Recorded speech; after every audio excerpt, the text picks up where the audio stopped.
The story begins with the scene in some kind of desert. In the middle of the place appears to be a small settlement surrounded by higher grounds, and to people on the outside, the village is practically hidden. Its small valley is formed by about 4 or 5 hills acting as the walls and barriers that separate the settlement from the outside.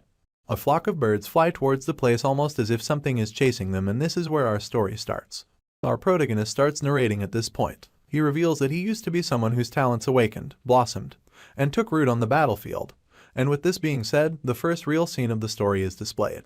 It turns out that our hero in this story used to be a knight, and as much as he believed that he was built for battle, he also had a strong conviction that he would one day have the chance to begin a new life. As the story finally begins, we can see the extremely vicious battle unfold. Hundreds of knights and soldiers exchange deadly blows as two armies find themselves in a fight to the death. In such battles, there's no room for retreat because you either kill as many enemies as you can or get killed. It's a life or death situation, and right now, both sides are throwing everything they've at each other. From arrows to swords to even cannonballs and explosives, the soldiers unleash every weapon at their disposal, turning the battleground into a bloody burning hellscape after only a short while. As the battle rages on, our hero looks at everything around him and narrates how he always thought I would be able to create a family one day. It's something he had desperately been yearning for all his life, but being a knight, his life wasn't his own. Nevertheless, he never lost faith and continued to believe that he would one day find love and start a home after putting his war-bound past behind him. As much as he believed this so much, he eventually realized that he was mistaken, because that was the day he would finally meet his end in this world. His army lost the battle, and just like that, all his hopes of starting a family were completely crushed. After the dust settles in the battlefield, we get to see clearly the rubble that remains on the small camp. With our hero's army completely vanquished, he's the last alive, and it's so bad that he can't even stand anymore. The leader of the enemy forces sees his long-term rival on his knees with one of his arms severed clean off. The man walks up to our protagonist, commending him for his tenacity and admitting that it's been a while since he met someone who made him swing his sword more than 10 times. Apparently, these two had a duel and our man lost, but even at that, the opponent can't help but praise him for his skill. He's impressed by the man's fighting spirit, and it's at this point that he realizes he must be talking to the famed Argric. This villain is familiar with the famous knight because everyone calls him the talent that blossomed on the battlefield. At this point, our hero is a little surprised that the enemy knows exactly who he is, but for some reason, he's glad. He admits that he never thought he would be so happy that the enemy knows exactly who he is. Right now, Argric knows that he won't be able to win the fight. He's badly injured, missing an arm and losing a whole lot of blood from several parts of his body. But then again, he doesn't consider any of this a bad thing because he's actually glad that his opponent knows him. With that being said, he manages to lift his head up and lets out a small laugh, before admitting what an honor it is for him to be recognized by the infamous Duke Thermion. We get to see the massive antagonist Vlad in shiny armor, and at first glance, it's hard to believe that he just had a fight. The man is unscathed without a single scratch and is quite surprised that Argric knows his name. The fallen knight admits that he knows him, confirming that Duke Thermion is one of the 6 Hexa-class knights in the Althian Empire. Argric claims that all it took was a day on the battlefield for him to feel the weight of the Black Wave, which radiated from powerful knights such as Bout Thermion of the Althian Empire. Hearing this, the Hexa-class knight is intrigued that Argric went ahead to face him in battle, knowing fully well who he was and the power he possesses. He's impressed regardless and admits that it would truly be a shame to end the life of a talent like Argric so prematurely. Hoping to find another way out of this tricky situation, Duke Thermion asks our hero if he has any intention of surrendering. As you can imagine, Duke Argric is also a great proud knight in his own regard, and so you can probably guess what his answer will be. Upon hearing Thermion's question, a tense silence follows as the two men engage in a really intense staring contest. Argric stares the man dead in the eye, proving that he's never going to surrender. As a knight, he must protect his pride and honor, so he finally gets back on his feet and lifts his sword in the air, declaring that he will die on the battlefield since he was born on it after all. In other words, our hero is not going to wave the white flag, and so the two men prepare to go at it one last time. Argric is severely outgunned and overpowered, but it doesn't stop him from fighting. He knows he doesn't stand a chance, but he stands up to Thermion anyway, ready to die fighting if he has to. At this point, the powerful Hexa-class knight finally speaks again. Despite Argric's refusal to surrender, Thermion claims that he can see regret lingering in his eyes. He feels that our hero would have been a good rival for him if only he were able to grow a bit more. Unfortunately, he's now forced to end the young talent's life prematurely, even though he'd prefer to spare the young knight. While saying all of this, Thermion wields his sword as it starts brimming with power, and at the same time, our hero advances toward him. With no other choice, the Duke of the Althian Empire goes in for one last fight with the talented knight. Seeing that it's Argric's wish to die on the battlefield, he wishes that the young knight will be able to let go of his regrets in his next life. Our hero knows that this is where he meets his end, but he doesn't show fear. It's what he wants after all, so he accepts his fate with open arms, and his life begins to flash before his eyes. The war between the Drenic and the Althian empires lasted many years, and Argric's mother was a young widow when she had him. She was a refugee of war, and when the burden of raising a child became too much for her, she left him alone in the chaotic world by ending her own life. As you can imagine, it was obvious what would happen to an orphan born in war. With no parents or anybody to take care of such children, they were forced to fend for themselves each day, scavenging for every single thing that they ate. Argric and the other children of war were completely responsible for themselves, and he lived a life solely for his own survival, where he would do anything and everything to stay alive. From a young age, he became familiar with the sword, and after turning 14, he was sent into his first battlefield. Driven by hunger, rage, and the strong determination to stay alive, Argric showed undiluted ferocity in battle, slaying men who had been fighting wars before he was even born. From that day, it was obvious that the boy would grow to be a powerful swordsman, and that was where his talents awakened. On that day, the young Argric's mana core in his heart was activated, which raised his movements and senses to a level that couldn't compare to before. Years later, the young talent rose up the ranks and became a commander. That was when he was approached and told that he was going to be recommended for the upcoming special knight appointment. After surpassing 3 mana cores and becoming a quad core with 4 cores, he was considered ready for such an appointment. Even his superiors felt that a talent like him should join the 5 Hexa-class Knights of the Empire. They felt that it wouldn't be impossible for him to be in such a league. He had finally acquired the opportunity that he'd been wanting desperately. That was the battle where we met his end. On the way to this appointment, he was really hopeful that after the war, he would finally be able to find peace and put the weary life behind him. Argric fought with everything he had, putting all of his talents to the test and pushing his body to the limits just so that he would come out victorious. He slayed hundreds of enemies and was undoubtedly the most ferocious warrior on the battlefield, and this was because he was finally about to achieve everything he'd dreamed of for years. He was so close to his goal, when all of a sudden, he lost it all in the blink of an eye. A powerful wave of energy went off in the middle of the battlefield, and it sent all the knights flying into the air, except the man responsible for the blast, of course. That was the first time our hero got to meet Duke Thermion for the first time, and it was definitely not a pleasant first meeting. The blast left him fatality wounded, and his left arm was even sliced off in the process. As if that wasn't already tragic enough, his sword got broken by one of the slashes, and at that point, it was clear that Argric's fight was a lost cause. It was a great shame indeed, because our hero really wanted to reach higher heights before meeting his end. Unfortunately, things don't always go the way we want, and that is exactly what happened in Argric's case. He wanted more than anything to close this chapter of his life and start a family, but here he was, being stabbed in the heart by an extremely overpowered Hexa-class knight. The sword hits him like a powerful wave, and a blast of Thermion's energy sends him flying in the air like a piece of paper. Argric crashes, and in a matter of seconds, he's lying in a pool of his own blood. Just like that, the talented knight's dream was pitifully crushed. At that point, the hero accepted his fate and concluded that it was the end of his story, but it turns out that he was sorely mistaken. Just when he thought that it was the end, another chapter opened up for the fallen hero. The scene shifts all of a sudden, and even before he opens his eyes, he hears voices laced with anticipation. They're happy to see that their little Dane is finally awake. The father sounds extremely proud of his baby boy, claiming that he doesn't even cry. Hearing all of this, the reincarnated hero is in shock. He doesn't understand what the hell is going on, and when he finally opens his eyes, he realizes that he's a baby. The mother is intrigued by how clear and beautiful his eyes are, so she wonders how. The child is so stunning, and it makes her conclude that the child is God's gift to them. In response, the father laughs in agreement and admits that the baby boy is truly a gift of God. At this point, it becomes so clear to the former knight that he's no longer the orphan that was born in war, but now a white-haired beautiful boy born to a noble family. As you can imagine, he starts freaking out because he just doesn't want to believe what the couple is saying right now. He wants to believe that this is all some kind of weird dream. Now going by the name Dane, his father carries him out of the cradle, looking really delighted. The man feels that the boy must become a fantastic spearman just like his old man, and when our hero hears this, he's shocked to hear that he has a father. The noble man is Arkan Saugers, and while he's still saying this, his wife, Lily Saugers, cuts him off immediately. She swipes the baby from him and scolds her husband, insisting that the boy will become a fantastic assassin.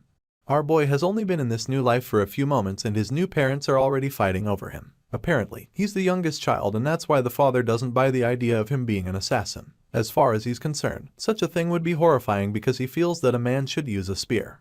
In his mind, the spear is the most beautiful, complete martial art, and before she can finish saying this, his wife cuts him off again, claiming that an assassin is better than a spearman. As far as she is concerned, the boy could sneakily hide in the darkness to assassinate his targets if he chooses the career of an assassin. It's so much cooler to her because he can even slip out after operations unnoticed. That's right, our hero thought he would meet his end on the battlefield, but he just ended up reincarnating. Not just that, it had to be in the Althian Empire, my enemy, and now he is the youngest son of a certain The parents are literally dragging the baby with each other. They take the child into a carriage and after a lot of arguing, the father suggests that they both teach him together. Lily claims that she's sure their son will become a great assassin and Arkan insists that the boy should take spearmanship more seriously because he feels that spearmen are the best. Despite everything the Count is saying, she just ignores him and keeps stating that Dane will become an assassin. The heated debate about his future lingers on and our protagonist concludes that this must be because he was born in their later years. They both want him to follow in their footsteps even more. The argument is finally interrupted when they arrive at their destination. The Count is shocked to hear that they got there so soon. Either way, he decides that it's time for them to step down, so he tells his wife to take his hand. However, Lily screams in shock when he says this because she's afraid that the members of the castle will see them. In response, the man explains that he's only trying to hand his wife, feeling that it wouldn't matter to anyone. At this point, she agrees and gives him her hand. The two lovebirds start giggling with one another and the baby in the middle just thinks about what a sight for sore eyes this is. They make their way into the castle and Lily suggests that Dane is happy to be back home because she notices that he's smiling so happily. Indeed, the baby appears to be having a really nice time because of how hard he's laughing right now. Seeing how massive the house is, the reincarnated hero concludes that it might be a lot easier for his talents to spread their wings than he thought. 2 months later, our protagonist is already making baby noises all over the mansion. As you can imagine, his mother is really excited that her little Dane can babble already. She goes to carry him from his cradle and when he hears what she just said,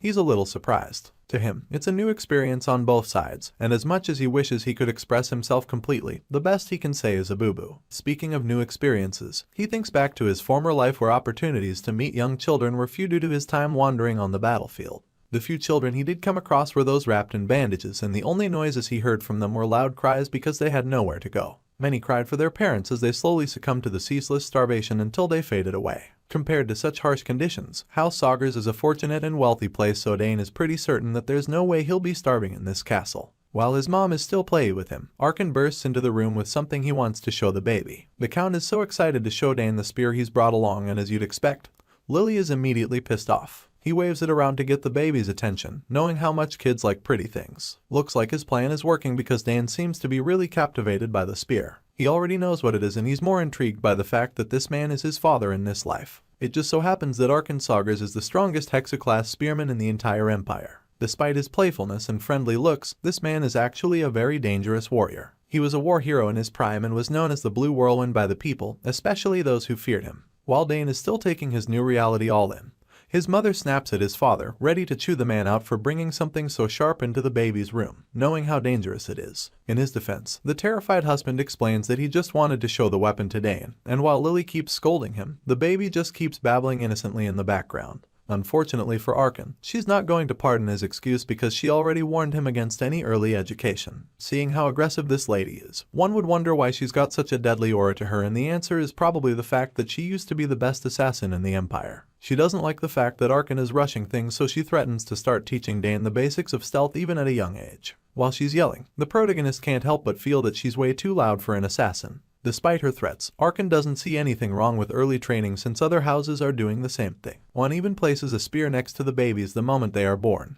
But Lily doesn't think that counts since a spear is a lot more dangerous than a staff. Seeing how much his parents bicker, the sarcastic baby concludes that this must be a really harmonious family. He can't blame them however, since the reason they're so particular about his future is because his elder sisters chose careers that have nothing to do with spearmanship or assassination. As a result, both his parents are desperate to pass their skills down to him at least. A while later, we're finally introduced to his two older sisters who seem to have chosen magic and summoning as their focus since they're currently casting spells to mess with his cheeks. Claire and Arabella are the two daughters of the Saugers house and as you'd expect, they're so happy to have a baby brother. So much so that they want to try so many things with him. After making his cheeks so big, they feel that he's even cuter not knowing that our boy feels like his head is about to explode. Due to her talent in magical power, Arabella walked this path ever since she was a little girl. At age 12, she was already a 3-chain class mage which confirmed that she was a genius since the highest class for a mage was 9-chain. Right now, she's pushing for Dane to learn magic with her because she's bored of doing it all by herself. At this point, Claire chimes in, telling her sister to leave the poor baby's cheeks alone. Claire is the talented summoner in the family and she'd prefer it if Dane chose her skill. She succeeded in her first summon at age 7, and now she's able to handle 2 summons at the same time. Arabella excitedly tells Claire to touch the baby, feeling that he's super cute and soft now that his cheeks are all swollen. Unfortunately, Claire doesn't look like she's in the mood. Dane used to think that she doesn't like him until he realized that this is just the jealousy he feels when they first get a younger sibling.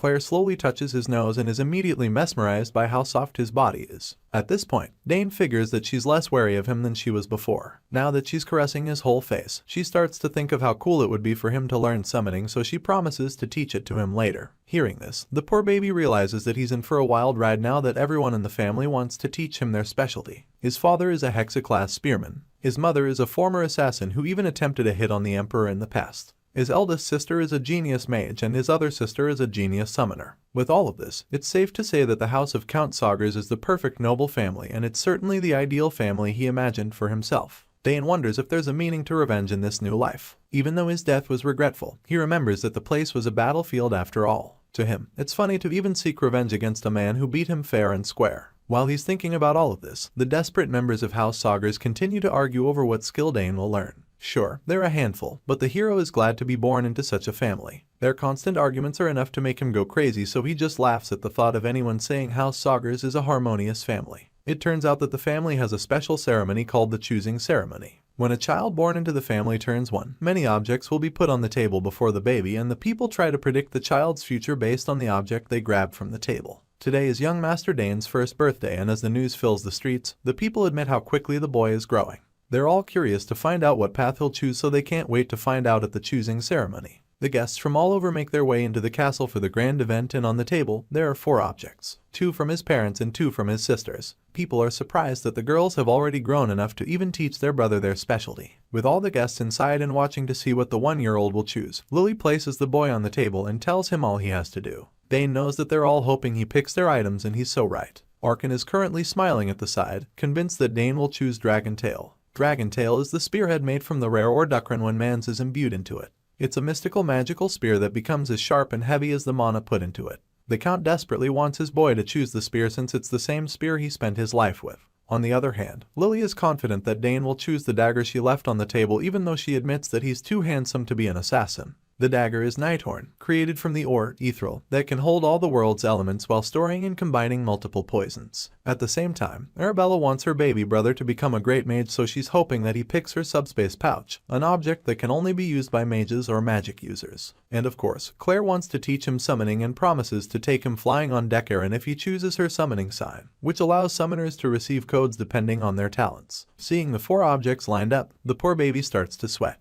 He's so nervous and feels like he can even hear his family's thoughts. It's a really difficult task, but he knows that he can't avoid it. Dane is so torn because he doesn't know what to choose, and while he's having a very serious mental debate, the excited guests watch with big smiles as they wait for him to make his choice. Not sure what to do, he concludes that he'll let the crowd decide for him. He plans to use their reactions to make his choice, so he starts crawling toward the different objects. At this point, his parents and sisters start yelling, each hoping they can influence his decision. While he's still trying to block out their noises, the table starts glowing all of a sudden, leaving Dane and his family completely confused. It turns out that all 4 items reacted with Dane's presence, and when the guests see this, they conclude that the child is a generational genius. Our hero is excited about this because even though he was talented in the war, he never imagined that his talent in this new life would be on another level. The Sagers house members are puzzled at this point, and when Arabella asks what they'll do now, Arkan admits that he doesn't know since such a thing has never happened before. Since all 4 items reacted, the only logical thing to do would be to teach Dane all 4 specialties, and while the girls find this idea crazy, baby Dane is so excited that he's going to be a genius prodigy in his new life. The story then continues as the scene shifts to a training ground filled with swords and all kinds of training tools for young warriors. Loud grunts fill the air, suggesting that an intense training session is underway, and sure enough, when the dust clears, we get to see our young hero in the middle of a sparring session with his father. It wasn't so long ago that Argrick found himself reincarnated into the body of a high-born child named Dane, and he's already back to training for battle like he did in his former life.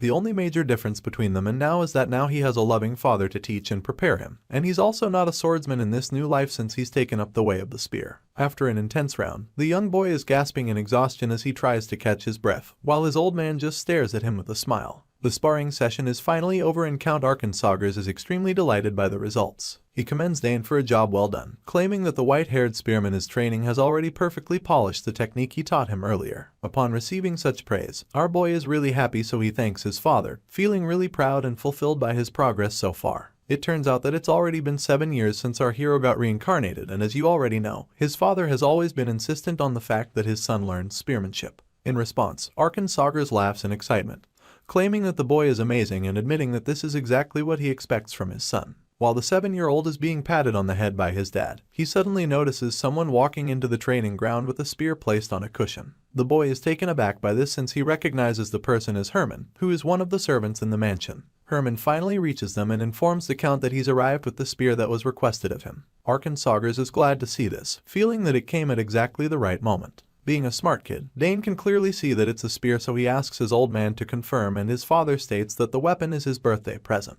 The nobleman admits that he was planning to present the gift to Dane during his birthday banquet, but then again, he wanted to be the first to give his son a gift, especially since he wanted to beat his wife Lily to it. Arkin takes the spear from Herman and then hands it to his son with pride in his eyes. The little boy is mind blown at this point, and while he still processes the whole thing, his father reveals that he's been preparing the gift for the last 2 years. He claims that it was specially commissioned from a well-known craftsman in the capital. Hearing this, Dane just keeps staring at the beautiful gift with his jaw dropped, so his old man tries to snap him out of his daze by finally wishing him a happy 7th birthday in advance. At this point, our boy finally collects the spear from his father as he takes in everything he just heard. He receives the weapon and promises to use it very well. Dane examines the beautiful spear, and upon closer examination, he concludes that it's a truly amazing piece. It's got a black spear handle, and he feels that it goes along well with the silver spearhead. The two parts look amazing together as far as the boy is concerned, and on top of that, it's incredibly light for easy use. The young prodigy admires his new gift with so much satisfaction in his eyes, and when Arkin notices this, he asks the kid if he likes the spear. Of course, Dane confirms that he loves the gift, and his old man is happy to hear that because he personally requested that the tool be adjusted to his little boy's physique since he wants Dane to get used to it. Tai explains why it's so light and perfect for the 7-year-old. Hearing this, the kid starts to test out the weapon, and after only a few moves, he starts giggling in excitement because of how nice it feels. Seeing this, Arkin Sagers is relieved, but then all of a sudden, he asks the boy if he remembers the difference between a sword and a spear. Dane racks his brain for the answer and then finally states that one can effectively restrict the opponent from getting closer using the spear's length, claiming that the beautiful weapon also has a narrow contact area for high attack efficiency. The Count is impressed when his boy gives him the correct answer, but even though he commends him, he also informs Dane that the spear will become harder to use than the sword when he reaches a certain level of training. The man admits that this is the fundamental problem of the spear, because for one to attack his opponent, minimum distance is required. Even though he tells Dane this harsh truth, he encourages the young prodigy, telling him not to worry about it too much since every weapon has its pros and cons after all. Even swords, which are considered the perfect weapons, become weak in certain situations. Hearing all of this, Dane is grateful rather than disappointed, and he promises to keep this fact in mind.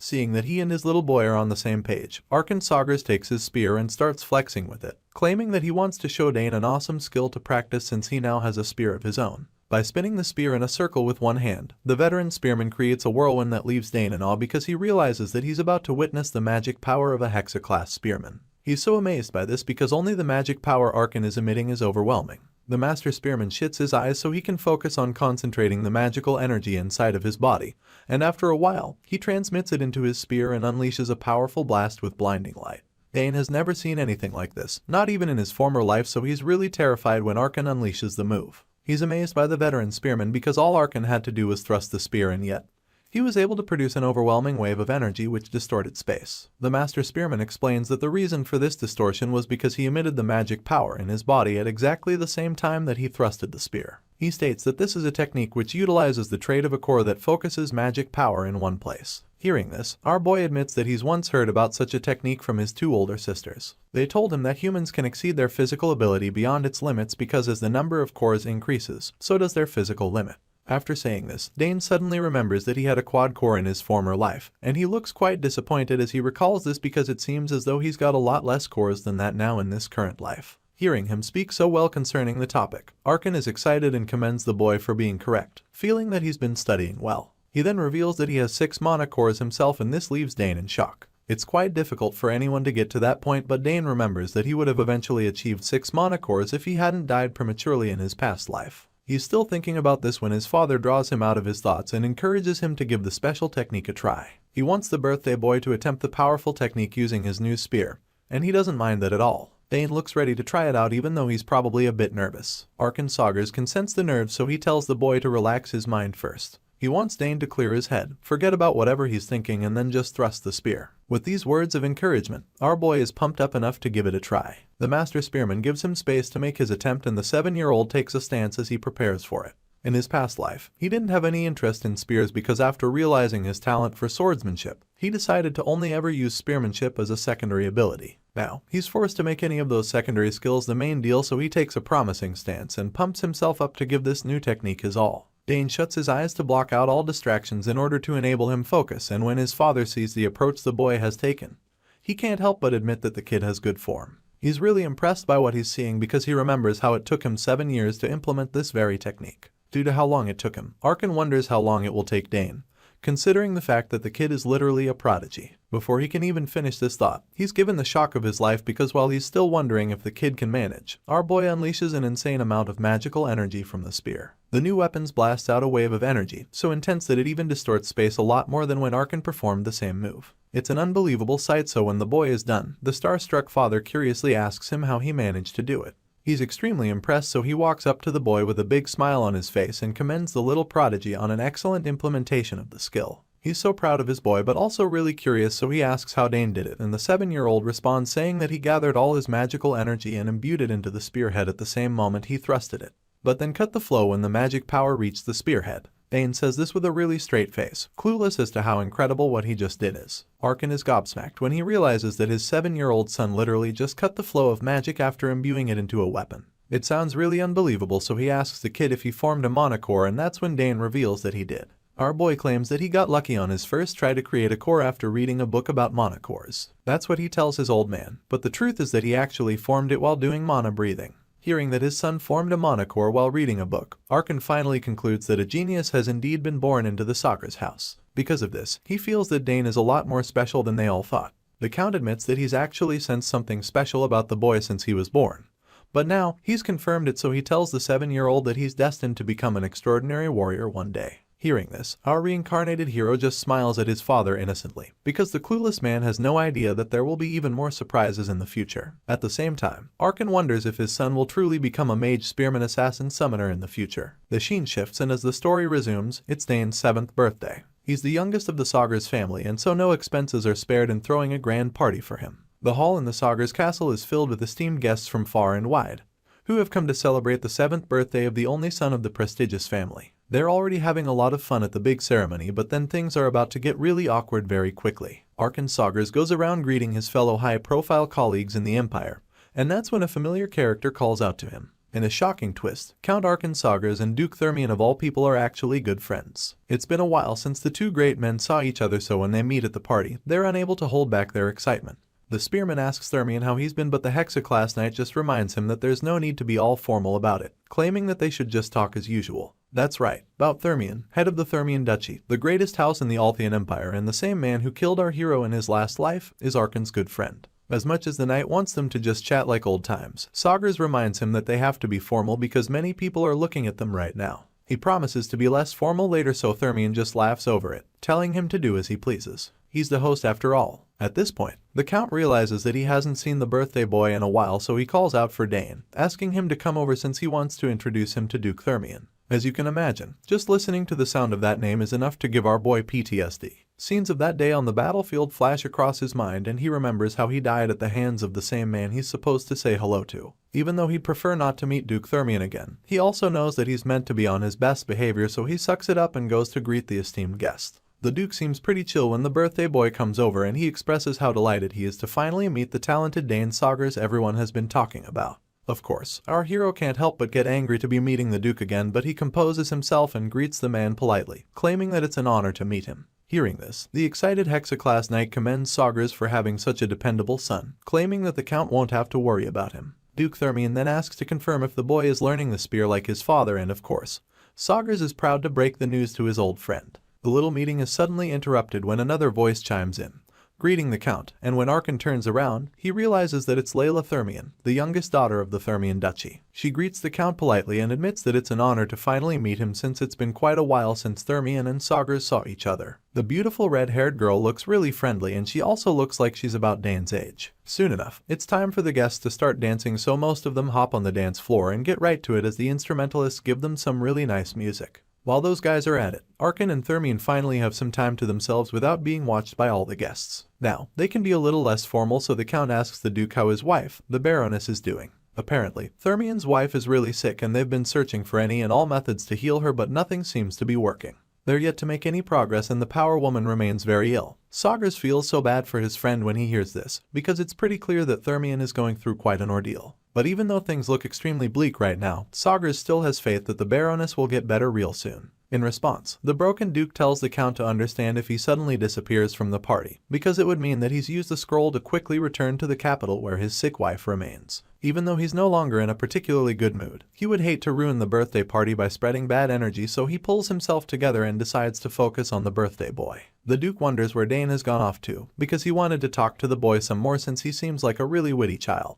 At this point, Sagres realizes that his boy is no longer around them and also notices that he can't find Miss Layla anymore either. That's about the same time Thermian looks out the window and finds the two children taking a stroll in the garden. Seeing the both of them outside all on their own, the Duke concludes that the party might have been a little too boring for the two children. Outside, Layla reveals that she doesn't really enjoy following her father all over the place. But then again, she admits that she's glad she followed her old man to the party tonight. Not surprisingly, this little girl seems to already have a crush on our young prodigy because she's already thinking about how Dane looks even more handsome in the moonlight. Hearing what she had to say, the birthday boy is glad, assuring her that his family's territory is nice and peaceful. Layla agrees with him and then tells him how there's always one issue or the other to attend to in Thermian territory. Nobles come every day to bow down to her father, and sometimes, even the imperial family shows up. Every time that happens, she has to go greet the guests in a dress, and she hates having to do that over and over again, because she prefers to dress simple and swing her sword around. Hearing this, Dane's eyes widen with interest as he realizes that she uses the sword.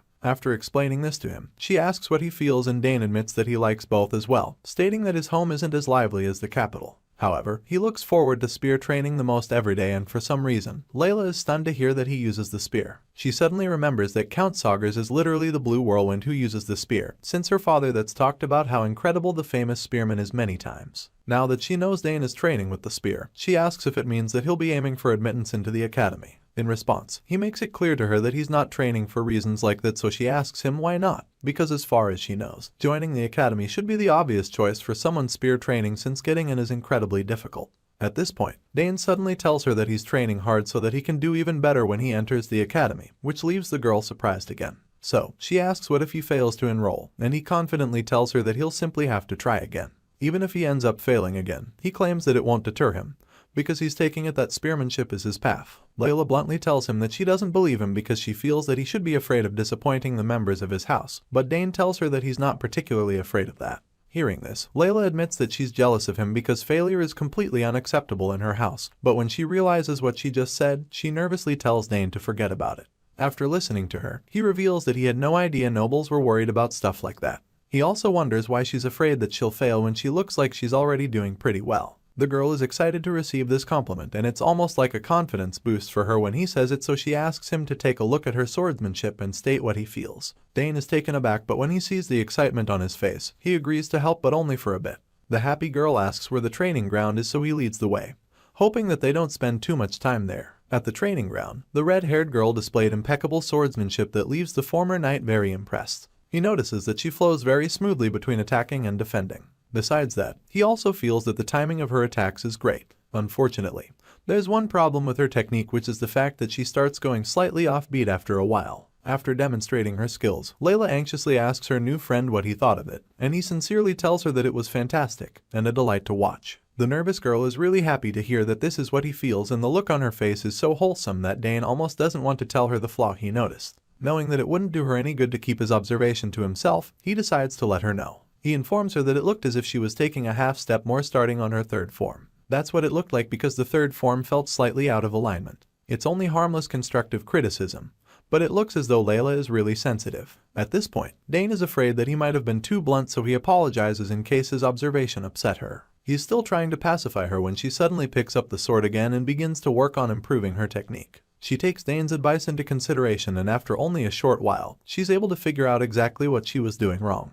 Just like that, she finds the missing piece of the puzzle and perfects her form, which makes her so happy that she hugs our boy and thanks him for his help. She catches Dane off guard with the embrace, and he's reluctant to return the hug, but she just ignores his shyness and promises to remember him, helping her fix something she's been getting wrong for a long time. After a while, the boy can't take it anymore, so he lets her know that she's suffocating him and tells her to put the sword away. The playful girl realizes that he's right, so she quickly apologizes and rushes to put the sharp blade away. Dane then arranges himself, feeling glad that she surprised him with that sudden hug. Just then, the two kids hear their names being yelled outside by the people who've been searching for them. Not wanting anyone to keep worrying about them, Dane decides that they head back to the party, and on their way back, the servants finally see them and ask where they've been. The formalities of the party resume, and it's now time for Dane to take the center stage so he can receive his gifts and wishes. His father congratulates him on his birthday while his mother congratulates him on his first Monocore. Our boy thanks his parents for their wishes and immediately opens up the box Lily just gave to him. He's amazed when he unveils the gift inside to see that it's a brooch with the family crest. It's like the ones his sisters were showing off, and while he's still taking it all in, his mother tells him to treasure the gift because the brooch will henceforth serve as proof of his status and honor as a member of House Saugers. With that being said, she congratulates him on his 7th birthday once again, and all the guests in the hall do the same. Today, Dane has finally earned the name of Saugers, and they all believe that he'll grow up to be a fine man like the Count.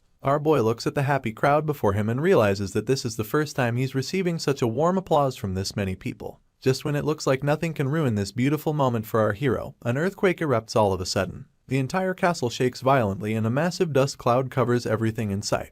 The people are immediately terrified as they all wonder what the hell is going on. They start to think that the tremor might be caused by an enemy invasion, but then the Count tells them to calm down. He claims that it's nothing to fret over, but then the tremors start all over again and it becomes clear that the situation is a lot more serious than he thought.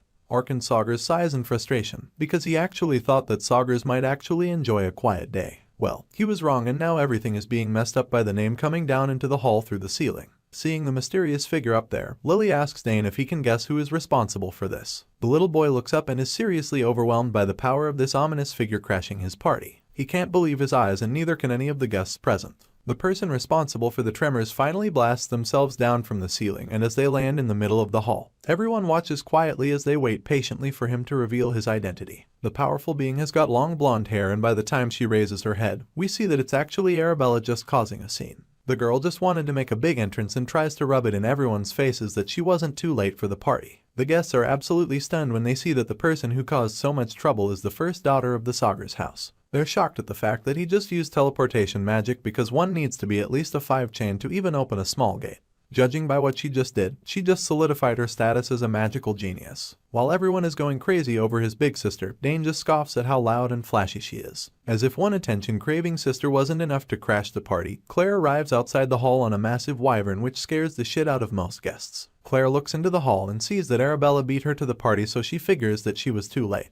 Nevertheless, she makes her way into the hall while the guests gossip about how she's a genius summoner at only 16 years of age. Now that the two sisters are present, they make their way to the stage to officially wish their baby brother a happy birthday. Arabella sincerely wishes Dane a happy birthday and presents him with a gift box to show this. Of course, Claire wouldn't want to be the only person who didn't get him a present, so she shows him the present she got him as well. Seeing this, the birthday boy is a little overwhelmed, but he's also really glad that they could make it. He thanks his elder sisters for coming all this way to congratulate him on his birthday. Arabella claims that their attendance was never in doubt and anxiously asks him to open up the presents, confident that he'll love the gifts they got him. Seeing the way the girls shower Dane with love, Orkan starts to feel a little jealous because he remembers all he got from them was a letter on his own birthday. That was the best they could do for him back then, but here they are now with wrapped up presents for their baby brother. Sure, men aren't supposed to cry, but after witnessing this, he can't help but feel a little jealous. Dane opens the first box and is surprised to see what it's a dimensional pouch, so Arabella confirms it, claiming that she even designed it herself. She reveals that the subspace magic she used was of the highest chain, and admits that it was her professor who actually made the pouch. Hearing this, our boy thanks her for the present once again because he knows how difficult it is to imbue subspace magic into an item.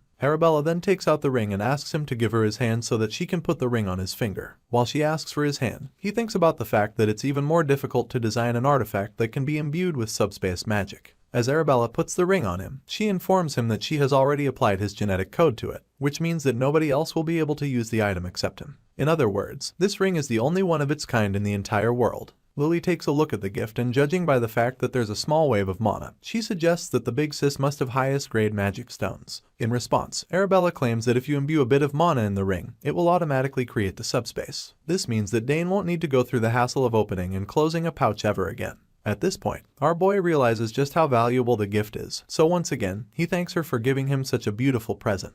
It was something only used by the wealthy on the battlefield like commanders who were born nobles or magicians. Dane never thought that he would end up using one, but here he is now, wearing the ring at just 7 years old in his new life. All of a sudden, the power from the ring begins to manifest while Arabella is still informing him that the item will also grow as Dane grows older. This powerful surge of energy horrifies the Count because he can't believe that the kid is already opening the subspace. Arabella also finds it unbelievable that her baby brother managed to open a subspace at a younger age than she did.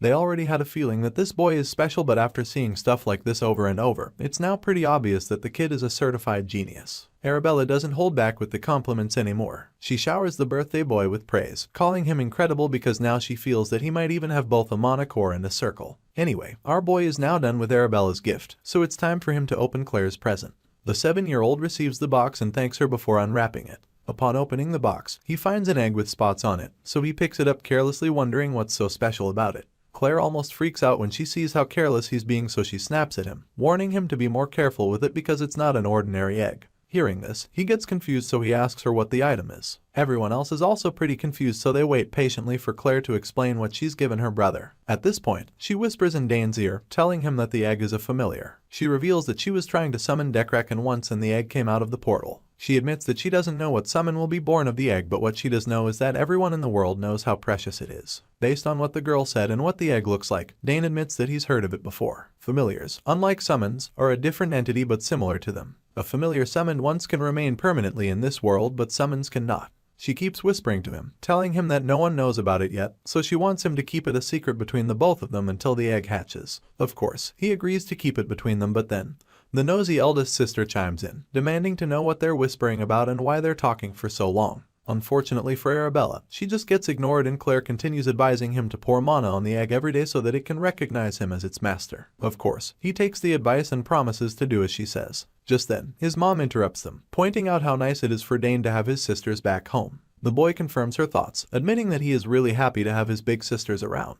Once the kids are done talking, Arkan finally puts a word in, reminding the girls that none of them have even said hello to him since they arrived. They're shocked at themselves for not even noticing their father's presence, and Arab is the first to apologize for being too focused on the birthday boy. As you can imagine, the Count isn't really mad at them. He's just pulling their legs, and now that he's gotten their attention, he suggests that they go get some rest since they came a long way to see their brother. As the family reunion continues, our boy looks around the hall and notices that Layla is leaving already. He's sad to see this and wonders why she looks so lonely. Outside, we see Duke Thermion walking in the courtyard, thinking back to how amazing Arabella was during her head entrance. She was even more incredible than he expected, but he figures that it's the kind of thing you should expect from the best magician in the academy. She's a desirable talent for sure, so she feels that she suits his son, who happens to be the best swordsman in the academy. Thermion believes that if the two houses combine, it would birth a faction that even the imperial family would have a hard time touching. That way, nobody would be able to mess with House Thermion or the children. With this in mind, he decides that he'll bring up talks of engagement when he talks with Count Sagres later. Just then, he hears a familiar sound and realizes that someone is busy in the training ground, but he wonders why anyone would be out training this early. It turns out that our boy is in the middle of an intense solo training session. The Duke goes to take a look and is surprised to see what it's Dane.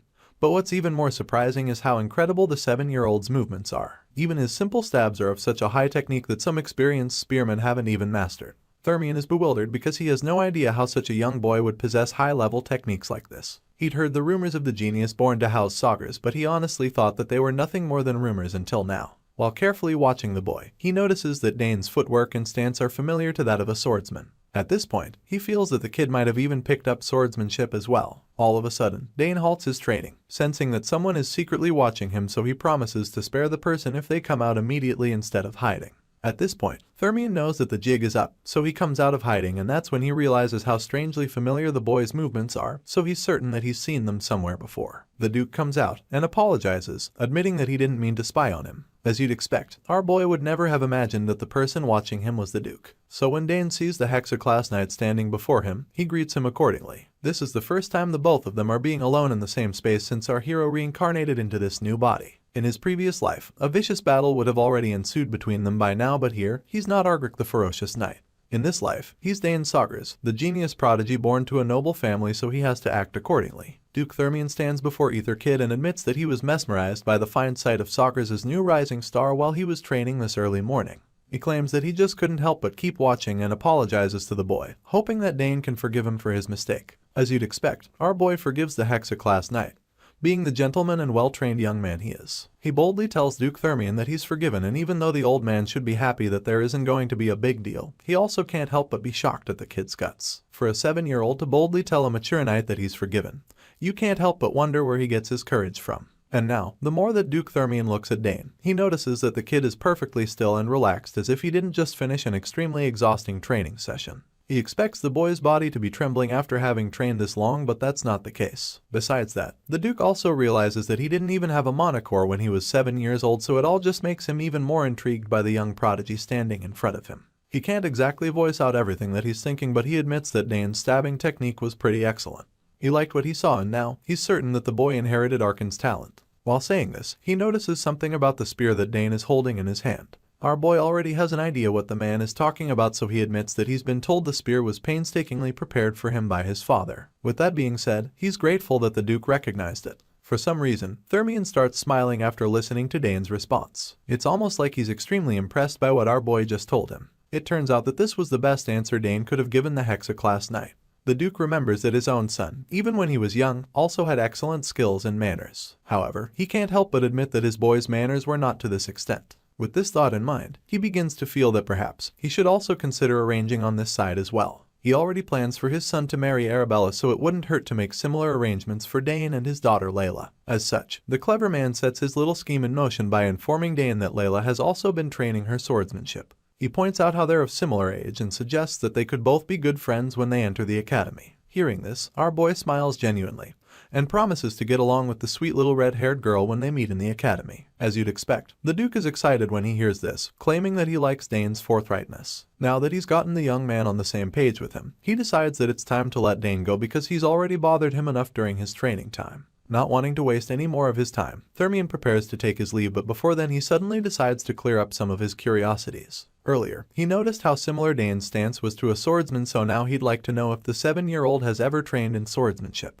At this point, our boy realizes that his old habits came out without him realizing, but the truth is that he's not even surprised a veteran like Thermion would recognize it with only one look. In order to get the curious man off his back, he claims that he has only read some textbooks on basic swordsmanship, insisting that he's never trained in the art. Hearing this, the Hexa-class knight isn't totally convinced because he can swear that he sensed akin to the raw battlefield on the young spearman in training. For a split second, Thermion's instincts overshadow whatever liking he has for the boy, but then all of a sudden, he calms down once again and reminds himself that Dane is just a child. He changes his mind and concludes that there's no way that the boy is some kind of secret knight. With this in mind, he immediately changes the topic, pointing out how much time they've spent with the simple talk. As such, he bids the young man goodbye, claiming that they'll talk some other time. Dane tells the old man to take care on his way back, and before leaving, Thermion tells the boy to come look for him if he ever comes to the capital because he wants to repay the hospitality he received in the Count's castle. Besides that, he admits that he's become personally interested in Dane. Hearing this, our boy realizes that his story is once again intertwined with that of the Duke, so he promises to visit Thermion.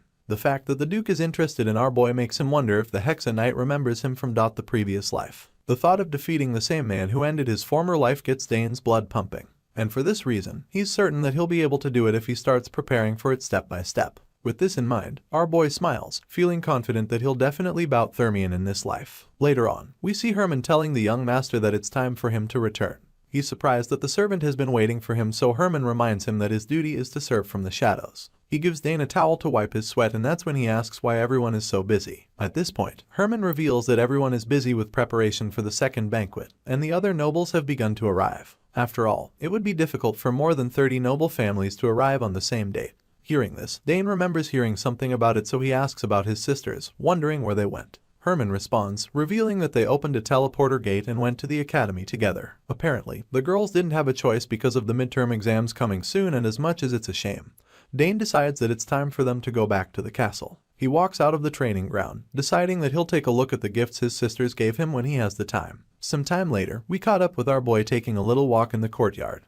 He sighs in exhaustion, admitting that the life of a noble is so tiring. Right now, his schedule is more patched than usual because of his birthday. But then again, at least he can find some solace when resting in the garden like now. He takes a look around and is really impressed by how beautiful all the flowers and plants are. He can't help but feel that the gardener has cultivated the place so beautifully. Dane feels strangely at peace when he looks at the flowers all around him, and it appears that the butterflies feel the same way because they just keep hovering all over the place. Looking around, our boy remembers how his oldest sister once said that flowers contain the most mana in nature, and so now that he has some free time to himself, he decides that it would be best to analyze the flower's mana. Dane does exactly that, and as he begins the process, he thinks about how much he's been training, but he's not had any noticeable development in magic or summoning.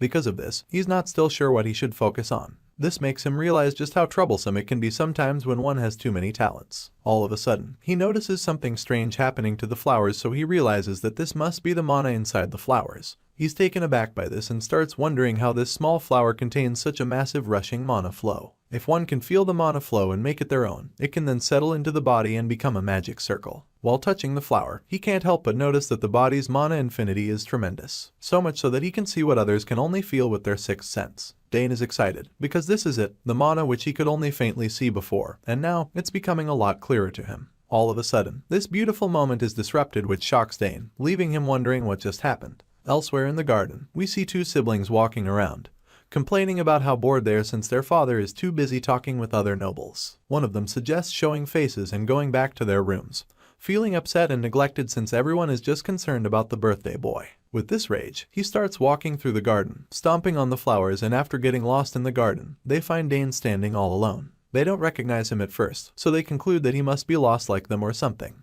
The two bratty brothers call out to him with so much disrespect, mistaking him for a servant and asking him to lead them to the exit of the garden. Pissed that they'd have the balls to talk shit to him after hurting his precious flowers, Dane storms toward them and tells them to get out. Even when they realize that they're on the grass, they don't take him seriously, feeling that he shouldn't be talking to them like that. They feel that he's really cocky for someone so small, so they try to intimidate him with their status, not knowing who even is. Dane calls them brutes, so the bigger one grabs him and threatens to beat him up. They reveal that they're the sons of the Count Tyron, and when our boy hears this name, memories flash across his mind. He's familiar with Tyron because that's the noble who got captured after he defeated him in battle in his previous life. The guy was really irritating, so it's no wonder his sons are this annoying. The bigger brother expects Dane to know of House Tyron because it's very famous in the capital, but the birthday boy just bites back at the guy, warning him to mind his mouth because House Saugers is capable of making them disappear without a trace. Our boy realizes that words won't get to this guy, so while the troublemaker is still talking trash, Dane headbutts him in the face and breaks his nose in the process. The younger brother is horrified when he sees sibling's face covered in blood, and as you can imagine, this just makes the bully a lot more furious. So much so that he vows to kill Dane, calling him a bastard. And when our hero hears this threat, he just laughs and tells the troublemakers to go ahead and try. The big bully has his nose absolutely broken with blood gushing out everywhere. He curses Dane, claiming that he must have gone mental, and he's so enraged that he decides he's out for blood. Without wasting any time, the guy gets back up and charges at our boy, determined to give him the beating of a lifetime. While he's trying to do this, his little brother calls out to him from behind, feeling that they should first of all take care of his broken nose before seeking revenge. Unfortunately, the guy doesn't seem to give a shit what the younger one is saying right now. At the moment, he's so consumed by the rage that he doesn't even care about his nose and tells his brother to sit still and stay back. Dane just watches the arrogant boy mindlessly charge at him, probably feeling sorry for the guy since he knows that he's only going to beat the bully up some more. The bloody-faced redhead charges at Dane, and when he gets close enough, he takes a big swing, but just when he thinks about landing the hit, our genius hero moves out of the way with lightning-quick reflexes. The bully, in enraged, calls Dane a slippery rat and goes in for another attack. This time around, our boy is quick to examine the guy's movement and immediately concludes that his footwork is definitely of someone who doesn't use weapons. With this in mind, our hero suggests that the red-haired bully is either a mage or a summoner, since those are the only people who don't use weapons. Dane isn't sure exactly which of them this troublemaker is, but he's sure he'll find out soon enough, so in the meantime, he'll just have to engage him in this one-sided fight. After so many forceful attempts to land a mean hit on the 7-year-old, Dane continues to evade all of the strikes, and this just leaves the troublemaker more frustrated and enraged. Even though it's pretty obvious that he doesn't stand a chance, he doesn't relent and continues to throw everything he's got. Unfortunately, he just keeps missing, and after some time, he has no choice but to yell in frustration, seeing that the boy is just way too fast for him to catch. Sure, he knows that he won't be able to catch Dane, but he refuses to give and just keeps swinging futile punches. Just then, our boy realizes that the magic flow he saw earlier could actually be used to his advantage. Dane knows that if he's able to harness it to his magic, then there's a chance he should be able to compress the force into a physical form. At this point, he feels that it would be a good idea to test it out, so he does just that. Our boy tries out this little experiment, and the result is a powerful blast that creates a blinding light. He unleashes the beam of power on the redhead and it sends the guy flying in the air before crashing into the ground like a meteor. The troublemaker screams in agony as his back gets scraped across the floor, and besides that, the pain from the blast probably did a lot of damage too.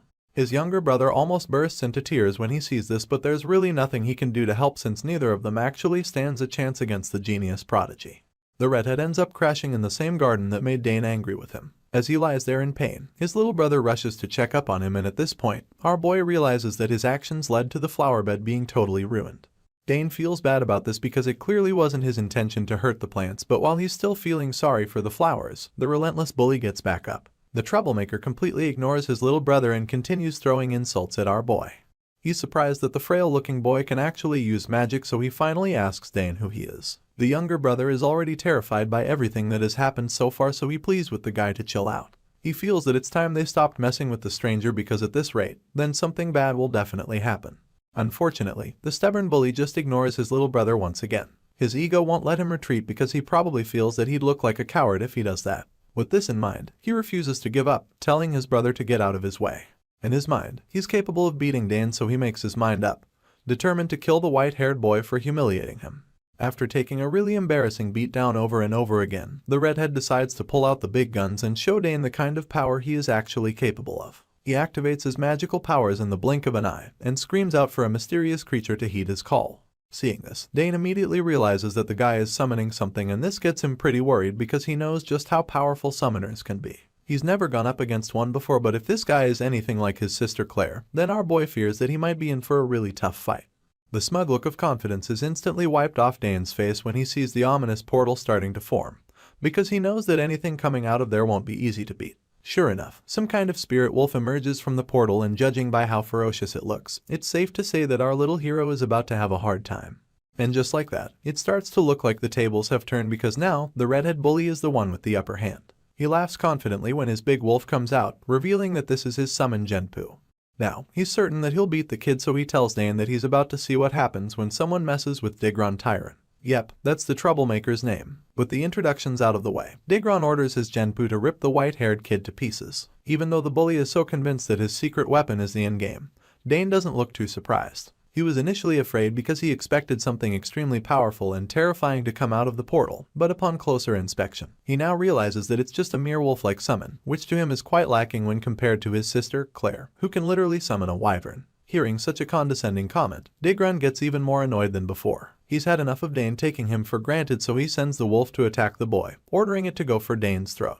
The big wolf looks like it's about to attack the hero, but when our boy glares at it fearlessly, it becomes terrified. The supposedly dangerous creature starts wagging its tail in terror all of a sudden, and then all of a sudden, it runs and hides behind Dane like a scared little cat. As you can imagine, the brothers are shocked when they see the wolf-like summon acting all terrified. The big bully wonders what's going on, because he has no idea what the creature is doing when it's supposed to be ripping Dane to shreds. It's at this point that the little brother notices the wolf wagging its tail, and so they both begin to wonder what on earth the white-haired boy must have done to make the wolf start acting all weird. Seeing that he's no longer in control, he starts panicking and calling out to the wolf, hoping to get its attention back. While he's busy doing so, the creature just strolls in front of Dane and waits for him to pet it. Seeing this, Outboy is pretty shocked because he has no idea why the wolf is sucking up to him. Nevertheless, he knows enough about such summons to know that the wolf wants to be pet.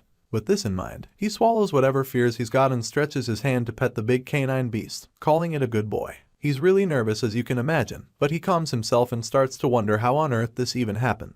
Now that he thinks about it, he suddenly remembers how even the summons of his sister Claire were always pretty friendly. Back then, he could even pet wyverns and they'd never be hostile, but then again, he always imagined that their friendliness was simply due to his blood ties with the summoner. Well, that was his theory, and it always made sense to him until now, because this wolf-like summon is currently very chill around him and there's no relations between him and the summoner in this situation. Because of this, Dane begins to feel that the reason must be that he has a very high favorability. At the same time, he also has a feeling that it could also be because the arrogant bully who summoned it has an extremely low favorability. Speaking of the red-haired bastard, he's currently flipping out because he doesn't understand how a summon can betray its master. This makes him lose his shit because it's like Dane has been making a fool out of him since they met. Seeing that Digron no longer has control of his so-called trump card, our boy confidently asks the guy if he still wants to keep fighting. Dane asks this with a really annoying smirk on his face because he knows that there's nothing else the bully can use against him, and sure enough, the redhead just screams in frustration at this point.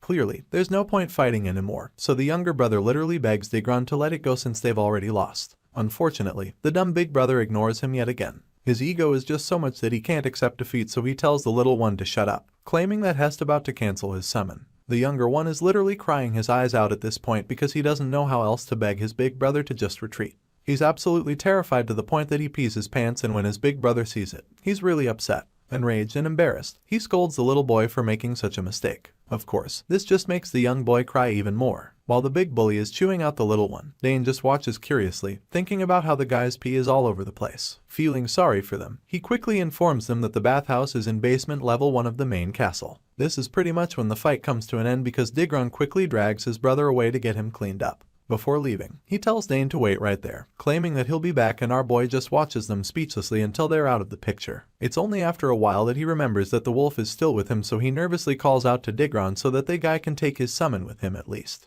Later that evening, we see that our boy is still in the garden working on his magic. He realizes that the trick he's been working on is actually quite simple, feeling that it's just like his sister taught him. He now understands the reason for the faint link between the bully and Genpu. After carefully overriding that magic with his own, Genpu became connected to him instead, and it's really surprising to him because he did actually do anything close to an actual summoning. It was all just because of his high favorability that he was able to succeed at summoning so easily. Dane's thoughts are interrupted when he suddenly hears a voice coming from behind. The person wants to know who bullied his sons, and when our boy turns around, he's not too surprised to see that it's Digron Tyron, who's coming back with his father this time around. Our hero turns around and sees the fat man standing beside his son, and just like that, Dane concludes that the idiot escalated things by doing this. Without wasting any time, Digron starts judging the case, claiming that Dane didn't only bully him and his brother but also cancelled his link with Genpu. Hearing this, the big fat man introduces himself at this point, revealing that his name is Mogard Tyron. He's the head of the Tyron Count family and one of the capital's greatest nobles. He's heard what his son has to say, and now he'd like to know if Dane is the brat who broke Digron's nose and made his face into what it is. He also believes that our boy forcefully took his summon. Now, Dane is starting to look a little nervous, but he admits that he's the one they're looking for either way. Taking a closer look at the man, our hero notices that the man looks fatter than the time he captured him as a prisoner, and this makes him realize just how great peace actually is. Mogard walks up to our boy Yuo to confront him, admitting that he planned to let the issue pass if it was possible since he's an invited guest at the castle. He claims that he'd prefer to let it go, but unfortunately, this offense is something that he just can't overlook. The fat man starts probing the boy, asking him why he's in a place like this all alone. He finds it suspicious, so he tells Dane to reveal his identity. Upon hearing the question, our boy is reluctant to answer, so at first, he just stays quiet for a while, but then, he finally decides to introduce himself as Dane Saugers, the youngest son of Archon Saugers, who happens to be the Lord of the South and the head of the Saugers Count family. Both father and son are absolutely horrified when they hear this. They had no idea that the kid they've been calling a brat is literally the genius prodigy Dane. Realizing that the boy is the youngest child of House Saugers, Mogard Tyron starts to feel that things have taken an unexpected turn. He remembers how he was taken prisoner by Argric despite not achieving anything during the war. With this in mind, the crafty man decides that he'll wriggle his way out of the situation regardless. Mogard feels that he'll be able to maneuver the situation in his favor so that the Count is held responsible. Also, he feels that he will be able to use that as a pretext to demand mining rights. If he's able to achieve this, then the nobles who once looked down on him will be forced to bow down before him. With this in mind, he gets right to scheming, and starts by revealing that he knows Dane is the birthday boy. The kid confirms this with a nod, and it just pisses Mogard off a lot because he feels that the boy is an arrogant brat. He's extremely annoyed, because he didn't come all this way to the southern land just to celebrate the birthday of a 7-year-old boy. As much as he'd love to spit out all the hateful things running through his mind, he knows that he has to be very calculated with his words, so he politely asks Dane what he'll do now since he wounded an invited guest and even stole his summon. Mogard makes it clear to our boy that what he has done is a crime, and then tells him that today will be the last day he ever gets away with something like this. Count Tyron goes on to say that he'll speak with Archon personally and hold him accountable for it, so he calls Digron to follow him as they prepare to leave the scene. The fat man thinks that his little plan is clever enough to trick our hero, but he has no idea that Dane can literally see right through him. The genius prodigy knows exactly what Mogard is trying to do, so he decides to play along. He starts by admitting that he understands the situation and then demands an apology from them before they can go ahead and talk with his father. The fat father and his bratty son are stunned when Dane says this. They can't believe that the 7-year-old would have the balls to tell them such a thing, so Digron calls him a bastard once again. They're so angered by the fact that he would even suggest such a thing, but he simply insists that he's right. He admits to hitting Digron and even hurting him, but explains that he only did those things in self-defense because he was threatened. Besides that, he also makes it clear to the father and son that he didn't steal the bully's summon since Genpu just chose to follow him instead. As you can imagine, Digron refuses to admit this, claiming that there's no way Genpu would do such a thing. The red-haired bully literally saw the wolf-like summon betray him, but now he refuses to admit it and insists that Dane is lying. Hearing what Dane had to say, Mogard suddenly remembers that the second daughter of the Sagar's family is a genius summoner, and now that he recalls this, he is finally under the situation a bit better. With this thought in mind, he figures that there's a good chance that Claire taught Dane how to forcibly cut off a link. At this point, the fat man decides to give his opinion, claiming that it's only right to grieve a summon being stolen even if what Dane is saying is true. But right now, that's not even what Mogard cares about because he's still really perplexed by the fact that the 7-year-old expects an apology from them first. Once again, our boy tells them that they should apologize to him. Hearing this, Mogard is really stunned and pissed off. The fat man scoffs in annoyance, wondering who the hell Dane thinks he is to be acting like that. He concludes that the boy is so arrogant to be talking back when elders are still speaking, and just like that, his blood begins to boil. Mogard's eyes are full of rage all of a sudden because simply bothering with the kid makes his jaw ache. Now, he's tired of arguing, so he tells Dane that he won't scold him any longer, because now he wants to go and see what Count Sagers has to say about the issue. When our boy hears this, he realizes that fat man is just so eager to report the situation, and then all of a sudden, Count Sagers arrives at the scene along with Duke Bout-Thermian. Arkan doesn't know what he's been summoned for, but he seems really prepared for whatever the matter is. Dane is shocked to see his father appear out of nowhere, and even Count Tyron is surprised that the host is already here. The redhead bully and his father are gobsmacked to see Count Sagers, especially since he came along with the Hexa class knight.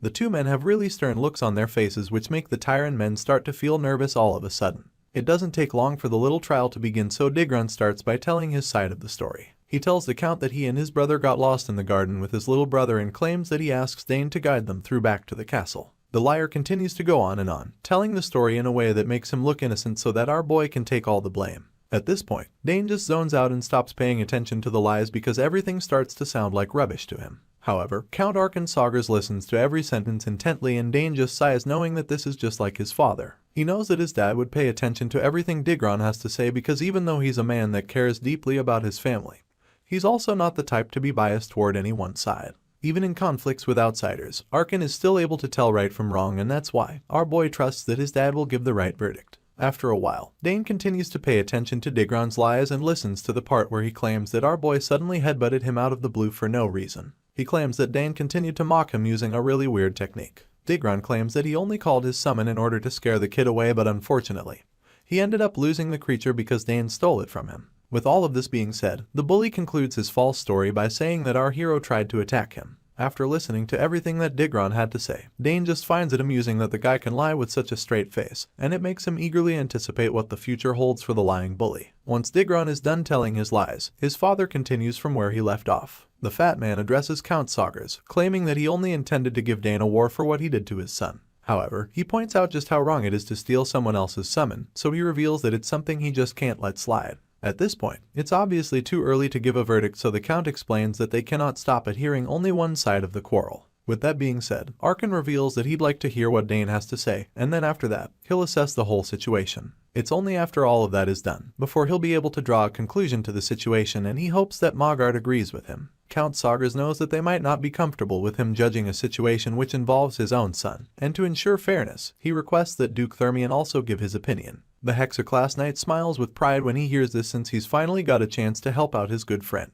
In response, he admits that he's ready to handle the situation like that if he's really needed. As you'd expect, this is not the kind of thing that Count Mogard Tryon and his son would want to hear, so they're quite pissed at the current path that things are taking. There's really no way he can complain about it because Arkan isn't the only one involved now, and he can't say that the case was judged wrongly. Mogard is familiar with Duke Thermian, so he knows that it can't be a good thing that the Hexa class knight is getting involved. At this rate, things will only get more complicated, and so he has a really bad feeling about the current arrangement. Mogard doesn't have a choice other than to let Duke Thermian and Arkan judge the matter, so he just watches from the side helplessly while Dane is finally asked to tell his own side of the story. The boy is pretty nervous, even though he's sure that the case will be judged well, but then he manages to calm himself down, feeling that everything should be alright if he just explains how the story actually went, since that should be enough. With this in mind, he starts by admitting that some of what Digron said is true, even though it's a little bit different from what actually happened between them. However, he reveals that the troublemaker actually stepped on the flowers that they grew with such care in their gardens. Dane explains that Digron did this so carelessly as he pleased, and then explains that all he did was tell the bully to get out of there. After that, he makes it clear to everyone that Digron was the one who got angry and grabbed him by the collar for what he said. As you can imagine, the scheming father and son refuse to let Dane finish talking before they cut him off by accusing him of falsehood. Digron is about to start talking again when Arkan cuts him off by telling Dane to continue speaking. Judging by the vein bulging out of the side of the man's face, you can tell that he's already pissed, and it's probably because he just found out that the troublemaker had the balls to step on his precious flowers. Anyway, our boy continues with his side of the story, revealing that he heard Digron clearly commanding Genpu to kill him when he summoned the wolf-like creature for the first time. Besides that, Dane also explains that he didn't steal Digron's summon, insisting that the creature came up to him first and ended up liking him better after seeing his goodwill. At this point, even Duke Thermion is intrigued by the boy because he's never met a 7-year-old who has that kind of vocabulary. Our boy makes it very clear that he did not steal anybody's summon, and the Tyrant men are left speechless by his boldness. Mogard calls everything that Dane just said nonsense because as far as he's concerned, there's no way that a summon would ever submit to someone else who isn't even a summoner. Because of this, the fat man is convinced that our boy must have used some sort of secret technique to achieve this, and he tries to make this point to Count Saugers, but unfortunately, the man doesn't seem to be buying his claims. Hearing Count Tyrant's accusations, Dane quickly dismisses them by explaining that the act has an innate affinity with summons. As a result of this, he's convinced that a summon that isn't close enough with its master could submit to someone like him who isn't even a summoner. Mogard tries to counter this claim by suggesting that it's an absurd theory, but before he can finish talking, Count Saugers cuts him off once again by curiously asking Dane if it's really possible for such a thing to take place. The Count is already really intrigued by this new information, and his 7-year-old assures him that it's actually true. At this point, Count Tyrant just bursts into a mocking laughter, feeling that the kid can't possibly be expecting them to believe his story. Right now, both stories are different and nothing is really adding up, so the fat man feels that there's no way to find out who's really telling the truth. However, Duke Thermion suddenly suggests that they'll be able to prove who's right or wrong in the entire situation with a single summon. The fat man and his bully of a son are horrified when they hear this because they know that this is where their lies will be exposed. Count Tyrant feels so frustrated at the mom because in his mind, the Duke just chose the wrong time to butt into the conversation. Hearing the idea that the Hexaclass Knight just brought up, Arkan is open to it since that would be the easiest way to find out who's really telling the truth. He then asks his son if he'll be able to prove his claims to them, and the 7-year-old boldly states that he can. At this point, the fat man and his son begin to panic because they know that they're about to land in some hot water. If Dane proves his claims, they'll be considered liars and everyone will know, which will ruin their reputation as nobles. Digron starts freaking out because he doesn't know what to do now. He obviously won't be able to summon Genpu, and everyone would realize that he's been lying. Apparently, his father doesn't know that he lied, so he expects Digron to summon the wolf-like creature with ease. It's at this point that the bully finally reveals that he can't actually summon the creature anymore. Hearing this, the fat man is furious because he can't understand how his son can no longer summon something that he used to summon several times a day before. Dane sees all the commotion and just smiles confidently, knowing that there's no way Digron can summon it because he already severed the connection earlier. After the bully fails to summon the creature, our boy gladly offers to go next, telling his old man that he's ready to summon it. Arkan smiles when he hears this, confirming that he has a lot of faith in his boy, and this is when Dane reveals that he'll need a sign that Digron possesses in order to do this. The red-haired brat gets pissed when he hears this because he feels like the boy is just looking for his trouble at this point. He can't believe that the 7-year-old is demanding his sign and concludes that our boy is just talking nonsense. To him, there's no way the summoning can work even if someone else uses another summoner's unique code engraved on it. Count Saugers notices that Digron is trying to come up with all kinds of excuses, and since the brat keeps insisting that Dane won't still be able to summon the creature after using his unique sign, the Count suggests that there's no harm in trying. After all, Dane's failure to do so would be the easiest way to prove that Digron has been telling the truth. At this point, Mogard realizes that really can't decline this suggestion because Count Saugers is right. The fat man is clearly nervous, but refusal to test the theory would mean that they've got something to hide, so he tells his son to give Dane the sign for a bit.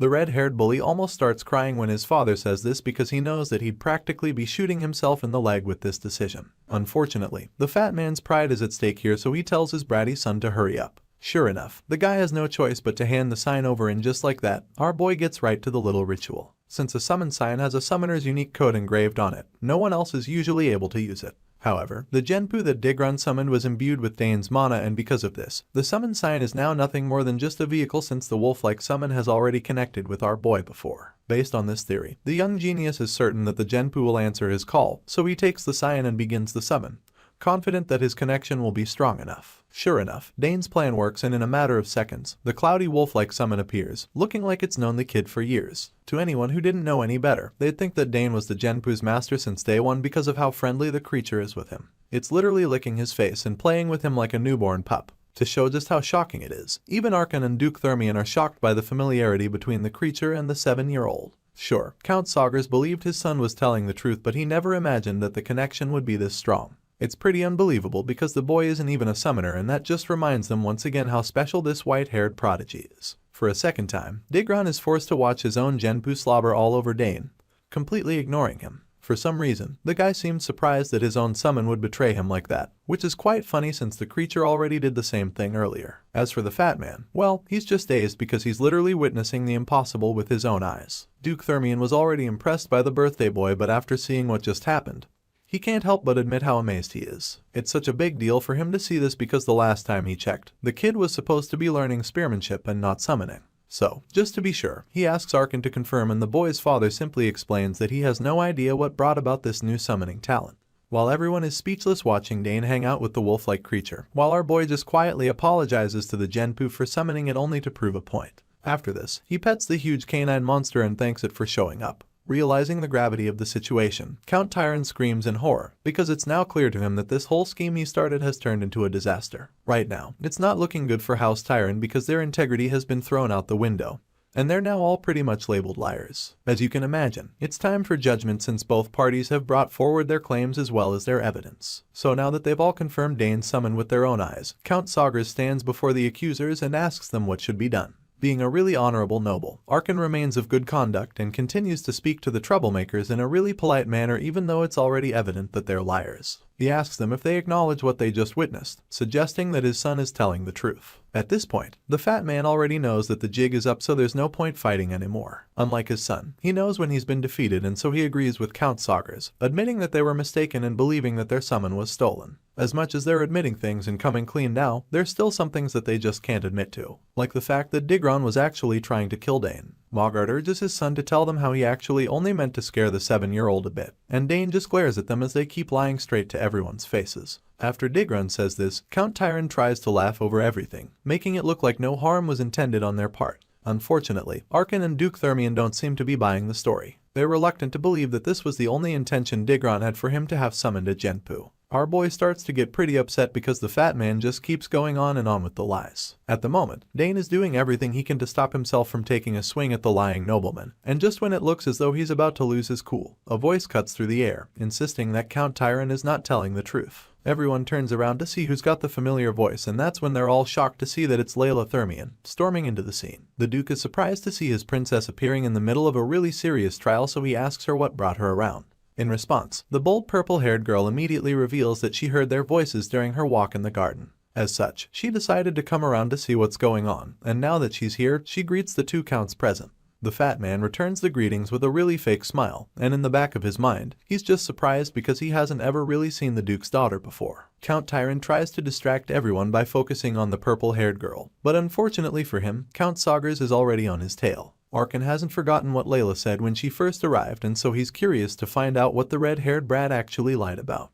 Just like that, the Tyron men are back on the hot seat and Layla is put on the spot to tell everyone what she knows. At this point, the young girl reveals that she actually overheard Dane's and Digron's altercation earlier while taking a walk, and it just makes you wonder how long this girl has been walking around the castle. Anyway, Digron is horrified when he realizes that there's a witness who heard everything that happened between him and the birthday boy. He begins to panic because he's so sure that Layla will spill the beans and expose him to everyone. Now that she's made such a comment, everyone, especially Count Sagres, who is curious to know what she heard, so the man asks her to quickly go ahead and say everything. As you'd expect, Dane's new friend is more than happy to spill all the evidence to prove our boy is telling the truth. She also wants to take down the bully, so she goes into details and breaks the story down to Count Sagres while Dane just watches with a smile on his face. The boy didn't expect this to happen, but he's glad that she came around, because thanks to her, things are going smoothly. By the time she's done telling her side of the story, it becomes pretty evident to everyone that Digron is the one at fault, so his father shamefully demands that he apologize to Count Sagres immediately. Sure enough, the humiliated bully quickly apologizes to Arkan and admits that he was wrong for what he did. In response, the man simply explains that he would like Digron to apologize to his son, Dane, and not him. As you'd expect, the brat is reluctant to do this at first, but then his father shoves him into action while claiming that he was just about to tell Digron to do that. The big bully sees himself being pushed around like a wimp and forced to admit that he's sorry when he actually isn't. He grumbles when his father pushes him, but then quickly remembers that he doesn't have a choice, so he marches toward Dane with the most unremorseful look ever, and then when he gets close enough, he stops and begins to make his pathetic attempt at an apology. Digron struggles to say that he is sorry, but he eventually manages to do this, and while he's doing this, our boy just glares at him, feeling upset because this so-called apology is probably more like an insult to him. Everyone else watches the spectacle, feeling pretty pissed by Digron's behavior, and even Dane is hesitant to accept the apology because it doesn't feel like one. To him, it's not a sincere one because the boy was forced to lower his head, and this only happened after a third-party witness came forward, leaving him with no choice. Honestly, our hero doesn't feel like accepting the apology, but based on his past experience, he figures that it would be more beneficial for him to show generosity rather than being stubborn. After much deliberation, Dane finally opens his mouth to accept the half-assed apology just so that peace can reign and everyone can go back to their business. When Dane says this, Digron exclaims in excitement, feeling relieved, which is surprising for a guy who had a very hard time tendering a proper apology. Count Tyron is equally relieved to see that everything is about to go back to normal and that they're not in trouble. The fat man sighs in relief, admitting that the whole situation was a really close one for him. The whole time, Duke Thermion just stays quiet as he continues to observe the prodigy, and after Dane finally accepts the apology, the Hexa-class knight recalls why he just felt the kid is special. I mean, he could have decided to be stubborn seeing that the other party was in the wrong, but he just still chose peace. With everything that just happened, Count Sagres finally takes his boy away from there, telling them that the argument is over now that Dane has accepted the apology. As much as it's all over now, Arkan reveals that he has no intention of letting the incident slide because Digron tried to use his summon to kill our boy. The fat man starts panicking once again when he hears this, and before he can come up with some lame excuse, Count Sagres cuts him off, telling him to take his family and leave the castle. Count Tyron starts to lose his cool when he hears that he's being kicked out, and he almost shows his true colors. The fat man is furious because he came all this way without complaints, and now it will all have been for nothing if he's kicked out now. As such, the schemer decides that he must find a way to stay in the castle at all costs, especially since his mission is still yet to be completed in the castle. Not knowing how else to go about it, the fat man grabs Count Sagres by the arm and starts begging him to let them stay. Count Tyron promises to do anything that's asked of him if he's allowed to stay, but Arkan just smacks the man's hand away, making it very clear to him that he has no need for him. Count Sagres glares at the man, claiming that he'll be sending soldiers to Mogard's room before storming away with the Duke, leaving the fat man speechless. Hearing this, Duke Thermion takes a deep breath and calls his daughter Layla to follow him out of the scene. Just like that, the two friends and their leave the liars humiliated out there in the garden, and as they walk away, our boy looks back at the lying bullies and thinks to himself that this serves them right. After all, they were the ones who started this, and now they're reaping what they sowed. That aside, Dane admits that he had no idea his father could get so scary when angry. The boy has never really seen this side of his father because he's practically Arkan's precious egg, but now he realizes just how strict his old man can be in times like these. On the way back, Count Sagres asks Dane if he really defeated Digron Tyron using mana bullets, and our boy confirms this, which is pretty shocking because the last time they checked, he wasn't exactly an experienced mage or a student of magic. After a while, the Hexa-class knight decides that he wants to know more about the 7-year-old genius prodigy, so he makes it clear just how impressed he is by the boy. As far as Thermion knows, history has never really seen a man who trained in spearmanship, summoning, and now magic at such a young age. In response, Arkan proudly admits that he's glad to have such an exceptional son. Layla is shocked when she hears this about her new friend, and Dane just remains modestly silent. Thermion admits that he's impressed by how calm Dane is too, because when kids fight, they get agitated and insist that they're right. But not our boy. He remained calm all through the process, and for this reason, the Hexa-class knight is convinced that Dane will grow up to become a fine man. Hearing this, Count Sagres just plays the modesty card as well, suggesting that it's too early to say, claiming that they'll just have to wait until Dane grows up to see. With that being said, he goes on to compliment Layla as well, claiming that the little trial worked out well thanks to her. If it was for the girl's testimony, things could have turned ugly, and when her father hears this, he starts smiling mischievously. Thermion is glad to hear that Arkan sees his daughter in that light and figures that this is the best opportunity to talk about marriage arrangements between the kids, so he goes right for it cleverly. It turns out that that was the last thing on Arkan's mind, and he can't believe that Thermion wants Dane to marry his daughter. Not knowing his need to evade the conversation, he conveniently notices that the sun is setting and that the banquet is about to start, so he dashes off quickly. Unfortunately, Thermion isn't one to give up easily, so he leaves the kids together, telling Layla to take her time with Dane, and then goes after his old friend to have the tough discussion. Our boy and the purple-haired girl are just puzzled when they see their fathers acting like kids. Layla feels really embarrassed, knowing that there's no way to stop her father from getting what he wants. To avoid any further awkwardness, she changes the topic, asking Dane if the summon truly ignored its master and chose him instead.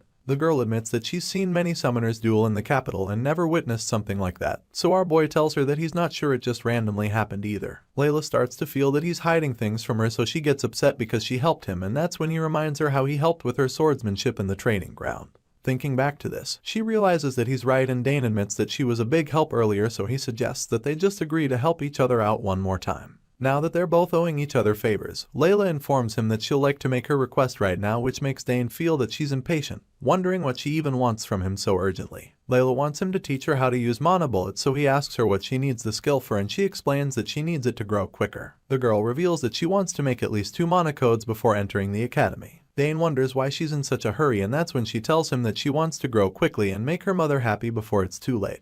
Her mother loves her dearly, so she's sure that such rapid growth would make the sick woman very happy. At this point, Dane remembers hearing their fathers talking about the situation. The Countess is bedridden and Layla wants to make her happy, so if teaching the girl how to use mana bullets will help, then he's not going to refuse her request. Hearing this, the excited girl is so eager to start, claiming that she doesn't mind getting into it that night. In response, Dane tells her she can do whatever she wants, suggesting that mana bullet shouldn't be too difficult once she understands the flow of magic. This just makes the girl even more excited, so she's eager to help him too, and then asks him what his own request is. Hearing this, our boy thinks hard and then finally comes up with a request, but we're not told just yet. Back in the halls, the other guests find out that Count Tyron got kicked out of the castle, but they're not sure why. Only a few are aware that he got taught a lesson after picking a fight with young Master Dane. But then, it's only a matter of time before the news spreads. People who hear the story are just disappointed that the noble came all this way just to embarrass himself. Besides that, rumors of our boy being an excellent summoner are already making the rounds, and those who hear this are immediately fascinated because they quickly learn that the boy isn't just a spearman, but also uses magic. They can't comprehend such a thing because it's not even supposed to be possible, but it's clear now that a certain 7-year-old is proving all of them wrong. At the party, a purple-haired man approaches the young master, introducing himself as Baron Opent from the Opent territory in the east. Our boy admits that he's heard of the place since it's famous for its grilled trout and sapphire. Hearing this, the man is flattered, so he concludes that Dane is very bright and then brags about having the best trout and sapphire on the continent. It turns out that Baron Opent came with an agenda after hearing how talented Dane is. The man brought his daughter Sylvia to say hello, and the blue-haired girl was excited to greet the genius prodigy for the first time. At this point, Dane begins to wonder what's really going on, but he just tries to hide his nerves and says hi to the girl as well. Without wasting any time, Sylvia asks him if he'll be the one to inherit the Sagar's family fortune, and he tells her he doesn't know, but the clever girl tells him not to feign ignorance. As far as she's concerned, he's definitely the one to inherit the family fortune because of how talented he is, so she grabs his hand and tells him to take care of her properly, feeling that they might become family in future. Hearing, the boy already knows where she's going with this statement, so he nervously tells her to take care of him as well, and he just begins to wonder why kids these days are so straightforward. The purple-haired girl is surprised to see her new friend there because she had no idea that he's been around. At the same time, Dane sees her and becomes pretty nervous because he was just in the middle of a handshake with the new girl. Speaking of the new girl, Sylvia doesn't look very pleased to see the Duke's daughter around. Apparently, she is already familiar with Layla, so she's pissed when she realizes that the girl also knows the genius prodigy of Sagar's family. Layla notices that they're holding hands, and this gets her pretty worked up, so she asks Dane who the other girl is. At this point, our boy gets even more nervous and begins to stutter. Before he can say anything, the girl cuts him off and introduces herself as Sylvia, the eldest daughter of the Baron Opent, and judging by the look on her face, you can tell that she's ready to challenge Layla for Dane's attention. It seems as though these two ladies are rivals because even Layla starts to look really upset when she hears this. A wave of rage washes over her, and as much as she hates to say it, she claims that it's nice meeting the Baron's daughter. Both girls look like they'd rip each other apart if they got the chance, but to the untrained eye, they seem like two friends smiling at each other. Thankfully, Dane knows that keeping them in the same space is probably a bad idea because he can sense a familiar killing intent oozing off the girls. The reason he's familiar with this vibe is because he grew up with two older sisters who didn't exactly get along all the time. Apparently, Arabella had their own little sister beef, so Dane knows what it looks like when two girls don't like each other very much. With this in mind, our boy just remains quiet, not knowing what to say, and all he can think about is how scary girls actually are. While he's still panicking about the situation, Layla suddenly grips his hand and tells Sylvia that she'll be borrowing the genius prodigy for a while. With a sinister look on her face, she makes it clear to the Baron's daughter that she and Dane already had an appointment, and after saying this, she reminds the boy of their planned meeting.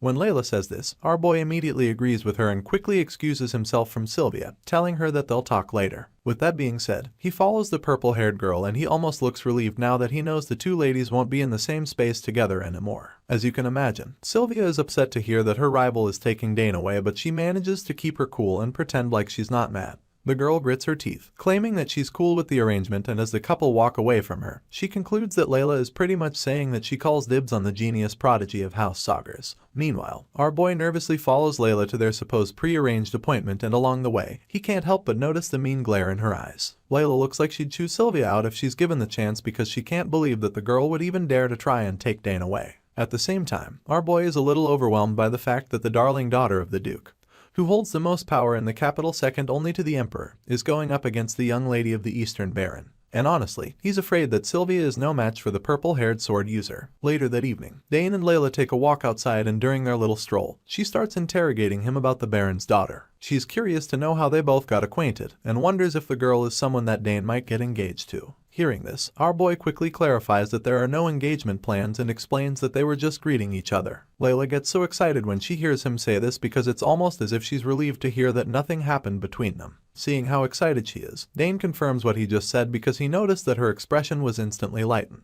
Sometime later, the duo make their way to some kind of abandoned area nearby. The place is covered in vines and dirt, confirming that nobody has been there in a long time. Apparently, this is the location for their appointment, and when they arrive, Dane informs Layla that this is the place. He claims that it's the only secret spot he knows of, so she's really impressed, admitting that she never imagined there would be a place like that in the Sagar's manor. They walk into the place and Dane assures her that they won't be bothered by anyone else. This just makes her even more excited to be in the secret place. The girl is amazed by it, feeling so happy to finally be in this place that she didn't know existed. All of a sudden, she says something really suspicious, claiming that nobody will know if they do it here. At first, anyone would assume that she's referring to something naughty, so Dane quickly makes it clear that his intentions are to train. He agrees with Layla, stating that the place is perfect to train, and then asks her if she's ever felt mana before. In response, the girl admits that she's felt it only a little. She reveals that she doesn't have enough to form a mana core and admits that she has even tried to take in mana by breathing it in.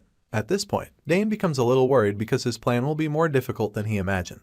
Realizing that you're not at an emission stage yet, he's pretty confused because he's not sure how to go about. Speaking of this, our boy recalls that he learned it naturally on the battlefield in his past life. As such, he's quite disappointed that she hasn't learned it because he imagined that a ducal house like hers would teach her this. Seeing that things will be a bit difficult for her, Dane decides that he'll teach her. As such, he concludes that they should start with something easy. First off, he tells her that she'll have to feel the mana that she takes into her body. In response, she's a little surprised that she has to feel the mana inside her body, so our boy confirms this, explaining that she needs to learn how to control the mana inside her body first before even thinking about expelling it.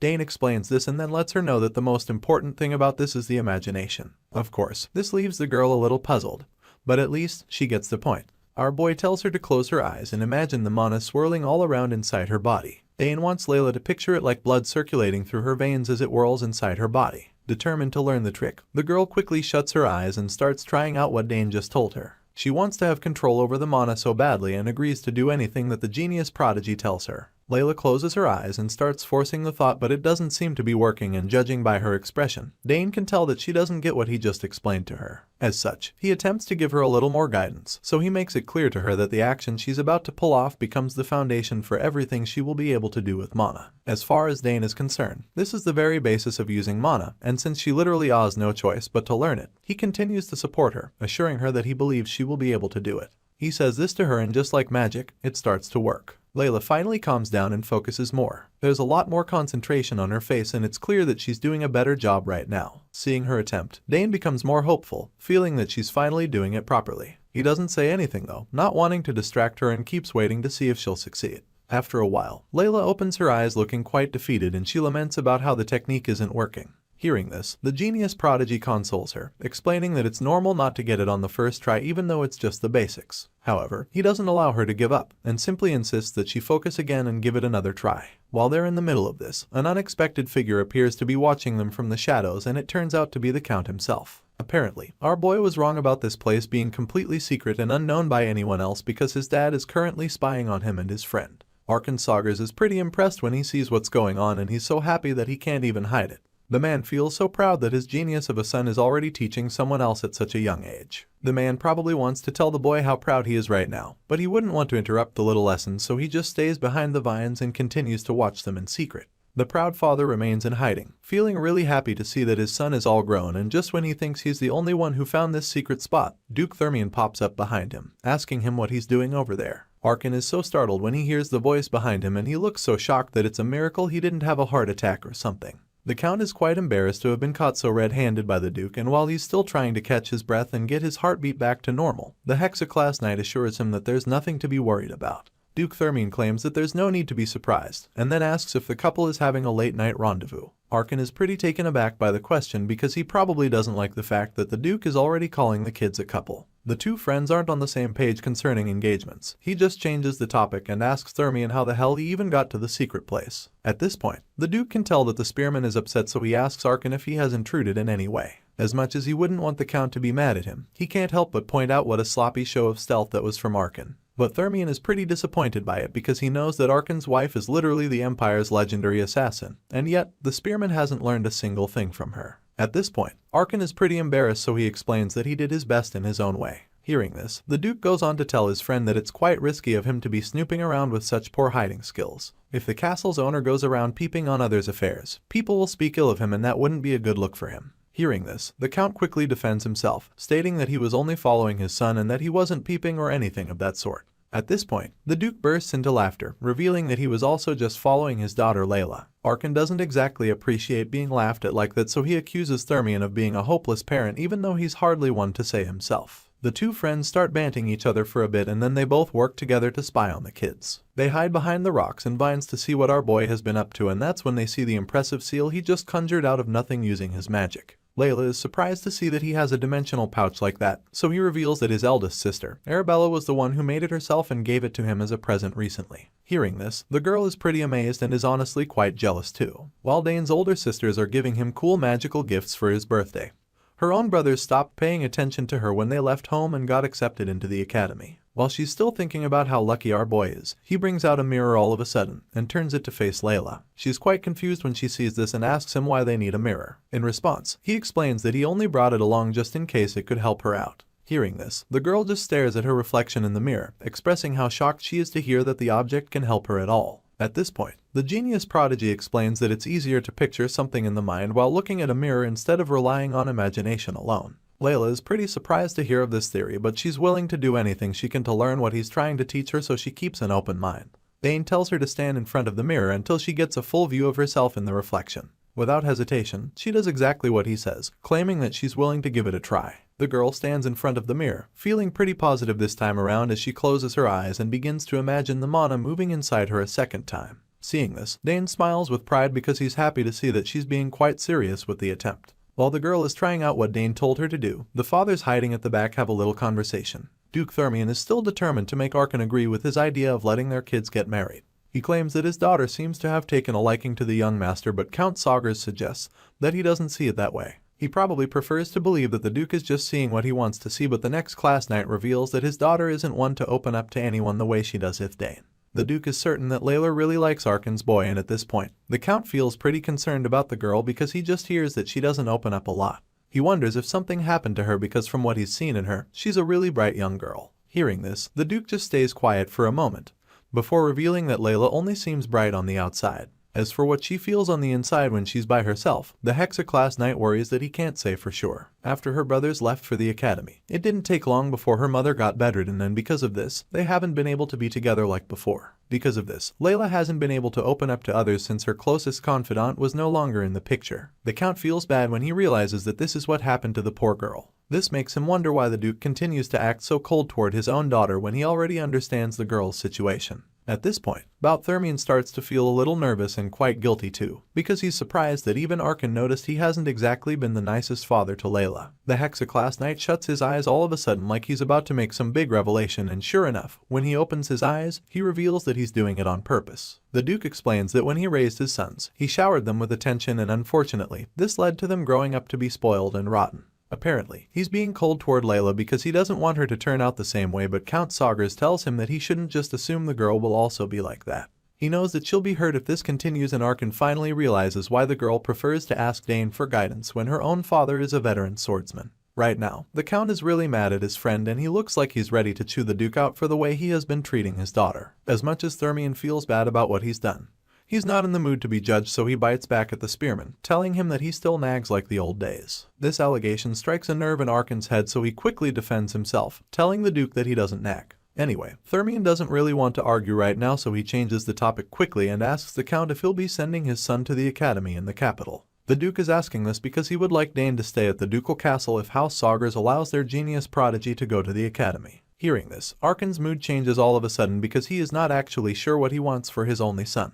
Unlike the girls, he probably wants his boy to be around the castle with him, so he ponders on what Thermion just told him. While he's at it, Layla suddenly starts screaming in excitement, feeling really proud of herself because she believes that she finally did what Dane has been trying to teach her. The boy confirms that she did great, and this just makes her even more excited, so she rushes to wrap her arms around him in a warm hug. After thinking about the Duke's offer, the Count finally confirms that he'll do whatever Dane wishes, the same way he did with Arabella and Claire. However, he promises to grant Duke Thermian's request if his son chooses to go to the capital. Hearing this, the Hexaclass Knight is quite pleased and admits that it would be nice to have Arkan around while he's in the capital. At this point, the Count sounds quite surprised because he feels that Thermian probably wants them to spar all day while he's in the ducal castle. This makes him suggest that the Duke must have gotten sharper, and so he relishes the challenge. While the two old men chat and laugh over it, the Master of Stealth reveals herself behind the vines and rocks. She's been watching the men without their knowledge, and with such talent, it's no wonder why she's considered the greatest assassin in the Empire. Lily has been wondering where they all wandered off to, and now that she's seen what they're up to, she wonders why they're acting so shamefully. It's pretty funny to her, but then again, she realizes that the love they have for their children holds a strange sway over them. For this reason, she decides that she'll just pretend like she didn't see anything.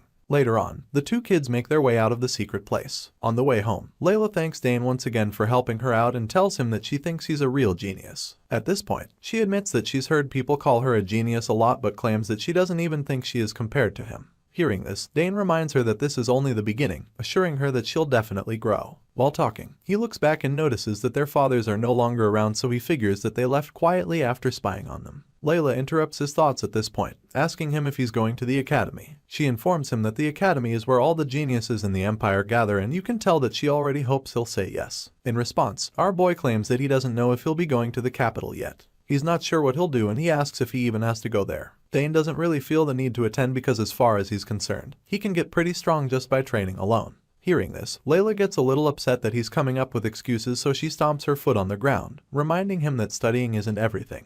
The girl makes it clear to him that the academy is where he'll go to form his noble faction, and so that means that he'll need to go if he wants to form a connection from a young age. Dane laughs in his mind when she says this and concludes that she's pretty knowledgeable in how the world works for a 7-year-old. Our boy knows that she's right, and he admits this, but he also explains that he's not interested in going to the academy. At least not yet. Right now, he feels that there's still a lot for him to learn by himself. There's a mountain of books that he hasn't read in his home library, and on top of that, he knows that there's still a lot for him to learn from his parents. Layla understands everything he's saying, but she's still determined to convince him otherwise. She asks him if he doesn't feel like playing with the other kids sometimes. Layla clearly has no idea that she's not actually talking to a 7-year-old boy, but actually a former knight who got reincarnated. As a result, she also doesn't know that he has no interest in playing with other kids. Besides that, she heard that his older sisters are attending the academy, so she wonders why he doesn't want to go join them there. After she's done making all of these points, Dane realizes that the girl is truly persistent in her attempt to convince him. He's already tired of the conversation, so he decides to calm her down by telling her that he's thinking of going to the academy in the future if he feels like it then. In response, she tells him to inform her if he finally makes up his mind to attend, and Dane agrees to do so. Apart from that, she'd also like him to visit her house when he comes to the capital. She wants him to come around so he can see what she practiced, and so our boy promises to do so. He even claims that he'll send a letter if he ever plans to visit the capital, and this makes her remember that Dane still hasn't told her his request. So, he smiles at her and promises to tell her his request when he goes to the capital. However, she doesn't look too happy about this and expresses her shock when he says this. The scene shifts, and the next thing we see is that some of the noble guests are preparing to head off. They hop aboard their carriages and say their goodbyes to the Sagar's family. Our boy watches as the carriages leave the premises and then looks back to the small box in his hand. Just then, he turns to Duke Thermian and asks the Hexaclass Knight what it is. In response, the old man informs him that it's his birthday present, hoping that the boy likes it. Taking a closer look, he's pretty overwhelmed by how valuable it looks. The Duke sees the look on Dane's face and can already tell what the boy is thinking, so he decides to explain what the gift is. The old man reveals that the symbols of the Thermian house are revenge, the sword, and the blacksmith. It turns out that the history of the house began with their progenitor, who happened to be a blacksmith. Thanks to him, Thermian house has the best forge in the entire empire. In fact, they have the best forge in the entire continent. All of the Thermian-made weapons that guide the Empire were made in the forge, and when Dane hears this, a cheeky smile appears on his face. Apparently, he's familiar with the story and familiar with the forges of the Thermian house. All the ores in the world can be found in the Thermian house, and all sorts of mystical weapons and artifacts are created in the greatest forge on the continent. The Duke tells Dane that if he shows them the insignia when he goes to the forge, then they'll create a weapon of his choice for him. The insignia is basically a certified check that approves the honor and skill of whoever holds it, and in this case, the genius prodigy of House Sagars is the one with it. Even Arkin is shocked when he sees that Thermion gave his son such a precious insignia, and he's afraid that the gift might be a little too much since it's something that even the imperial family desires deeply. Well, the Duke doesn't feel that it's too much of a gift, so he just pats Dane on the head, telling the kid to grow well and help his father. In response, our boy thanks Thermion sincerely. A while later, it's time for the Duke and his daughter to leave, and Lily notices that he feels down. She asks him if he's sad to see Layla off, and he immediately admits that he is really sad, pointing out that the girl is practically his first friend. Hearing this, his mother simply comforts him and assures him that he'll be able to see her again when he goes to the capital. His mother is so hopeful that they'll meet again, so she encourages him to become even more handsome so he can shock her the next time they meet. Hearing this, he just goes silent and realizes at this moment that he can't stay here forever. For this reason, he decides that he'll see her when he visits the capital. Until then, he deeply hopes that Layla stays well. With this in mind, Dane bids the Thermians goodbye, and after that, their carriages zoom off. The Duke sits in the back thinking about something really odd. To him, it's quite odd that whenever he looks at Dane, he's reminded of a certain man. The Duke is reminded of that warrior Argric, who showed the ability of a triple-class warrior at a young age. Duke Thermion thinks back to his encounter with the very talented knight that he killed and feels that if Argric was still alive, he could have become one of the Hexa-class knights of the Drenic Empire. With this in mind, the Duke just makes his way back home, hoping to see what Dane would look like when he's finally grown very soon. A few days later, we caught up with our boy inside his room. The 7-year-old sits on the floor in his room with the summon egg that his sister Claire gave him on his birthday. He's trying to be patient with the egg and still feeding it mana every morning and evening, just as his sister told him to. He knows that it's still too early for the egg to hatch, but he's quite hopeful and eager to see what's inside it. To think that the egg is holding a mysterious familiar makes him really curious. Even if someone isn't a summoner, if they somehow manage to instill the egg with their mana and imprint themselves as the master before it hatches, then they would permanently control the summon that usually only sticks around temporarily. With this in mind, Dane ponders on the situation and concludes that the quality of his mana obviously needs to match that of the familiar. Besides that, he knows that there are probably a lot of tricky conditions that haven't been fulfilled yet.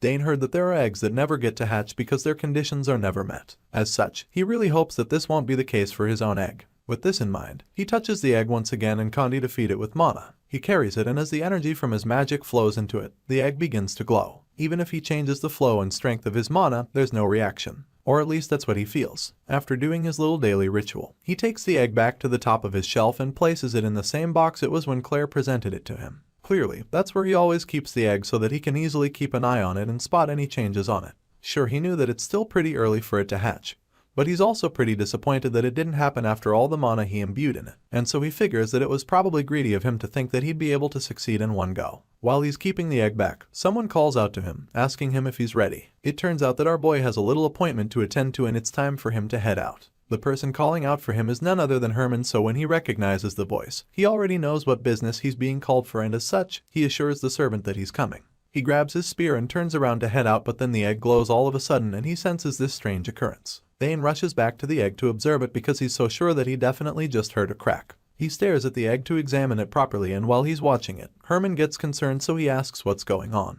When Dane doesn't answer, he enters the room to check on the young master, and that's when he sees the boy carefully observing his egg. Our hero tells the guy to wait a second while he checks the egg, and after paying close attention, he realizes that he doesn't actually feel anything different. He starts to think that he was mistaken, so he laughs nervously, feeling a bit disappointed that he got excited for nothing after all. Hearing this, Herman asks Dane if the egg showed a reaction, and our boy just tells him no, stating that he only imagined something. With that being said, he tells the servant that they can now get going, and as the scene shifts, the next thing we see is that our boy is in the middle of another one of his intense training sessions. It's pretty normal for him to do this, but what's shocking is the fact that he's training with a sword and not the spear his father gave him. He executes a really flawless performance, and Herman can't help but applaud him for it. He commends the young master for an amazing training session, but he's also curious to know when Dane started training with the sword. In response, the genius prodigy explains that he just wanted to swing it around a little bit. Herman isn't surprised to see that the boy is really excellent with the sword because it's just the kind of thing you'd expect from a genius after all. Dane takes a look at the sword and smiles, feeling that it was really fun to use a new weapon. It's really amazing to him because he wasn't able to hold a sword during that time because his father has been watching him so closely. As you can imagine, Arkin wouldn't exactly appreciate it if he caught his only son using a sword instead of a spear, so Dane has been hiding this talent from his old man.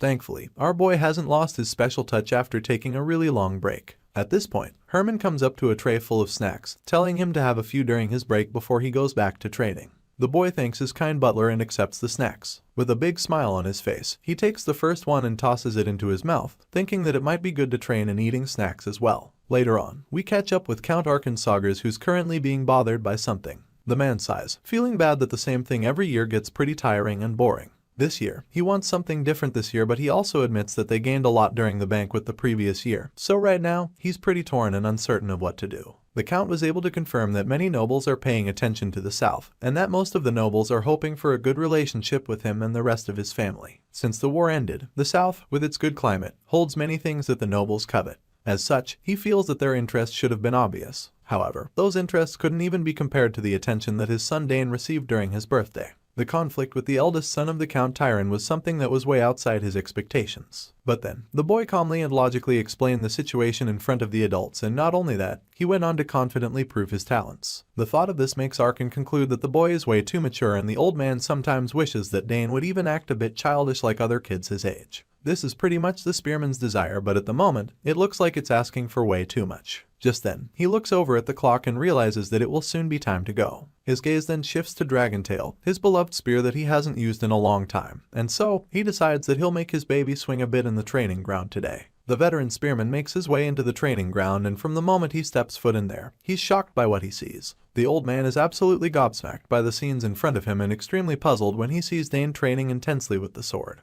Arkan can't believe his eyes, and the look on his face confirms just how heartbroken he is. He's taken aback by the fact that his only son would be practicing swordsmanship and starts to think of logical reasons for what he's witnessing. The man just stands there in a daze and continues to watch the 7-year-old do his thing. He keeps staring, and from the look on his eyes, one would think he's about to burst into tears. As he ponders on what could possibly make his genius son take up swords, he remembers that Duke Thermion was particularly interested in the boy during his time at the castle. As such, he figures that the damn knight must have said something to Dane to make him want to use swords instead of spears. He remembers Thermion patting his boy on the head and instantly concludes that there's no other reason why the kid would be swinging a sword around all of a sudden after training with the spear for such a long time. Being a really patient man, Arkan just stands still at the entrance and continues to watch Dane swing the blade around. As much as it pains him to see, he's also pretty curious to see how good Dane is with the sword, and boy is he in for a surprise. Our hero was literally one of the most dangerous swordsmen in his former life, and so there's no doubt that he'd still be extremely amazing with swords.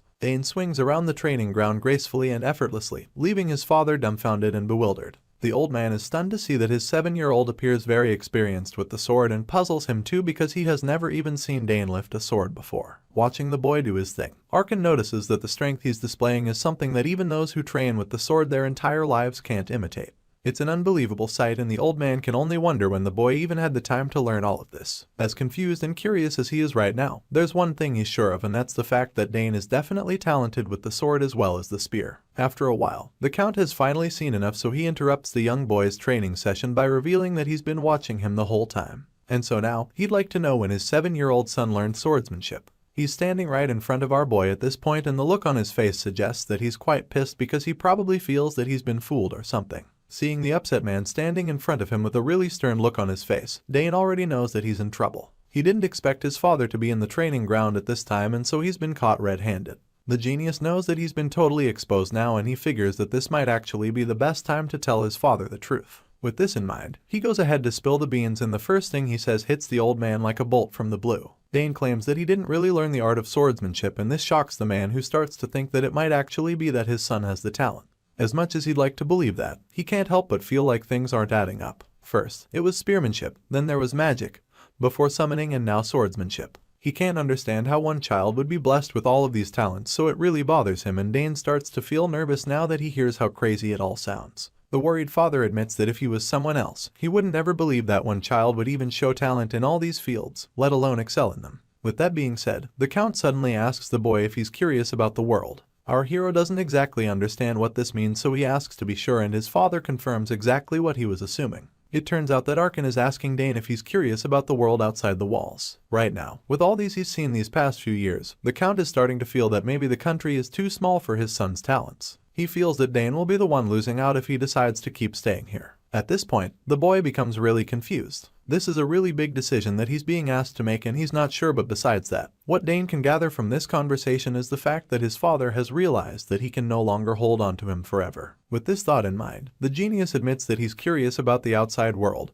and the old man just smiles in response. He thinks that this is good and feels that they should start preparing everything so that Dane can be ready to go out into the world. It's as if everything is happening so fast now, and the boy is pretty surprised by how easily his father is letting him go. In response, Arkin reveals that he means everything he's saying, and he admits that it's regretful. But then again, he believes that it's only right for him to heed the desire of his son. On top of that, he reveals that he's brought something special for Dane on this day. He says this and then shows the boy his beloved spear, the dragon tail. Of course, Dane immediately recognizes the beautiful piece, and his father knows this too because it's the same spear that the boy reacted to back on his first birthday. The boy agrees completely with his old man, claiming that he remembers it because it reacted to him that day. Just then, Count Saugers gives our boy the spear, telling him to try holding it for a bit. And the moment Dane tries to carry the weapon, something strange happens. Dragon Tail starts vibrating violently at that moment, and it takes a while for it to calm down in Dane's hands. And when it finally does, he notices that it's also glowing. The 7-year-old is amazed by how much power is held within the spear, and while the boy tries to understand the tool, his father just watches with a big smile on his face the whole time. He's glad because the spear is reacting a lot stronger now than it did when Dane was 1. Because of this revelation, the man concludes that nobody will blame him anymore and vows to make sure that his son's talent with the spear shines the brightest. With this in mind, he touches Dane on the shoulder and tells him that he's thinking of making him a master of the spear before he leaves. As such, he wants the boy to be ready for what's coming ahead, and our boy agrees. Arkin tells the boy that the spear will belong to him one day, but before then, he wants him to grow strong enough so that he can wield it with pride. Hearing this, the genius prodigy agrees but admits that he wants to work hard to wield his father's teachings with pride rather than the spear. In response, the excited man smiles proudly, claiming that it's just the kind of thing he expects from his son. Now that they're on the same page, he asks Dane if they can begin, and of course, our boy is ready. Later that evening, after a long day at the training ground, our boy retires to his room and flops down on the bed. There, he thinks about everything he discussed with his father and wonders what the outside world is like. The boy has always been curious about it, and even during the days when he was roaming about on the battlefield, he's always wanted to know what it was like on the other side. Back in his former life as Ardric the Knight, all he knew was war. From tidying camp, to cleaning his weapons and eating bland food, that was pretty much the entirety of his life as a knight. Out of everything, going to battle was the best part of his life. The only way to escape was for the war to end or die in battle. Just those two ways. There was no other way to get out of the war. As Ardric, he couldn't even imagine living a life outside the battlefield. But as Dane, the situation is different. The boy doesn't know how his talent will be used or how the world will accept him, or even what he can do in the outside world. But now, he has the opportunity to travel everywhere and accomplish anything. For a while, all he wanted was to stay and enjoy the warmth of this place. However, thanks to his father's question, his thoughts have changed, and as such, he is now ready to go outside. Just then, someone enters the room, feeling that the boy has already made a decision, and this shocks Dane. He shoots up from his bed feeling startled and is surprised to see that it's his mother who entered the room. He didn't expect her to be the one, so he asked her when she came in. While he's still trying to catch his breath, the blonde woman just gives him a warm smile, suggesting that she is just as proud of him as his father is. Seeing the look of shock all over his face, she calmly tells him not to worry and explains that he didn't hear her knock on the door because he was so deep in thought. Dane is surprised but also a bit relieved after she explains this, so she confirms it and tells him that she heard what he and his father discussed. Arkin told her that the big would be deep in thought, so she came to check up on him and ask him if he's actually curious about the world outside the county. In response, the white-haired boy says yes, revealing that his father said it would be a waste of his talent for him to stay here. After thinking about it for a while, he admits that he's curious about the outside world as well, which means that everything is actually leading him to leave the county. Dane apologizes to his mother because he knows that she'd have a hard time letting him go. He's the last child at home, and once he leaves, she'll have no one left in the nest. Even though she'll miss him dearly, she also wants what is best for him, so she tells him not to apologize and pulls him into a hug. He points out how his sisters aren't even around to keep Lily company, but she tells him not to worry, assuring him that she's fine, and tells him that she knows how amazing his talent is. With that being said, she believes that the outside world would have eventually called for him even if he didn't make this decision now, and so, she feels that he should take the bold leap. She admits that it would be amazing if he could stay there longer with her, but she knows that the world wouldn't let him do that. Because of this, she encourages him to go do what he wants to do. They both share a wholesome moment, and the boy promises her that he'll return often and tell her all about the outside world even if he decides to go. So, she thanks him for this. Now that he's said this, she concludes that she'll need to prepare to send him out there just like his father has, but Dane is puzzled, wondering what she means by preparation. At this point, she reveals that she was planning to teach him tracking and going slowly from there, but now she feels that they'll need to get him on board with settings and avoiding traps. Dane realizes that he'll also be receiving special lessons from his mother as well, and just thinking about this gets him exhausted. The woman talks about skills for getting rid of corpses and plans to teach him about the human body, so he concludes that he'll be exhausted before he even steps foot in the outside world. Overall, the woman is excited to teach him many things and Dane promises to do his best to learn them. He's about to get special lessons from his parents with love, and if he's going to make it in the outside world, then he'll need to get ready for what's ahead. The story continues, and as the scene shifts, we resume in the southern region of the Althian Empire, that is Sagres County. With its warm climate and abundant natural resources, the place became a cornerstone of the Althian Empire, and this was also that they would not tire out during the war. That's right, the county became one of the most precious parts of the empire, and thanks to Count Arkensagre's magnanimous ruling, it was a region of peace and warmth for the longest time. After the war was finally over, the few remaining rebel forces were all apprehended as well. At least, an era of peace which feels to persist for eternity has returned, and the people of the Sagres County are so blessed to enjoy such times. Along the streets of the beautiful county, people walk around peacefully, and some of them start talking about the rumors they heard recently. It appears that the young Master Dane visited the shops in the county, and it's a really big deal for them because our boy isn't exactly the kind of character they expect to leave the confines of the Sagres Manor at such a young age. They're shocked by the news, and those who hadn't heard about it before are immediately told how Dane apparently even went and bought something from a shop. It's such a rare thing to see Dane leave the manor that people are even saying that the eldest daughter of the shopkeeper even fainted when she saw the young genius in their establishment. Now that the rumors are spreading like wildfire, more and more people are starting to believe it, and it's still pretty baffling to them because of how strange it is. Two girls in the crowds hear this and begin to talk about the other rumors they've heard about Dane Sagres. Apparently, they were told that the white-haired prodigy becomes more handsome by the day, and for this reason, they wish that they would be lucky enough to see his face even once. Unsurprisingly, one of the girls is in love with the Count's son, and since they've not heard any news of him being betrothed to anyone, she starts to feel that there won't be any harm in trying to make him fall in love with them. The girl makes this suggestion to her friend, but she's immediately shunned for it. Her friend asks her if she's crazy and lets her know that it's a terrible idea because the genius prodigy is still only 14 years old. That's right, our boy is pretty grown now, and since it's been 7 years since the last time we saw him, it makes you wonder how Dane looks now. Anyway, back to the story. The infatuated girl refuses to be discouraged by her friend, claiming that Dane doesn't look anything like a 14-year-old from what she's heard. Hearing this, her friend is surprised, and so the love-struck girl reveals that Dane is already as tall as his father. It's pretty impressive to know this, and the girls conclude that the boy is already so tall because the Count is also really tall himself. To them, this must be the genes at work, and this just makes the infatuated girl crush even harder on the genius prodigy. Even if nothing else is certain, one thing that is clear to her is the fact that Dane could be mistaken for a 20-year-old with his current height.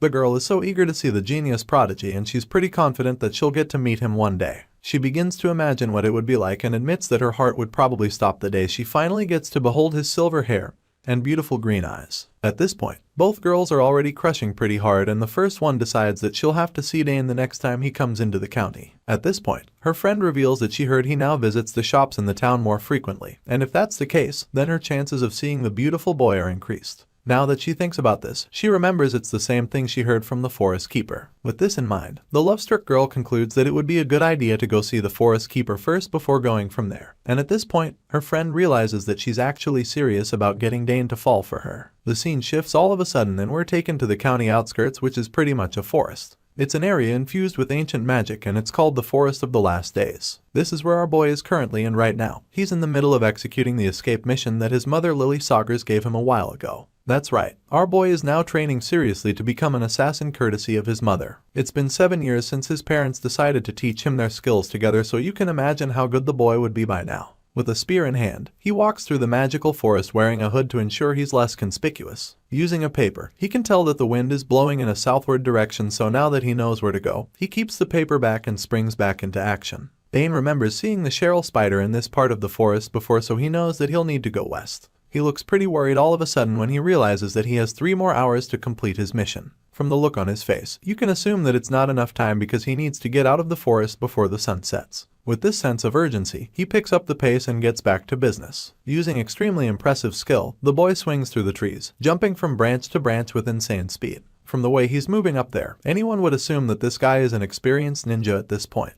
He's so focused right now, and with each step he takes, he gets closer to his goal. Dane is determined to complete his mission before sunset, and he knows that every second counts. Another reason he's moving so quickly is so that he doesn't get seen by anyone. He's training to be an assassin after all, and one of the most important things in assassination is to avoid getting caught by enemies. With this in mind, he moves like the wind, making it impossible for anyone to see him. During the set period, our boy needs to avoid the traps and nets set up by his mother. He needs to evade all the obstacles placed in the way that are waiting for him, and he also needs to escape from the forest, which is already famous for housing all sorts of dangers. After using his display of blistering speed, Dane finally reaches a part of the forest where it looks like he can take a breather for a while. He seems to have avoided many of the traps already, and now, rather than moving swiftly, it would be wiser to tread slowly and carefully so that he can observe the environment. Dane hides behind a rock for a while, and as he scans the area, he remembers that he's supposed to breathe in order to take in the mana from his surroundings. After taking a deep breath, he holds it in with the mana for a while before exhaling again.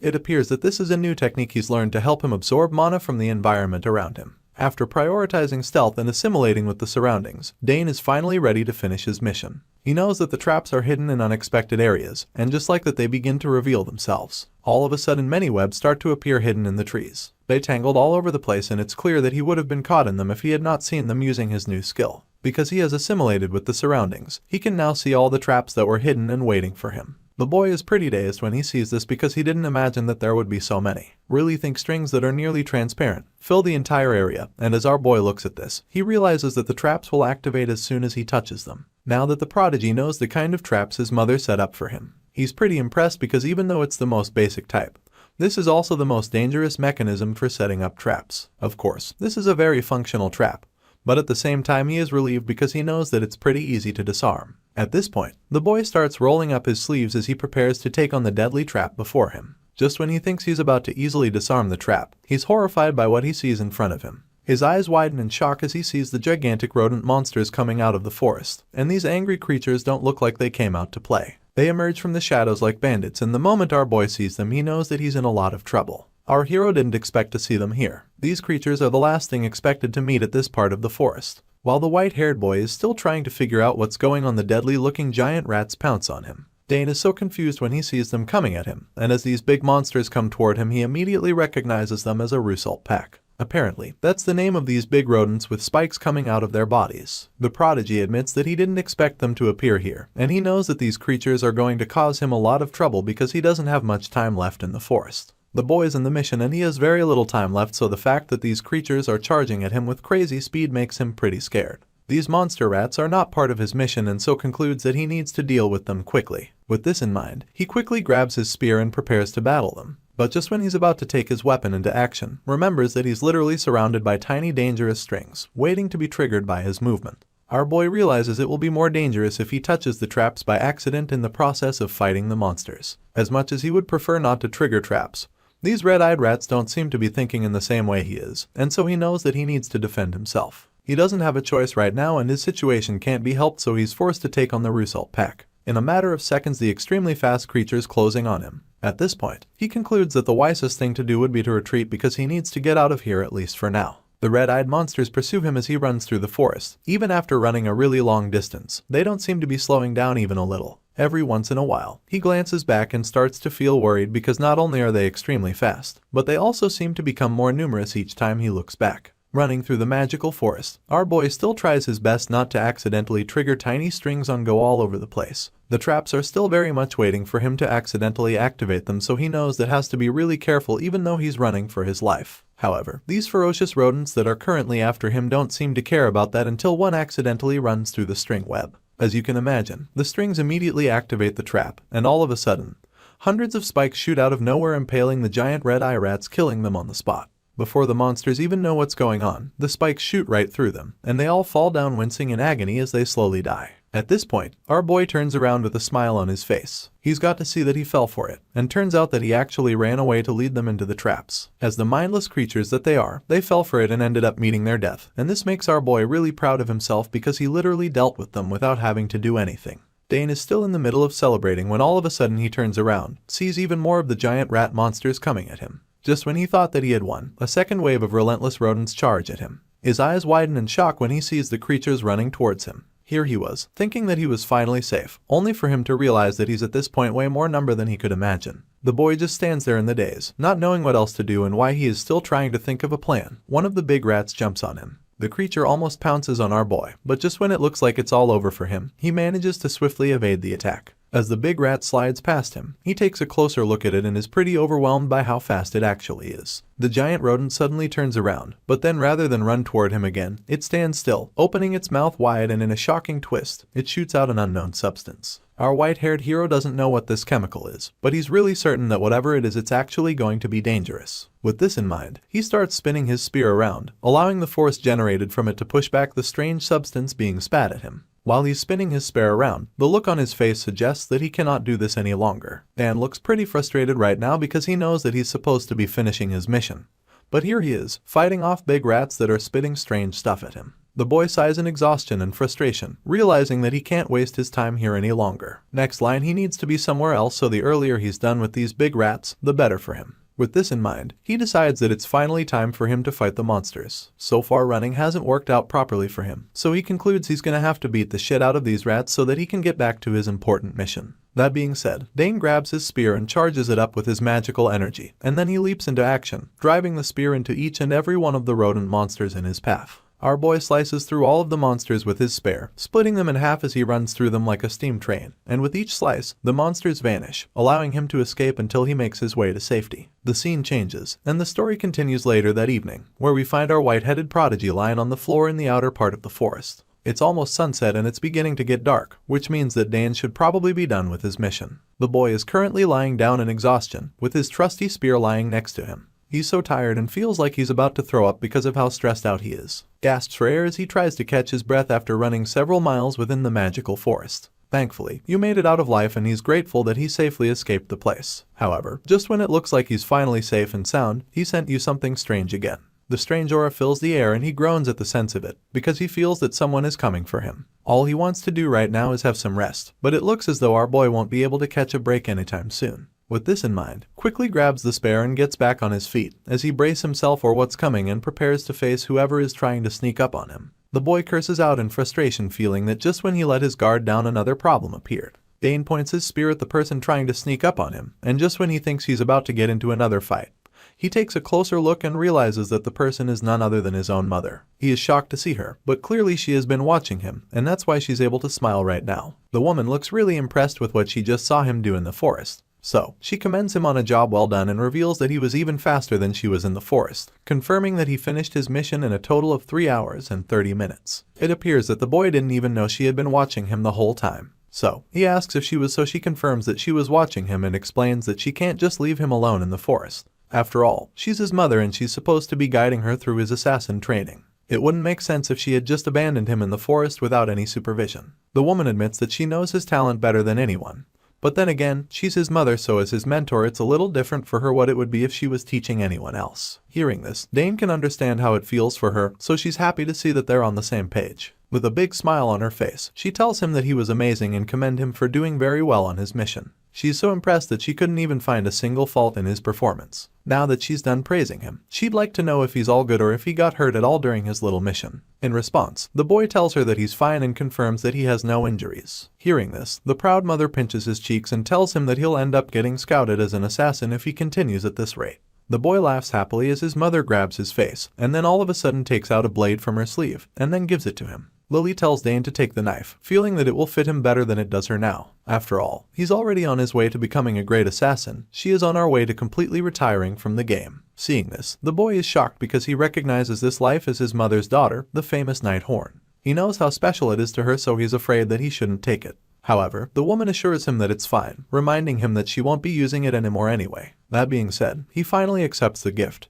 And as he uncovers the blade, he is left speechless. When Lil sees the look on his face, she decides to give him a little lecture on the special knife, telling him that the Night Horn was created from the mysterious ethereal ore. The ore can take the elements of the object, and she tells him that he can store all the poisons in the world inside the blade if he wishes to. Our boy stares at his reflection on the blade, feeling a little overwhelmed. He's not too surprised by what his mother just told him because he knows that the dagger can even allow him to mix the absorbed poisons and use them the way he chooses. All of this, the boy thanks his mother and promises to treat the knife well. In response, thanks her son as well, and then suggests that they should return home now. Dane puts the knife back into his room and figures that he is pretty much done with assassin training because from what he can see this is all the training he can get from his mother. All of a sudden, the whole moment is interrupted by a loud noise coming from the forest, which causes many of the birds to fly out in fear. The mother and son are shocked when they hear this and they are also pretty confused. Dane asks her if she heard it, and she confirms that she did, telling him that someone seems to be in the forest. She doesn't intend to find out who it is, so she tells him that they should quickly go home, to which the boy agrees. The scene shifts, and we are taken to the Saugers County Annex Tower, where we hear someone coughing violently from inside his room. The man continues to groan and scream in his sleep until finally, he wakes up from his nightmare and shoots out of the bed. He looks really dazed and confused, like he has no idea what has been happening to him. The old man doesn't even know where he is, because the last thing he remembers was that he was definitely eating mushrooms in the forest. While the old man is still trying to figure out where he even is, someone enters the room, seemingly surprised to see that he's awake. It turns out to be our boy, who's currently coming into the room with a tray with water in it to serve the man. Dane informs the strange man that he's still being detoxified, and Search advises the man not to move while in the bed. The old man sees the young boy coming towards him, and he's so confused because he has no idea who the young man is or what he's talking about. He doesn't understand what he means by detoxified, so he asks our boy if he saved him in the forest. In response, Dane reveals that he did save the man, explaining that the guy actually ate a red-nosed mushroom. Normally, this would have killed the old man, but fortunately, Dane and his mother found him in time, so they were able to save his life. Hearing this, the old man is shocked, but he also finally realizes why he's currently very far away from his home. He didn't know that the mushroom he ate was a red nose, so now he begins to panic, knowing just how deadly that plant is. Our boy confirms this, explaining that it's a dangerous mushroom, claiming that the old man would have been a corpse if they were even a little late to get to him. After explaining this, the boy offers the man a cup of water, knowing that this will help him detoxify faster. At this point, the dazed old man is still in shock, but he's grateful that he was saved just in time, so he takes a cup of water and thanks the young boy. The old man takes a sip of water, and while he's at it, Dane takes the chance to get a closer look at the man. The boy is surprised when he realizes that the man's belt had the insignia of the Nixon Magic Tower. For this reason, the prodigy is certain that the stranger is no ordinary person. Dane remembers what happened at the forest and recalls that if it wasn't for the night horn, he wouldn't have been able to save the old man. After drinking the water, the strange old man gives our boy the empty cup back and thanks him before asking him where exactly they are. In response, the boy reveals that this is Saugers County's Annex Tower. Hearing this, the moment is surprising because he didn't imagine that he would come this far. Places his hand on his head, looking really frustrated because he now knows that not only did he get lost in the southern region, but he also got poisoned by the mushroom and walked all the way there. At this point, Dane can sense the man's frustration, so he simply advises the old man to take some rest for now. He then reveals that he has informed his father, claiming that his old man will soon come to see the strange person he saved. The white-haired stranger is confused when he hears this, because he probably doesn't get why they would tell his father about this. So, he asks the boy who he is, and it's at this point that the prodigy reveals that he is the youngest son of Count Saugers. Dane introduces himself to the man, and after being shocked for a split second, the bearded old man realizes that the kid in front of him is the younger brother of Arabella. The reason he knows Arabella is because the girl is considered the genius of her academy, and she's being eyed by all the magic towers. Now that he knows who Dane is, he curiously asks the boy how on earth he found him. In response, the kid explains that he was just training with his mother in the forest. However, the old man is shocked to hear that anyone would even be training in that crazy forest. Even as an 8-chain mage, the old man still managed to lose his way in that forest. The old man had to fight crazy giant rat monsters in the forest too, so he knows how difficult it is to survive in a place like that, and this makes him even more impressed by the young man standing in front of him. Because he had to fight off several monsters in the magic forest, the flow of mana reversed while he was casting his spell. Unfortunately, this led to his body being ruined. This made things even worse for him because he had already been poisoned by the red-nosed mushroom that he ate in the forest. Now that he's been detoxified at least a bit, it feels a lot better and is now able to ask if it is true that the entire forest holds ancient mana. He's not from around here, so he'd like someone like Dane to tell him more about the place. The old man really had a hard time while he was in the magic forest, especially because of those damn traps everywhere. He's pretty frustrated right now because of what you had to go through, and when our boy senses this, he casually informs the man that everything he just is actually correct. He reveals that the forest belongs to them and then confirms that it is a dangerous place for anyone who isn't a member of the Saugers house. This is pretty serious because even though Dane is a member of Saugers house, he still got hunted down by the Rusult pack, so imagine what would happen to a person who has no ties with the family at all. Besides that, he explains that the flow of mana in the forest is different from what modern mages use. Our boy states that the forest is the worst place for a mage to be, and then goes on to inform the man that he was in a lot more danger because of the mushroom poisoning too. Hearing this, the old man is speechless for a while, and after processing everything the boy just said, it becomes very clear to him how much danger he was in. The fact that he nearly ended up dead in that mysterious forest probably sends chills down his spine, and so he's a lot more grateful for Dane's intervention. While thinking about all of this, he suddenly realizes something that is pretty baffling to him. His eyes widen as the thought runs through his mind in a flash because everything that he just heard suggests that Dane is already strong enough to train in the forest. This doesn't sound right to him because he's so sure that the kid is still very young. He's really intrigued by the boy at this point, but he doesn't want to react too much. He first of all wants to confirm just how special the kid is, so he asks Dane if he's the one who made the antidote as well. In response, the white-haired boy confirms that he was the one that made the cure too, and this just leaves the man speechless once again. From all indications, the boy is pretty young and this old man can clearly see that he's only somewhere in his teens. But nothing about the kid is adding up, and this baffles the stranger. The gears in his head begin to turn as he tries to figure out how a 14-year-old boy formulated an antidote that requires extensive knowledge and precise production skills. It's practically impossible for anyone else, but then again, the old man remembers that this boy is the younger brother of the genius Arabella, and it makes him a little less baffled. The only thing he's wondering right now is how a family like this can even exist. His older sisters are already 2 generational geniuses, but that wasn't enough, and now even their youngest brother is a genius too. After everything he's discovered today, this old man concludes that if the continent was still at war, Sagar's County may have become the most powerful noble house within the Althian Empire without a doubt. With all of this in mind, the old man burst out laughing, feeling rather amazed by the kids and grateful to have been saved by him. In the middle of his laughter, he tells the boy that he's greatly indebted to him, and in response, Dane assures the man that he is indeed, rather than being modest or something. When the stranger hears this, he's shocked and pretty much dumbfounded because that was the last thing he expected the boy to say in response. He didn't imagine that the 14-year-old would be bold enough to tell him that he actually owes him. For this reason, concludes that the kid is really bold, even though it's actually annoying in a way. After a brief pause followed by an awkward silence, the old man clears his throat and then suggests that he should pay back any debt that he incurs while the Annex Tower. He promises to do so, but first, he decides that it's high time he introduced himself. That being said, he reviews that his name is Sidrain Gauss, telling the boy that not too long ago, he was the head of the Nixon Magic Tower. He's really grateful for what Dane has done for him so far, and to show his gratitude, he officially invites the kid to share whatever he would like with him. After all, he has everything except what he doesn't have, and when you think about it, this is a pretty cunning way of repaying someone if you ask me. That's right, this old man doesn't actually have a lot left because he was the former head of the Nixon Magic Tower. Hearing this offer, a big smile appears on Dane's face because he feels that the old man must be referring to a subspace. Amused by this, he responds to the old man showing very little interest in what he just said. Our boy knows that there are plenty of mages who survive without a home and placing everything in the subspace, and this is probably what Sidrain has been doing since he lost his position as the head of the Nixon Tower. The magician is surprised by Dane's reaction because normally when people hear that you're the head of a mage tower, they'll want to kiss your feet. Most people would be surprised or humbled to be in the presence of someone that can, but this young man standing before him is practically unfazed, and this really puzzles the old man. The mage expects the boy to be freaking out right now and excited, but what he's seeing is the opposite. Baffled by the kid's nonchalance, he informs the boy that he won't ever get a chance like this again. He feels that the kid might be a bit shy, so he encourages them to say what he feels and not hold back. He really wants the boy to be impressed, so he tells them to state anything that he wants. Hearing this, our boy actually starts to ponder a bit, and he looks like he might actually be thinking of something to request from the old mage. The land sees the boy thinking, and a smile appears on his face because he feels that Dane will finally show some interest in his offer. However, after a few seconds, our boy simply tells the former head of the magic tower that you take his time to think about it.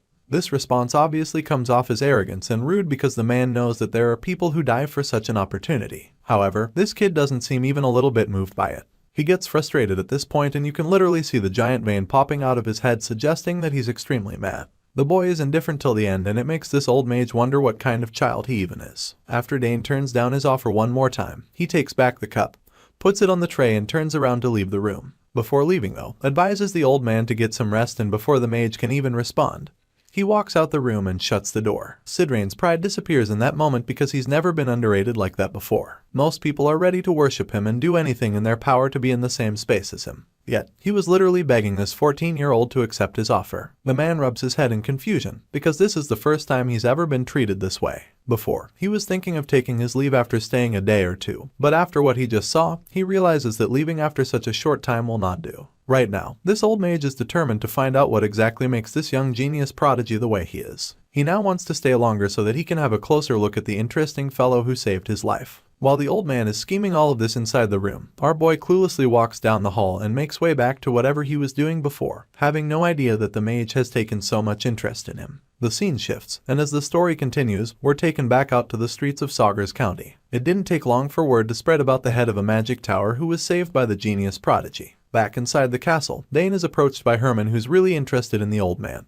He believes that the mage must be remarkably skilled in the field of magic, and he is sure of this because from what he's heard, Sidrain is an 8-chain mage. This piece of information intrigues him a lot because he hasn't ever encountered any mage on a higher level than Lady Arabella. Our boy confirms that the old man is a more experienced magician than his older sister, and Herman just responds by informing the young master that this means a powerful figure is not indebted to him. He goes on to talk about how magic towers function as independent territories of the continent, almost like a nation on its own. Hearing this, the boy admits that he's a bit surprised because he would have never imagined that the dying money saved would be such an influential person. In response, Herman agrees, but he also admits that he wonders what the head of a magic tower was even doing wandering in the forest. Our boy is in the middle of training currently, but he's also able to engage Herman in conversation. So, informs the butler that the forest is no ordinary place. The boy reveals that it's what the mages considered a forbidden area, so much so that they named the place the Forest of the Last Days. Hearing this, Herman suggests that the forest would indeed pose a challenge even for mages. But then again, he also states that the old man is fortunate enough to have lived all thanks to the young master. At this point, Dane takes a pause in his training, because he notices something he doesn't like on the sword he's using.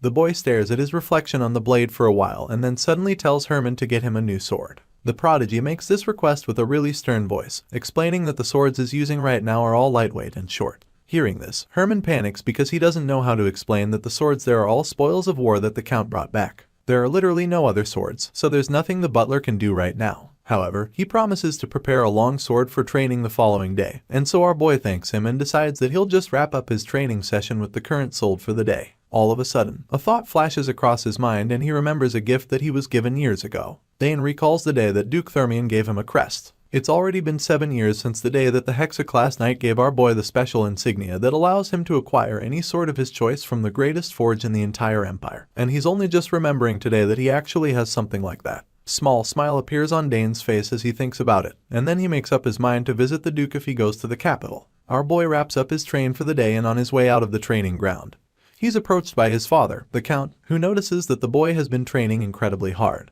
In response, the young master confirms his father's guess and then expresses how surprised he is to see his old man. He thought that the Count had issues to attend to outside the castle, so he didn't expect to see him back so early. Hearing this, Arkan just smiles and then reveals the things wrapped up earlier than expected over there. He also explains that he had a reason to hurry home. And before he can even see what it is, the white-haired boy already kisses that you must have been because of the news of the mage he rescued. The Count doesn't deny this, before admitting that the old mage might even be of help to Arabella. Arkan feels that the man might be a good master for his daughter, so he's pretty interested in having a chat with his guest. Dane isn't surprised when his father says this, because he already imagined that his dad would want the head of a magic tower to be of help to Arabella. However, our boy is not sure that he would be able to handle his big sister's temperament. Can't blame him for thinking this way when he knows that Arabella literally punched one annoying senior of hers in the academy. Anyway, back to the main point, which is the fact that the Count came back to see the head of the magic tower. He pats the boy on the shoulder and tells him that he did well in saving another's life. The Count is proud of his son and he doesn't have a problem showing it. In response, our boy simply states that he only did what had to be done. But this is where his father disagrees with him, explaining that what he did is not something that just anyone can do. Hearing this, the prodigy smiles, feeling really honored by what his father just told him. Arkan informs him that what he did was amazing and not just an ordinary thing. The father and son walk back into the castle, and along the way, Dane asks if his sisters will still be unable to come back home this time. Concerning that, the man expresses a bit of frustration, wondering why it's so difficult to even catch a glimpse of his own daughter's faces nowadays. Unfortunately, this means that the girls won't be able to come back home. This is because Arabella has just finished up her extended semester and is seeking a magic tower to join. As for Claire, well, she received a request form from her professor to take up an appointment as an assistant professor. Hearing all of this, the boy is really proud of his sisters, feeling that they're both so impressive. His father agrees, stating that the girls are truly impressive, but then again reminds Dane that he has high expectations of him. So much so that he wonders how the world will handle his son who has so many talents. At this point, Dane can only wonder as well, which just makes his father burst and laughter come up because the thought of him catching his old friend the Duke of Guard amuses him a lot.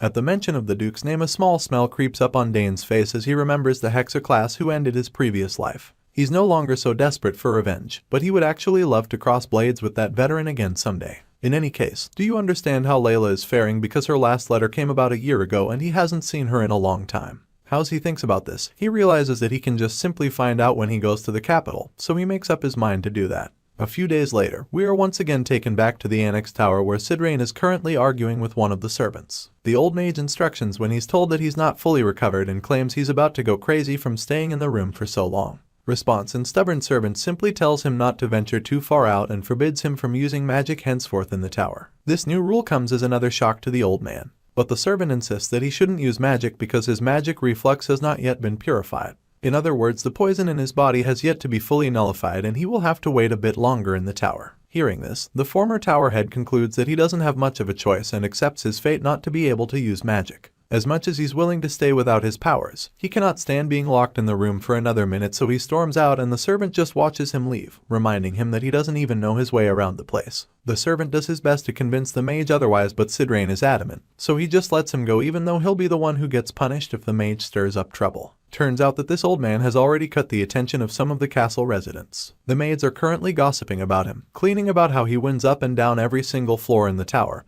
and this just makes them conclude that mages are either geniuses or nutcases. Currently, Sidrain is in the backyard, where he's spent a few hours looking at the flowers. His behavior isn't really adding up to them because he's supposed to be an incredibly powerful figure among the mages, but right now he's just looking like a man that has gone completely nuts. Because of this, they start to feel that he would be a bad teacher for Arabella because their lady needs normalcy in her life. While the maids are saying all sorts of things about this white-haired magician, the man in question sits in the garden wondering who crafted the place. He admires the flowers and admits that he would never have guessed that they possess such extraordinary magic. His little flower staring session is interrupted when Dane drops by to see how he is doing. Our boy is surprised to see him in the garden and the old man just responds laughing, suggesting that they all thought he ran off or something. Sidrain immediately starts complaining about how he's being kept in the place against his wish. He explains that he can't even run away if he wanted because he was told to stay here until he fully recovers, and Dane just laughs in response, claiming that he wishes him a speedy recovery. In any case, the mage admits that the manor is a fine place for one to rest and recover. He now understands why nobles come south once vacation season hits. Dane agrees with him, but reveals that it's a shame he'll have to leave soon. Sidrain is surprised to hear this, so he asks Dane where he's going off to. The boy reveals that he's going to the capital very soon, and the mage concludes that he's finally enrolling into the academy. He knows that Dane's sisters are there already, so he thinks it's a good idea, feeling that the kid will have an easy life over there. Dane's sisters are famous for having sublime levels of talent, and this makes the old mage wonder how much talent the 14-year-old has.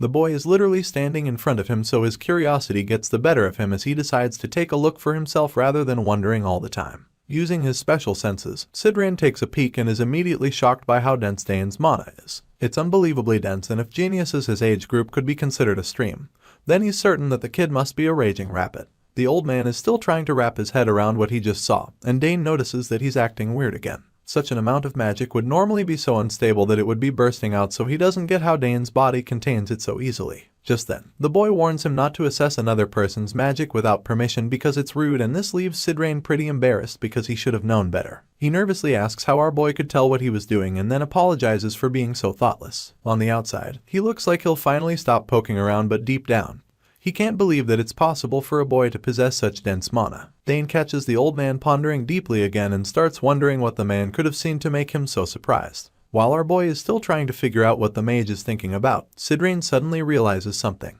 Apparently, he feels that he should be seeing a circle because that's basically what should follow that kind of density. For him to be talking like this, it's pretty clear that he's still assessing the boy without his consent, and while he's still trying to invade Dane's privacy, he sees something else that gets him even more shocked than before. The old man is horrified when he sees this. He can't believe his eyes because it turns out that after using his magical eyes, he realizes that the boy's heart is covered in magic and that he actually has 2 mana cores. The old magician suddenly gets upset when he sees this. It looks as though he's even jealous of the kid, and you can't blame him because most people don't even have a single mana core, and then there's this little kid having 2. I guess that's what happens when you're a prodigy, right? Starts grumbling all of a sudden and then angrily asks the young master how on earth he was able to form 2 mana cores. The boy is just confused when he says this unexpected reaction from the old mage because probably thought that there was nothing wrong with having 2 mana cores. Baffled by the man's behavior, the 14-year-old quickly asks the white-haired geezer if there's something wrong with forming them. After all, he doesn't exactly see a problem with it. In response, Sidrain tells him that there is in fact a problem with it. Apparently, he doesn't understand how the boy is really planning to wield a spear when he possesses such a crazy density of mana. At this point, the prodigy is pretty confused, so the old mage decides to enlighten him further. He tells them that he's voluntarily turning his back on the greatest talent ever seen by possessing this kind of magic with just cores alone and no circles. At first, our boys didn't understand why the man was freaking out so much, but after hearing this, he's shocked. His eyes widen as he realizes just what a big deal it is. But then again, he also feels that you should be able to use both of them. He doesn't see a reason why you shouldn't be able to use circles and cores at the same time. Hearing this, Sidrain just gets pissed so much that he starts screaming in frustration. Apparently, the white-haired boy still doesn't get what he's trying to see, and it's making him lose his mind. Clearly, this old man has a pretty short temper, so the fact that Dane still doesn't get what he's saying makes him really unsettled. He starts wondering where in the world you should even start explaining the concept from, and while he's throwing a tantrum, our hero just watches him feeling pretty perplexed. After venting out his frustration for a bit, the magician finally comes down and decides to try his best to explain things. It starts by asking the boy if he knows why the lifespan of a magic swordsman is so short. Obviously, that's a rhetorical question, so before the kid can even answer, he goes on to break things down. Sidrain reveals that magic swordsmen are so powerful because they possess both mana cores and circles simultaneously. However, this power comes at the cost, because it turns out that the cores and circles interfere with each other, and when they clash, a big problem usually arises. The man explains that this phenomenon is the law of sorts, stating that the mana compressed in the core is transmitted to the circle. As a result, this means that the circle will not be able to handle the results of their clash, leading it to burst. Hearing this, the kid is a bit shocked and a little overwhelmed. The thing is, he had actually figured out about as much for himself, but to hear this man explain it in this manner, he wonders if it's truly impossible for him to have mana and circles. At this point, the magician just shakes his head in disappointment, suggesting that it's such a waste of talent in our boy's case. Still very confused, Dane goes on to ask him once again if it's impossible to use magic without a circle. In response, the old magician admits that while it's not impossible to use magic without circles, the problem is that without a circle's refinement, the user will not be able to use spells that require purified magic. Also, it's not like no one before the boy has ever thought of it the way he does, but the problem here is that majority of the attempts the former tower head has seen all ended in failure. Certainly, there were people who tried to use magic without circles, but it turns out that they still weren't exactly successful in their endeavors because of it. As discouraging as that sounds, the boy just pauses for a moment and then suddenly suggests trying it out for himself. The old magician is taken aback by the boy's idea. He can't believe his ears because it's something that many magicians wouldn't even dare. Seeing the look of shock on Sidrain's face, Dane quickly explains that he has never tried it before, but then suggests that it should be possible for him to achieve. The old geezer gets upset once again, and judging by the mean frown on his face, you can tell that his blood is already boiling. The man grits his teeth in annoyance and begins to wonder what on earth this crazy boy is talking about. He literally just explained how all magicians who try to master magic without circles end up failing, so the fact that Dane would still bring up the idea gets him really pissed. It's almost like the kid is being arrogant and overconfident. Dane already knows that his words are getting the former tower head riled up, so he quickly explains that he plans to rearrange the magic code. Our boy is confident that he will be able to make a breakthrough in this little obstacle if he successfully does this. With this in mind, he gets right to it. He releases some of his mana, and as it swirls all around him, he gradually rearranges the magic code, and after only a few seconds, he makes a breakthrough. All of a sudden, a burst of fire erupts in his hands which leaves the old man stunned. And to be honest, even the young master is surprised to see that his little experiment actually worked. Unexpectedly, the boy's plan worked, and by changing the magic codes, he was able to execute a spell that should have been impossible for him. Even though he's pretty proud of himself for this mini milestone, he also points out the fact that it's only at the level of a basic one-chain spell, and this means that he still has a long way to go. Leon Mustard knows that you shouldn't get too carried away by his achievements, and while he's reminding himself that it's only a basic level spell, the experienced maid standing in front of him is absolutely bewildered. Sidrain's jaw drops to the floor when he sees what the boy just did. He completely underestimated our prodigy, and now he realizes how wrong he was to think that Dane wouldn't be able to do it. You can't blame him for thinking this way since all the other magicians who tried it failed woefully, but after seeing this, its old geezer probably now understands that the young boy standing in front of him is not like any other person he's ever come across before. His eyes widen in horror as he watches the flames burn in front of him.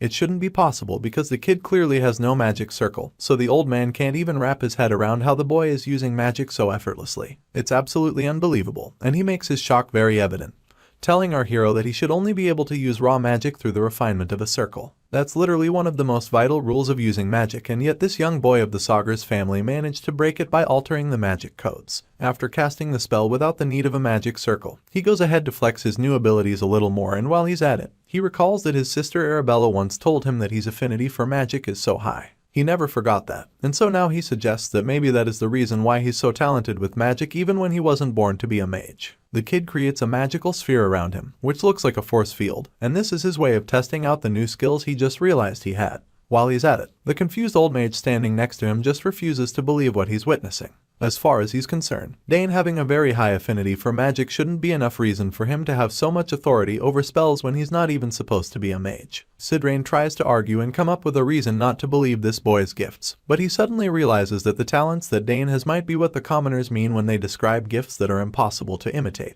At the moment, the mage is forced to ignore all of the things he knows about magic circles and the rules of magic because he no longer has a choice but to accept that the young master before him has what the people call an innate talent. Right now, people should not really be getting surprised by anything that this boy does anymore. It's already been established that he's a certified genius in anything he gets involved with, so to see people getting so stunned and flabbergasted by his feats is getting pretty old. Well, I guess you can't blame them too much since they've never seen anyone like him before. While the grumpy old man is still trying to wrap his head around everything going on, our boy just continues to explore his new talent.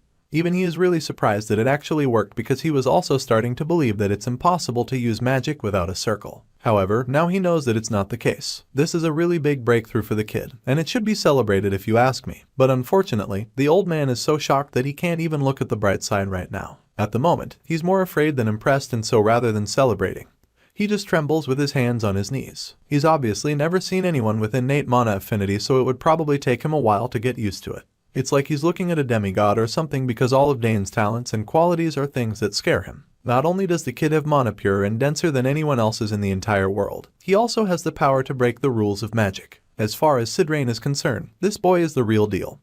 But what's funny is the fact that our boy doesn't even have any idea how special he is. He's literally a once-in-a-lifetime genius and he doesn't even know. The boy is still testing out his new skills when all of a sudden, the old man approaches him, asking if he would consider becoming his disciple. As you can imagine, this isn't part of the young master's plan, so he just starts walking away, hoping to ignore the mage long enough for him to change his mind. The old man probably knows that this is a really big question, so when he sees the kid storming off, he follows him desperately, asking him to at least wait one moment and hear him out. Unfortunately, his attempts to convince the young master are completely aired. Dane just keeps walking away, and it doesn't take long for the short-tempered mage to get upset again. He wants to have a talk with our boy because he feels that they really need to discuss his gifts. As far as Sidrain is concerned, ignoring such an incredible talent as Dane would be a shame, so he's trying to do everything he can to make the prodigy his disciple. The former tower head can see a lot of potential in the kid, and he's ready to do anything it takes to nurture these talents. When Dane keeps trying to ignore him, he simply overtakes him, stopping him dead in his tracks. Our boy already seems exhausted by the conversation and he looks like he'd rather be anywhere else, but the old man just ignores his expression and asks him if he knows how to use two-chain magic by any chance. In response, the young master shamefully admits that he cannot because he doesn't know the code for that. He looks quite sad when he says this, but Sidrain gets so excited by the news. A big smile creeps up on the old man's face when he realizes that the kid needs help in this department. He gets excited, claiming that the situation is great before telling Dane that he will be able to do 8-chain magic immediately if he agrees to become his disciple. In his mind, this should be an irresistible offer, but before he's even done suggesting it, the white-haired boy bluntly tells him that he's not interested. He thanks the man for his offer but then makes it crystal clear to the geezer that he will not become his disciple. As you'd expect, the old man is furious when he gets turned down yet again. This is like the third time he's being rejected by the 14-year-old, and it's safe to say that he can no longer stand it. A mage at his level is practically worshipped by others, but when it comes to Dane, he doesn't even feel respected enough. He growls in rage, feeling humiliated, but the truth of the matter remains that he can't do anything about it. Sidrain just stands there feeling embarrassed and disappointed by what he just heard when his thoughts are suddenly interrupted by someone laughing. It turns out to be the Count, who just happened to be passing by only to see his boy hanging out with an experienced mage. He walks up to the duo and admits that he didn't realize the former tower head had gotten so close to his son already. Dane is surprised to see his father around, so he calls out to his old man excitedly. When Arkan finally reaches them, he asks the boy what they were talking about, and so Dane reveals that Sidrain has been asking him to become his disciple. He also tells his father that he refused the offer, and the Count is just taken aback by the whole thing.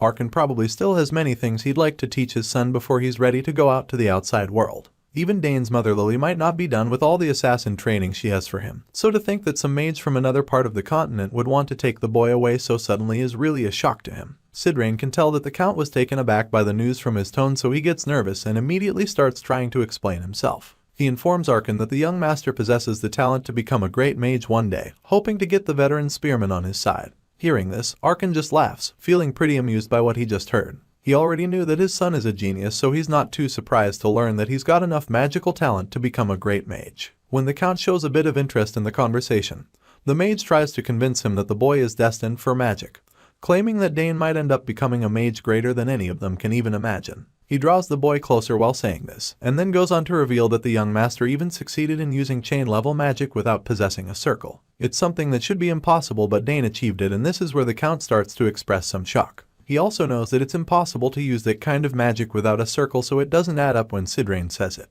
Unable to believe it so easily, he asks his son if it's actually true, and that's when the teenage genius confirms it without a doubt. Hearing this, Arkin is so impressed that he bursts into laughter. However, he's not too surprised still because he already knows that he should expect anything from the boy. The Count already knows that Dane made this breakthrough without any basic knowledge of magic, and Sidrain knows this as well, so he concludes that this is the exact reason why the boy's talent is so impressive. Both men seem to finally be on the same page because they burst into laughter all of a sudden. The Count is also quite impressed by Sidrain's ability to spot his son's talent immediately, admitting that he expects nothing less from the former head of a magic tower. In response, the old geezer explains that it's not a matter of simply having talent. From what he's seen in the short time that he's been with Dane, the young master is a genius and he has no problem admitting it. With that being said, he boldly suggests that the boy could even grow up to become a rare magic swordsman. Hearing this, our hero begins to imagine himself in such a position, holding a big sword and clad in beautiful armor. The Count could also imagine what it would be like if his only son grew up to become a magic spearman, and it's safe to say he doesn't like it because that would mean that Dane chose the sword over the spear. A short clip plays in the spearman's mind, and the next thing we see is a very mean scowl on his face. He's very upset by the imagination and Sidrain's suggestion as well, so he doesn't hide his reaction.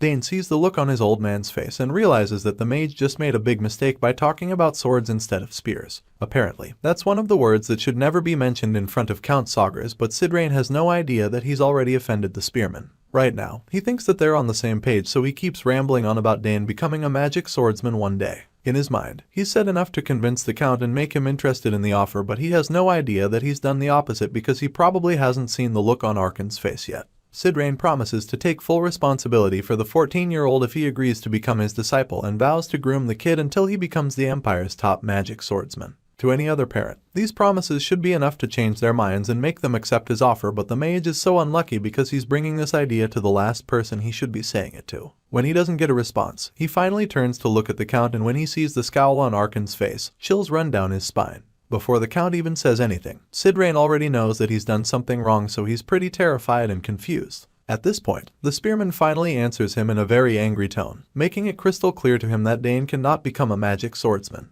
Despite being very intimidated by the noble, this mage is still determined to make Dane his disciple, so he asks Arkin why not, telling him that being a swordsman paired with magic is a dream for most people. As far as he's concerned, the young master is uniquely suited to become one, so he doesn't get why the father doesn't like the idea. At this point, the angry Count finally spells it out for the mage, insisting that his boy Dane won't become a magic swordsman because he'll grow up to become a magic spearman instead. Hearing this, the former tower head finally backs off, realizing that this was the issue all along. He didn't know that the Count was so sensitive about his son becoming anything other than a spearman, and now that he knows, he probably won't bring it up again. The boy in question has been sweating nervously the whole time, but now that the issue has been cleared up, he's a little relieved, even though his old man still looks pretty upset. At this point, Sidrain realizes that he'll have to read the room more carefully next time. But then again, he can't help but wonder why all the people in the Sagres family reason this way. To a mage, becoming a disciple carries great meaning. Mages normally raise successors through the act of something called inheritance. This tradition is carried through from ancient times and is still practiced even in modern times when universal magic education has been established. That's right, what the head of the magic tower is looking for is not simply a disciple, but actually a successor. Given how an 8-chain archimage is hanging around the 14-year-old young master, the boy can already tell that it means his talent is something truly incredible. Back to the story. Dane considers everything that he's heard the mage and other people say, and after recalling all the compliments, he admits that he actually does sense something swirling inside his body. With this in mind, he suddenly realizes that he has that thing. Right now, we're not sure what he's referring to, but I guess we're about to, because the next thing we see is a flashback scene from when he was younger. In this scene, Arabella gives him a crystal ball, telling him to pour magic into it whenever he wants to see her. Apparently, the crystal ball is the thing he was referring to, and the moment he gets back to his room, he takes out the crystal ball and decides that it's time to ask Arabella for some advice. Dane pours some magic into the ball and activates the spell, which allows him to communicate with her. Currently, she's studying in the library at the academy, but she's suddenly interrupted when she hears her brother's voice calling out to her. The yellow-haired girl is surprised to hear Dane's voice, but she's also really excited because it's been so long. Arabella is so excited to hear from him that she drops her pencil and absent-mindedly screams for joy, forgetting that she's in the library. Arabella leaves the library to take the call from her younger brother, and the first thing she notices is the fact that he used a one-chain spell. She's taken aback by this because she didn't expect him to be able to do this. The last time she checked, he doesn't even have a magic circle, so she's amazed by the fact that he could use that level of magic. The boy admits that he doesn't have a circle, but it's not really a big deal to him since it worked out when he tried it.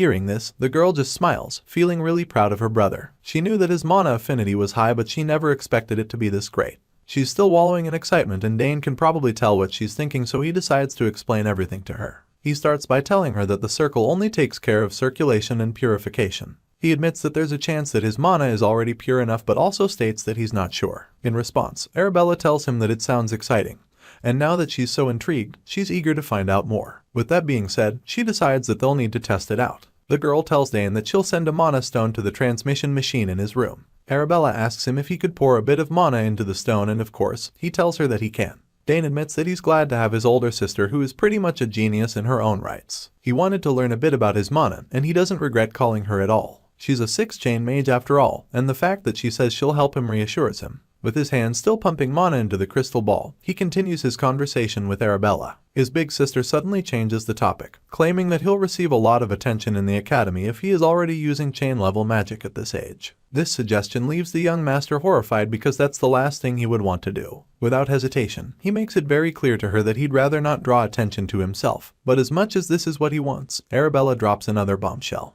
The girl tells him that there's no avoiding it when he arrives at the academy, because it's no news that talent always draws the attention of others. At this point, the big sister is out of the library and now chilling on a bench so that she can enjoy the conversation with her baby brother. After making it clear to him that he won't be able to avoid the attention, he reminds him to always tell her if anyone tries to bully him. Arabella makes this request and then promises to utterly destroy all the bullies who come near him. Hearing this, a thought flashes across Dane's mind, which reminds him just how dangerous his sister might actually be. Now that he thinks about it, he heard that she broke the nose of a certain male student who was getting all friendly with her at the academy. It turns out that the guy who got his nose broken is actually the second son of the Dwell Duchy. The moment Dane brings up the topic, Arabella gets upset and immediately shuns him, warning her brother not to talk about the bastard. In her rage, she doesn't even realize she's yelling, until some other students passing by start giving her strange looks. After receiving some mean glares, she calms down, feeling pretty embarrassed, and then keeps quiet for a while. Once she's calmed down, she goes back to the main topic, asking him if he thinks that his mana's purity will continue to increase with enough time even though he doesn't have a magic circle. Dane responds admitting that he doesn't know the answer to that. Seeing that he's pretty uncertain about that concept, she decides that it would be good for them to take a look at that scenario. Just when she's about to finally get focused, she's distracted by someone informing her that the professor is looking for her. Without hesitation, she tells our boy that she has to leave, and just like that, their conversation comes to an end.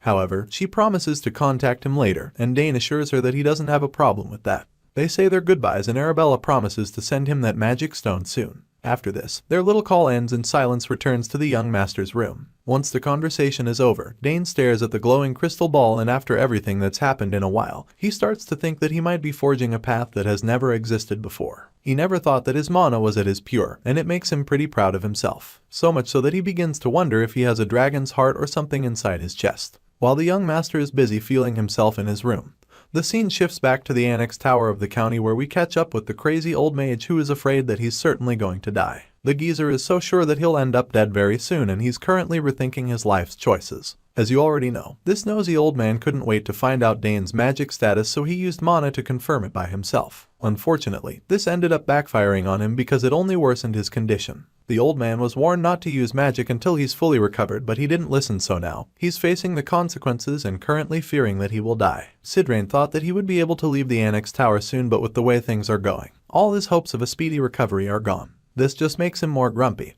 and as such, he starts looking for who to blame for his misfortune. Of course, he blames our boy Dane, feeling that none of this would have happened if the young master had just accepted his offer. In his frustration, he begins to recall the moment when the kid blatantly rejected his offer to make him his disciple. Sidrain probably gets nightmares because of that incident, and there's no doubt that he's extremely bothered by Dane's refusal. Right now, he's desperate to have the genius accept his proposal, so all the gears in his head are turning and working overtime just so that he can figure out what he can do to get the young master on his side. Judging by how high the man's desperation level is, there's a good chance that he's willing to do whatever it takes to make the genius his disciple. At the moment, he's going through several options that can convince Dane to accept his offer, and the first idea is to give the big a grand artifact. He's not sure if that will work, so he also wonders if the young master will finally agree after he promises to give him the inheritance magic passed down to him from previous generations of mages. That's a really big prize to give such a young boy, so Sidrain immediately decides against it, feeling that it's way too much. This old geezer can't risk something of that importance, because if he gets scammed by the boy afterward, then he won't even have anything left.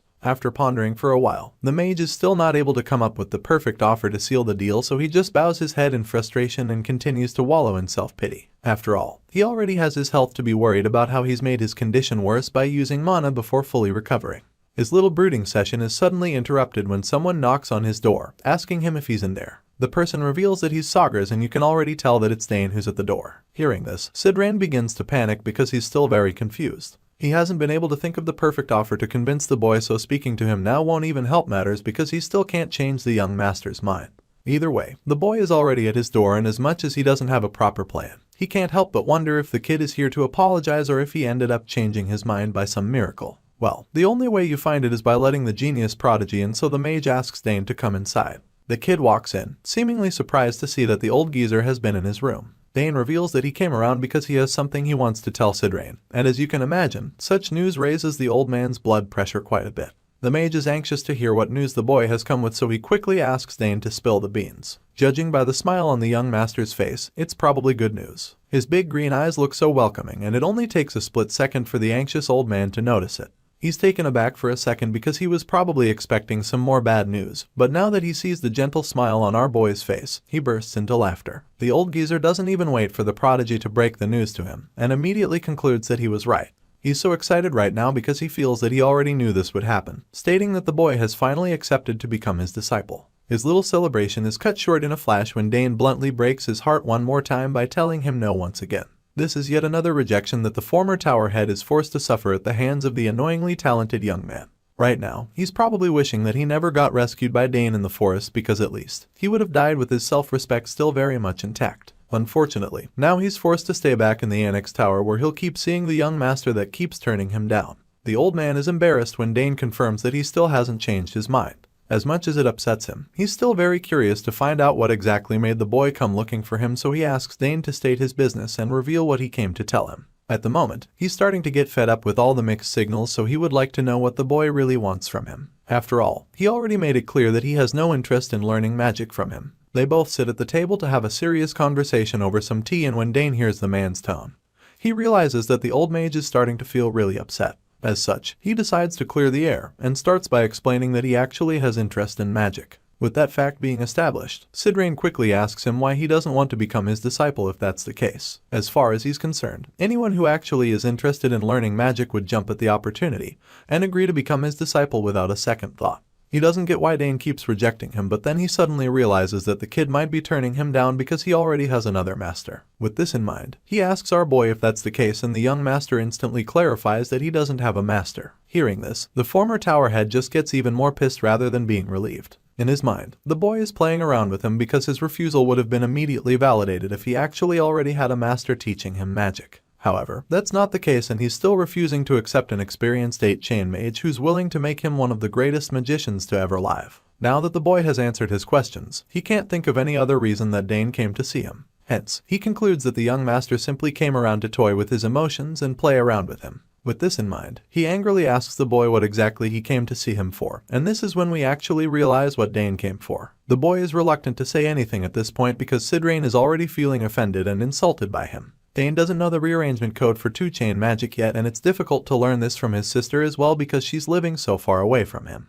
Right now, the boy is torn and has no other option to teach him this magic. Even though he doesn't want to accept this crazy mage as his master, he's forced to realize that the best method is to learn from Mr. Sidrain at the end of the day. Dane saved the man's life, so he's already indebted to him for that. As such, the young master believes that the man won't be able to refuse him offhand since he still owes for saving him back in the forest. Sidrain already promises to repay the favor and pay any debts he incurs, so it just means that he'll most likely grant any requests within his power that Dane brings forward. The young master is confident that the old man won't turn him down, so he finally opens up to the man, admitting that he doesn't want to only walk the oath of a mage. Hearing this, Sidrain is surprised because he figures that the kid really wants to become a magic spearman like his father wants him to be. Surprisingly, that's not it, and Dane quickly corrects him, stating that he wants to become a magic spearman assassin summoner. In other words, this genius prodigy is determined to take on everything that the rest of his family have taught him. Being the special child he is, Dane has the ability and the potential to master all the talents and skills that he's been exposed to since he was a baby. On the other hand, Sidrain is just puzzled by what he just heard. The man is practically overwhelmed by Dane's ambition because he's not even sure that something like that even exists. While he's still trying to process the things that the young master just said, Dane casually reveals that he'd like to add swordsmanship to the list of skills he hopes to master. After stating this, the kid proudly sips his tea, knowing that he's given the old man a lot to think about. Sure enough, Sidrain finds it hard to believe that white-haired boy even means what he's saying. He thinks that it's absurd and starts complaining about how frustrating it is to be around the kid that has rejected him over and over again. This is probably the last straw for the old man. And once again, he asks if Dane still wants to refuse him, knowing fully well that he won't ever get the chance to become his disciple again. In response, the confident boy confirms this with a really sharp voice that slices through the former tower head's ego one more time. At this point, Sidrain is at a loss for words. He's tried all the tricks in his book to make Dane agree, and now that nothing is still working, he feels that it might be time to give up. The frustrated old man remains in his chair, overwhelmed by disappointment. He sees that the kid is set in his ways, and just when he's about to wash his hands of anything concerning the young master again, one brilliant idea creeps into his mind. Sidrain realizes all of a sudden that the boy's stubbornness might actually be the tool that he uses to have his way after all. A plan forms in his head very quickly, so he decides to strike while the iron is hot. Without hesitation, he shoots up from his chair and asks the young master if he's perhaps interested in a letter of recommendation. As you can imagine, this question catches our boy off guard because he's not sure exactly where the cunning old man is going with this. Because of this, he just stays frozen with his cup in his hand, wondering what the mage is trying to do by asking him about a letter of recommendation. Seeing the confusion laced all over Dane's face, the old geezer decides to break things down a bit, and he starts by revealing that he heard that the kid wants to enter the academy soon.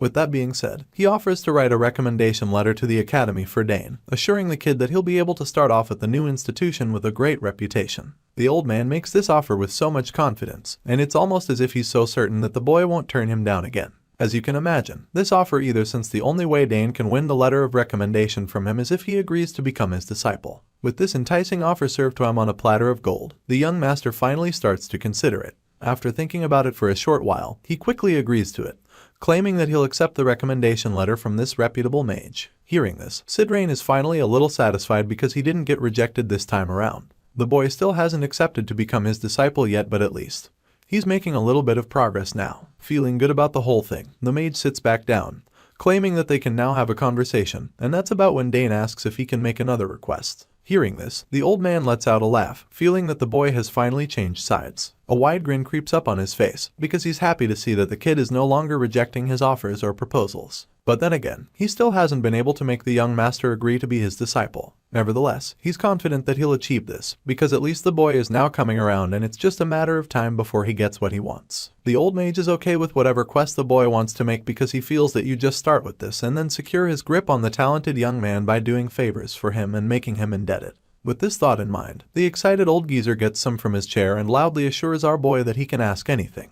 Right now, he's prepared to grant any favor that Dane asks of him, because that's the only way to get the boy morally obligated to become his student. Dane is also happy to hear this because it means that he will finally be able to learn the magic he's been struggling with. That being said, he asks the mage if he could learn the rearrangements code for two-chain magic. In response, the old man immediately assures him that he can in fact learn this skill from him. It turns out that this man knows the rearrangements code for all two-chain magic ever to exist, and when our boy hears this, he is a little surprised but even more grateful, so he thanks the old man. Sidrain notices that the kid is finally opening up to him and coming around, so he's really relieved. He laughs in excitement when Dane thanks him, but he tells the kids not to mention, because he knows that this is just a tip of the iceberg compared to the kind of things he's capable of. The old man agrees to grant all his requests, glad that the boy is still so young and doesn't have anything difficult he's asking for. For an experienced mage like Sidrain, a letter of recommendation for the academy and the rearrangement code for two-chain magic is nothing. Right now, the boy is pretty much his student, more or less, because he's learning things from him already. Even though it hasn't been made official, the old man believes that they already have a master-student relationship.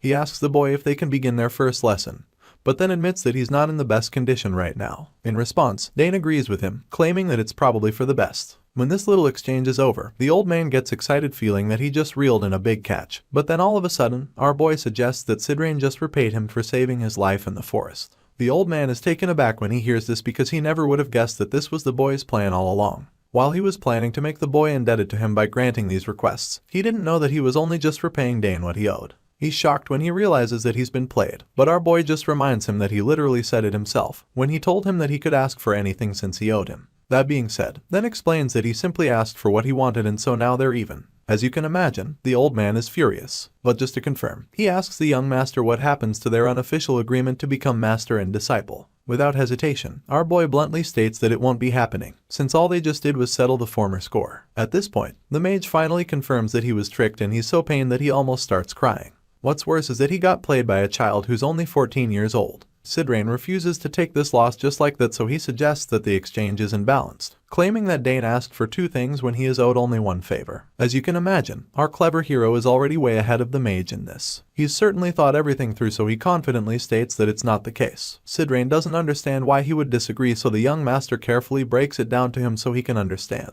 Dane explains that first, he saved the old mage from the forest, and then reminds him that he also nullified the poison, which makes it 2 favors he's being owed. The old man is stunned by the boy's logic, so much so that he is left speechless. While he's still in a daze, the boy claims that he even wanted to add the fact that he carried Sidrain in his back, but just decided to let that one go as a bonus. Hearing all of this, the old mage is just horrified because he doesn't even understand how such a daring child could even exist in this world. He's so overwhelmed and confused, and just thinking about it makes his back hurt. A while later, it's time for him to repay the favors, so he follows Dane to the training ground. The man already knows that he doesn't have a choice, because if he continues to curry favor with the kid, then maybe he'll change his mind in the future. Right now, he intends to just keep granting favors until Dane considers becoming his disciple. After all, he feels that it would be too much of a waste to give up on our boy's talent and magic power. At the training ground, Sidrain explains that it's not a problem that the boy created a core rather than a circle, since the important part is that he used chain-level magic without a circle. He also admits that the rearrangement code for 2-chain magic is very complicated, stating that countless individuals gave up trying to learn it. However, he believes that our boy can understand it if only he concentrates and listens. Dane smiles confidently hearing this, and Sidrain is happy to see this, but even at that, he decides that he won't make it easy for the kid. The boy already doesn't regard him enough, so that's the only way he can avoid being taken for a fool again. The scene shifts, and as the story resumes, we see that it's time for Sidrain to teach Dane the 2-chain magic. The old man explains that 2-chain codes are on an entirely different level compared to 1-chain. This is because one needs to calculate the amount of mana, the destiny of mana floating in the atmosphere, and even the state of one's body all at the same time. He explains that this is the reason most people give up on magic, since it's very complicated. While the old mage is talking, our boy just starts jotting stuff down quietly, so this makes Sidrain wonder if the kid is even listening to him. He's surprised that Dane even has something to write down, because he doesn't expect the boy to understand what he's saying. With this in mind, he concludes that it's just a matter of time before the kid naturally asks him to explain in simpler terms. Sidrain claims that he's just given the basic explanation, feeling that the young master won't understand, but when he asks if our boy gets it, the prodigy confirms that he did. Dane goes on to say that it was great to learn not only about the rearrangement code of magic, but also information he had no idea about. As you can imagine, the former tower head is shocked that the kid really understood everything. He refuses to believe this, so he asks Dane to tell him about the rearrangement laws of magic. Being a certified genius, this is clearly a piece of cake for our boy, so he gets right to it. Dane starts with the first law, which is coexistence. He explains what magic power can exist with the physical world and other sources of mana. Through coexistence, mages use their own magic power, and the magic power around them to activate their magic. After explaining this, the young master states that the second law is conservation, and this leaves the old mage gobsmacked. He finds it unbelievable that the boy understood the nature of magic so easily. While he's still trying to process all this, Dane goes on to explain the law of conservation, stating that if the magic power can collect enough of the element of the material, then through conservation, it can exhibit magic through all the different elemental attributes. At this point, the former tower head starts to sweat as he panics because he realizes that the boy is even adding his own interpretations to the laws. Most people would find this topic boring, but he's shocked that it's not the case for Dane. As such, he can only wonder how on earth someone like Dane even exists. The little lecture continues a whole later, and Sidrain reveals that the code becomes exponentially more complicated every time a mage's chain increases. Rather than explain it, he prefers to demonstrate it this time around. That being said, the old man activates his magical powers and starts by showing our boy what 1-chain magic looks like. He reveals that it can be cast using simple rules, but explains that this changes from 2-chain onward. As far as best concern, the higher levels can't even be compared to 1-chain, and then he decides to demonstrate what 2-chain magic looks like. As soon as he does this, the magical rays of energy that were lined up in single strings suddenly become thicker and form a more complex network. Seeing this, our boy confirms that they're knotted in a complicated way, and admits that it feels more difficult than it is in theory. After this demonstration, Sidrain explains that this is the code that forms the 2-chain fire magic, known as Fire Arrow. The man also explains that one would need to use the same code many more times if you want more of them. Now, the former tower head is certain that the boy is finally surprised because he's never seen the rearrangement of 2-chain magic. He shows it to the kid, suggesting that it looks really complicated.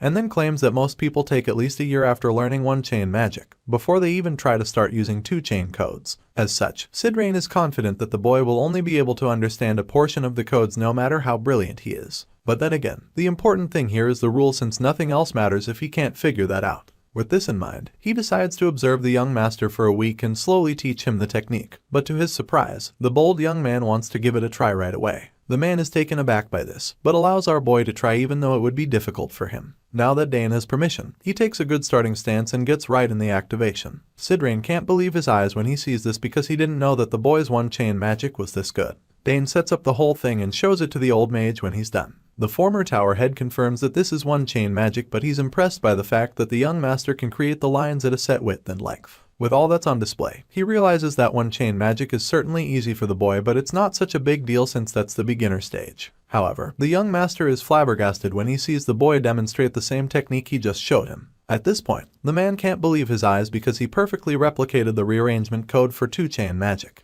He's stunned because he can't imagine that the kid understood it after only seeing his demonstration once. Unable to comprehend how our boy managed this, Sidrain asks Dane how, and the young master explains that he memorized the rules and patterns that he observed during the demonstration. He claims that it was no longer difficult after he formed the magic in his mind with the information. Hearing this, the former tower head can't help but feel astounded. He concludes that the boy is truly remarkable and admits that it took him a while to get to the two-chain level. It's even more impressive that the boy managed to materialize it without even a circle. Just when Sidrain thought that this was the end of Dane's demonstration, the kid reveals that he's going to try the fire arrow technique as well. As you can imagine, the old mage is taken aback once again, and before he can even say anything, our young hero gets right to it. Using the new powers he developed, he manipulates the magical energy around him and uses it to create the fire arrows. When he sees the flames and arrows, he realizes that it's working, while Sidrain watches the whole thing with his jaw on the floor. He can't understand how Dane is able to do it so easily. Right now, this whole thing is basically nonsense to him, because he knows that he would have been able to attain his dream level of 9-chain if he had this kind of talent.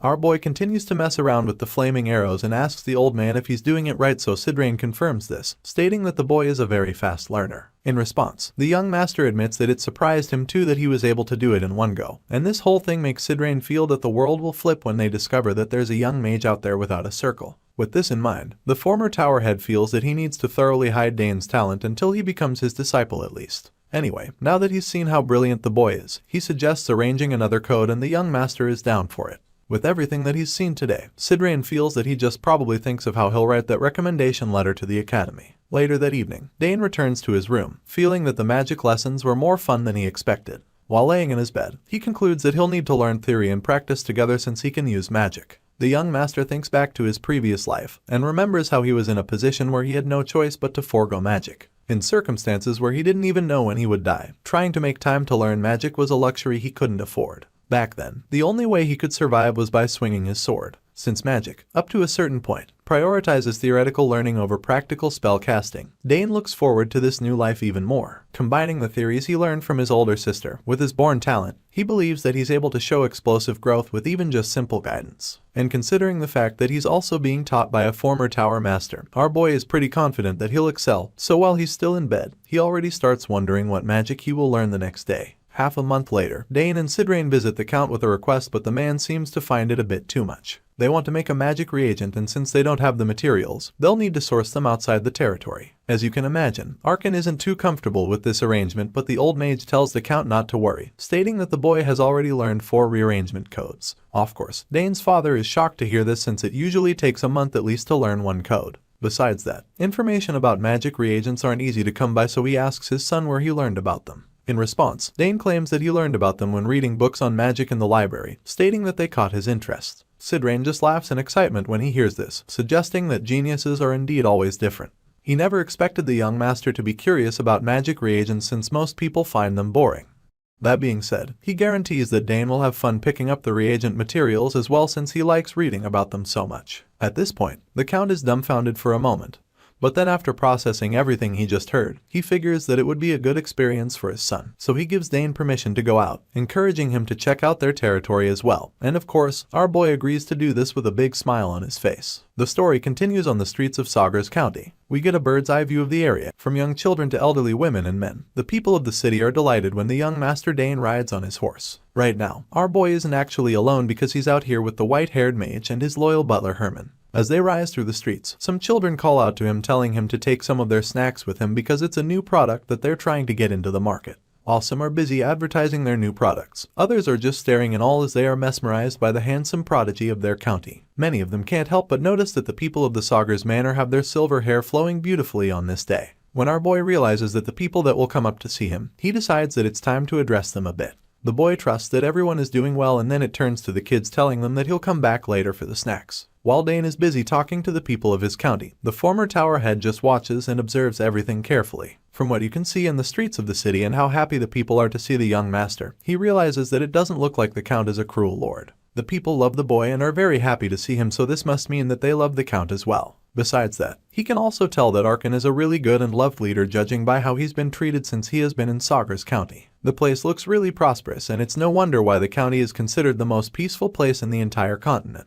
Looking around, it's easy for him to see that there is a lot of good stuff over here in the south. He's really amazed and impressed by everything all around. From the delicious snacks, to the great weather, and the good people, this old mage can't help but admit that it's a sight that would be difficult to see back in the capital. Sidrain probably didn't realize that he's been thinking out loud, because all of a sudden, Dane replies to him, confirming everything that he just said about Sagar's county. The young master smiles proudly, agreeing with the mage and stating how nicely warm it is over here in the south. It turns out that these two men came out to the streets for a reason. They're supposed to go to the magic supply shop, and the old mage is now wondering how long until they get there. In response, the boy admits that he's not sure, claiming that he's not even been there before. The old man is surprised when he hears this, because he probably thought that the boy would be the one to lead the way or something. It's at this point that Dane finally calls on his trusty butler Herman to lead the way, asking the guy to lead the way from here. As you'd expect, the loyal servant is more than happy to help. That being said, it doesn't take long for him to take the lead, and of course, the others pick up the pace to follow him. Herman claims that their destination is not too far anymore, and Dane admits that he's glad to hear that.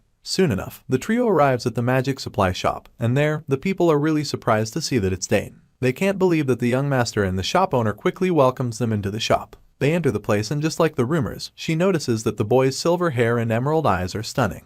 In response, the boy thanks the lady for receiving them, and then asks her how business has been for her at the shop lately. The shop owner admits that it's the same old stuff that's been going on, stating that there aren't many people coming up from the fiefs to buy magic supplies. She claims that she's been selling things to foreigners or people who have a slight interest in magic. Still, she states that it's certainly a pleasure to see the previous Lord Sidrain of the Magic Tower in person. This makes the old man blush, feeling really good because it's been a while he was honored like that. Hearing this, Dane is intrigued because of how quickly she recognized the old geezer beside him. He already knows that the man is a really respected public figure and actually does regard the man, but not to the point that he'll start simping like many other people do. The girl figured out who the mage was at once, and after thinking about it, he realizes that it makes a lot of sense to him since there are only a few magic tower heads within their empire. His thoughts are interrupted all of a sudden when the shop owner tells them to feel free and look around. She's happy to have them around and offers to help them look for anything at all that they want in the store. Hearing this, the old mage suggests that the boy look around as much as he wants since it's his first time in a magic supply shop. In the meantime, Sidrain intends to have a word with the shop owner, so Dane gets right to his little exploration. Looking around, the young master is amazed by how there's so much cool stuff in the shop. He spots a small chest filled with jewelry and all sorts of precious stones filling it to the brim. The place contains so many artifacts, from spells to magic books and probably much more cool stuff. On top of that, he realizes that he can see the magic reactions whenever he touches any of the supplies in the store. At this point, a sense of pride fills him because he knows that it must be due to the fact that his magic affinity is quite high. While observing the magical reactions, his thoughts are suddenly interrupted because he gets distracted by a strange ringing sound. He wonders what the noise is and follows the source. Dane believes that there's a particularly strong reaction coming from the other side of the shop. He's really drawn to it and just keeps wondering what exactly it could be. He starts walking toward the items but gets drawn back when the shop owner stops him, telling him that the items are just for decoration. He's surprised to hear this, but it reduces his level of anxiety, and on top of that, the old mage suggests that he come over to her side and take a look at some of the potion ingredients with him. Sidrain says this, feeling that moonroot should be good as a basic ingredient. Hearing this, the shop owner agrees with him and immediately brings it out for them. She hands him the ingredients she has, stating that moonroot is contained in at least 50 different potions. She also reveals that she personally processed this batch and assures the visitors that they're very high quality. Despite hearing all of this, our boy can't help but feel uneasy. He senses something really strange and goes right back to pondering deeply. While he's deep in thought, he gets abruptly pulled out of there once again. This turnaround, he looks back and sees a shiny stone which he immediately identifies as the object that has been ringing to him for a while now. The boy is overwhelmed when he finally finds the thing that has been calling out to him all along, but it turns out that he drew some attention to himself in his excitement. So much so that the butler rushes in to check if anything happened to Dane. At this point, the kid reveals that he can feel something from the strange stone. The servant is shocked when he hears this because in his mind, the stone should only be for decoration. Hearing this, the young master admits that he's not entirely sure himself, but even at that, the one thing he's certain of is the fact that the stone is unusual. With his curiosity piqued, he reaches out and grabs the stone, and that's when he confirms something really cool. It turns out that he was thinking the reaction becomes stronger if he imbues it with more magic. After trying this out and it actually worked, the boy begins to wonder if all of this power from the stone is reacting only to his own magic. While he's trying to figure this out, Sidrain and the shop owner are having their own conversation at the side. The lady gives him her ingredients and commends him on having a good eye because she feels that she's given him the perfect sample. At this point, the mage suggests that the moonroot and some canwell berries should also be good. Their conversation is interrupted by Dane, who suddenly comes out with the strange stone, asking the shop owner what it is. When she sees him, she's taken aback and starts wondering where he acquired the stone. Seeing this, the curious mage asks her what kind of stone it is, and the shop owner simply responds, stating that it's just a decoration. Dane is still finding it hard to believe this because as far as he's concerned, it's impossible for a mere decoration to have a magic reaction. At this point, the shop owner just sighs in disappointment, admitting that thinking about the rock makes her frustrated. Sidrain is puzzled by this statement, so he asks her how come, wondering if someone cheated her with the item. In response, she reveals that a few years back, some peddler gave her a big package as payment. She explains that it was the stone she found inside the package after opening it. She felt really unlucky that time because it seemed as though she had been cheated of her money. Anyway, rather than being frustrated about it, she took the stone to a mage to get it appraised. Unfortunately, after the examination, she was told that the stone was just a rock. She didn't have anywhere else to put it, so she took it back to the shop and left it on one of the shelves. This story sounds quite strange to Dane, but it makes him feel that the object is clearly just a normal rock. Seeing that he's interested in her goods, she calls him to side, claiming that she has something really good for him if that's what he's looking for. The shop owner brags about having a few special magic artifacts and offers to show them to him right away. When Dane hears that he'll be going on a little tour around the shop, he's glad and wastes no time in following her. The first thing she shows him is her name card scroll, and she looks really excited to show it to him. But he doesn't exactly look impressed at first glance. Even though there seems to be a lot of pretty good stuff, Dane can't help but feel bad because the object he wants the most is the rock that they've confirmed to be a decoration. The shop owner happily starts showing him how it works, explaining how it automatically reads and stores whatever information is in it. She claims that all he needs to say is the person's name and then their card will also show up as well. Hearing this, our boy decides to purchase the name card, that strange stone he found. She is surprised to hear this because she doesn't understand what he wants with a useless stone. As much as she tries to discourage him from taking the stone, he just ignores her, feeling certain that he can't just leave it lying around there because it looks quite special to him. The old man notices that Dane is holding a stone, so he calls out to the boy, asking him what he intends to do with that thing, and Dane just smiles sheepishly in response. A while later, the both of them leave the shop, and on their way back, Sidrain asks Dane about the stone, admitting that he didn't know the boy was interested in decoration or art pieces. As such, he wonders if there's something else that makes Dane find the stone special. At this point, Dane laughs in response, surprised that the man noticed. Sidrain confirms that he did, admitting that he finds it strange for the boy to buy a useless decoration. Our boy then admits that the old man is correct, claiming that the stone definitely isn't just a decorative piece. He reveals that the stone is clearly responding to his magic, which Sidrain is surprised to hear. The mage states that he's not sure either what that stone is, but admits that hearing it piques his interest, and then suggests going back to the castle to take a closer look since there are too many people around. Our boy agrees with this, and so they pick up the pace. Once they're back in the castle, our boy asks the old mage if he can really figure out what is up with the stone. In response, the man starts to wonder if Dane is looking down on his invaluable experimentation tool, claiming that he can definitely figure out what it is. However, the young master reminds Sidrain that a mage already appraised the stone and said that there was nothing special about it. The old man just scoffs in response, claiming that nothing that mage did can compare to what he's about to do. The former tower head is so confident in his device because he put all of his funds into the state-of-the-art tool. He believes that it can analyze whatever object or tool that you put on top of it, and when Dane hears all of this, he's impressed and convinced that it will work, so he suggests that they try out the incredible tool. Sidrain agrees with him and starts up the device, admitting that he's also quite eager to see what happens. After activating the tool, he tells Dane to put the stone on top of it and asks him to imbue his magic. Our boy does just that, and immediately, a huge wave of magical energy radiates from the stone. The rays of power spread all over the training ground, and it becomes clear without a doubt that there's indeed something special about the stone. The old man giggles with pride, feeling that he can finally hold his head high where the young master is because he will probably respect him more after this. The strange stone continues to shoot out energy and bright rays to an excessive amount, and Dane begins to panic a little at this point. They're puzzled by the orientation of the light beams and Dane figures that this must be a code. Sidrain confirms this, stating that it's not just any ordinary code however. The young master is amazed by the sight before him because it's a code whose rules and structure, and of course arrangements he's never seen before. For all he knows, this could even be as complex as a 6-chain or a 7-chain code. At this point, Dane suggests that the magic in the stone is what is manifesting the code and Sidrain agrees with him. The man confirms that it's just as our boy said, stating that the young master's magic holds the key to unlocking that code, and he feels this way because the stone only responds to the boy's magic. This theory catches the young master off guard and it makes him wonder what kind of magic is inside the stone. It also makes him wonder why it only responds to his magic. Hearing this, the mage continues to observe the magical energy from the stone and admits that it's pretty unfamiliar to him. However, he promises to attempt to figure it out since he has the reputation of a former tower head. At this point, the young master suggests that maybe they'll be able to find out why his magic is different from that of other people, but this can only happen if Sidrain succeeds in his attempt. The mage seems pretty confident he can do it, so Dane supports him and wishes him success from the sidelines. The scene shifts and we're taken to the capital where we meet Arabella. She's currently occupied in her personal laboratory at the academy and working on something really puzzling. Judging by the look on things in the lab, you can tell that Dane's big sister is always busy studying.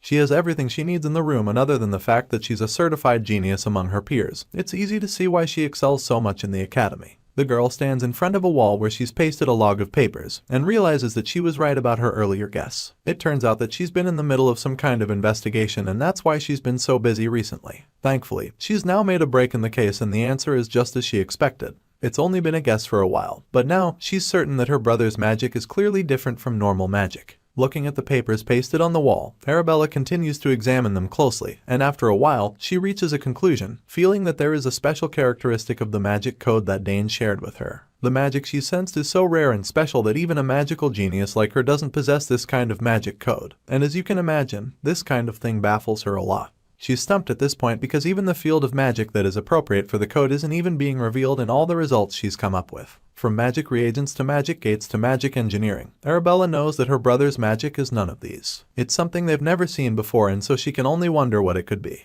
Determined to find the answer, the girl keeps studying the results available to her, feeling that there should be something her brother's magic fits with. All of a sudden, she realizes something really important. The girl remembers that there was a magic field code that had been lost, and so she believes that Dane's magic might be suitable for it. She feels confident that this might be a breakthrough in her studies and quickly starts searching for the lost code, trying to remember where she put it. The genius magician rummages through her stuff in search of it, and it doesn't take you long for her to find it inside one of her boxes. Arabella is relieved once she finally finds it. It contains alchemy, divination, spiritualism, necromancy, and there's even a primitive magic code. Just then, she hears a noise that startles her, causing her to drop something, and when she turns around, she's surprised to see that it's a book of ancient magic. At this point, she suddenly remembers that there used to be a magic kingdom a long time ago. There was also magic inherited from Archana, and given that it's an ancient magic formed 200 years ago, Arabella feels that no one would even know how to use it. The whole idea just makes her burst into laughter. She doesn't even know what she's saying anymore, and feels like she's just reaching this point.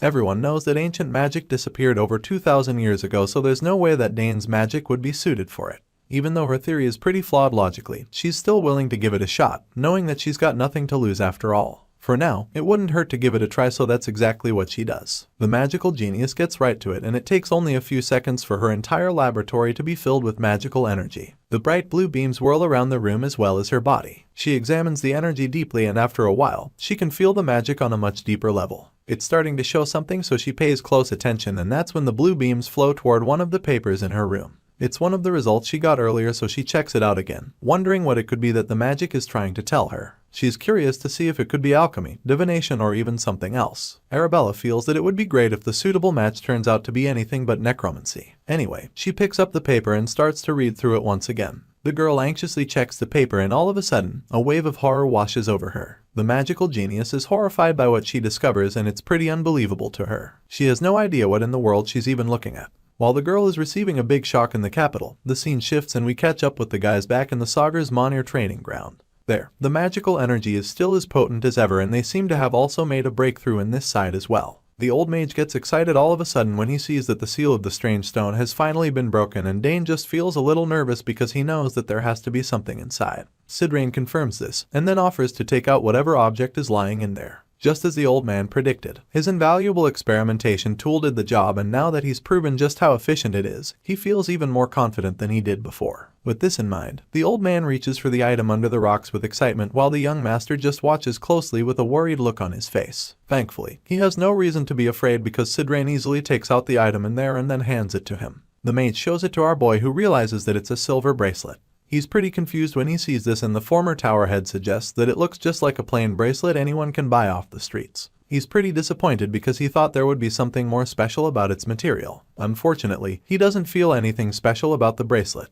The boy is still trying to process the whole thing, so he just keeps staring at the bracelet. At this point, Sidrain gives it to him, telling him that this was it, and since it only reacted to our boy's magic, he suggests that the young master should try wearing it. Hearing this, Dane agrees immediately because he feels that it makes more sense. They have no idea what the bracelet is all about, so wearing it would probably be the best way to figure out what's really going on. The white-haired boy puts it on immediately, and at first, nothing happens, but after a few seconds, the bracelet starts glowing brightly. The old mage notices this and states that it's reacting already just as he expected. The kid is pretty perplexed by the whole thing because he can even see strange characters inscribed on the bracelet now that it's glowing. Sidrain is shocked by this, so he curiously asks the boy to let him have a look. Dane looks like he's worried by the situation, and you can't blame him too much since he has no idea what's going on. Concerning the symbols, he asks the former tower head if he knows what they are. It turns out that he knows exactly what they are, because after taking a look for a few seconds, he's able to confirm that the characters are ancient runes no one in this world can read. Hearing this, the young master is a little puzzled, so he asks to confirm what exactly he means by the word ancient.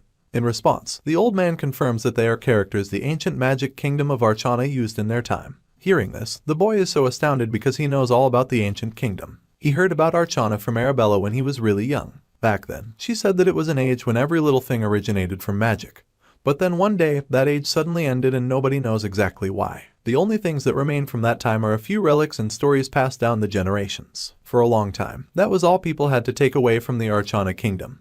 But now, there is a new discovery, which just happens to be this one line of magic code. A while later, the duo returned to Sidrain's room in the annex tower. The old man laughs, feeling relieved because now he has confirmed what he has been thinking for a long time. He knew that Dane's magic was special, but he had no idea that it would be related to the ancient magic kingdom. Even though the boy had no idea of everything they've discovered before today, he finally understands that his relation to the ancient magic kingdom must be the reason why he can move around the Forest of Last Days so easily. Hearing this, the former tower head figures that the boy is right, so he admits that it seems to be the case. It makes a lot of sense since the magic from that forest actually originated from Archana as well. Sidrain is impressed with both Dane's magical abilities and his intelligence. The young master is exactly the kind of boy he's always wanted as his disciple, but the kid just keeps turning him down, leaving him more desperate each time. While he's thinking about this, Dane cuts his thoughts short, revealing that he can't see anything else in the bracelet. Knowing how such items work, Sidrain advises the kid to take his time finding out rather than rushing and trying to figure out everything at once. However, he doesn't want Dane going around talking about their new discovery, and the obedient boy promises to do as the old mage has told him. They both hear a loud noise all of a sudden, and it leaves them both shocked, so they wonder what on earth that sound was. Sidrain is really concerned by what they just heard, so he hopes that the warning sound they just heard isn't alerting them of a monster attack. It would be really tough for him to face a monster right now, and it's pretty shocking to even imagine this happening since Sagar's County is supposed to be the most peaceful place in the entire continent. Anyway, if they must face monsters, Sidrain believes that he should be up to the task because his body is almost fully healed. He hopes that he'll be permitted to let loose for a bit because he's eager to finally repay a bit of the hospitality they've shown him since he arrived at the tower. The old man starts activating his magical powers all of a sudden, and Dane just stands still, staring at him with a blank expression. When he sees that the boy is just standing there, he gets pissed and yells at him, "Yo, hi, grab a spear or something." Rather than getting all worked up, our boy just remains calm. He quietly reaches into his robe and takes out a necklace from there. Meanwhile, the former tower head is already freaking out. But then he suddenly realizes that the sound was actually coming from the necklace. He's shocked to realize this, and Dane simply assures him that the sound has nothing to do with monsters. In fact, the sound means that Dane's eldest sister Arabella is trying to contact him. The former tower head is really pissed and disappointed to hear this because he was already getting powered up for a super fight with any monsters he came up against. Now that he knows this, he starts to cool down, telling Dane that he should have said so from the start rather than allowing him to get so excited. In response, the kid just laughs, confidently stating that there would be no reason for monsters in this area. After messing with Sidrain once again, he asks the old man to excuse him for a bit so he can go answer his sister's call. While he's at it, the grumpy mage just stays by himself, feeling really disappointed still as he forces his magical powers to calm down once again. Dane answers the call, asking Arabella what's up, and she immediately asks him why he took so long to respond. The boy apologizes and asks her why she's trying to reach him. In response, she informs him that she discovered something while she was analyzing his magic code. But before revealing this, she senses that someone is next to him and pauses so she doesn't accidentally inform someone who shouldn't know. Before she can say anything else, he figures that she's also about to tell him that she found out that his magic is ancient magic. As you can imagine, the genius mage is stunned by the fact that her baby brother figured that out too. She exclaims loudly, wondering how on earth he found that out. Anyway, our boy breaks everything down to here, and once she knows that he and Mr. Sidrain were analyzing the strange stone, she's able to put the rest of the puzzle together. The stone came from the ancient magic kingdom, and since it only reacts to Dane's magic, then it only makes sense that they get their magic from the same source. Arabella is currently putting the whole thing together, and once she's done, Dane confirms the story. On the other hand, Sidrain is a little upset that the girl figured out the truth just by simply analyzing his magic. He knew she was a genius, but her talent is even greater than he imagined, and it makes him a little jealous. Arabella suddenly asks the young master if anyone else knows about this, and he confirms that nobody does. Hearing this, she feels that it's good it's still a secret, so she tells him to listen carefully to what she's about to tell him. She also wants Sidrain to listen as well because they're better off keeping this information a secret. Arabella claims that Dane won't be able to handle the consequences if he lets the news be revealed so early. At this point, the former tower head feels that it would be a good time to introduce himself and have a chat with the famous genius mage of the academy. He claims that he's heard so much about her from her baby brother, and when the girl hears this, she feels bad for not even introducing herself to the legend. She got so caught up in going straight to the point that she forgot all about pleasantries. In response, the man tells her not to worry about that, assuring her that they would do their best to keep it a secret. Sidrain knows that the entire House Saugers would be caught up in the huge aftermath, and not just Dane if this news were to leak. As such, he's determined to help the young master keep their discovery away from anyone else. Hearing this, Arabella is relieved because just as she expected of the former tower head, he immediately understood the issue at hand. The old man then asks her if this exchange is being recorded, and Arabella assures him that it will all be deleted immediately the conversation ends. In response, the mage claims that it's good this way since they do want to have any evidence lying around.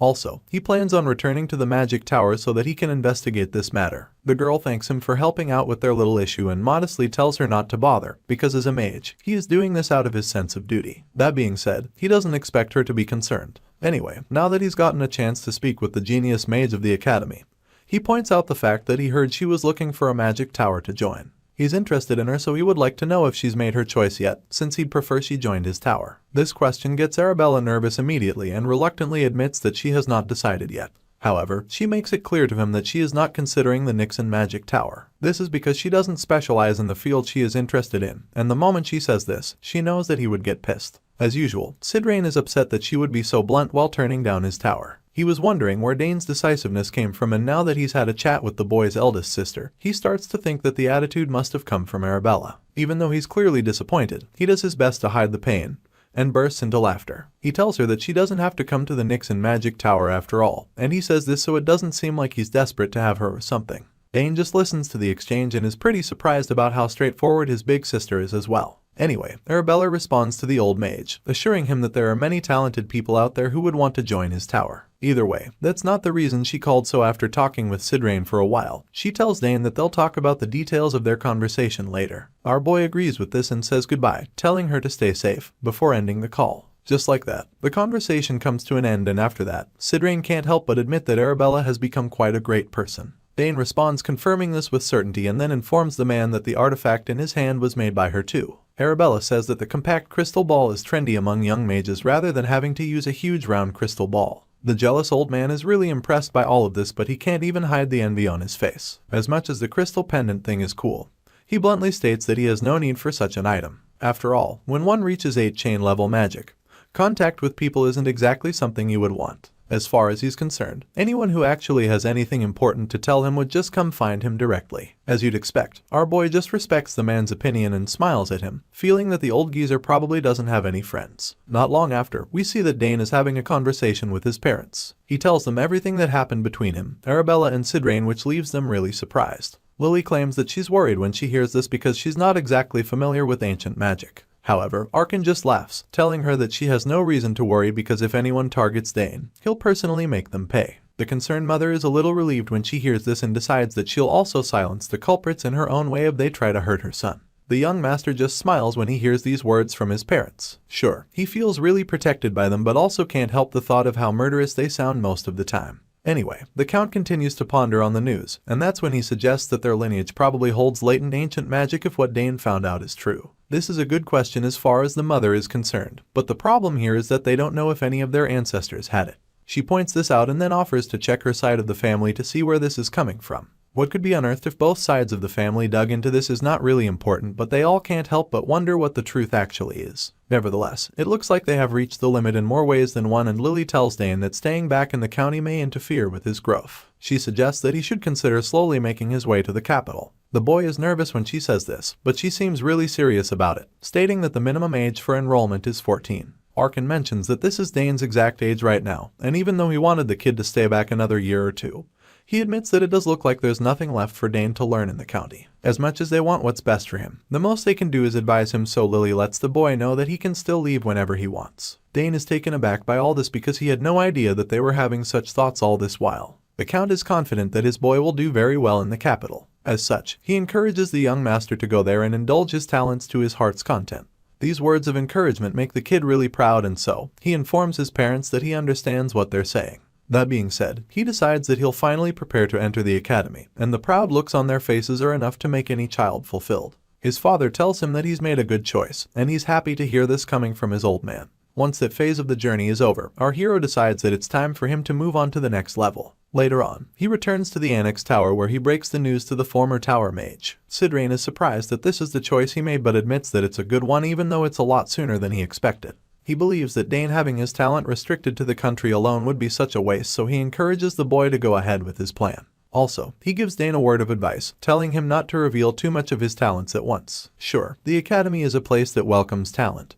Bug Sidrain also makes it clear to the boy that not everyone there thinks that way. Dane agrees with the mage, feeling that it's very true because even Arabella told him the same thing earlier. He recalls how his big sister had outrageous situations happen to her all because of how talented she was among her peers. Sidrain claims that mediocre kids wouldn't even be able to keep up with him, suggesting that Dane and his sisters would be the stars of the academy. However, he also reveals that House Thermion would be their major rivals since the children of that family are a different story. Hearing this, Dane immediately understands what the mage is saying, and he also agrees with it. This makes him remember his red-haired friend, Layla, and he recalls telling her that he would visit her if he ever went to the capital. Because of this, he's sure that she would be really upset and greatly disappointed in him if he doesn't pay her a visit. He makes up his mind to go see her, and while he's at it, he figures that he'll also think about what weapon to make using the crest Duke Thermion gave him. The old mage chimes in at this point, claiming that Dane should depart from the county in 2 months since there are 3 months till he enters the academy. Hearing this, Dane agrees with him and asks Sidrain what his own plans are. In response, the old man reveals that he's going to return to the magic tower because he's thought of something that he needs to do over there. Thanks to Dane, the former tower head has resolved his issue with boredom, and now he promises to let the kid know every clue he finds about ancient magic and anything else regarding it.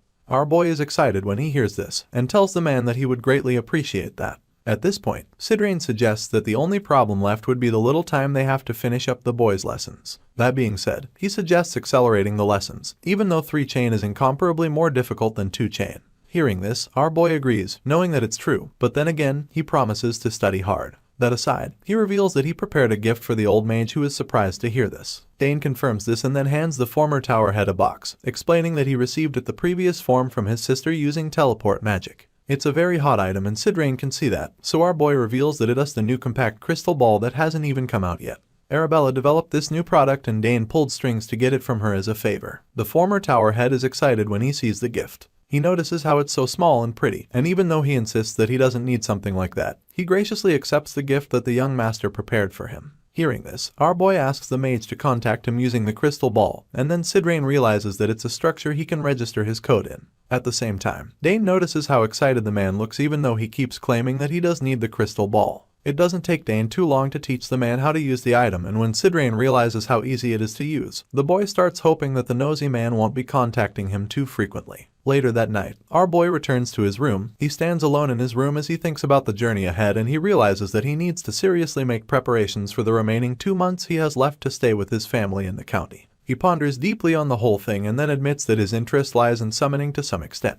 With this in mind, he decides that he'll make it a goal to officially take classes in summoning. He would also like to be issued a summon sign after some time at the academy. Besides that, our boy feels that he would also want to have a chance to take the qualification exam as well. This basically means that he might even be talking summoning more seriously than magic or spearmanship when he gets to the academy. It wouldn't be a bad idea though. After all, his big sister Claire is literally an assistant professor already, and so there's a chance he'll get to see her often while attending all those classes in summoning. While the boy is thinking about all the things he'd like to do there, his attention is suddenly drawn to the huge spotted egg sitting in one side of the room. Anyway, he turns to look at the egg and remembers that he forgot to imbue magic into it this evening. The good thing is that he's remembered the egg now, so he goes to feed it some mana, and while he's at it, he starts to realize just how long he's had this massive egg with him. For 7 years straight, he has dedicatedly imbued magic into the egg every morning and every evening, but even after doing all of this for almost a decade, there's still no response. However, given the magic he imbued it with is not going anywhere else, as long as it's being absorbed by the familiar alone, then he's certain that it will happen someday. Right now, our boy has pumped the egg with 7 years worth of mana, so there's no doubt that whatever creature is inside the egg would be really powerful. It's just a matter of time. The story continues with talks of the fast approaching enrollment into the Magic Academy. The enrollment exam system is simple, and it comes in the form of 2 exams. It turns out Arabella is the one telling our boy about it from her pace at the school. He's surprised to hear that he'll have to take 2 different exams, and she confirms this, explaining that the first one is a common exam while the second is a specialization examination. At this point, he's pretty curious, so he asks her to tell him more about the exams. As such, she explains that the common exam is a type of pre-exam for insight. She reveals that it's an exam on culture, history, and some other stuff, but she feels that he shouldn't have any problems with it. In fact, Arabella is confident that he'd do well in it, and she's happy about that because it would be reflected in his admission score after all. His big sister goes on to tell him about the second exam, which is the specialization examination. As the name implies, he would have to pick a major and then take a test. The contents of the exam are at the discretion of the professor, but even at that, she still believes that it should also be a breeze for her genius brother. After all, he's already gotten a recommendation thanks to Mr. Sidrain.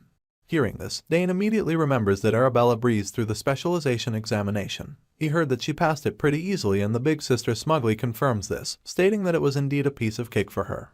As much as she believes he would be able to pass the exam, she informs him that he can't change his major after picking it. That being said, she explains that he would have to stick with any major he picks for the specialization exam, and because of this, she feels that he has to choose carefully from the beginning.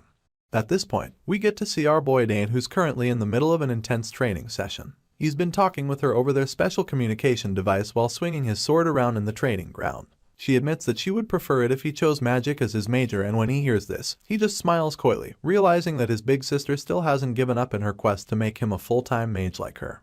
As such, he assures her that he'll think about it and then goes back to asking her about the enrollment in the academy. He's curious to know if there's truly no other way to change one's major after enrolling into the academy. In response, Arabella explains that this is the case most of the time, claiming that he could also just graduate and come back for another major. Sure, he'll be able to take classes in other majors, but by the time he gets to the 3rd year in the academy, the school doesn't usually allow non-majors to take the higher level classes in that major. Dane is pretty speechless when he hears this strict rule in the school and finally realizes that he really doesn't have a choice but to pick one major. He's having this chat with her while using magic and swordsmanship at the same time so effortlessly. She confirms that he really would have to pick only one major, but admits that extremely talented individuals like him could have an autonomous major system. Hearing this, Dane is really shocked because he had no idea that the academy had something like that. However, he's not sure if it's actually a good thing for him. He expresses his concerns to Arabella, who bluntly tells him that he shouldn't apply there unless he plans on failing. At this point, our boy is pretty curious to know what the big deal is all about, so he asks her why, and that's when she reveals that nobody has been able to pass that exam so far. As you can imagine, this all sounds like a challenge for our young prodigy. He's intrigued by what she just said, and judging by the tone of his voice, Arabella begins to panic because she knows what her brother is capable of. She quickly asks to make sure that he's not thinking of doing something else, but he assures her that he doesn't have any crazy ideas. Right after that, he claims that he has to end the call because Mr. Sidrain just walked in and promises to contact her again some other time. After the call ends, Arabella begins to feel that maybe she was a bit pushy about him joining her to study magic. Then again, she shakes off the thought, feeling that magic is still the best thing for him to study at the academy. As far as she's concerned, it's the best choice for Dane, and while she's still thinking about all of this, someone calls her all of a sudden, telling her that the professor is looking for her, and of course, she answers immediately.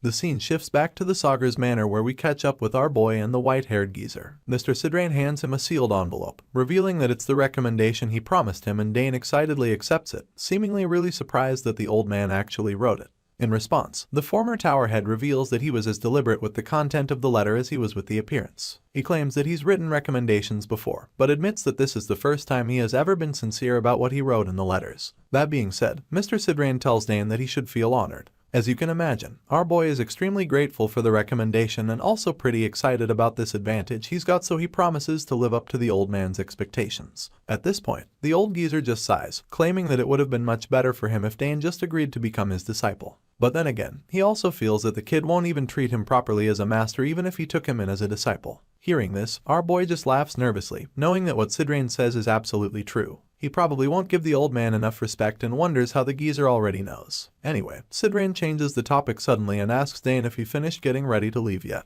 In response, the young prodigy confirms that he has, claiming that there isn't really much for him to take along with him after all. Also, the Academy's dormitories are equipped with everything he needs, and Sidrain confirms this, stating that their facilities are great indeed. However, the problem is that only a select few have gained monopoly over them. But then again, he's confident that Dane is talented and smart enough to benefit either way, so he figures that there's no way the kid would lose to any of them. From what Dane has heard, the Academy has become a gathering place of sorts for the thugs of the nobles. While he's still thinking about this, Mr. Sidrain goes on to give him a piece of advice, even though it might sound a bit savage. The old man reveals that the Academy is a place where numerous kids would immediately bare their fangs if they think they're being looked down on. Hearing this, Dane is a little bit relieved because he's pretty familiar with the concept, since that's pretty much the same thing that happens on the battlefield. In response to the former tower head's advice, Dane claims that he understands completely, and then Mr. Sidrain tells him to reach out if he ever needs anything while at the Academy. He recalls the compact crystal that Dane gave him and admits that it looks useful, so he promises to make good use of it too. Right now, it's starting to sound like Sidrain is saying goodbye, and our boy consents to tone too. He calls the old man out for talking as if he's going to leave soon, and Sidrain is surprised that the boy figured it out so quickly, so he reveals that he's leaving the following day. As you can imagine, this comes as a shock to Dane, and he expresses the feeling, so the former tower head makes him understand how weird it would be if he kept hanging around. The old mage feels that it would be troublesome if he keeps staying in the annex even after Dane leaves for the Academy. After all, Count Sagar's already offered him a position as a mage advisor, but he admits that the office would be something to consider when he truly has nothing to do. That being said, he reminds Dane that he has things to do when he gets back home. Sidrain thought he had done everything he needed to handle before, but now, it looks like more things have come up. Hearing this, Dane realizes that the man must be talking about ancient magic and decides not to have a problem with him leaving anymore. After all, it's not a bad idea since it helps him out. Anyway, Sidrain thanks our boy for everything, and of course, Dane thanks the old man as well for all this time. In response, Sidrain admits that he looks forward to seeing how much stronger Dane would have grown the next time he sees him. The two men smile warmly at each other, and then the old geezer starts walking off. He bids the boy goodbye and tells him not to follow him out since that would be awkward. Of course, Dane understands, so he bids Sidrain farewell and wishes him a safe trip. As he watches the geezer walk away, he admits that he feels sad and figures that it's probably because he has grown closer to the old mage. The next day, Sidrain departs safely, and afterward, Dane's parents are saying goodbye to their son as well. He's also leaving that same day and confirms that he's ready to go since he's done with all his preparations already. The Count and his wife feel really sad letting their baby leave home. With Dane gone, their castle would feel really empty, and while the mother is getting extremely emotional about it, Arkan tells her not to be too sad. He comforts her and admits that he's relieved that Dane is leaving so soon. In his mind, there shouldn't be any problems along the way since the kid would be using the teleport gate that Arabella has prepared for him. As far as the Count is concerned, nothing can go wrong, and Lily agrees with him, claiming that she's worrying over nothing. In any case, Arkan believes that they've done a great job raising their 3 kids. They've all turned out great and independent, while the children of other houses are busy fighting each other over succession. Sure, he knows that they'll have to make that decision one day, but he's pretty confident that any of their children would be fine. The conversation is suddenly interrupted when Dane enters the room calling out to his parents. He's all dressed and ready to leave, and when they see him, they look so proud. Dane's mother asks him if he's taking Nighthorn and the mark that she gave him, and he confirms this with a bright smile. At this point, she tells him that he should take the mark to the place she told him about and show it to them just in case a situation arises where he needs help. Dane assures her that he'll remember this and then asks her if the people there are really her colleagues. Lily confirms that they are close colleagues of hers and is confident that they'd all be willing to help him even though it's been a while since she got to see them. This all sounds like a wholesome moment between the mother and her son. But Arkan is absolutely furious when he hears this. He realizes that his wife is leading Dane to the place where he would probably end up walking the path to becoming an assassin, so he's pretty pissed since that's not what he wants for his son. As annoyed as he must be, the Count just keeps his cool. He tells Dane to look for Duke Thermion when he arrives in the capital since the Hexa-class knight will help him get into the academy. It's getting really clear that their baby boy is finally leaving home, and Lily is pushed to tears all of a sudden, because Dane is now all grown up. The Count starts to feel nervous as well, but he urges his wife to send their son off with a smile. He comforts her and reminds Dane that they won't ever be far away. Seeing his parents so heartbroken, Dane finds it difficult to leave them like that. Big then he finally summons the courage to say goodbye. Once he leaves, his father assigns a hooded figure named Gilad to tail our boy as carefully as he can. He wants the guy to confirm that Dane reaches the teleport gate safely before coming back to report to them. Hearing this, the masked man understands the instructions and sets out to trail the young prodigy. Turns out Arkin isn't the only one keeping tabs on the boy because Lily assigns someone named Shadow to follow Dane. The guy probably knows what his job is already, but she just clarifies that he has to make sure nothing strange happens after her son teleports. The scene shifts and we catch up with our boy who's finally made his way to the teleport gate with Herman by his side. The butler is really overwhelmed when he sees how huge the teleport gate is and almost goes crazy. While he's busy being astounded by it, our boy just calmly confirms that his sister Arabella installed the device beforehand.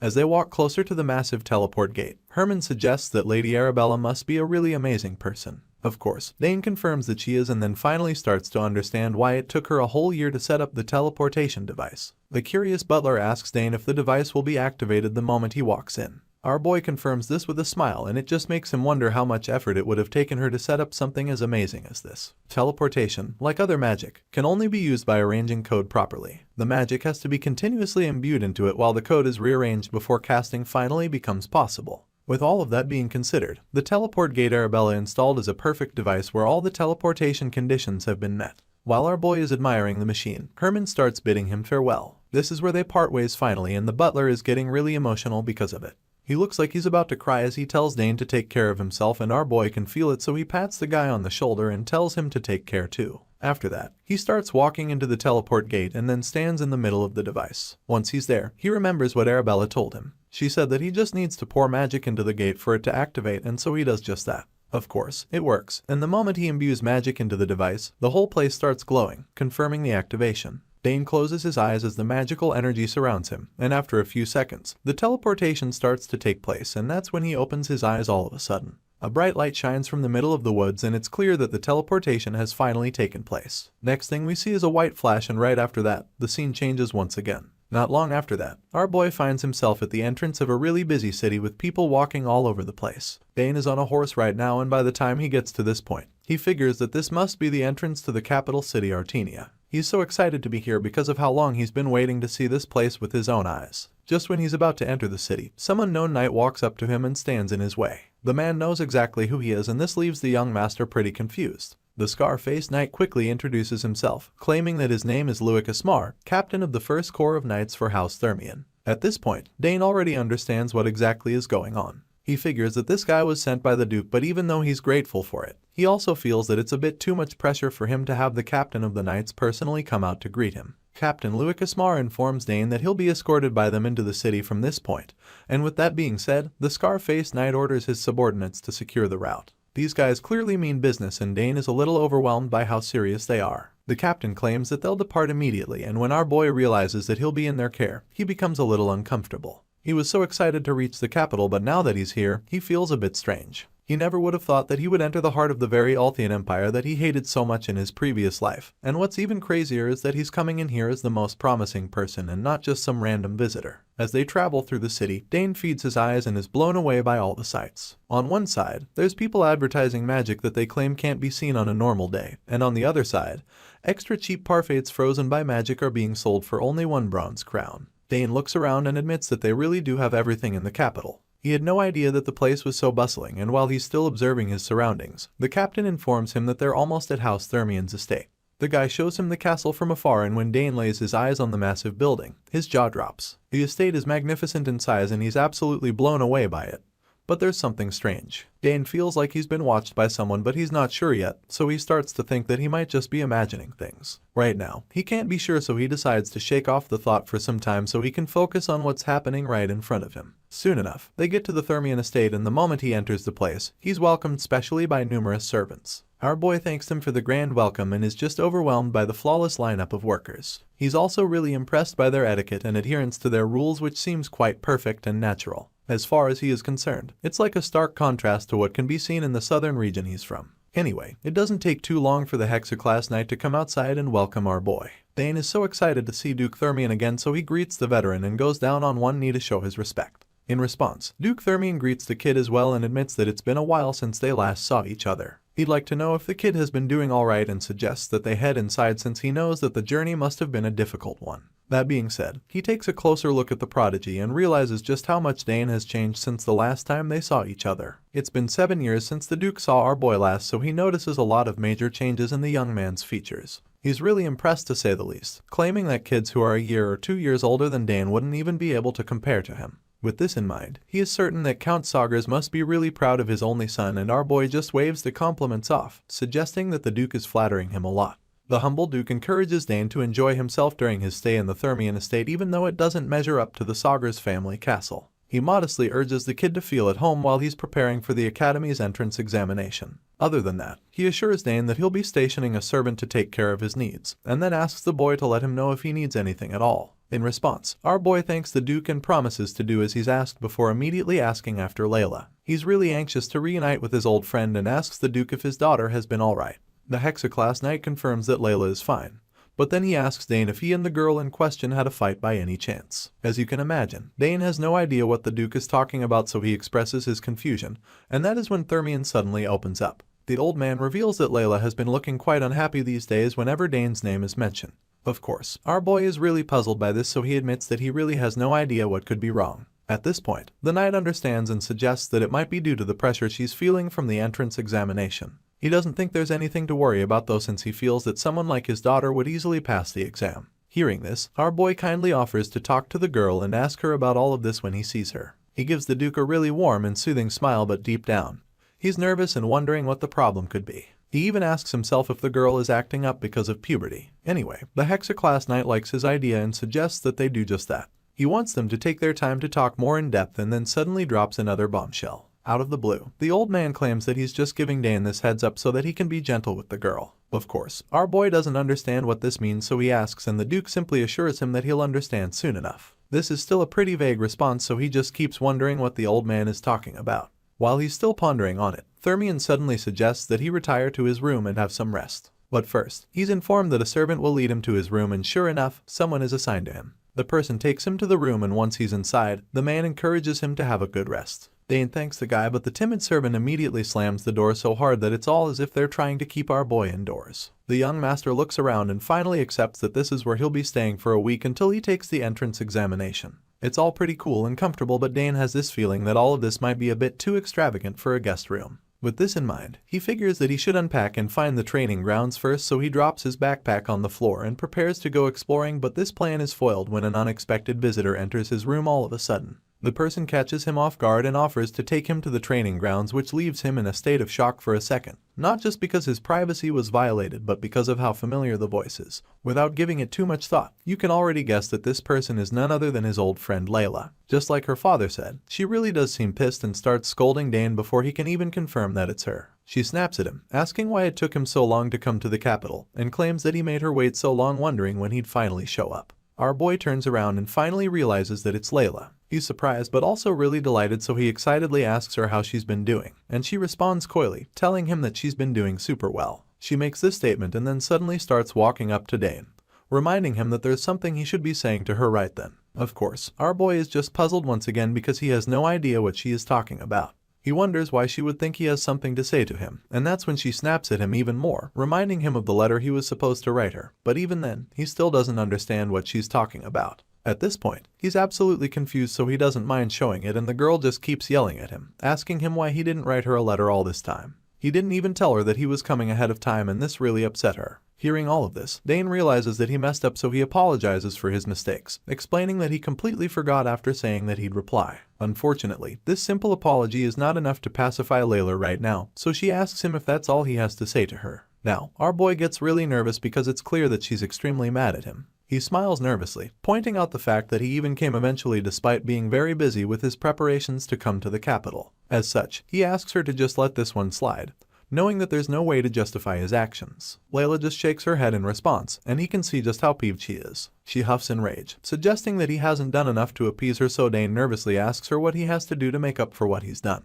He apologizes once again and then tells her to let him know if there's anything he can do to earn her forgiveness. This offer takes her by surprise, and despite her annoyance, it's something that she can't pass up. The gears in her head start turning as she thinks of something Dane can do to make up for his mistakes. While she's at it, the prodigy smiles nervously, wondering what else he can say to get out of trouble first. He asks once again what he can do to make up for his offense, and that's when Layla suddenly suggests that they have a light sparring match. This is like the last thing he expected to hear, so expresses the shock, but then when he sees his excited Layla is about the match, he can't say no. He claims that it sounds great and instantly agrees to it. The girl smiles coyly when he agrees and asks him if he's sure he wants to do it, claiming that she's way stronger than she used to be. She assures him that she's no longer that whiny child who learned how to release mana from him, and this just makes Dane start to panic. Seeing how confident she is right now, he figures that she must really have grown a lot stronger over the last 7 years, and it makes him a little worried. With this in mind, he suddenly recalls how she told him that she won a competition in one of her letters to him, and she confirms that it was the Danter Cup hosted by the royal family. At this point, our boy suddenly remembers exactly what she's talking about.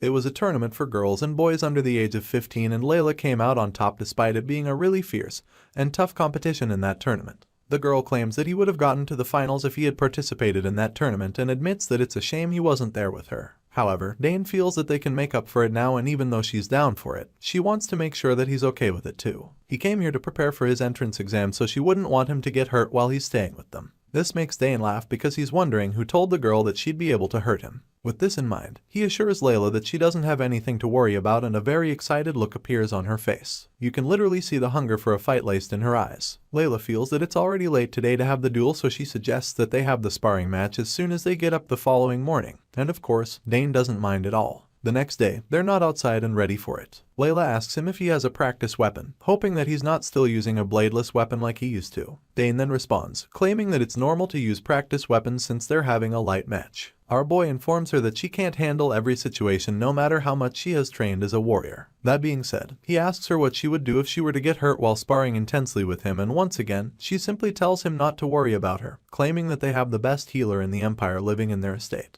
Hearing this, Dane asks her what they'd do if something were to happen before the healer could intervene, and Layla can't give an answer. So, he explains that she needs to be mentally prepared before deciding to use a bladed weapon. In response, the girl wonders why he's being so serious when it's just supposed to be a light sparring session, so he finally gives in and agrees to use practice weapons. Our boy is satisfied at this point, and then Layla asks for some practice weapons. The servants scurry to bring them, and Dane just starts thinking about how she's as confident as the rumors say. The rumor mongers say that it won't be long before she reaches the status of her 2 older brothers who are both active knights. It's believed that House Thermion may even its first female head of the family if she continues at this rate, and Dane can't help but feel that teaching her how to release mana was a huge turning point in her life. The young girl thinks back to that day and admits that it's all thanks to Dane she was able to learn the basics of how to wield magic much faster than other people her age. Right now, she's even formed 2 mana cores, and that's a really big deal too. Layla has waited so long for this day to come, but she wonders how Dane would feel if she wins him, and begins to wonder if she should go easy on him during the sparring session. Her thoughts are interrupted when the servant suddenly returns with the practice weapons. He hands them to her and she thanks him. Dane is giving a spear, and it doesn't take him long to start flexing his skills with it. It feels fairly light, and he figures that it's probably because it's a practice weapon. Nevertheless, it doesn't really matter because on the battlefield, one must make use of whatever you can lay your hands on. With this in mind, he points his spear at the girl and asks her if she's ready to begin. Layla is certainly prepared and down for the duel, so she agrees, and just like that, their sparring session begins. She remembers facing a spear wielder in the Danter Cup, and he wasn't all that hard to beat, so she feels that Dane would be a similar case. Since the spear is a long-range weapon, its destructive power rapidly falls as the range gets shorter. In that case, Layla decides that she'll go to Dane immediately without holding back at all. With this in mind, the girl charges at him with her bladeless sword, and just when she thinks she's got him, she receives a massive shock because he suddenly disappears all of a sudden. Dane literally vanishes into thin air in the blink of an eye, and while she's trying to look for him, he appears right behind her and pulls her with the spear to show her just how inferior her technique is. Layla is stunned when she sees him behind her and wonders how he got there so quickly. Dane simply responds by telling her that she should consider herself lucky they're only using practice weapons, because she would have been in real trouble if they were real bladed weapons. At this point, the girl is in denial and insists that her sword reached him. She refuses to believe that she lost so horribly, so Dane gives her a chance to redeem herself, suggesting that they go again. He tells her to be careful, however, assuring her that the same method won't work a second time either. Hearing this, she growls in annoyance because he's practically schooling her in her own home. She refuses to believe that he's better than her and concludes that she's just nervous because she hasn't seen him in a long time. With this in mind, she decides not to go easy on him, and just when round 2 is about to begin, the sparring session is halted because she suddenly sees her old man outside. Of course, Layla is shocked to see her father there, and our boy becomes quite nervous too because he knows that the man has come to see for himself. He knows what the Duke is thinking, feeling that the man has been worried about his hardworking daughter ever since she won the Danter Cup. Because of this, Dane decides that he'll make those worries disappear, and shortly after, they're standing opposite each other to resume the duel. Layla prepares for round 2 and assures him that she'll put in everything she's got into the fight now that her father is watching her. Of course, our boy already knows this and he actually wants her to give him her all. Layla does just that and starts by launching a powerful wind attack at him, but he's able to defend himself by using his spear to blow it back.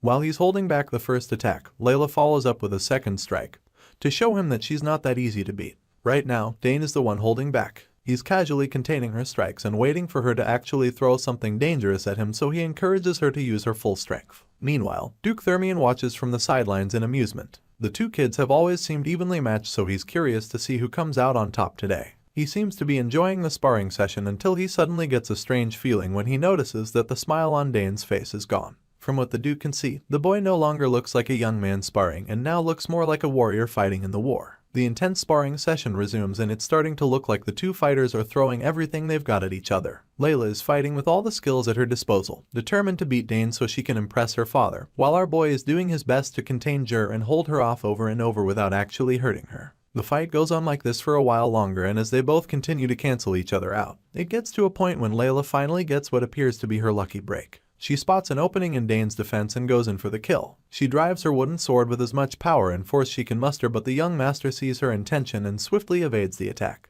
Dane dodges her deadly jab and causes her to miss, which also leads to her losing her balance and falling over. At this point, he's able to disarm her with incredible speed, and while she's still falling forward, it's already pretty obvious that she's completely lost once again. Her sword falls to the ground right before she does, and so Dane realizes that he just won again, but he doesn't exactly look too pleased about it.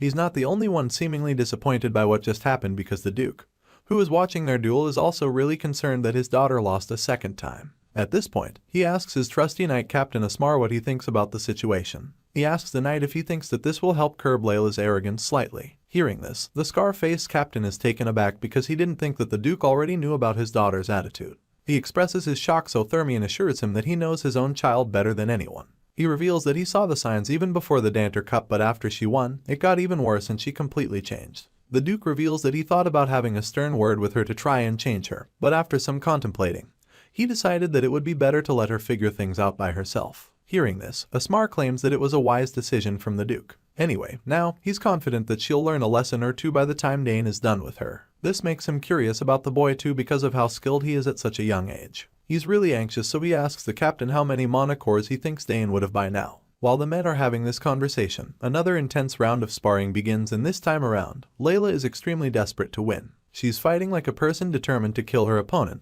throwing deadly attacks at our boy, but of course, he just deflects all the hits with ease, leaving her even more frustrated. While she's fighting with every deadly skill at her disposal, the men continue their discussion and Asmar suggests that Dane has at least 3 cores. Hearing this, the Duke is not completely convinced, and judging by his own experience, he feels that the boy actually has 2 or 3 mana cores at most. This doesn't really add up when the captain thinks about it, because he's clearly seeing the boy in question in action. Puzzled by this, he asks Thermion why he thinks Dane has 3 cores at most, and that's when the old man tells him to take a closer look. The Duke has been paying close attention to the fight, and from what he's seen, he can confidently say that Layla isn't being overwhelmed by Dane's spearmanship. As far as he's concerned, our boy isn't even winning her because he has greater speed than she does. Instead, the Hexa-class knight is convinced that Dane has the upper hand because of his tactical movements. The Duke has studied the fight and the movements, so he can tell that Layla is having a really hard time because she has never experienced this kind of movement before. She has no idea how to handle his tactics, so she is just getting more frustrated. Over again, Dane blocks her attacks with ease, and it's starting to stress her out. She doesn't get how he keeps blocking everything, so she asks him to tell her what's going on, and that's when Dane informs her that her moves are too obvious. While that's happening, the Duke and his captain of knights continue their chat. They both agree that Dane fights like a seasoned swordsman and are pretty baffled by this because he shouldn't have that much real experience. Asmar has never seen anyone casually demonstrate a mastery of swordsmanship and battle intelligence so easily, and the Duke can't believe his eyes either. This makes him really suspicious, and being the smart man he is, he begins to think back to the last time he was at Sagres County. He is convinced that the time Layla grew the most was when they visited the Sagres family. It was 7 years ago, after they came back from the Southern Inspection Tour, and Layla was improving rapidly, coincidentally after meeting Dane for the first time. With this in mind, the Duke is confident that history will repeat itself, feeling that his daughter will somehow improve again all of a sudden now that Dane is here. Asmar agrees with him, admitting that he can't help but be surprised even as he watches the young master in action. Layla might be the winner of the Danter Cup, but in this fight, she's no match for Dane. The visitor is so good that the captain feels he was trained harshly by Count Saugers. However, Thermion doesn't agree with that presumption, claiming that he knows Arkan better. Even though the Count is strict, the man isn't the kind to train a person harshly. The Duke doesn't believe that Count Saugers is like him, and he certainly doesn't think that Dane needs harsh training either. The scar-faced captain is perplexed when he hears this, so he asks his master what he means. In response, the Hexa-class knight explains that Dane is the kind of person that ordinary people don't dare to look down on. This is because he believes that our boy is someone with overwhelming talent. As far as this old man is concerned, Dane is a genius, and he's come to accept this fact, unlike his daughter, who still thinks she actually stands a chance against him. Speaking of his daughter, Layla loses once again, this time with her sword being hit right out of her hand. While Dane is busy disarming the girl, her father continues to examine his skills. The Duke feels that our boy didn't participate in the Danter Cup because he didn't feel very interested in it. This sounds like a pretty bold statement to the captain, and he wonders why the Duke would even think something like that. Everyone knows that the Danter Cup is something that is coveted by all the girls and boys in the Empire, so Asmar thinks that it's ridiculous for anyone eligible not to be interested in it.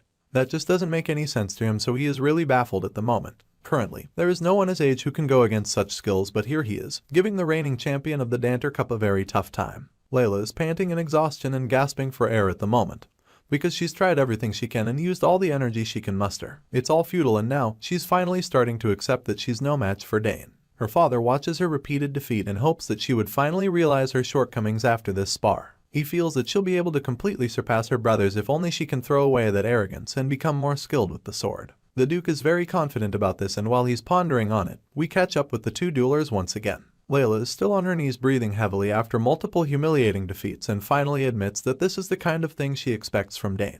It's now clear to her that she's not his opponent at all. She thought she could stand a chance even though she knew that their talents were different, but she never imagined that the difference would be this big. Our boy is finally done with her for today, so he suggests that they stop here because she looks exhausted. Layla isn't exactly happy about this at first, but then she remembers that she can't even take any more, so she simply accepts defeat. Hearing this, our boy is glad that things went the way the Duke would have wanted, and he's convinced that Layla has finally felt the sting of defeat, and now realizes that she's not the best. It's a tough loss to take, but it's not like she has a choice. She just complains, wondering how on earth he trained to become this good. Hearing this, Dane responds coldly, informing her that he trained diligently, and this just pisses her off because she doesn't even think there's anyone who doesn't train diligently. She's about to start throwing another tantrum when Dane shuts her up suddenly by telling her that she just needs to train harder. Her eyes widen in shock when she hears this. His words hit her like lightning bolts, and she just stands there, stunned. That being the case, Dane tells her that he's going in first and then starts walking away from her, so she vows not to lose next time, and he simply tells her that he's looking forward to it. Of course, this shocks her too, because he's so unfazed by her. Dane was the only person Layla's age whom she actually admired, and at the same time, he was the person she wanted to overcome. In a flashback scene, we're taken back to that day when our boy helped her correct her form. After she demonstrated her swordsmanship techniques to him, he commended her but also told her exactly what she needed to do to perfect it. Starting from her third form, she needed to fix it because it looked like she was overstepping. She diligently followed the instructions and took the corrections, which helped her improve a lot, and she was so excited after finally mastering it that she didn't even realize that was the day that she started admiring him. Unfortunately, now she doesn't just look at him that way. She sees him as a rival and a challenge that she wants to overcome so that she can finally prove that she is just a kid who waits to be taught everything. Now, Layla wants to actually beat Dane, and even though she doesn't know how difficult it's actually going to be, you gotta give her some points for determination. Right now, it's pretty clear that she's not on his level, and it bothers her too because she doesn't understand why he seems even further away from her reach than before. Nevertheless, she's determined to prove him wrong, so she vows once again to beat him the next time they meet. Our story resumes with the much anticipated ceremony finally underway. The Imperial Academy's entrance exam is almost like a festival, and it's such a big deal that people from all over the Empire gather to take the examination. There's so many, and when you include their families and attendants, you realize that thousands of people practically flock into the capital for the ceremony. This year, there are about 6,000 applicants for the Imperial Academy's entrance examination, and the reason for such a high number is the fact that anyone can apply for it as long as they pay the exam fee. That's pretty much the only condition to be met before getting a chance to take the exam. As a result, all kinds of people with different appearances and backgrounds are able to take part in this prestigious examination. Unfortunately, having such a high number of applicants doesn't change the fact that only a few will actually be enrolled into the Imperial Academy. Of the 6,000 applicants who took the bold step to come for the evaluation, about 2/3 of them won't even make it past the first exam. The applicants who've traveled for all over the Empire arrive at the capital and make their way into the castle where the examination will take place. Some of them can be seen standing in the huge courtyard as they wait for the event to officially begin. The first round of the preliminary selection takes place shortly, and once it's over, only about 2,000 students are left. These are the guys who move on to the second specialized examination, and as you'd expect, our boy Dane and his pink-haired friend Layla are in this category. The scene shifts, and after the first phase, we see a group of people having a meeting about it. One of the members seems surprised that 2,000 applicants made it past the first round. Another in the room confirms this and admits that the next phase is going to be quite hectic for them because the number is still quite large. The brown-haired man seated at the table wonders how many applicants will actually pass the exam this year, and one of his colleagues suggests that only 200 students at most will be enrolled into the Imperial Academy by the end of it all. The board members are quite curious about what kind of people will show up for this year's entrance exam, and some of them have already noticed some promising candidates who passed the first phase. The brown-haired man chimes in again, wondering if the tally for the first exam results still isn't out yet. This curious man is introduced to us as Professor Drenabo, and he just so happens to be the head of the Department of Magic at the Academy. In response to his question, another member of the committee seated there informs him that they're still working on the results. She claims that she's really curious to see who would score the highest, and we learn that she's the head of the Spearmanship Department, who goes by the name Professor Ingrid. They haven't seen the results yet, but they all have a strong feeling that Layla would have the highest score in swordsmanship since she's the young lady from the house of Duke Thermion. They all agree with this presumption, recalling how she was the winner of the Thermion Cup after all. The professors immediately remember how incredible her performance was at the final, and this makes them praise Duke Thermion for raising his children so well. At this point, another member of the board chimes in. It's Delfinzo, the head of the summoning department, and she feels that the swordsmanship department will almost certainly have the top candidate this year since Duke Thermion's daughter is there. Hearing this, the head of the swordsmanship department is delighted, so he just laughs in excitement, claiming that it's pretty much guaranteed that his department will have the top candidate.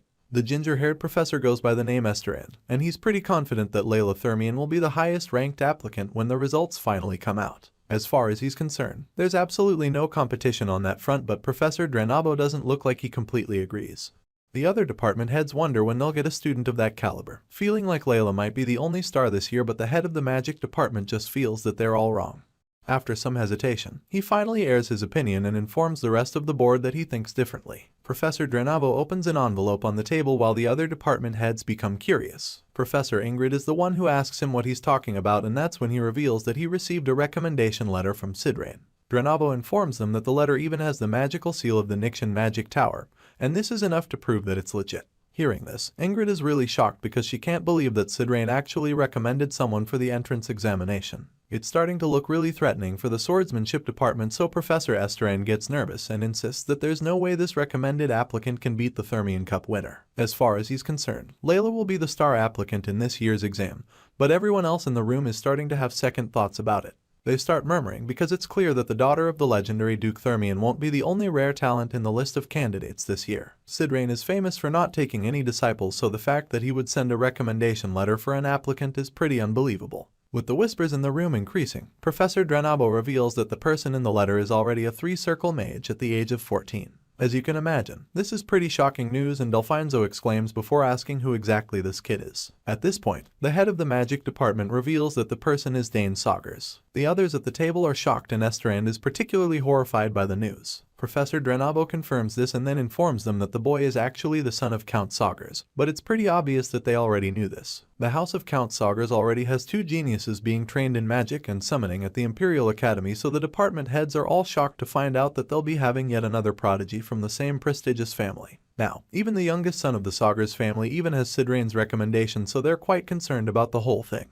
The board realizes that they're sure to attract a lot of attention this year because top candidates from the two great families on the continent are applying simultaneously. This is serious, and the professors realize that they've got their work cut out for them. Just then, Professor Esterand recalls that the Saugers family is known for spearmanship, so the fact that the boy has gotten recommendation from a magician makes the ginger-haired man conclude that the Saugers family is becoming known for magic instead. Hearing this, Professor Ingrid chimes in once again, sounding pretty disappointed because she thought that Dane would apply to the spearmanship department.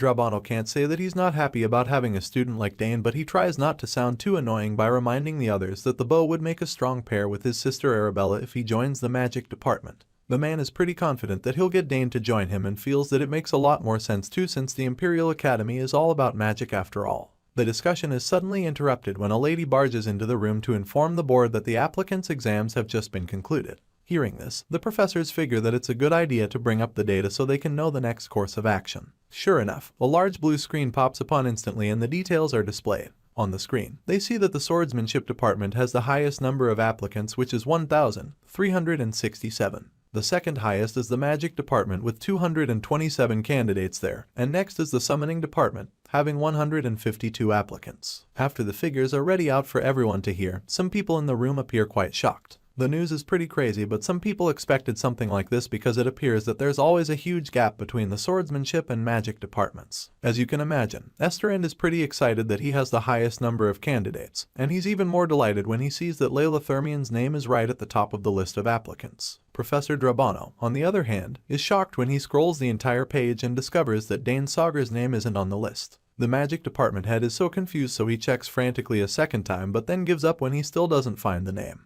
The professor just sits there in shock, and Esterand asks him if he's sure and then reminds him of the recommendation letter that Sidrain sent.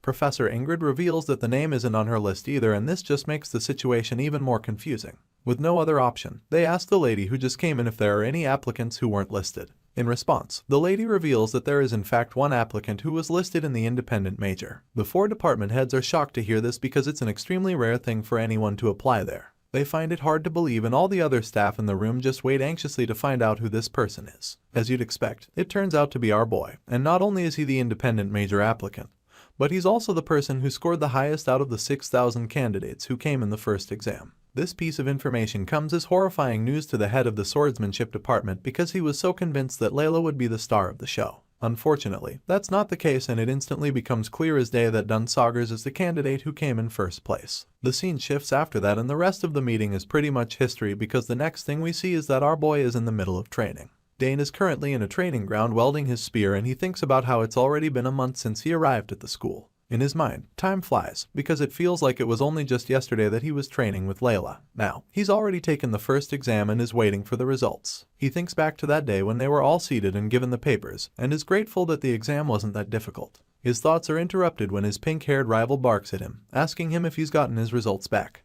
Layla Thermian appears to have a really competitive spirit as well because she also wants to know what position he's currently holding on the leaderboard. When she asks this question, he nonchalantly checks his wristband to see if the results are in, and of course, our boy is first place on the list. He didn't know that the results were back, so he's really surprised to find out that he's the top scorer. He expresses his excitement, but Layla looks like she's about to break something on his head. The girl is absolutely furious, especially because she already knew that he would be the only person at the academy to snatch that spot away from her. Layla looks like she's about to cry, and she can't believe that she didn't emerge the top scorer. This all makes her really angry, so she tries to make some sense out of it all and asks Dane how he even studied for the exam. In response, the hero reveals that he prepared for the exam mostly by reviewing the previous exam questions she sent him. Even though he looked at them, he admits that they were pretty hard, especially the military studies. Thankfully, it was a subject that Dane had learned firsthand in his previous life, so he kinda had an advantage in it. In his past life, he was an experienced warrior with a lot of skill and strategy, so asking him about such things must have been like a walk in the park for him. On the other hand, it must have been really difficult for an average 14-year-old, so he doesn't even understand what the academy was thinking by asking such questions about military administration during the exam. Dane admits that this was the easiest part for him and figures that it's pretty interesting. But Layla doesn't think so. The girl finds it difficult to understand why a teenager would be so vast in military administration, so she asks Dane if his mind is okay. The hot-headed girl then reminds him that the exam wasn't only based on military studies. Questions on art, music, and even history of the Drenic Empire were asked during the exam, so she can't comprehend how he could be so knowledgeable in all of this. In response, the genius just smiles at her, telling her that all the stuff she just mentioned are his area of expertise. It turns out that our boy picked a lot of things on the battlefield in his past life, whether he wanted to or not. By the time Dane is done saying all of this, Layla just gives up and changes the topic. She suddenly asks him where he's taking the second exam. Hearing this, our boy informs her that he has 3 locations where he'll be taking his exams, and she's shocked because she didn't think that he actually applied for the independent major. At this point, Layla just becomes really curious, so she asks him to tell her what other talents he has besides spearmanship and summoning. The girl really doesn't know what to think anymore, so she sternly asks him to tell her everything. But our boy just laughs in response and casually walks around, claiming that he'll tell her later. As you can imagine, this really pisses her off, but all she can really do is just stand there and yell at him. Seeing that he's not going to tell her the locations or what other talents he has, Layla simply asks him why he even chose the liberal arts major at the academy. She's been trying to wrap her head around it since she first found out, but no matter how hard she thinks about it, she just can't understand why he would choose the independent major. In response, our boy claims that he chose it simply because he wants to study that major, but of course, this is just a vague statement which doesn't really answer her question. As such, she just feels a little upset and informs him that the acceptance rate into that department is very low, but despite her best efforts to make him see things her way, Dane is just unfazed. He tells her that he heard he can listen to any class he wants if he studies the liberal arts major. This sounds really good to him because it means that he doesn't have to choose any major until he graduates from the academy. It means that he can keep his options open and practically study all the disciplines at the school. He even points out how all subjects can be studied with the same major teacher, but Layla just snaps at him for saying this. She feels that everyone already knows that and then accuses him of choosing the liberal arts major just so that he could get out of studying with her. As you can imagine, our boy is taken aback by the accusation, so he asks her why she would think that's the case. He expresses his confusion to show her that she doesn't know what she's talking about.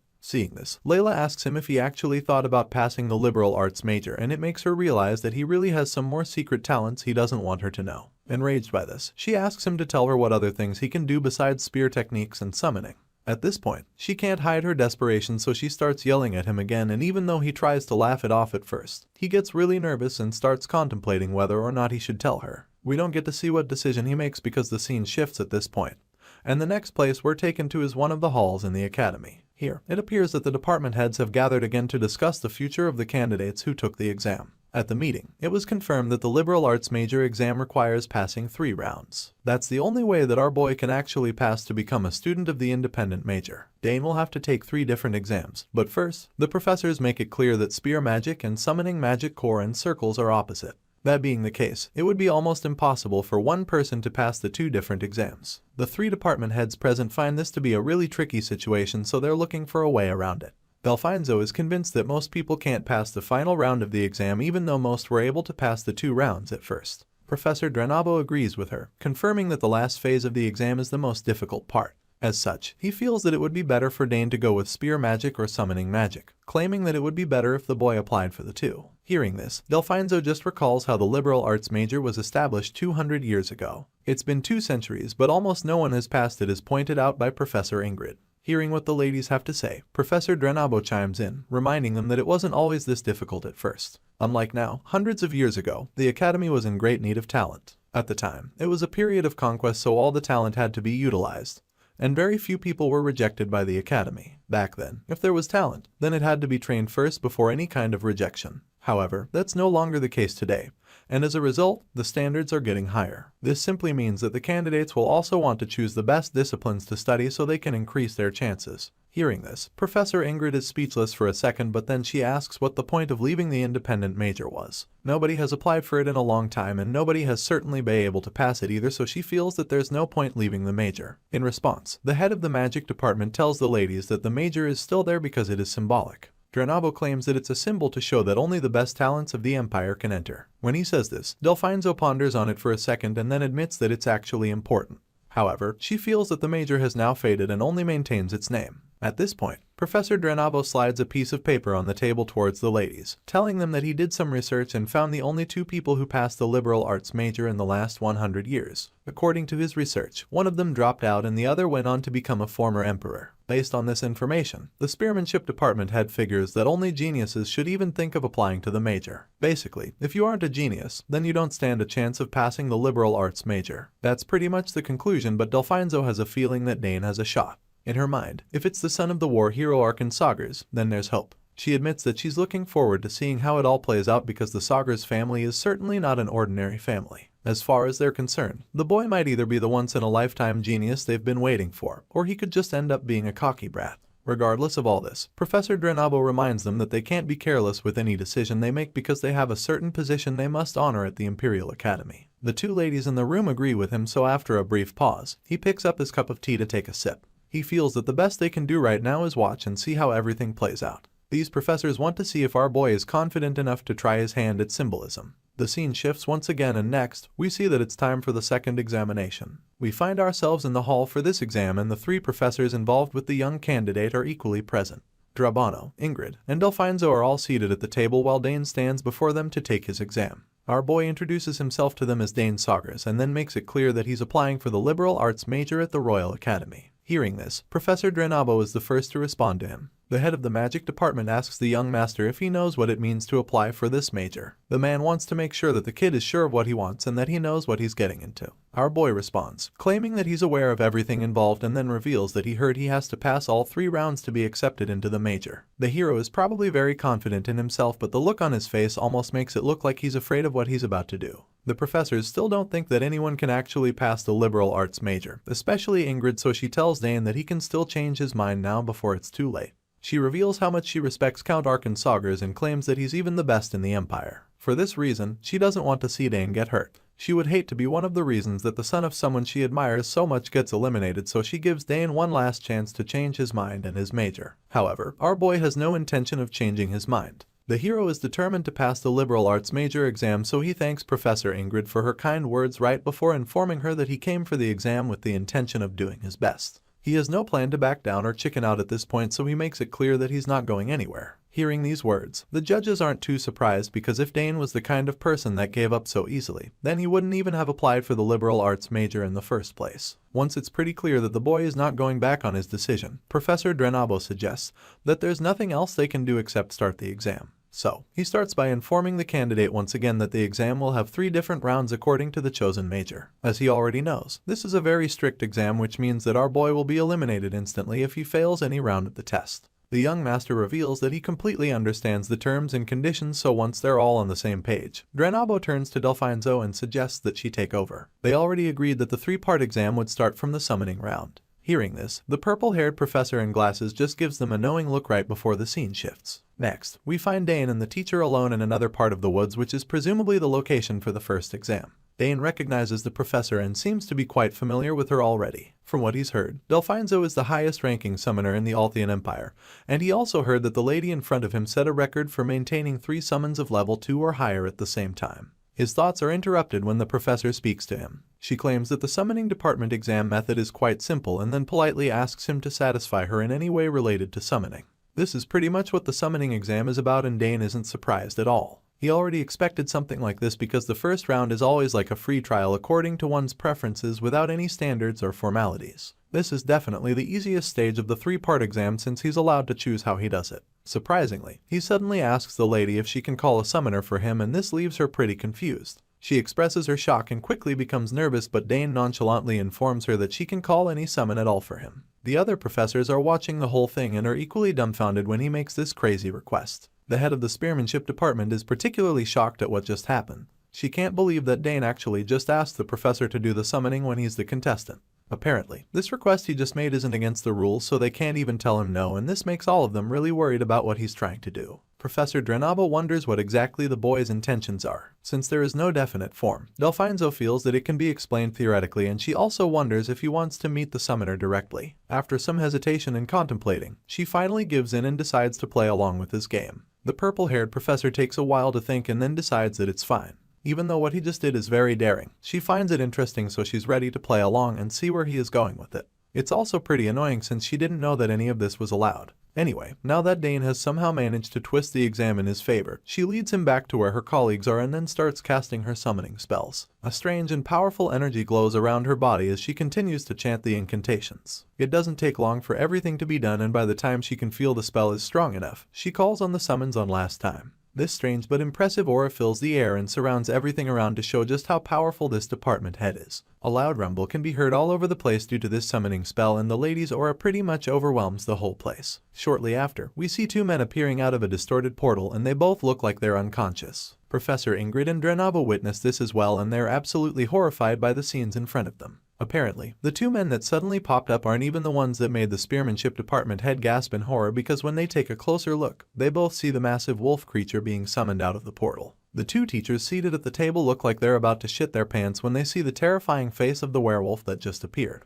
From his sharp teeth to his deadly claws, the werewolf completely appears out of the rumbling portal and lets out a loud growl. The professors are familiar with this creature, thanks to his unforgettable scowl and glowing red eyes. This is why Ingrid is instantly able to identify the werewolf as Edirek, the Mad Summoner. Apparently, this is the person that Delphinzo called to help Dane with his summoning request. The creature growls at our hero, but he stands right there, showing no fear. The werewolf looks like he wants to rip the young master to pieces, but I guess that's how they always look. Anyway, Dane finds the sound really creepy, and it's pretty clear that he didn't see this coming. As far as our boy knows, Edorak is the most ferocious among the level 4 summoners, which means that the young master might have a hard time here. The terrifying werewolf standing a few feet away from the young master is pretty famous for attacking every object he comes across. Unfortunately, right now, Dane is the closest thing in sight, so there's a good chance he'll get attacked really fast and really soon. The current situation makes the young master a little uncomfortable because he certainly didn't expect much from the first phase of the entrance examination. The summoning part was supposed to be like a walkover for him, and we all thought that he had somehow hacked the whole thing just now. Unfortunately, it's no longer as easy as it was supposed to be, so the white-haired prodigy realizes that he has his work cut out for him.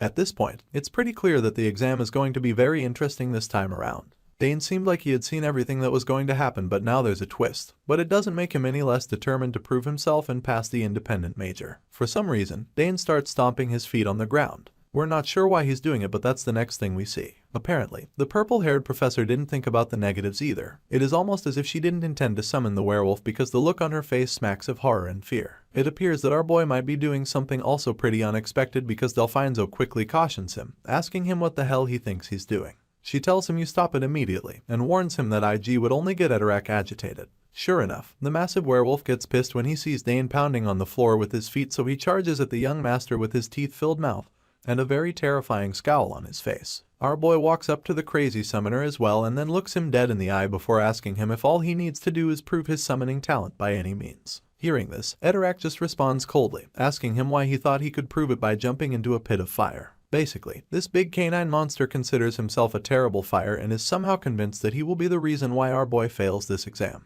The head of the summoning department just gets scared when she hears this, and it makes her very worried for the young candidate trying to make it into the liberal arts major. While she's freaking out and panicking, our boy answers the huge werewolf with a very stern look on his face. It's clear that he's unfazed, so with this courage, he informs Edorak that there's no such thing as a pit of fire and then tells the big guy not to worry at all about this. Dane lifts his hand and prepares to take on the canine beast in front of him. The professor is definitely worried about it, but she can't really interfere, so all she can do is watch with a horrified expression plastered on her face. Edorak is definitely annoyed by the young contestant, so he starts growling uncomfortably. He's like a big dog that just wants to be let loose, but even after everything he does to scare the young master, Dane is completely unfazed. Our boy stares calmly at the ferocious beast as it glares at him. The red eyes glint with murderous intent for a while, but this intensity suddenly starts dropping by the second.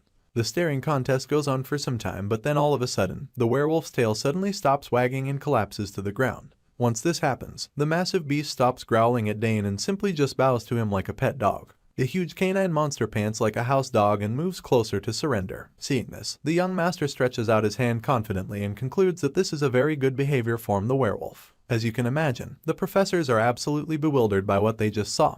And it's really hard to believe. Sure, they're dumbfounded by what just happened, but at least, they're also relieved that Dane somehow managed to calm the ferocious summon down. The creature lowers its head so our boy can pet it, so he does just that, and it makes him remember his own summon Genpu. He admits that this one is a lot bigger than Genpu, but the wolf monster isn't even paying attention to anything he's saying.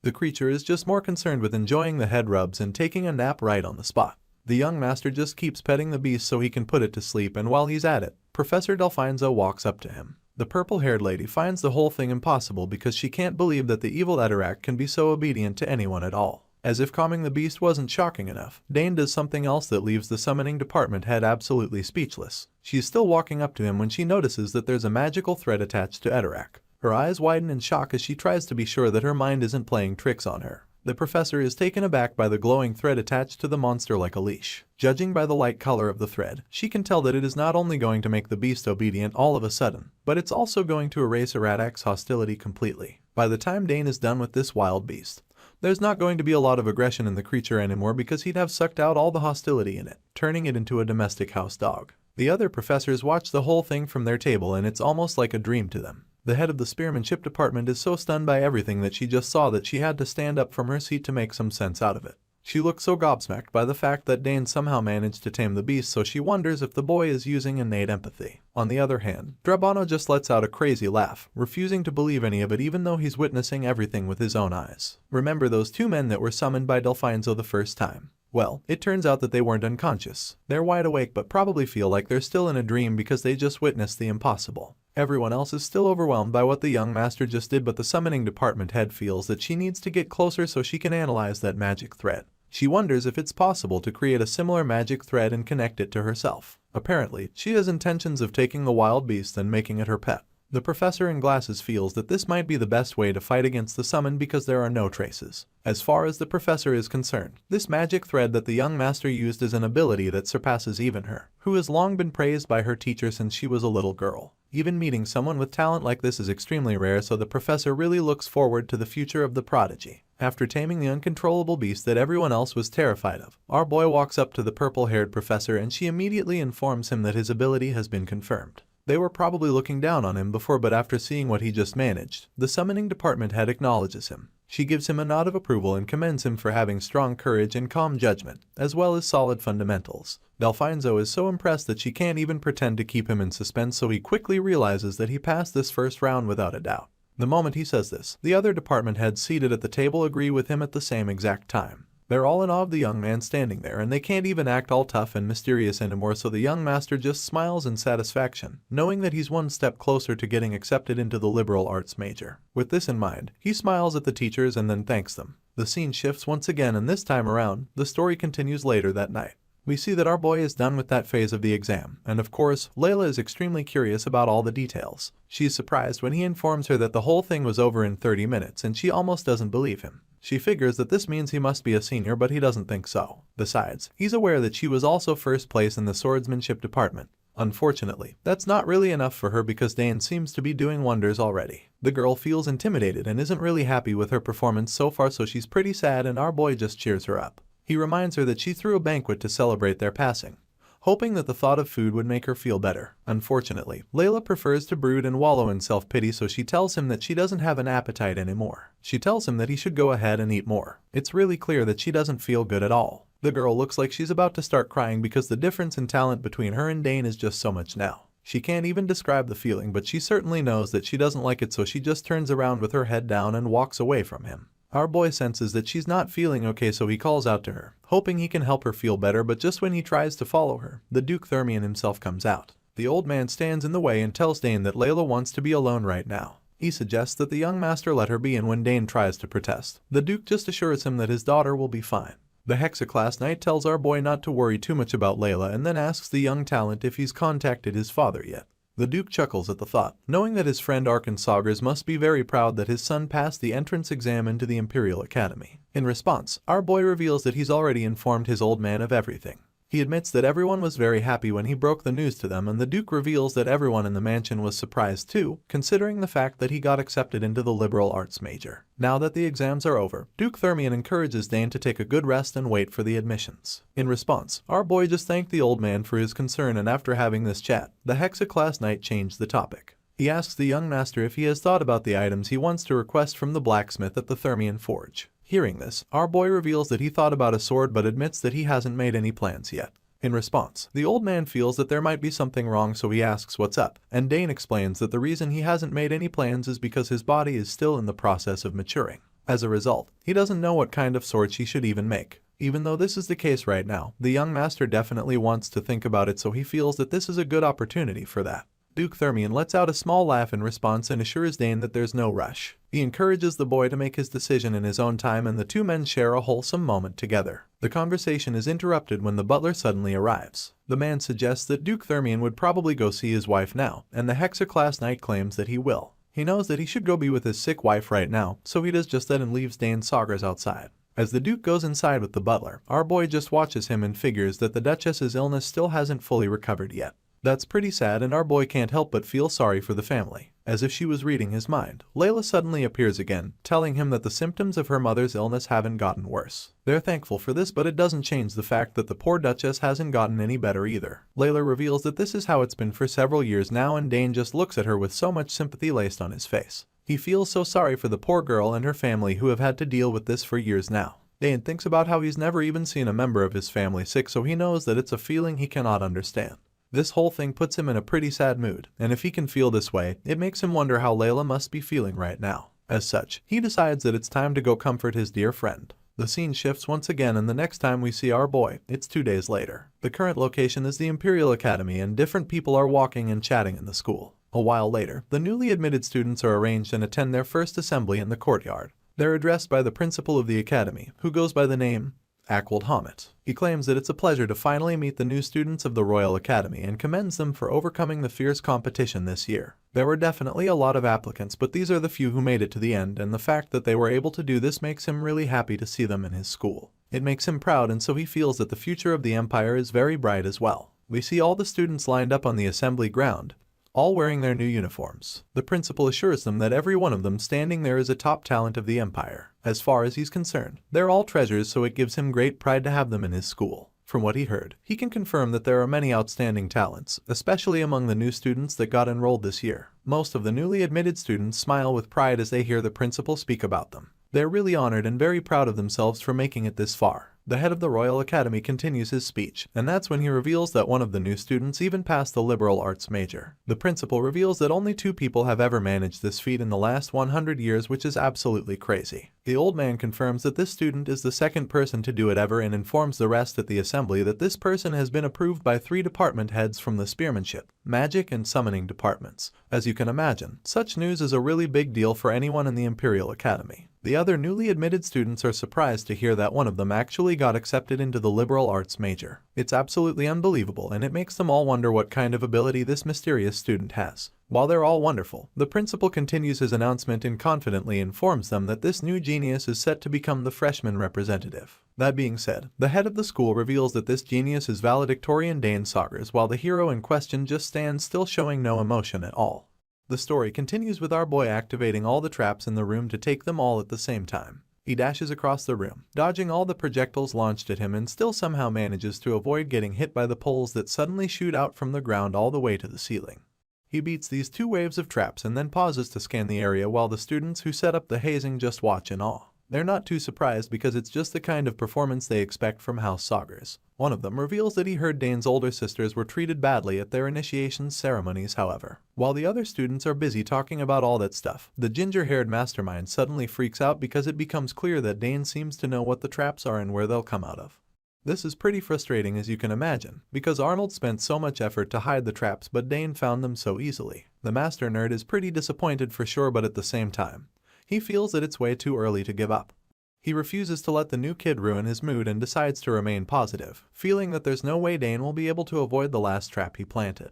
Arnold says this with so much confidence that it makes the other students curious, and one of the girls asks him what the last trap actually is. Even though they're supposed to be on the same team, he refuses to tell her what it is and decides to be all mysterious about it, laughing and claiming that she'll know once she sees it. In that moment, the scene shifts back to the den of traps where we see a massive dragon appear out of thin air. Besides the massive red lizard monster, there's another giant horned beast at the back, so when Dane comes face to face with these abominations, he realizes that the final hurdle in this hazing is to fight against these summons. At first glance, our boy can already tell that the mastermind of this stunt prepared quite powerful summons for the task, but then after taking a closer look, he realizes that something isn't right.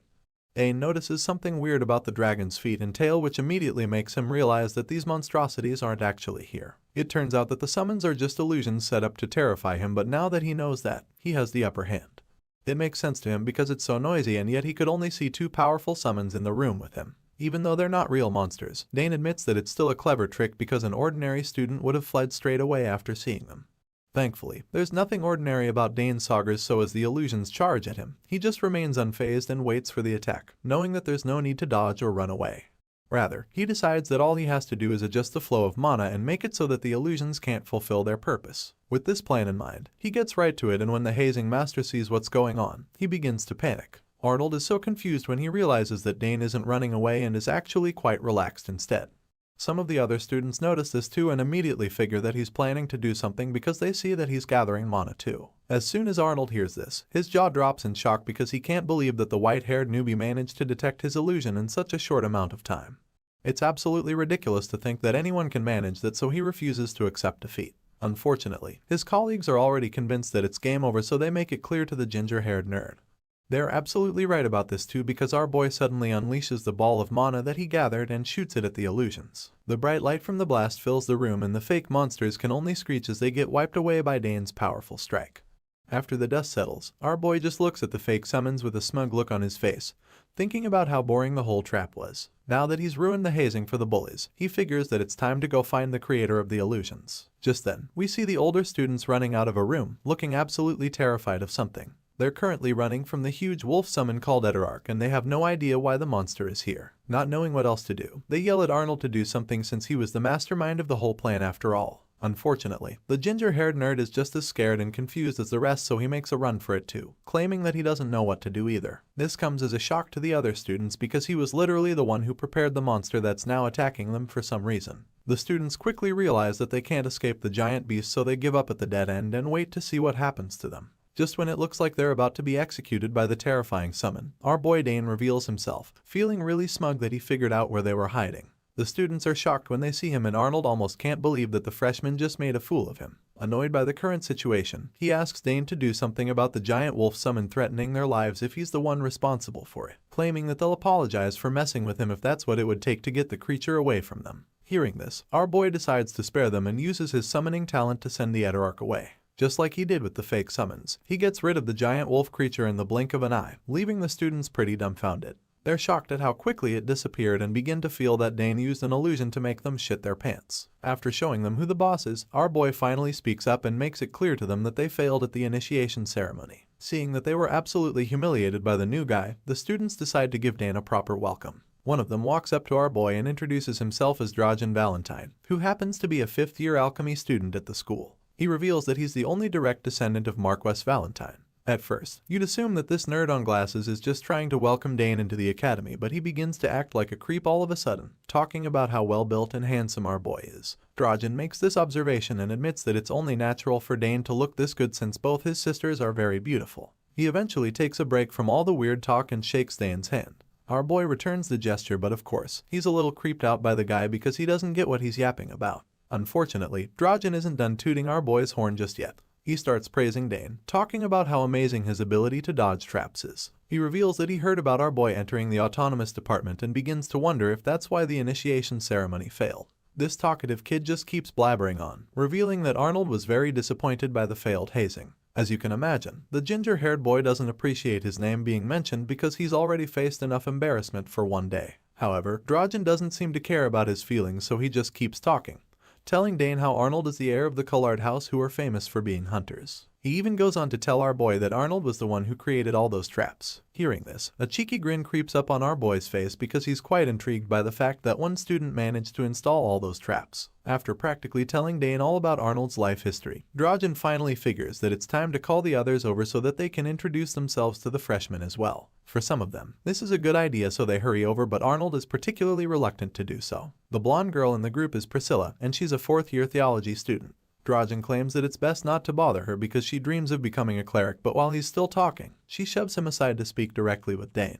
Apparently, Priscilla is a very straightforward young lady, which explains why she immediately introduces herself as kind and beautiful. She reveals that she's the abandoned child of House Neriel and starts talking about how one can't even dream of marriage the moment they enter the theology department. She says this with a straight face, but Dane finds it a little amusing, so he laughs a little while stating that it's a pleasure to meet her. They shake hands, but in that moment, the blondie is immediately overwhelmed by the power that she feels coming from the freshman. She begins to wonder what the hell Dane actually is because she can't even comprehend why his mana is so dense. She can't even hide what she's feeling, so she blurts out what's on her mind, asking if this amount of mana is something that someone their age can even possess. Dragon is a little baffled by her reaction because he also shook Dane's hand a few seconds ago and he didn't feel anything crazy. While he's still wondering why Priscilla is so overwhelmed, the girl remains mind blown by the ridiculous amount of mana Dane possesses. Dragon is very curious all of a sudden, wondering if the power is really that amazing, but she just ignores him and keeps drooling over our boy. As you can imagine, Arnold is pretty pissed when he sees what's going on. He wonders why she's praising him so much just because his mana is a bit denser than usual. At this point, the other students in the gang are also eager to experience what's so special about Dane. With this in mind, one of them pushes Priscilla aside and goes to introduce himself. The redhead is actually Shaul Hasbro, a second-year martial arts student.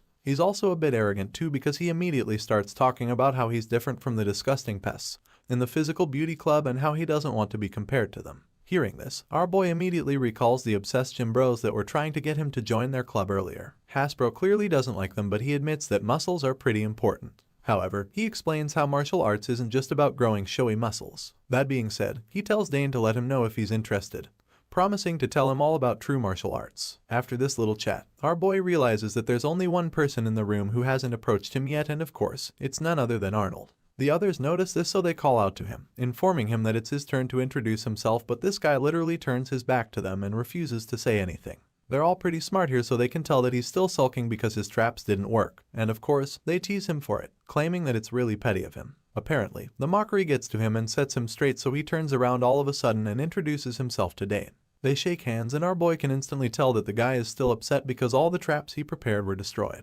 This makes him feel a little sorry for Arnold, so he figures that it wouldn't be such a bad idea to praise him a little. With this in mind, Dane admits that the traps were pretty good, and commends Arnold for knowing a lot about trap mechanics and how to set triggers. He goes on to point out how they were a bit noticeable and suggests that it must have been a paying problem. Rather than being flattered, the orange-haired brat just feels attacked, so he snaps at Dane, but the young master calmly advises him to use the paints better next time. He claims that his traps would be less noticeable at this level of brightness if he takes the advice. Hearing this, Arnold calms down all of a sudden because Dane actually just made a lot of sense. Now that they're on the same page, our boy assures him that the traps were well made other than the paint issue, stating that anyone else would have fallen for them. The other students are just bewildered by what they just witnessed because none of them ever imagined that the freshman would be the one to teach Arnold something about traps. The colored boy is literally a hunter and trap maker by birth, so the fact that Dane could teach him about that makes them conclude that the freshman is really an amazing person. At this point, Shawl Hasbro figures that it's time to end the introduction, so he offers to show Dane his new room.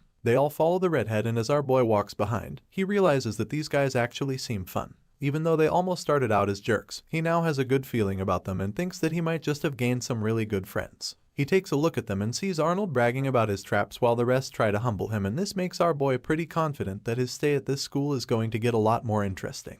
The scene shifts, and the next thing we see Layla finding out that he's taking 6 classes related to his majors this semester. In response, he simply explains that he has 3 majors and that he needs to take 2 courses for each. Layla is a little concerned about this because he still has liberal arts classes to take. She wonders if he can really do it all because he might not even have time to sleep with such a choked up schedule. Usually, first years take 4 classes at most, so she makes him aware of this and tells him to think carefully about what he wants to do. Layla reminds him that he can still cancel some of the classes after the first class, but our boy just smiles smugly in response, assuring her that it's going to be alright. After all, this is why he applied for 2 liberal arts classes and even added military science. Hearing this, Layla is a little annoyed because he's kinda showing off at this point. She commends him for his determination either way because military science scares her, especially since she lost a lot of points in the first exam due to military science. But then again, she shouldn't be too hard on herself because it's a really difficult subject. Layla isn't too surprised that he is taking such a stressful course because it's just the kind of thing you expect from the top student.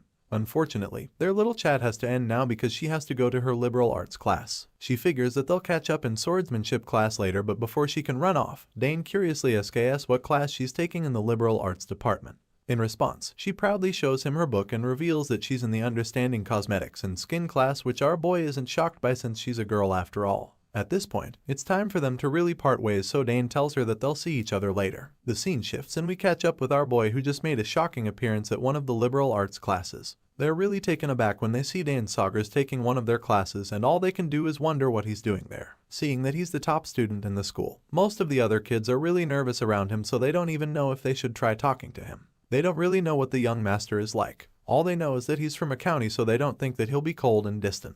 The students keep talking about him, but he can literally hear everything they're saying, so it's a little awkward for him. With nothing else for him to do, he quietly opens his book on Introduction to Military Science to keep reading. As he flips through the pages, he remembers what he read the previous day and confirms that there were some things he already knew and some things that were directly at odds with reality. I mean, he should know since he was one of the most skilled soldiers in his past life. Besides that, he's also not surprised by the discrepancies because if theory and practice always match, no countries would lose in war. Dane feels that the reason military science is still taught just shows how important theory and the basics are. His train of thought is interrupted when the professor suddenly walks into the class. One of the students announces this, and before the other students can even process it, the white-haired man yells at the noisy students to settle down immediately. He makes his way to the front of the class and slams his hand on the table to get everyone's attention before greeting all the students. He introduces himself as Francisco Gavious and informs them that he will be their military theory professor. Judging by the stern look on the man's face, it's pretty obvious that he's been in more than just a few wars. He tells the students to refer to him as Professor Gavious and then decides to take attendance before starting the class. While the man is still talking, Dane's thoughts drift off. At a glance, he can tell that the professor is someone who has spent quite a bit of time on the battlefield.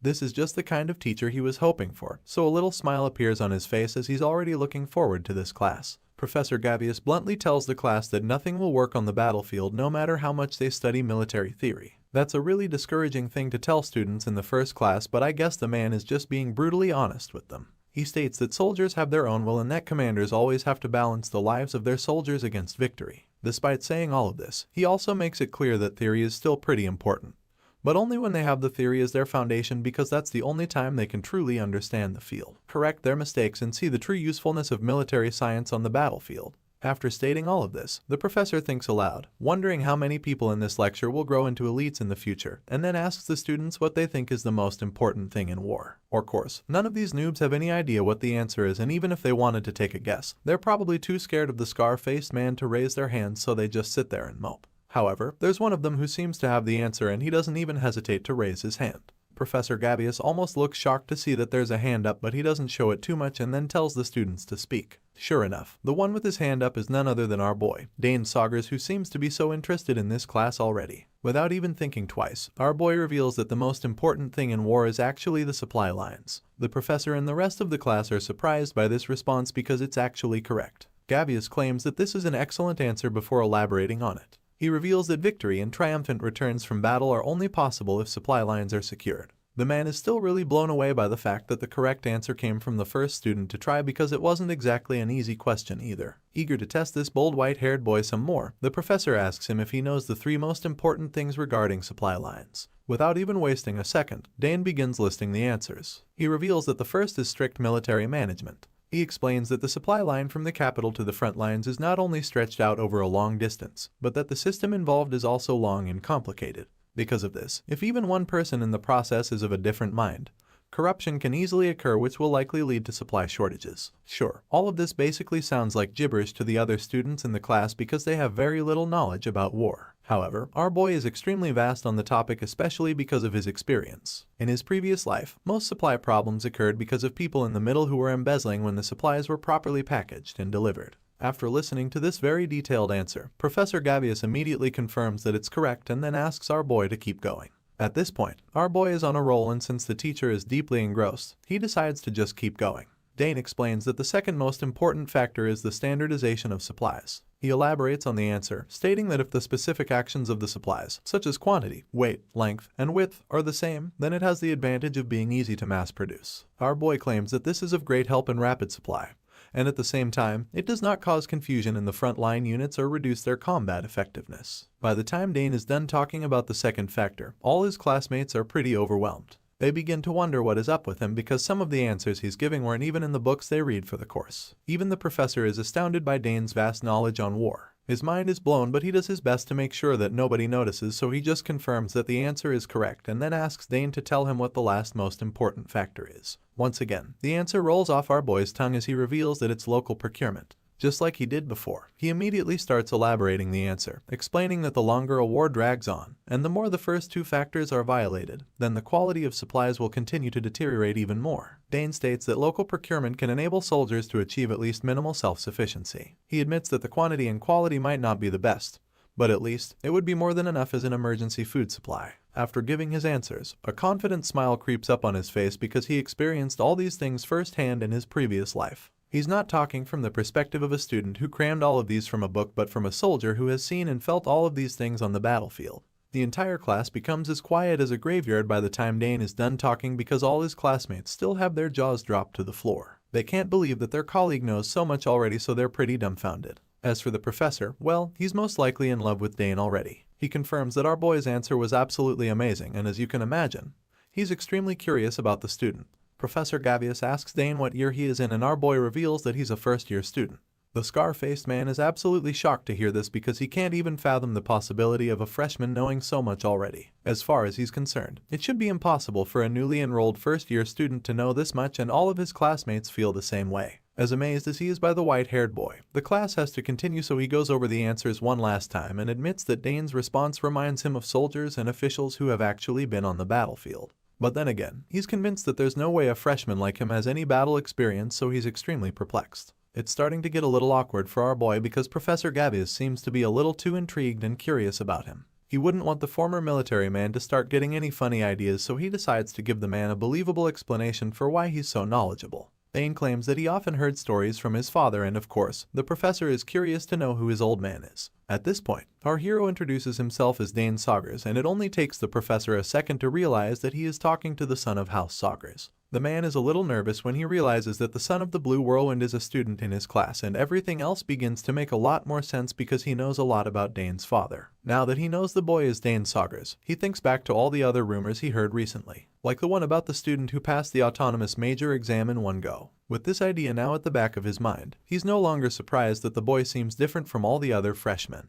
Professor Gabius has certainly taken an interest in our boy, but he still has a class to teach, so he changes the topic and tells the students to listen carefully. He explains that the military science they will be learning is something along the lines of Dane's answer. He claims that it will be based on the textbook but that it can be applied appropriately in real-life situations. That being said, he explains that this is the ultimate goal of military science. As much as he wants to focus on the class, Gabius can't help but keep thinking about Dane. He feels that the boy is a really good seedling that came in this time. Eventually, he manages to get the slight feeling of obsession out of his system and finally decides that it's time to move on to the next topic. After the class, we catch up with our boy in the hallway but he doesn't look too happy. Apparently, the professor cornered him after the class and almost sucked him into graduate school in the process. In a flashback, we see Professor Gabius asking Dane if he really has no thoughts on going deeper into his study of military science. Hearing this, Dane immediately realizes that this is why the man called him back right after the class was over. The man seemed to be in a hurry, recommending graduate school to a freshman. Our boy knows that if someone offers you a place in the Imperial Graduate School, the first thing to do is escape. Don't even think about refusing or anything, just leave. The reason he knows this is because it's exactly what his big sister told him before he got enrolled into the academy. Thinking back to that moment now, he realizes that his second sister's advice saved him. Dane feels his current dilemma is a bit worrying since the man doesn't look like someone who would give up right away. As much as it bothers him, he figures that it's best to focus on other things to take his mind off it. He checks the map to see what his current location is, but he has a hard time figuring it out because the academy's map is really too large. The place he agreed to meet Layla is the central fountain square and that's what he's trying to locate. Thankfully, he finds it on the map just then and realizes that going through the Misty Garden seems to be the fastest way there. The scene shifts and the story continues in a really beautiful place that's called the Misty Garden. The reason for this name is because if the weather was even slightly cloudy, the entire garden would be covered in fog, making it very easy to lose your sense of direction there. Because of this, the large garden became a place people avoided once it was foggy. Besides that, there's also a rumor that ghosts appear there at night. Our boy stands at the entrance of the garden and admits that it looks even better than what his eldest sister described to him. Right now, the weather is pretty nice and sunny, so he feels that he should go in and get to the other side quickly since he can still see where he's going. His thoughts are interrupted all of a sudden when he hears someone screaming for help. The person begs to be saved and desperately asks anyone at all to come help them out. The loud screams can be heard from behind a huge door and Dane is the only one around when he hears the noises. He becomes quite concerned. He turns around to check where the noise came from and when he pinpoints the place, he dashes over there to help out this mysterious damsel in distress. He remembers how his mother always said that he should help without hesitation if he ever came across someone in need.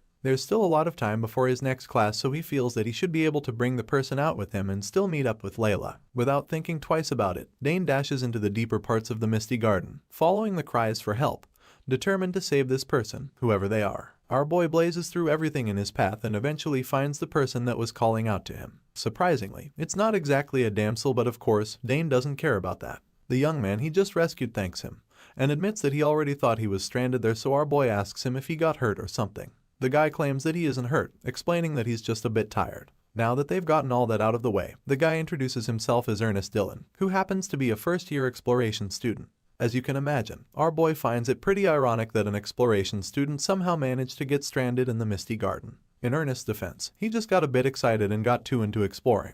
But Dane isn't satisfied with this excuse because he doesn't get how you can get so excited to the point that you get lost. As much as he'd like to understand what could have made an exploration student get lost, he's also pretty curious about the Dillon barony. He knows that it's a house in the west, and from what he's heard, the crest is a boat and a sailor. He asks to confirm if he's right and Ernest is just blown away by the fact that Dane even knows what kind of house he's from. Dane recalls the Dillon barony as a house famous for exploration and Ernest gladly confirms this. For generations, his ancestors have explored the seas and unknown lands, which is probably why he chose to study the same thing at the Imperial Academy. Unfortunately, from the look of things, Dane feels that the boy seems a bit too scrawny for such a venture. Ernest is really excited that our boy was able to recognize his house so easily and considers it a pleasant surprise. At this point, he's eager to find out who his wise white-haired savior is, so he asks Dane for his name. Our boy introduces himself and Ernest is instantly taken aback. He immediately recognizes our boy as the freshman who was the first to enter the autonomous department in 50 years. The white-haired genius nervously confirms this, worried that this guy might get obsessed with him any moment now. Sure enough, the nerdy explorer starts talking about how lucky he is and how he really hoped to meet the famous Dane Saugers even once. Our boy tries to downplay his reputation, but then he's interrupted when he notices the throbbing bruise on Ernest's neck.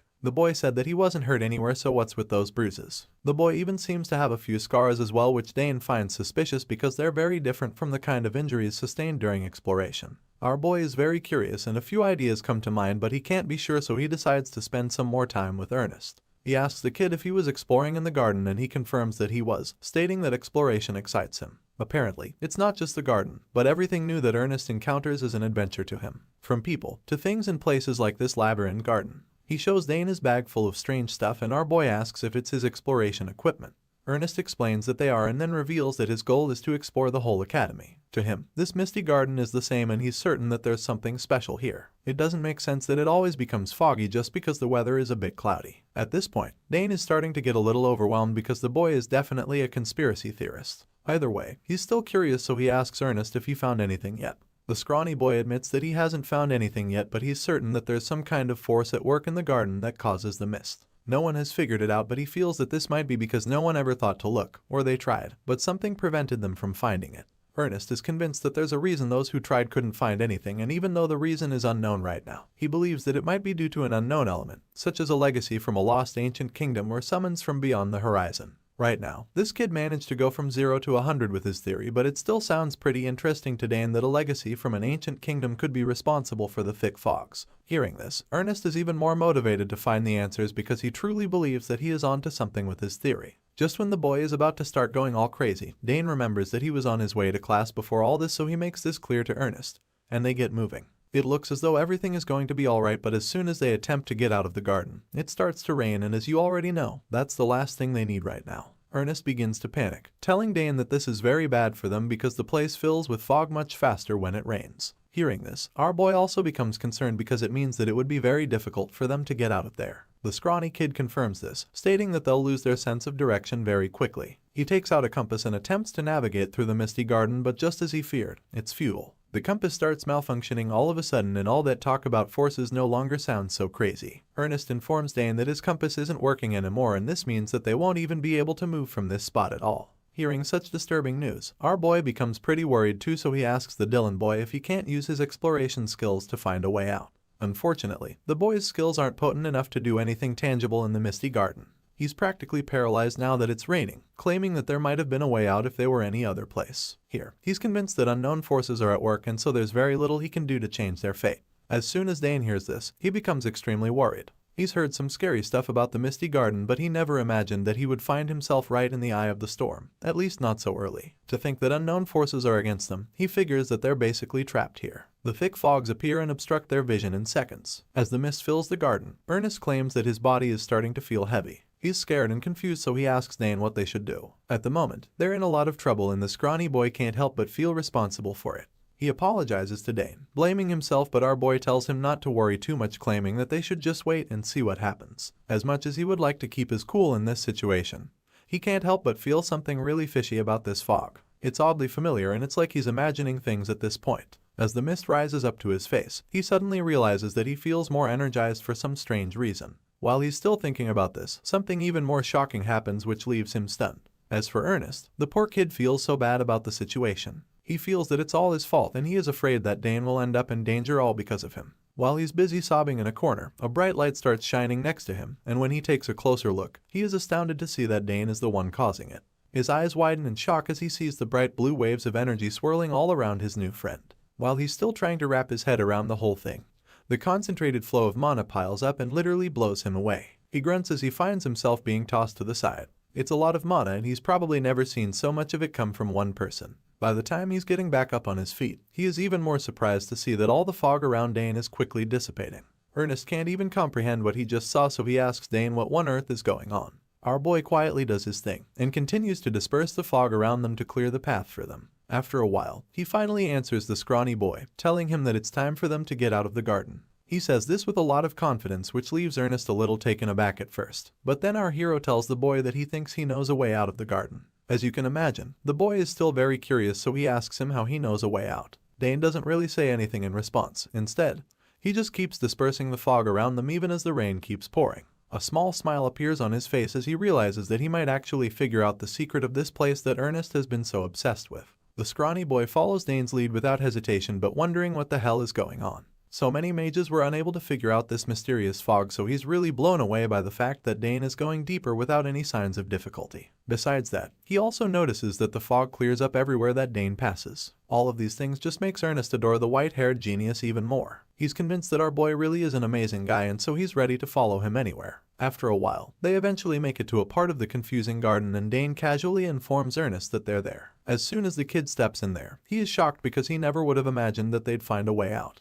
But then, he suddenly realizes that they're not actually outside the misty garden yet, but actually at the center, which is even more mind-blowing.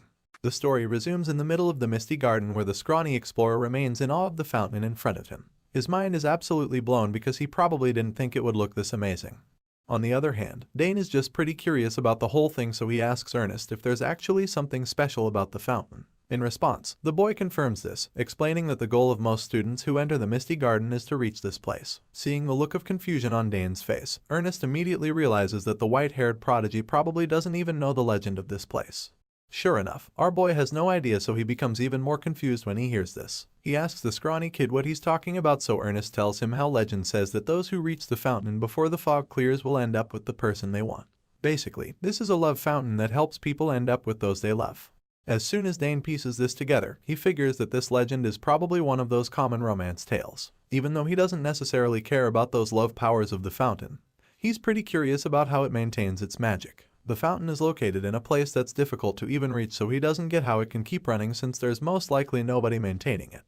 As soon as Ernest hears this, he realizes that Dane is actually right. The explorer has never really thought about this before, so now he realizes how weird it is that the fountain keeps running even when there's no one there to continuously recharge the mana. Seeing that this is the case, Dane begins to think that the fountain might have an energy source so powerful that recharging it is not even necessary. Ernest certainly hasn't thought about this before, so the whole talk about an energy source is a really new concept to him. But now that they're on the same page, he suggests that the entire garden might actually be a huge array. At the same time, Dane thinks that this is the case, because as far as he's concerned, the garden is certainly winding and needlessly complicated enough for it to actually be an array. With that being said, Ernest chimes in again, concluding that the magic fountain could actually be an ancient relic since it is in the middle of a huge array. Our boy thinks back to a few moments ago and remembers how the fog could be connected as well, and based on the feelings he got from the fountain, he's quite certain about it. He can tell that something inside him is reacting to the fountain, and it almost feels as if he's meeting an old friend by being in the middle of the misty garden. With his hand still placed on the fountain, he concentrates to figure out exactly what he is feeling, and then all of a sudden, he opens his eyes and concludes that this is ancient magic for sure. He runs his fingers on the symbols inscribed on the fountain, but is taken aback all of a sudden. Ernest informs him that this is the ancient secret language. Our boy is a bit shocked at the explorer's conclusion, but the scrawny kid assures him that he knows what he is talking about. Ernest admits that he wasn't sure at first since the inscriptions were a bit blurry, but after touching them, he became certain. He reveals that this is the language used in the lost ancient kingdom of Secrate. Hearing this, Dane is pretty amazed and shocked too, because he didn't even think that the kid would be able to even know something like that. But then again, this kid is from House Dillon, so he reminds Dane that knowing ancient languages like this is essential for explorers. It doesn't take long for the skinny exploration student to get to work. He locks in and begins reading all the symbols he can find on the fountain. Dane just watches him do his thing and admits that it would have been really frustrating if they arrived at the ruin and weren't able to read the writing there. In response, Ernest simply admits that he hasn't actually learned all the languages, suggesting that they're pretty lucky since he learned this one from his father when he was still quite young. He's so excited that he can be this useful, so he gladly tells Dane that he'll do his best to decipher the writings on the fountain. Seeing this, our boy is pretty excited and no longer disappointed, because it's clear that the boy's instincts as an explorer have finally been activated.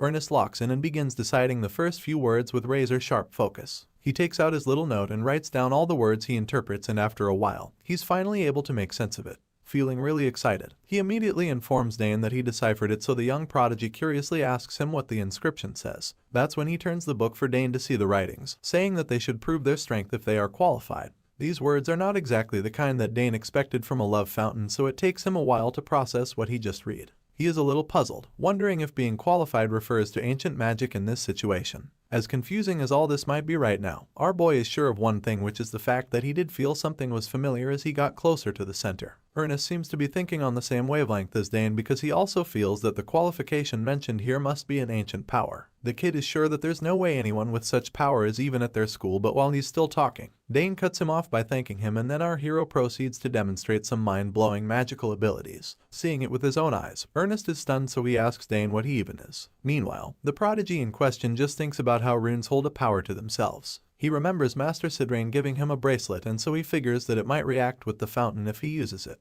Without thinking twice, he uses the bracelet to see what happens, and strange writings appear on it immediately as it flows brightly. As soon as this happens, our boy takes it off and throws it into the water, allowing the ancient magic to do the rest. As the bracelet sinks to the bottom of the fountain, all the water in there shoots out immediately like a tsunami, and the two young men are instantly taken aback. Ernest is particularly terrified because he doesn't even have any idea what is going on. He notices that the water is shaking violently, and while he's still trying to figure out what the hell is happening, a strange object shoots out of the water while the rest of the fountain goes into the ground in the blink of an eye. After witnessing something as unbelievable as this, Ernest begins to panic, so he asks Dane what he did, wondering what would make the fountain go into the ground just like that. With the explorer scared shitless, our boy just smiles with pride, realizing that he got the answer to the challenge. The effects from the fountain going into the ground and all the strange events causes a powerful wave of magical energy to spread out, blowing everything in its path. Ernest struggles to stay on his feet as the force from the wind is so much, but Dane looks pretty unaffected by the whole thing, and it's almost as if he's holding the wind back with ease. This just makes the explorer more curious about who the hell this young man is, because first it was the fog, and now he's activating an ancient relic as if it's nothing.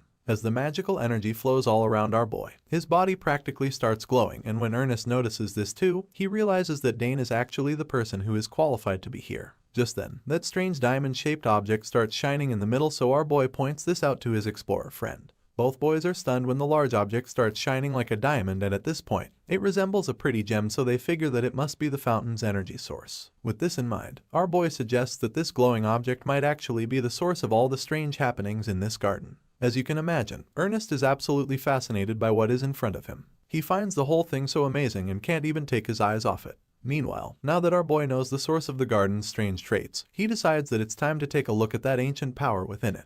Just then, Dane concentrates the magical energy around him, and it doesn't take long for some kind of deal to appear beneath him. He reaches in to confirm his thoughts about the magic from the fountain and is not surprised to realize that the ancient magic is the same as his own mana. As he continues to control all the magic around him, he suddenly realizes something strange. Some more inscriptions appear on the fountain's magic source, and they're in the same secret language as the previous ones, but this time around, Dane casually interprets the writing, saying that this is the legacy of Archana that once existed and perished. As you can imagine, our boy is shocked that he could easily understand the language he didn't even know about a few moments ago. As far as he's concerned, this is really amazing, and it makes him conclude that this must really be a legacy from the magic kingdom of Archana. But if that's the case, he wonders if it means that he just absorbed this power. While he's still trying to figure out the answer to this, he feels a sharp pain in his chest all of a sudden. Dane already knows that something just happened to his heart, and while he's groaning in agony, we get to see his heart surrounded by the fibers of magical energy. It's almost as if they're about to tie up his heart, and that would be really bad for him because he has no idea how to even stop that. However, just when it looks like our favorite prodigy is about to die of cardiac arrest, he realizes that a magic circle just appeared around his heart. He has no idea why or how this just happened, and it turns out that it's not just a circle because there's also a core there. This is quite shocking and also very strange to Dane because he knows that these two symbols have contradictory roles. Because of this, it's unlikely that anyone would have both. Our boy remembers how it just wasn't efficient or even good for the body. It's the reason why magic swordsmen ended up being forced to live with heart disease. Unfortunately, our boy has somehow found himself in a pickle because he has both for some reason. Dane knew about this since his previous life, which is why he wanted to use magic without having to create a circle. As much as he tried to avoid the big problem, he has now had the dilemma forced upon him. It's been a while since he felt the sharp sting in his cheek, and now it looks like everything is all good since that's what he's been telling Ernest. But even at that, the explorer keeps asking him if he's actually fine because he noticed that the genius student has been looking a bit pale for a while now. Seeing how concerned Ernest is, Dane just forces a smile on his face and assures the kid that he shouldn't worry, claiming that he just has something on his mind. In response, the kid admits that he was also very surprised by what happened earlier, so he curiously asks Dane if he absorbed that huge surge of power he saw earlier. The clever explorer is pretty suspicious because he noticed that the fog and the words they saw at the fountain all seem to have something to do with Dane. Our boy is just speechless because he doesn't even know how to evade the interrogation anymore. He knows that Ernest must have a lot of questions after seeing everything that happened earlier, and as much as he'd like to open up, he feels that it's better not to tell the kid anything, at least for the meantime. With this in mind, he quickly comes up with a lie to get the explorer off his tail. He tells Ernest that he used a method his sister taught him and claims that he's not sure of the details either. He says this with a really nervous laugh, hoping that Ernest stops asking him about it. Luckily for him, the kid gets the idea and simply asks him to tell him all about the method if he finds out the details later. Hearing this, our boy is a bit relieved, but Ernest is not that settled. The kid feels like his blood is boiling as an explorer because he's just so excited about everything they've discovered. He asks Dane what he thinks about continuing to discover all the mysterious and secret places within the academy, and asks him to keep him updated if he ever finds Anote or Amazing Place there. In response, our boy assures the explorer that he'll do just that, and now that he thinks about it, he feels that he might be able to find condensed mana like this in other places as well. There's no doubt that these two have had a pretty adventurous few hours together, so now it's time to part ways. Ernest remembers that Dane said he has a class to attend, and that's when our boy realizes he forgot all about his meeting with Layla. He freaks out as soon as he remembers because he knows that pink-haired girl will most likely murder him for being late.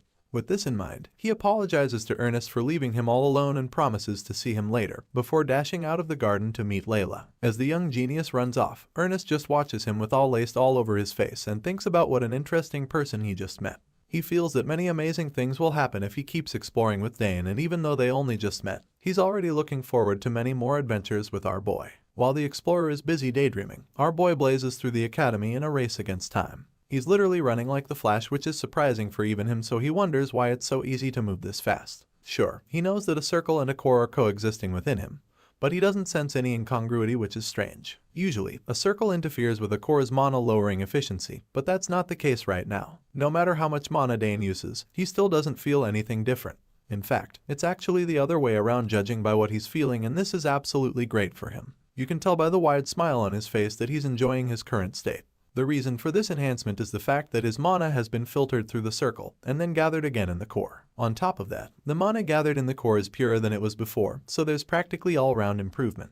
Dane is so amazed by this new discovery and decides that he should probably talk to his eldest sister about it.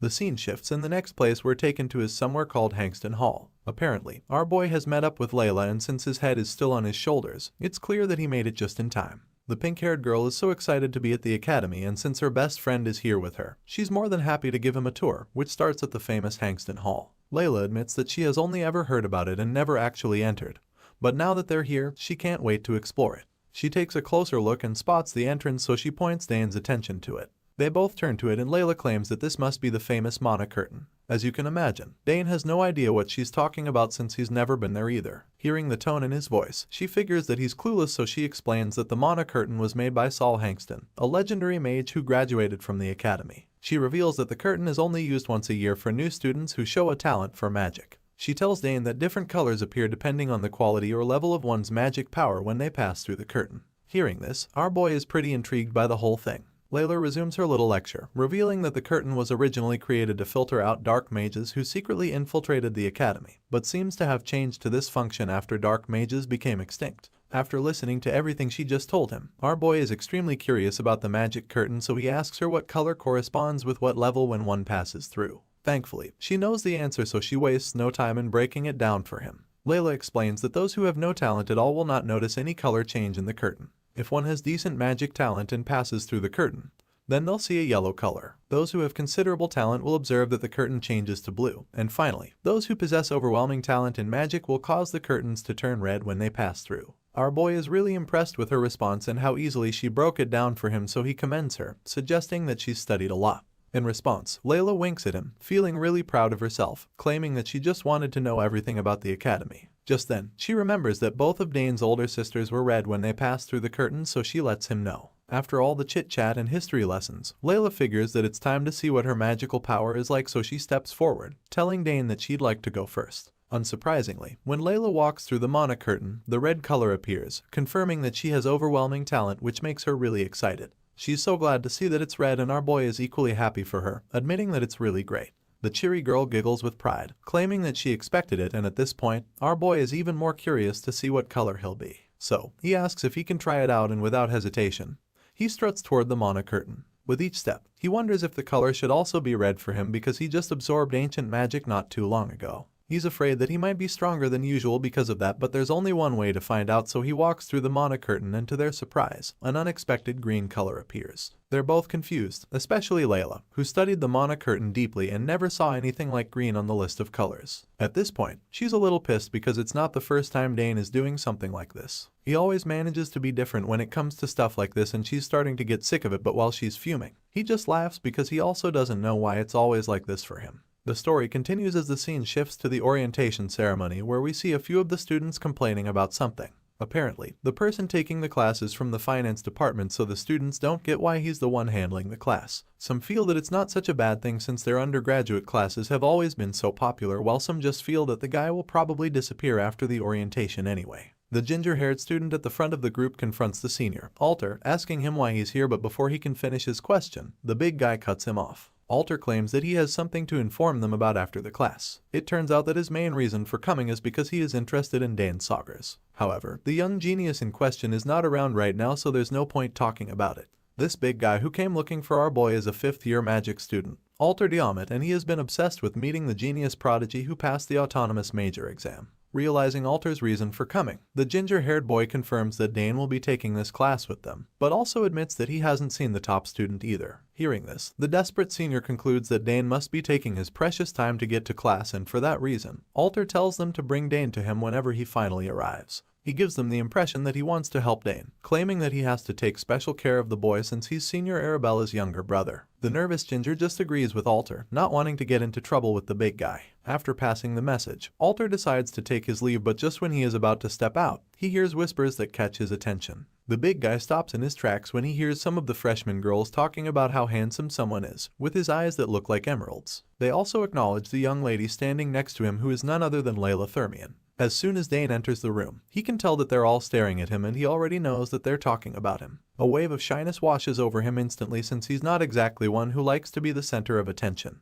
Layla, on the other hand, is perfectly fine with that, and she is pretty happy for him. While he's freaking out about it, she just teases him, telling him how he's a hit wherever he goes since he's the top student.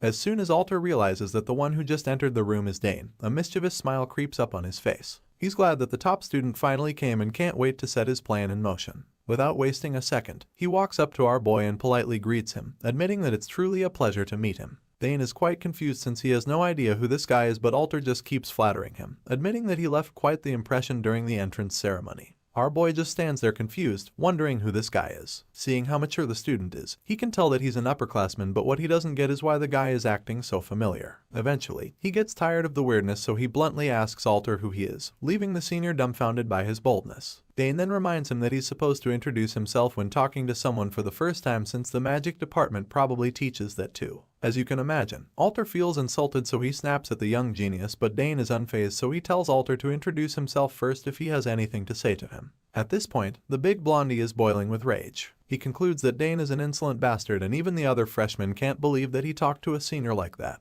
They're afraid that this will cause trouble for them because they already know that the easiest way to end your life at this academy is to get on the bad side of a senior. Even though Alter is furious, he calmly explains that he came to find Dane since he's the younger brother of a senior he admires. He also calls our boy out for being insolent and informs him that his actions right now could affect his family's reputation. In response, Dane admits that he doesn't feel that way and suggests that Alter is the one lacking manners here. At this point, the senior is gritting his teeth with frustration. His patience is running out, and he feels that he can't let such disrespect slide because he'll lose even more respect from other juniors. So, he decides to teach Dane a lesson, feeling that Senior Arabella will understand if she finds out he scolded her brother. Alter suddenly activates his magic and tells our boy that he needs some training, but just when they're about to square up, a teacher interrupts them. The brown-haired professor slams the table to get their attention and asks what all the commotion is about. Not wanting to get in any trouble, Alter immediately claims that he just came to greet the freshmen. This professor happens to be the dean of the magic department, Dinavo. Feeling suspicious about the scene before him, he simply tells Alter that they can get to know each other after the class. That being said, the senior makes his way out, claiming that he'll let Dane off the hook only this once. After witnessing what just happened, Layla tells our boy that he should be careful because Alter doesn't look like a good person. As you can imagine, the angry senior doesn't plan to let this encounter slide, so he tells one of his minions to bring Dane to a special location after. The associate is worried that they'll get in trouble since Dane is Arabella's brother, but Alter assures him that he'll sort everything out with the big sister. Once the bullies are gone, Professor Dinavo addresses the students, promising to keep things simple and end the class on an easy note since it's orientation day after all. However, since it's a practical class, he is going to do a light magic aptitude test. He reveals the mana measuring device on the table and the freshmen are mesmerized by it.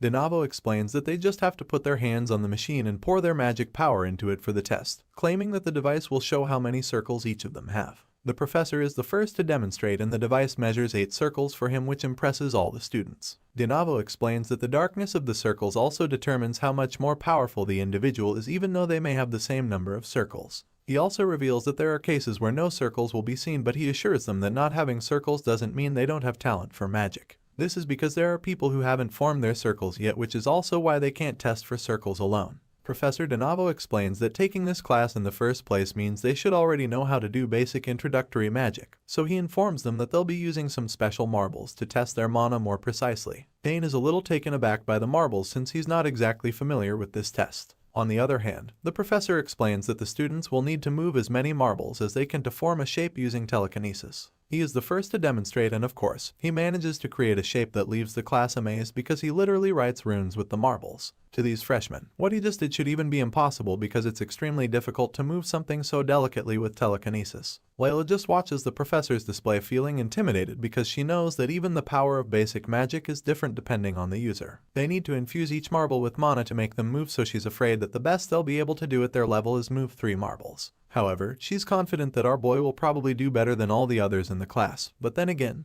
Dane admits that he's not so sure about that. After demonstrating, DeNavo calls on Alter, who happens to be seated at the back of the class. Sure, the senior is just sitting in today, but the professor still calls on him to demonstrate to the freshmen. As you'd expect, the big guy is more than happy to answer the call because he wants to show Dane just how talented he is. At the same time, Dane observes what just happened and starts to understand where the senior's arrogance stems from. Alter quickly gets to the front of the class where he tests his magic in the mana measuring device, and as expected of a senior like him, 4 very dark circles appear. Seeing this, DeNavo commends the senior for improving even more and Alter just thanks the professor for his teachings. The professor informs the class that a 4-circle chain is something that is usually only achieved after graduating from the academy. However, Alter has already achieved 4-chain, which is very impressive, so DeNavo tells the freshmen to try to get along well with the senior. After the first test, Alter prepares for the marble test, and just as he is about to start, he notices all the students watching anxiously. His focus is on Dane, and since the kid looks extremely quiet, he just feels that the boy is already intimidated. As far as Alter is concerned, it's way too early for Dane to be shocked since he hasn't even gotten to the best part of his demonstration. Just then, he starts controlling many of the marbles with his telekinesis, leaving the students in awe. Alter uses his mana to the very limit just to make sure that he can overwhelm all the students, and so now, he's certain that Dane is dreading him. But as you can imagine, our boy is probably unfazed by the theatrics. After Alter does his demonstration, Professor DeNavo commends him immensely once again and makes all the freshmen applaud him a second time. It's just what he expects from Alter, and this man couldn't be happier to have a student like this in the magic department. He's so proud of Alter, and many of the freshmen are so impressed that they're already wondering which of the magic towers the big guy will go to after graduating.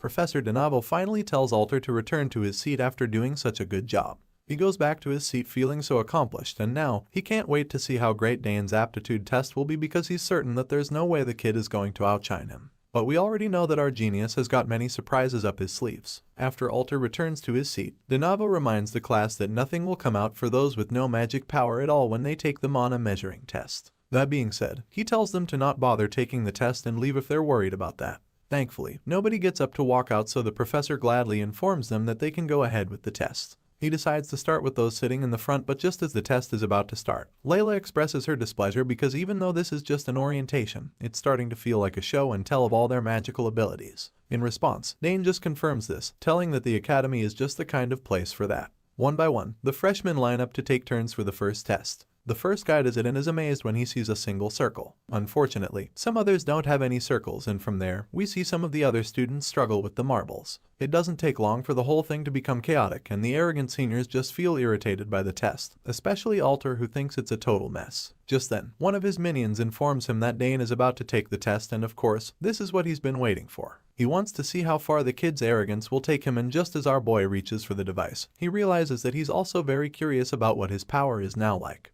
He's sure that something must have changed since he recently absorbed the condensed ancient magic. Professor DeNavo recognizes Dane and remembers how the kid perfectly solved the assignment he gave him during the autonomous major exam. As such, he's equally curious to see how many circles the top student will show them. Our boy finally starts pouring his magic power into the device, and judging by the light that fills the large classroom, you can tell that something big is coming. Even though his classmates were already overwhelmed, they're not able to find out how many circles Dane has because the device can't even measure his mana. The error message pops up, leaving everyone confused because they've probably never heard of such a result. Everyone is shocked, including Alter, and they start to realize that the device is broken. The professor can't believe his eyes because he doesn't get why a student's mana can't be measurable. Dane starts to feel bad, knowing that this is probably all because of the ancient magic inside him. Then Avo is dumbfounded because the machine is usually 100% accurate.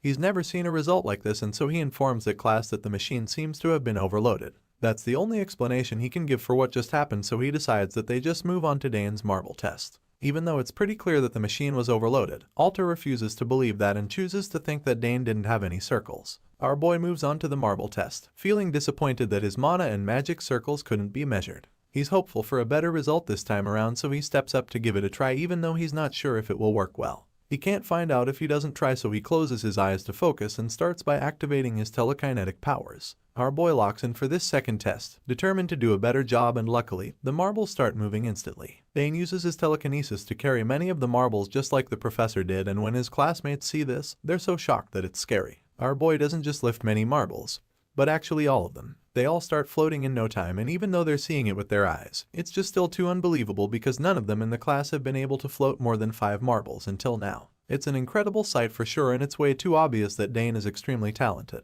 Alter can't even pretend anymore, since even his buddies are amazed by the fact that all the marbles are floating. It's clear that the young master is amazing, so Alter begins to have a mental breakdown. The big guy can't even understand how any of this could be possible. He's having a hard time believing it, and while he's busy having a panic attack, Layla just looks exhausted. She's not surprised though, because it's just the kind of thing you're supposed to expect with Dane Saugers. He always manages to be in the spotlight when it comes to things like this. Even though she knew he was going to blow everyone away, she admits that she didn't think he would be able to float every single one of the marbles that Denavo brought out. It turns out that the others aren't the only ones overwhelmed by this outcome, because Dane didn't even imagine he would perform this well on the test. He's almost afraid of his own abilities now because he no longer knows what the limit is. He did better than he expected, so he concludes that he has become stronger thanks to the concentration of the ancient magic he absorbed. After a while, he finally comes to terms with just how powerful he has become, so once he's more relaxed, he decides to have a little fun. He's managed to float all the marbles, so now he wants to see if he can try something amazing with them. With this in mind, our boy starts using the marbles to form a really complicated structure in the air, and it's so jaw-dropping that all the students are literally frozen in place as they watch him do his thing. At this point, even the professor is overwhelmed. This guy is the dean of the magic department, but he clearly hasn't ever seen anyone do something as amazing as this with marbles. He can't believe what he's looking at right now because Dane just managed to surpass everyone's imagination. Apparently, our boy is delicately rearranging the marbles and drawing something right above everyone's heads. By the time he's done, they all have their necks bent as they look up at the drawing hovering above them. Dane does a spectacular job, so they can easily tell that he drew a lion and a snake with the marbles. It turns out that he didn't draw these animals for nothing, because it just so happens that a lion and a snake are the same drawings that are on the crest of House Saugers. The students recognize this symbol and their minds are blown even more as a result. As for our boy, he just has a proud grin plastered on his face because he just managed to do what nobody else has ever managed. The professor finally loses his composure when he sees the crest because it's just unbelievable. Even Arabella wasn't this talented when she was his student, so it's clear that this kid is one of a kind. While our boy is busy flexing his magical powers, Layla finally gets tired of having her mind blown, so she tells him not to show off too much, reminding him that she's supposed to go next. Unfortunately, it's already too late for that because there's really nothing any of them can do to top what he just did. He did so well that there's a chance that even the professor won't be able to outdo him. Now that everyone has been humbled, Denavo commends Dane on an excellent demonstration, admitting that it's no wonder why Sidrain, someone who never took a disciple before, bragged so much about teaching him. In response, our boy humbly thanks the professor, and that's when his classmates gasp in shock again because they had no idea that he is the disciple of the previous magic tower head. Seeing that he is already this good, they can now understand why he was able to pass the autonomous major exam in the first place. Just then, the other seniors ask Alter what he thinks they should do about Dane, since he's definitely not an ordinary student. Heck, they even feel that our boy might be stronger than him. Enraged and frustrated by what he just witnessed, he tells his buddy to shut the hell up and let him think properly. Alter is so disturbed by the House Saugers members at the academy. He doesn't get how they can all be monsters when it comes to magic. Seeing that the boy might actually be insanely talented, he realizes that he'll need to rethink his plans, because even though it's infuriating, he knows that he'll lose all face if he goes up against the young prodigy and gets defeated. With this in mind, Alter figures that he can only placate Dane since he won't be able to win with his ability. Alter knows that Dane will be way too difficult to beat if he challenges him one-on-one. With this in mind, he tells his buddies that they need to bring the young genius into the student council. Alter wants to get closer to our boy and feels that this is probably going to be the best way to do so. However, his friends are not exactly on the same page as him. They're shocked that he would even suggest adding Dane to the student council, but Alter refuses to change his mind. He reminds them that he's a student council officer and explains that Dane will be easier for him to control if he puts the boy under him. As clever as this plan sounds, Alter's friends still aren't on board. They remind him that Dane is still just a first-year student, explaining how impossible it is because even fifth-year students like them can't get into the student council that easily. Hearing all of this, the big guy admits that there is no precedent for a first-year student joining the student council, but then again, he has a goal that he's determined to achieve, so he really doesn't care about the norms and claims that they'll just have to break that rule boldly. Alter's pals look like they can't even believe the words that just came out of his mouth, but once again, he assures them that everything is going to work out just fine, claiming that they'll even be able to raise the prestige of their magic department through Dane's sagas. Alter is confident about this and ready to do whatever it takes to make it happen because he knows that his own status and career will be raised in the process.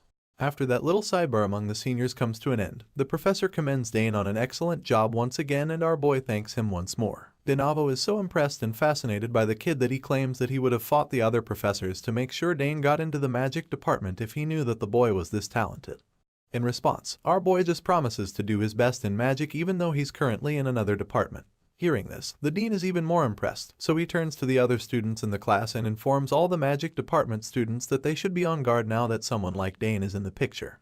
After tooting Dane's horn one last time, the professor tells him that he's free to come around and see him later when he has the time. Our green-eyed hero smiles at the dean and acknowledges the offer with gratitude. The scene shifts after this, and after the class, we catch up with our boy, who's currently being probed by Layla because she just can't understand how he keeps doing unbelievable stuff all the time. She's starting to feel like she doesn't even know him at all and she can no longer hold back her curiosity. Unfortunately, she's not going to get any answers soon because Dane claims that he doesn't really know why those crazy stuff have been happening either. He says this with a really smug look on his face, so Layla instantly concludes that he's trying to brag. She gets a little mad that he's literally saying that he's just that special because she doesn't understand how he can be so casual and nonchalant about all the unbelievable things he's been doing.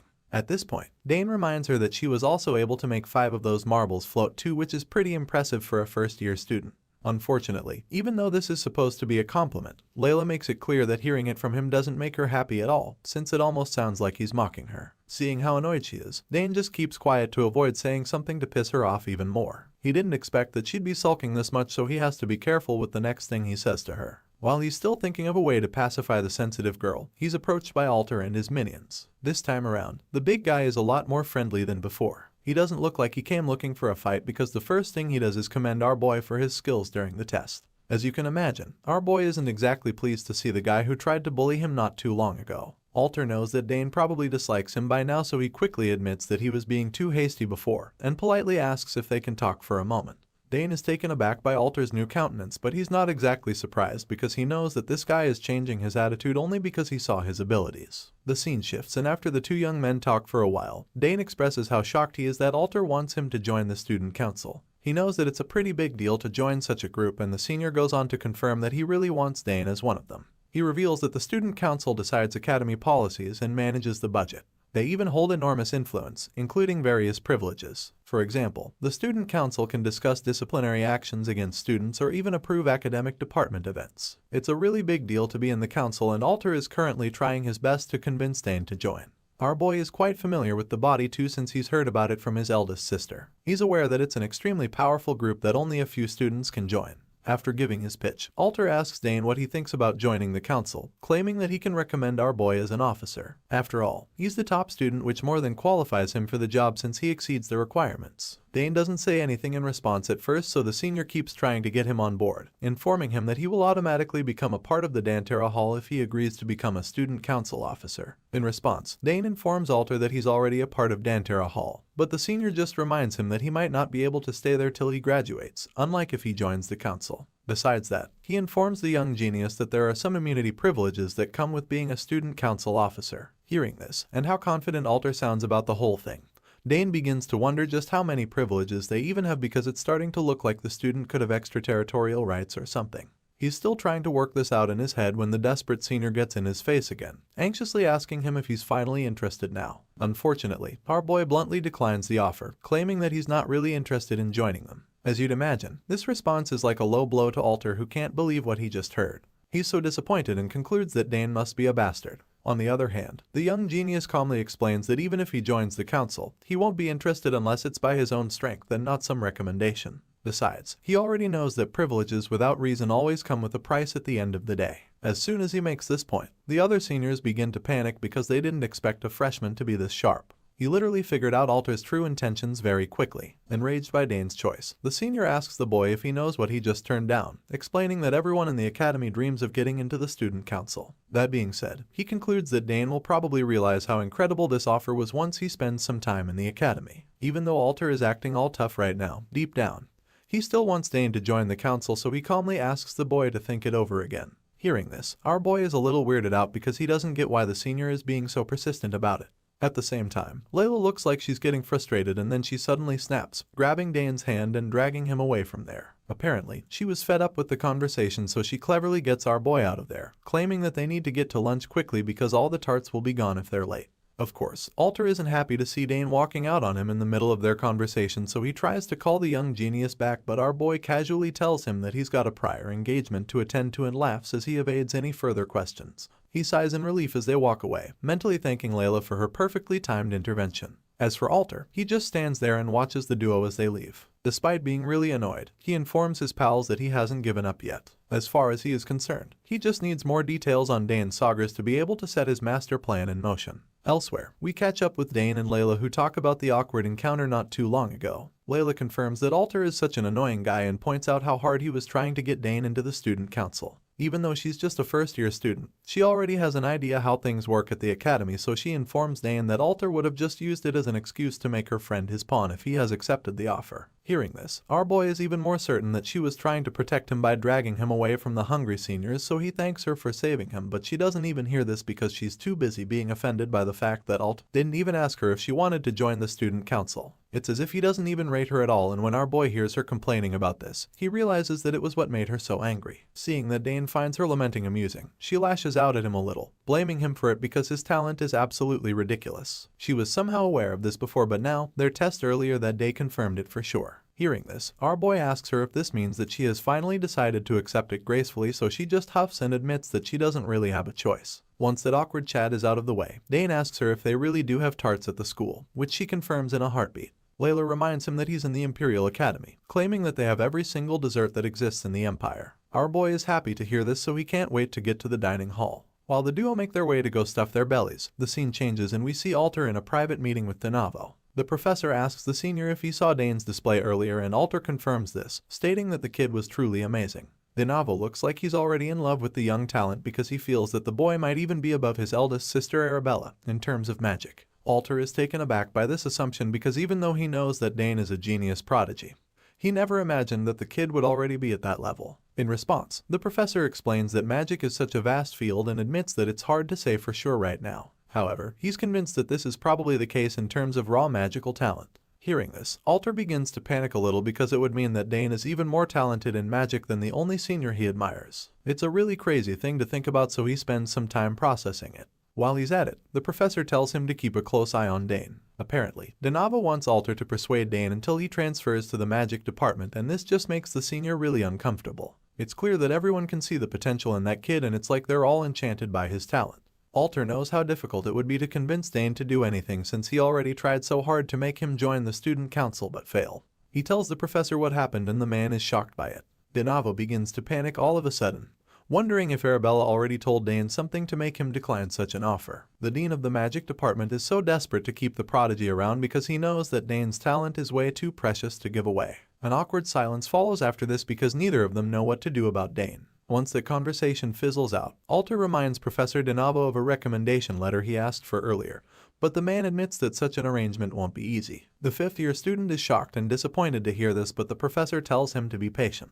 Denavo reminds Alter that he still has 2 years left in the academy and assures him that he'll have magic towers lining up for him by the time he graduates. Hearing these words, Alter does his best to hide the disappointment he's feeling behind a fake smile. He curses at the back of his mind because this is exactly what the professor told him the previous year. He feels that that man must think he's dumb because he clearly knows Denavo's true intentions. Alter knows that the professor will lose a student he can boss around if he manages to get an early placement in a magic tower, so since the professor probably knows this too, he feels that the man is holding him back with all these excuses. After all, Alter heard that this was the same man who cut off the 2 magic towers that he showed interest in back in his 3rd year. Knowing that Denavo can literally decide his fate, Alter claims that he'll try persuading Dane to join the magic department by himself. Of course, the dean is happy to hear this, but the senior is just frustrated because his future is literally in this man's hands. Whether he likes it or not, he has no choice but to follow all of Denavo's orders because this old man is the only one who can give him the recommendation letter he so desperately wants. Elsewhere, we catch up with our hero who is currently overwhelmed by the number of club events. He asks Layla if the road to the cafeteria is always this busy, and she responds by explaining that there's so many members because clubs with too few people in them get disbanded.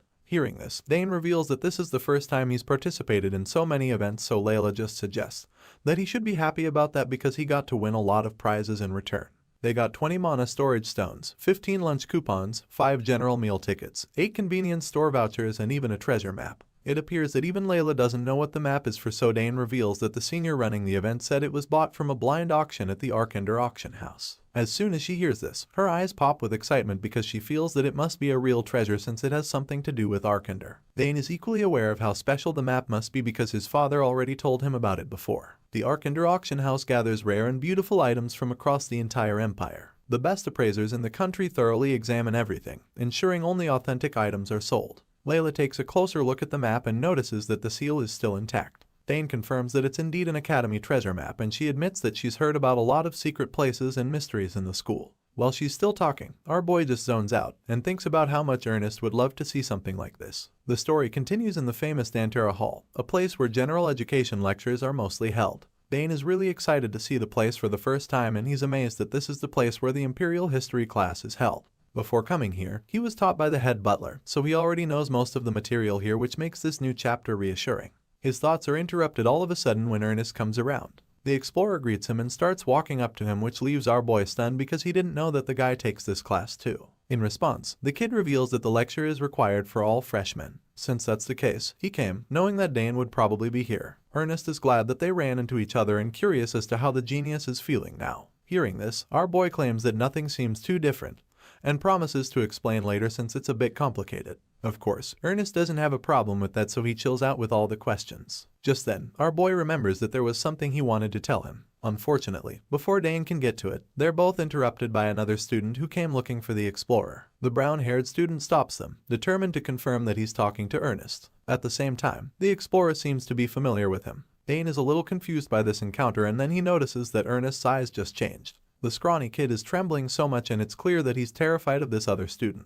The guy looks like a bully for sure, and judging by his tone, it's pretty obvious that it's been a while since he picked on Ernest. Our boy watches the explorer closely and immediately starts to see him as a soldier suffering from trauma. Despite looking like he's about to shit his pants, Ernest greets the big guy named Braun, who claims that he should have said something earlier if he got into Dantera Hall too. At this point, Dane is a little confused because it almost sounds as if they're friends even though it doesn't look like a normal relationship. All of a sudden, Braun rubs Ernest's head the way a big brother would, and the scrawny apologizes for not telling him sooner because he didn't know that he would get in.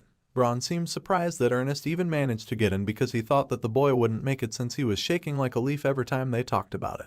Watching the two, our boy is just dumbfounded because he doesn't know what to think anymore. He's not sure if they're friends or if Braun is Ernest's worst nightmare. Thankfully, it doesn't take too long for things to become clear because Braun suddenly tells the explorer to go buy him a sandwich from the store. Just as Dane suspected, the redhead is a bully who wants to exploit the fragile-looking boy. Ernest is shocked that Braun would send him on such an errand at a time like this. Hearing his tone, the bully gets offended, feeling that he doesn't want to comply, so Ernest quickly explains that he can't go now because he's with a friend. Braun sounds so shocked when he hears that Ernest has a friend, so he tries to kick the kid. That's when he turns to look at the friend in question, Dane, and admits that the young man looks pretty sturdy. At this point, our boy is getting really irritated by the bully, but he just keeps his cool, not wanting to create a scene. Unfortunately, Braun actually wants to make trouble, so he starts by trying to intimidate our boy. He turns to Dane and asks what department he's in because he can't believe that anyone would be friends with Ernest. But since he's with the scrawny kid, he's convinced that he can already tell his level. Dane doesn't say anything in response, and just stares Braun down as he tries to examine the bully. He can't tell what family the redhead is from, but that carefree attitude reminds him of the street things he saw on the battlefield in his previous life. After a few seconds, Dane still doesn't say anything, so Braun gets offended and calls him a bastard for not answering him. Just when it looks like things are about to escalate, another student informs them that the lecture is starting soon. In other words, they should get moving, so when Braun hears this, he decides to postpone this troublemaking session, claiming that they'll talk after class since he has a lot to say to Ernest. The scrawny kid just trembles even more upon hearing this, and as the bullies walk away, they talk about how life at the academy is about to get even more interesting. Once the cruel seniors are gone, Dane takes another look at Ernest and notices that the guy is still shaking like a leaf. It's so much that he is forced to ask him if he's alright. Just then, the explorer breaks down and starts apologizing to our boy. He blames himself for everything, but the hero just comforts him and asks him who those guys were because he seemed to know them. In response, he finally reveals that those guys are from another family and that they used to bully him back home. Ernest knew that they were at the academy too, but it's such a big school with so many departments, so he never thought he'd run into them. Unfortunately, he did, so now he feels so bad for dragging Dane into his mess. Our boy can clearly see that the young explorer is very troubled, so he comforts him some more, assuring him that it's alright before suggesting that they just go inside for their class. Hearing this, Ernest finally looks up at him, and that's when he sees how pale the kid looks, which just makes him wonder how badly those guys must have tormented him. The boy is even reluctant to go inside, so Dane offers to go with him, but he's too afraid to get him involved. Ernest claims that he can handle the bullies alone, but Dane reminds him that he's just going to go there alone and then end up doing whatever they tell him to do. Our boy makes him understand that he'll just keep being bullied if that happens. The scrawny boy tries to protest, but the genius reminds him of how powerful his magic was at the fountain. Dane is pretty surprised that the kid is still worried even after witnessing such power. At this point, Ernest actually thinks back to what happened at the fountain and remembers just how strong Dane actually is. He's so strong that it's terrifying. Ernest doesn't argue anymore, so Dane concludes that they're together in it before the explorer can even argue again. After the class, Dane goes with Ernest to meet the bullies, and Braun starts by talking about how nice and quiet it is here. He even suggests that it should bring back old memories for the feeble explorer, but as you can imagine, those memories are probably horrible ones. Seeing that Braun is already trying to mess with Ernest again, he gets mad, so he snaps at the bully, asking him why he called the kid out here just to pick a fight. As far as our boy is concerned, they're not friends, so he doesn't get what Braun's deal is. The big guy is taken aback by Dane's audacity, so he asks him who the hell he is to butt into the conversation. He asks our boy if he has a death wish or something, and Dane bluntly throws the question right back at him. The senior is shocked to hear a freshman talk to him that way, so he loses his shit and calls Dane an arrogant bastard. He feels that our boy must think he's something special just because he got into the Imperial Academy. Seeing how bold Dane is, Braun concludes that the young freshman doesn't know who he is, so he reveals that he's the heir of the most powerful family in the West, the Sauer family. Unfortunately for him, Dane Saugers isn't familiar with the name, and so he doesn't really give a shit about Braun being the heir. He claims that he's never heard of the Sauer family, which leaves Ernest pretty dumbfounded. Even Braun's buddies are left speechless by this because it's an insult, so they ask him if he's just going to stand there and take it. Sure enough, a bully like him won't ever let such a thing slide, so he tells his minions to beat Dane up. They're also excited about it, so they start marching towards the two freshmen, and Braun just tells Ernest that he should have chosen better friends because now he's going to get beaten twice as hard. As you can imagine, Ernest is absolutely terrified because he knows what's coming next, so he tells Dane that they should just leave while they still can. As far as he's concerned, those bullies are way too dangerous to beat no matter how strong Dane is. Ernest is particularly terrified of Braun because the guy has been called a swordsmanship genius since he was a kid. Hearing this, Dane becomes even more interested because he wants to see what the West considers a swordsmanship genius. Our boy is so confident that they can take these bullies, so he tells Ernest that he'll let him face one of them. He tells the scrawny kid to knock the guy's jaw out with one punch, but Ernest doesn't even believe Dane actually means what he just said. However, the genius just tells him to trust him and face his fears because he can't keep living like this forever. The explorer is absolutely bewildered because he really doesn't get what Dane is even talking about right now.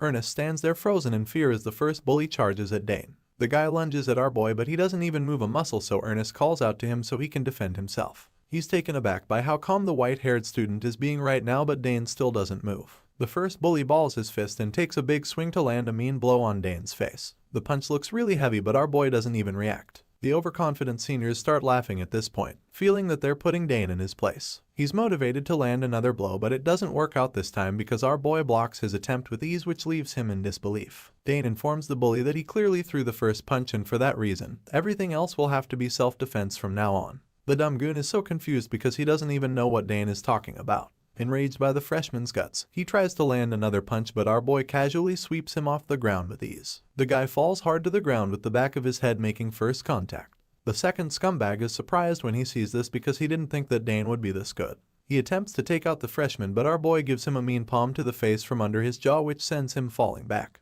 At the same time, the third thug charges at him, so he decides that it's time to use his magic. The young prodigy conjures a small ball of mana and unleashes a powerful blast on the troublemakers before they can even get to him. This blast sends all of them flying till they crash hard on the ground. With the first wave of bullies wiped out, Braun is the only one left standing. As for Dane, well, he's a little shocked because his attack ended up being stronger than he thought. He begins to think that it must be because of the ancient magic core inside him. Ernest is equally stunned by what he just witnessed. He can't believe his eyes, and neither can Braun. Dane just took out all his goons in the blink of an eye, so he's furious. He calls them idiots for not being able to beat a freshman, but while they're still struggling to get back on their feet, they assure him that Dane isn't normal. Unfortunately for them, Braun doesn't understand, so he just tells them to shut up, claiming that they all look pathetic and so helpless against a first-year student. He can't believe that they lost so easily, but his rants are suddenly cut short when Dane asks him if he's going to keep the attacks coming. He mocks Braun, reminding him how he talked big when he's not even all that. Of course, this is enough to make the bully lose his shit. His blood boils as he prepares to take Dane by himself, but one of his pals advises him to stand down because Dane is just too strong for them.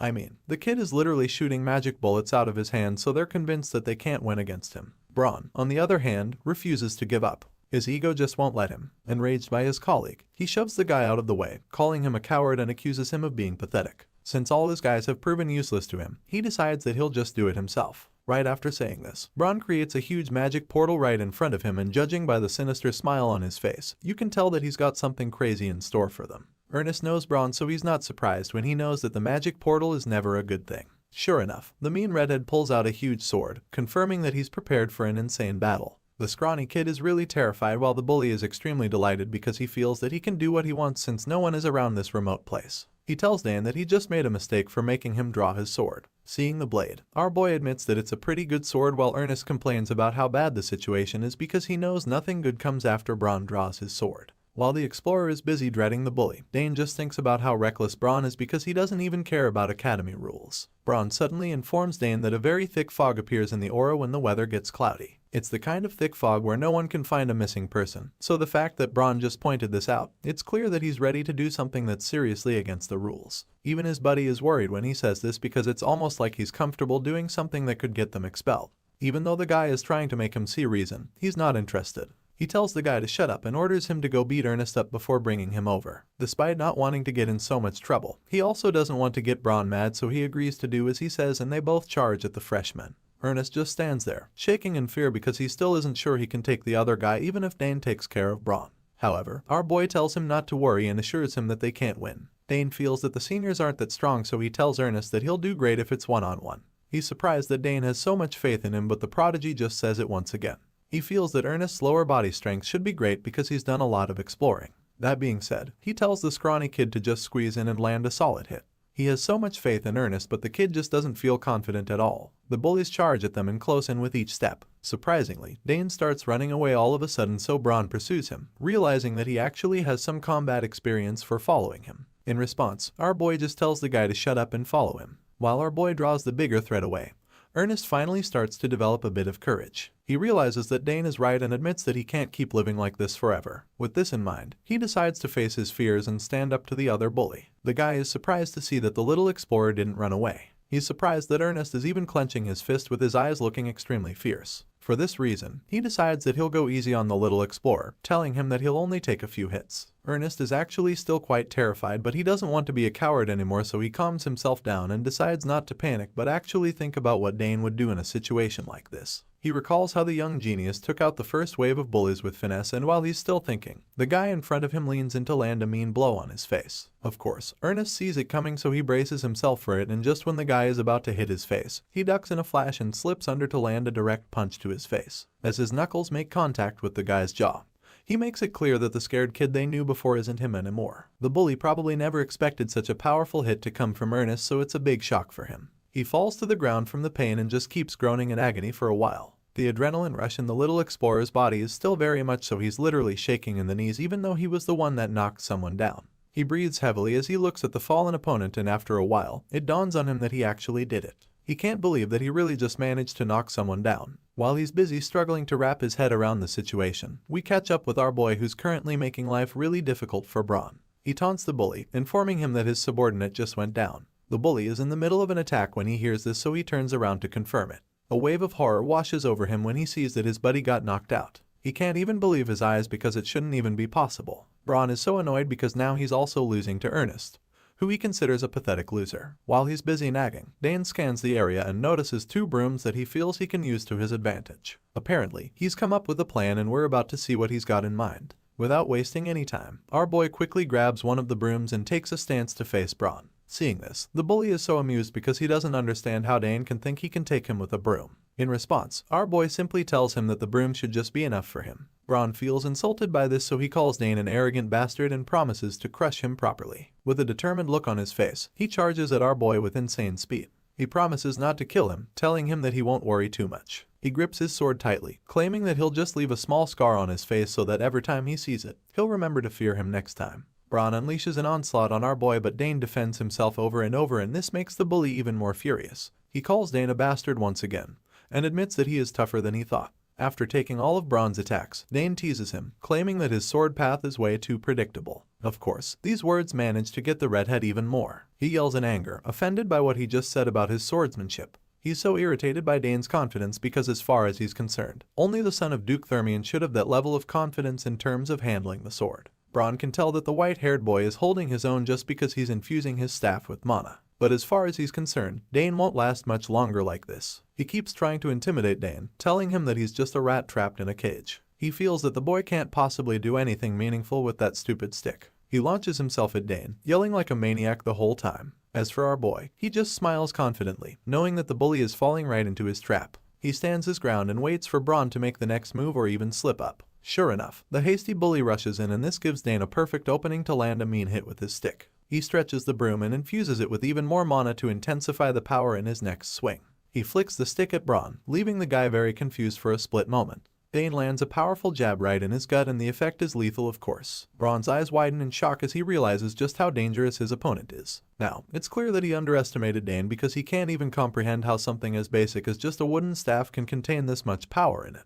Our boy knocks the bully out with ease, and once Braun falls to the ground, it becomes clear that they just basically defeated the bullies that have been tormenting Ernest for so long. The little explorer turns to see what just happened, and he's absolutely speechless. All he can do is stare in shock as his greatest nightmare lies on the floor defeated. The fact that Dane beat Braun is already very impressive and unbelievable enough, but what's even more amazing is that the white-haired genius managed to do this with just a single hit.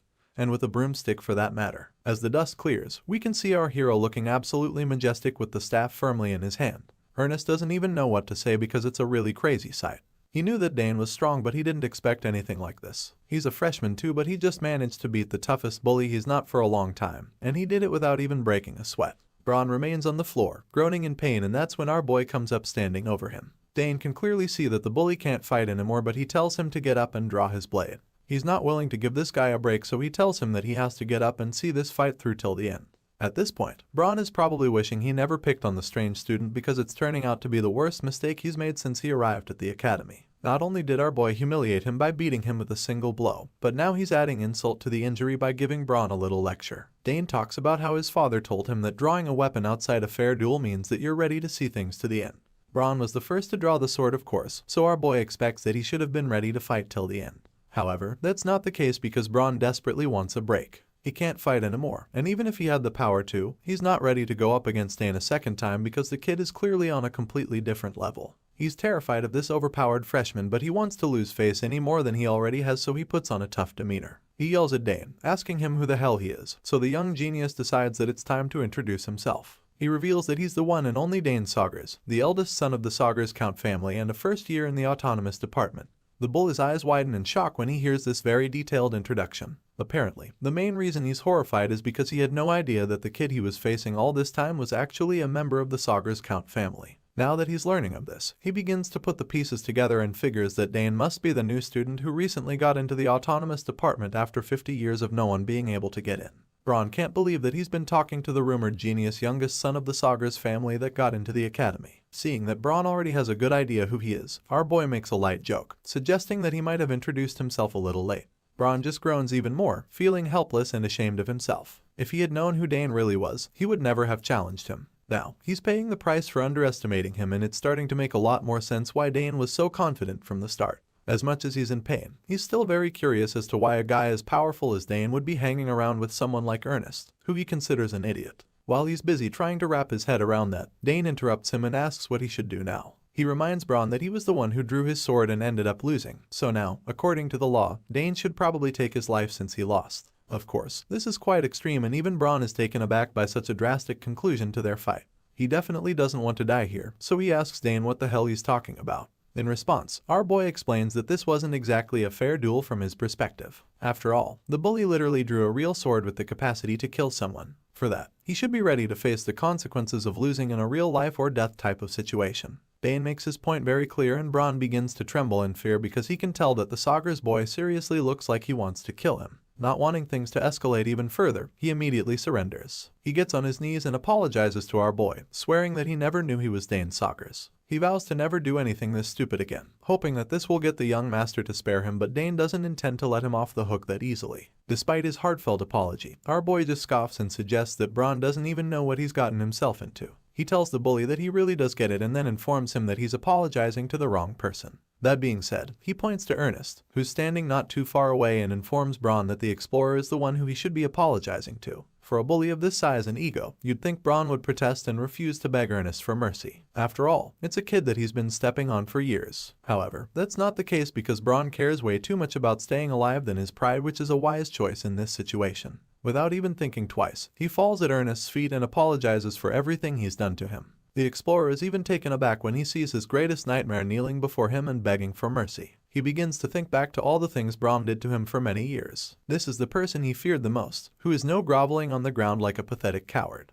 Just then, Dane tells Ernest that he should finish everything, which leaves him confused. Dane tells him that he can decide if he wants to beat Braun until he feels better or just accept and move on. The bully desperately begs him with tears running down his face. He tells Ernest that he can hit him as much as he wants till he feels better. In response, Ernest just tells him that he should fight him fair and square next time, claiming that he'll only forgive him after that. Braun is shocked, but the explorer doesn't say anything else and just walks off. After that, Dane commends him, telling him that he did well, and the little explorer just thanks him before walking away.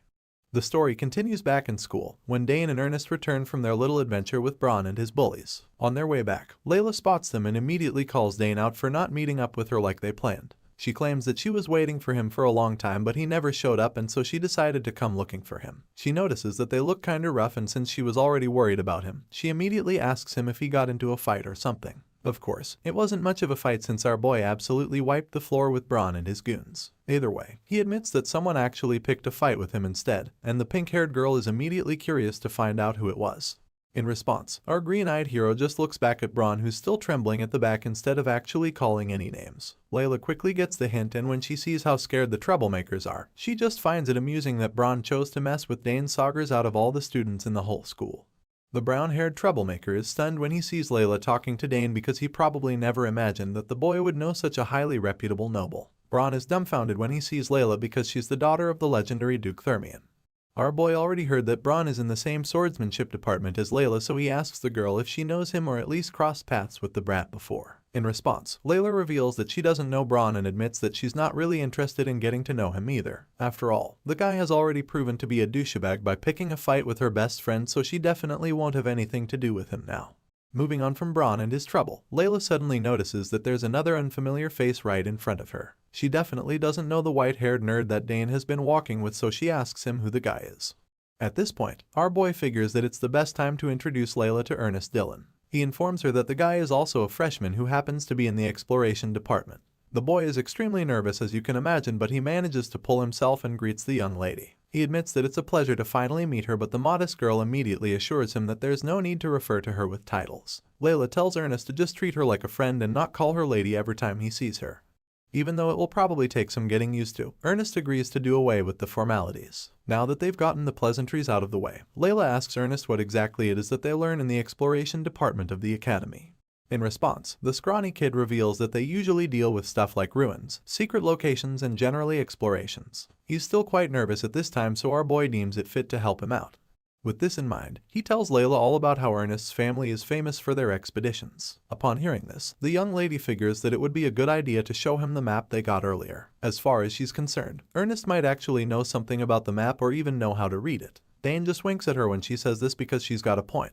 Ernest, on the other hand, suddenly becomes nervous again because he doesn't know what they're talking about. He starts panicking and asks them what map they're referring to. Seeing how nervous and curious his new friend is, Dane calms the tension down a notch and tells Ernest how they got the treasure map when they joined a club event earlier. Hearing this, the scrawny kid's mind is blown because he actually heard of someone getting a treasure map. He had no idea that it was Dane, so now that he's being told, he's so amazed by the whole thing.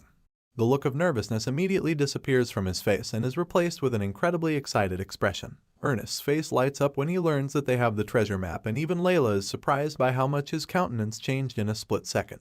She claims that he looks like a completely different person all of a sudden, and our boy figures that it's probably due to the fact that Ernest might have some kind of obsession with artifacts. Now that he knows they have the map, he's more than ready to help them out any way he can do. He suggests that they go somewhere quiet first of all. Layla and Dane are probably a little overwhelmed by his enthusiasm, but they also appreciate it, so they follow him. Not long after, they finally show Ernest the map, and the boy admits that it's a really complicated one. Due to the fact that it's a treasure map, he admits that it's difficult to understand at a glance, and rather than showing the entire academy, it seems to point to a specific place that they haven't been able to locate.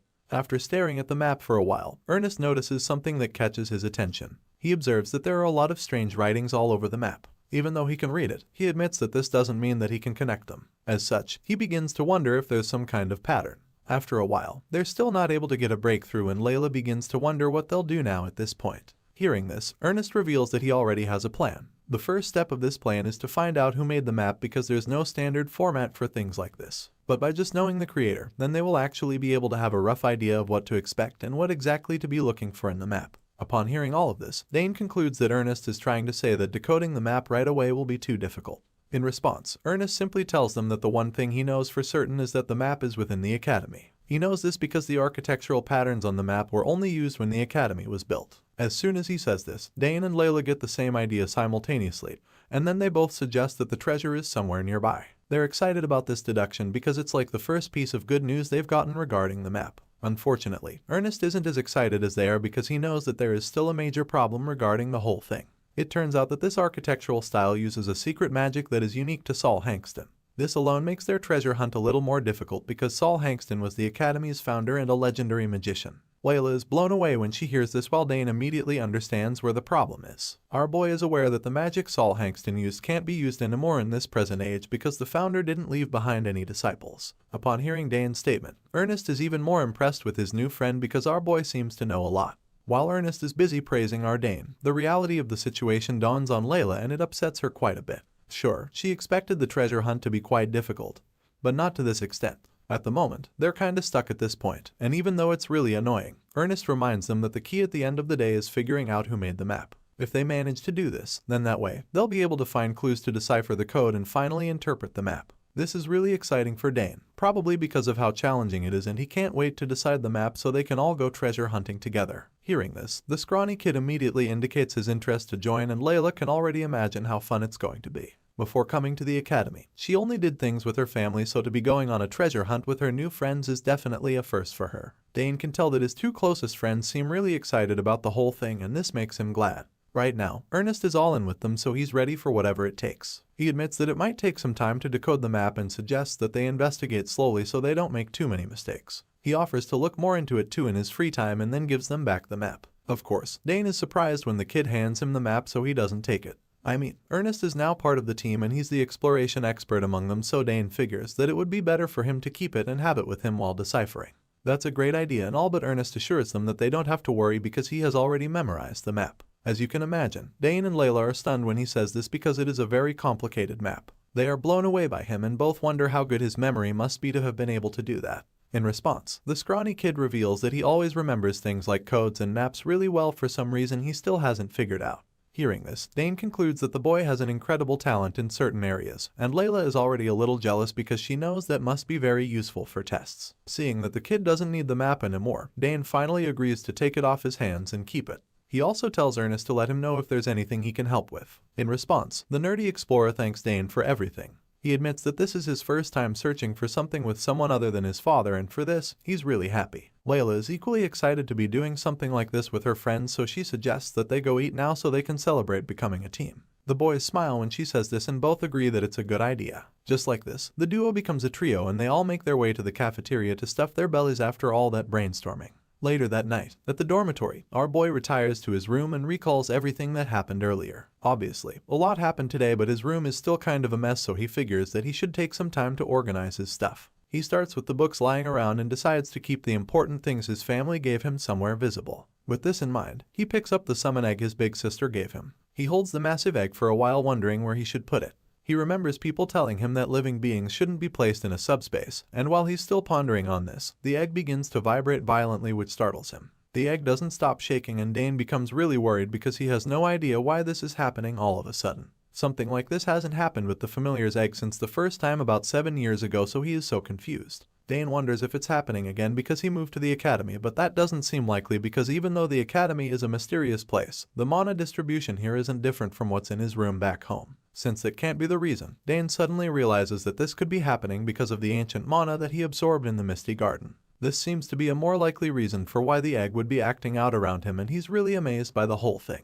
Dane feels that it's incredible that it triggered the egg's reaction instantly, and now that he knows what's going on, he figures that it's time to put all his energy into what he's been trying for a long time. Dane channels as much mana as he can into the familiar's egg, hoping that today might be the day it finally hatches. He puts so much mana that an incredibly bright light shoots out of his room, and it shines out of the dorms to the point that it can be seen from anywhere in the academy. The entire room is filled with powerful waves of mana and magical energy as Dane concentrates everything he's got into hatching the egg. Right now, he can feel his mana being dressed endlessly. He's been pouring mana into this egg for 7 years already, so he wonders how much more it's going to take to finally hatch the egg. After a while, the enormous surge of mana going into the egg begins to take a toll on his room, and he realizes that he can't do this in here. If he keeps this up, it will only be a matter of time before the whole room collapses. While he's still thinking about this, the egg suddenly begins to react again, and he wonders what he should do now. Now seems like the perfect chance to hatch the egg, but he can't keep up the mana surge since it might destroy the dorm. The scene shifts to Claire's laboratory all of a sudden, and we see that our boy took the egg over there to show his sister what's going on.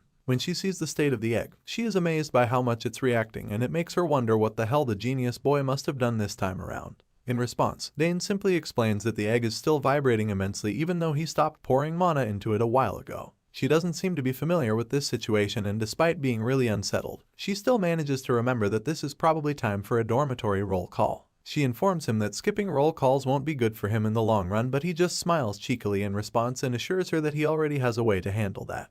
Back in the dorms, we see a group of mean-looking seniors walking down the hallway. The guy wearing glasses leads the way, and it's clear that he's like the leader of something. He eventually stops and calls out to all the freshmen in their rooms, introducing himself as Albert, the dormitory council president.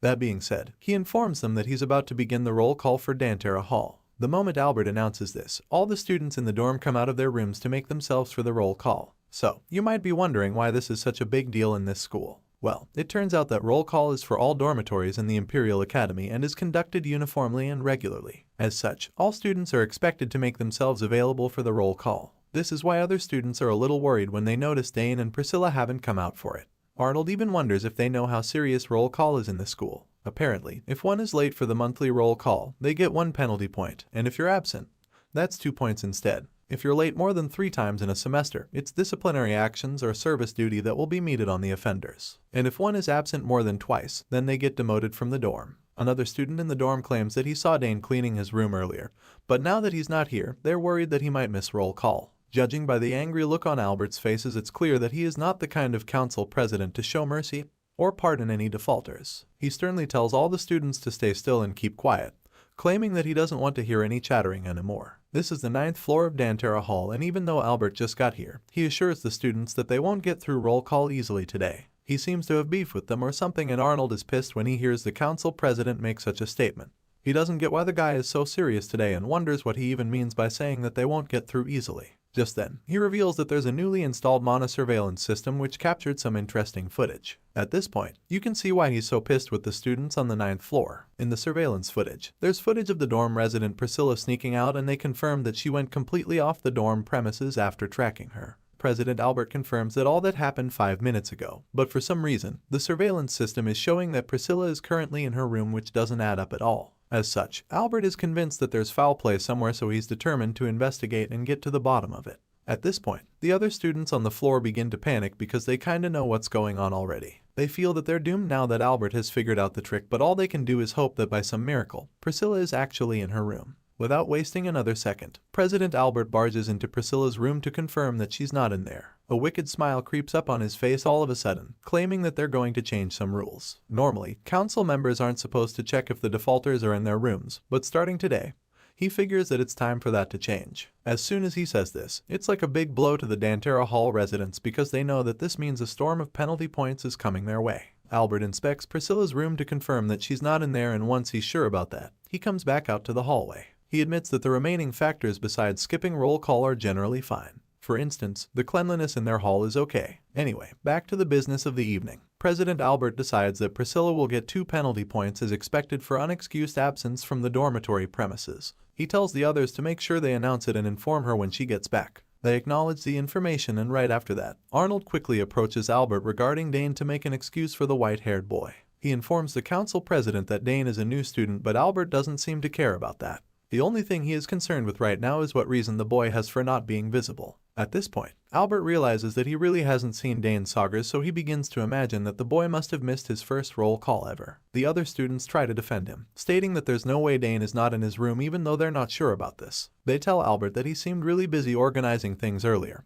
but of course, the council president would prefer to confirm these claims himself, so he enters Dane's room. To his surprise, he sees the new student standing right there tidying some stuff up just as the other residents said he'd be. He calls out to Dane at this point, shocked that he was in his room all this time, and then asks if he didn't know they were doing the roll call. Just then, our boy turns around, feigning ignorance, and then apologizes for not being out there. He reveals that he was too focused on unpacking and didn't realize what was happening. Surprisingly, Albert lets him off the hook for it. It turns out the council president isn't so heartless after all. He's just really strict, but he also understands that something like this can happen since it's Dane's first day at the academy. After surviving roll call, we catch up with our boy, who is still in Claire's lab. He reveals how he was able to outsmart the council president using a tool called the illusion generator MK1. Of course, Claire is familiar with the device because his sister was the one who gave it to Dane. She told Dane that most people won't even notice that it was just an illusion, but she is a little taken aback by his crazy plan, so he explains it to her. He reveals that his image gets projected from the dock connected to the generator, but the yellow-haired lady just tells him that it's too difficult to actually use without getting caught. Since it's remote controlled, the connection can get unstable, and even a slight disruption makes the illusion obvious. Hearing this, Dane tells her that he already expected that something like that would happen, so he made contingencies available. He assures her that he checked the connections several times, and so now, he's certain that there won't be any problem as long as the inspectors don't come too close to the projection.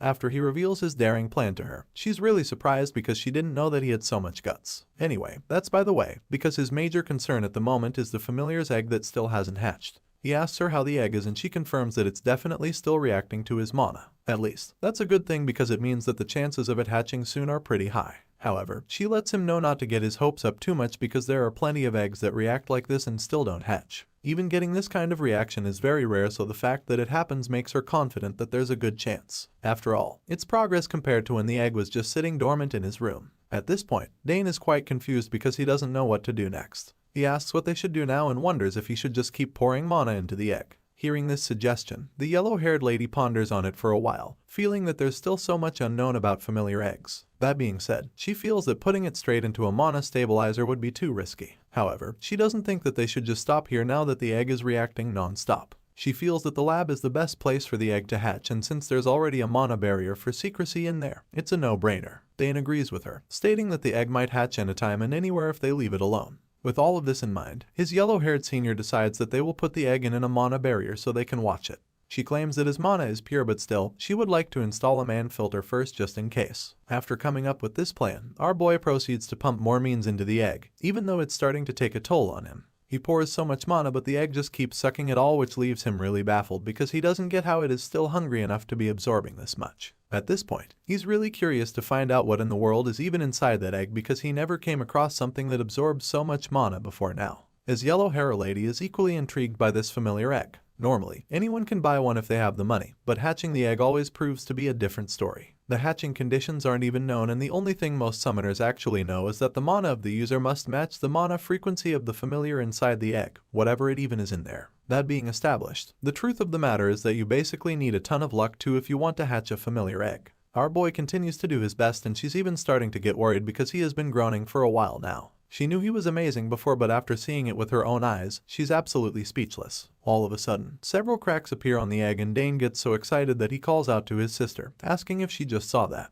She saw the cracks as well, and so now she is convinced that the creature in the egg is about to come out. She suggests that he just needs to keep pouring mana into it for a little longer. By this time, he's already struggling to keep up, but he doesn't give up. Our boy keeps pumping as much as he can, eager to see what kind of creature is even in the egg. All of a sudden, a huge blast of mana rocks the lab due to the fact that Dane finally reached the egg's limit. The egg finally blasts open with an explosion, and right after that, they finally get to see the familiar sitting on the broken shell covered in goo. The winged creature seems to still be asleep, and even though they just made a breakthrough, Claire is more concerned about her brother who took the most hits from the explosion. She rushes to check on him and see if he's okay because he's sitting on the floor like he just passed Doit or something.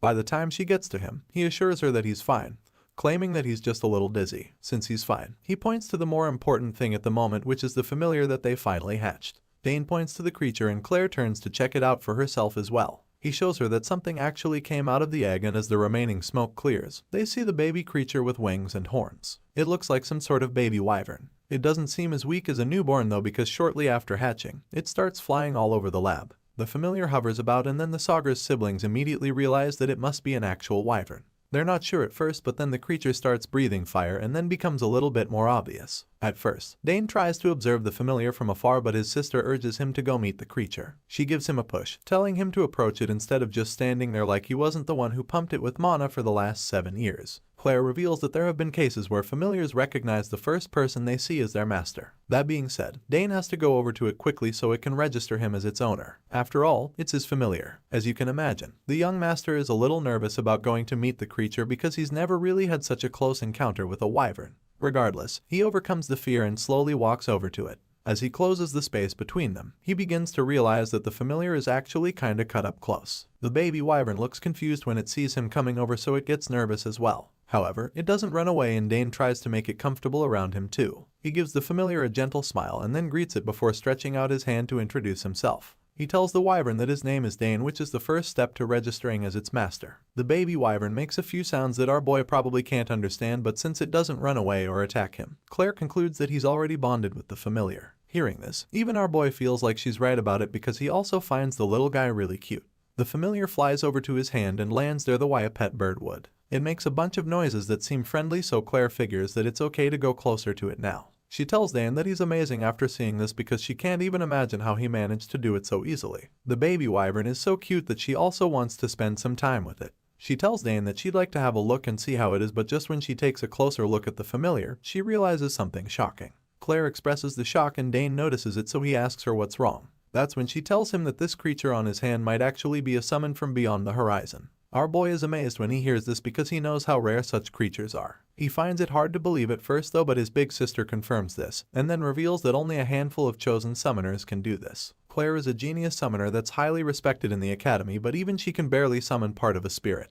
And then there's her little brother doing wonders even though he has only spent a few days in the school. She admits that she never thought the youngest would be able to summon something like this, so she tells Dane once again just how huge this is. It's a really big deal, and at this point, the reality of the situation makes him a little nervous. It dawns on him that his familiar is really not an existing summon, so he asks his sister if that's the case. She claims that she knows every summon that can normally be called, even their juvenile forms. However, she doesn't know any summons with traits like this one. The closest would be a wyvern, but it's clearly different in the details now that she's taken a closer look at the infant creature. Hearing this, Dane takes another look at the familiar and suggests that it doesn't look that special physically. As such, he wonders if no one will even know what this thing really is. In response, his big sister simply admits that they will have to figure that out moving forward. They definitely don't know what it is right now, but with time, they'll get answers. The main problem now is that there are no records that mention a similar summon. That being said, Dane assumes that this familiar might actually just be an entirely new being that never existed before. It appears that the baby familiar agrees with him on this one because it suddenly breathes fire, almost like it's trying to tell him something.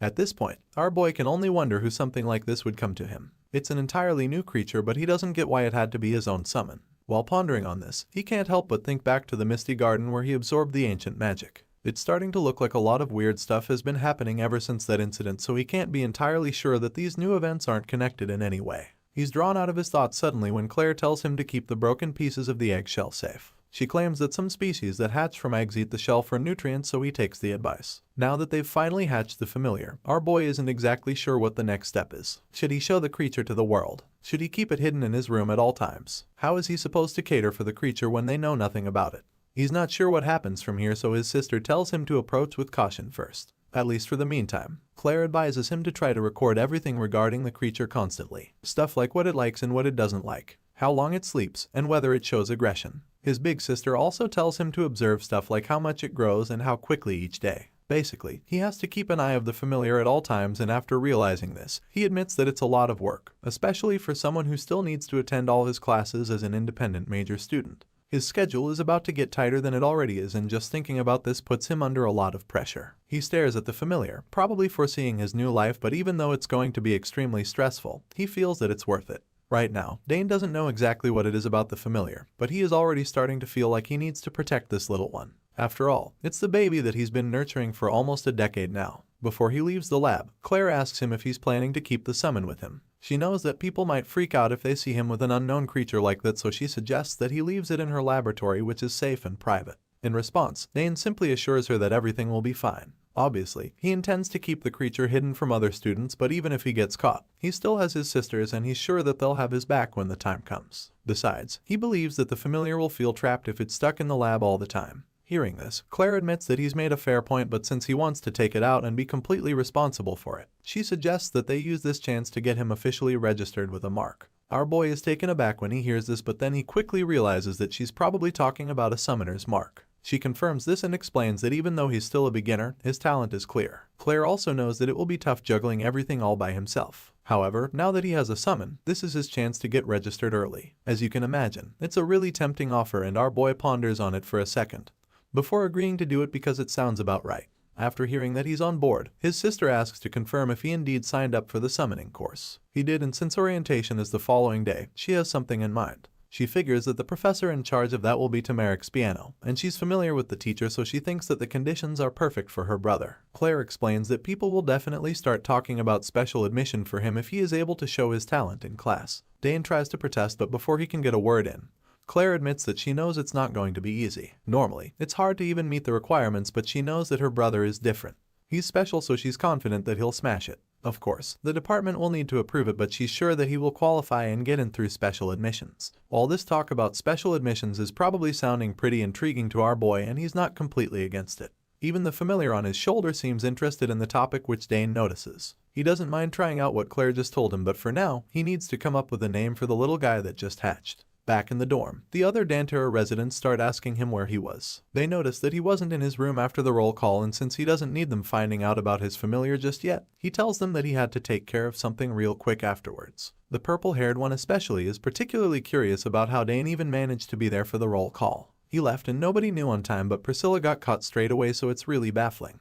Our boy is already tired of all the questions, so he vaguely tells the nosy student that there is always a way, which isn't too surprising since they've all come to learn that the Sagar's family is full of surprises. This statement gets Dane's attention, so he asks if his sisters were just as unpredictable as he is. In response, the purple-haired guy tells him that his sisters were totally like that too. They're literally legends of Dantera Hall, and they have such a reputation that Dane will be told the same thing if he asks any dorm students about his big sisters later. Hearing this, our boy doesn't even know if he should take that statement as a compliment or an insult. Anyway, after the little interrogation, the guy reveals that he's the only one who knows that Dane went out of the dorm and tells him that he has nothing to worry about. Our boy just thanks him for his secrecy, and that's where the chat ends. It turns out that the familiar was on Dane's body all this time, but the other student didn't notice it. It's only after the guy leaves that the creature pokes its head out to come out of hiding. Once our boy makes it back into his room, he flops down on his bed, glad that they got through that safely without getting caught. He wonders what Priscilla was thinking walking out of the dorms like that when there are surveillance systems. Just then, the little guy starts flying all over the room, and our boy figures that she must have been way too excited.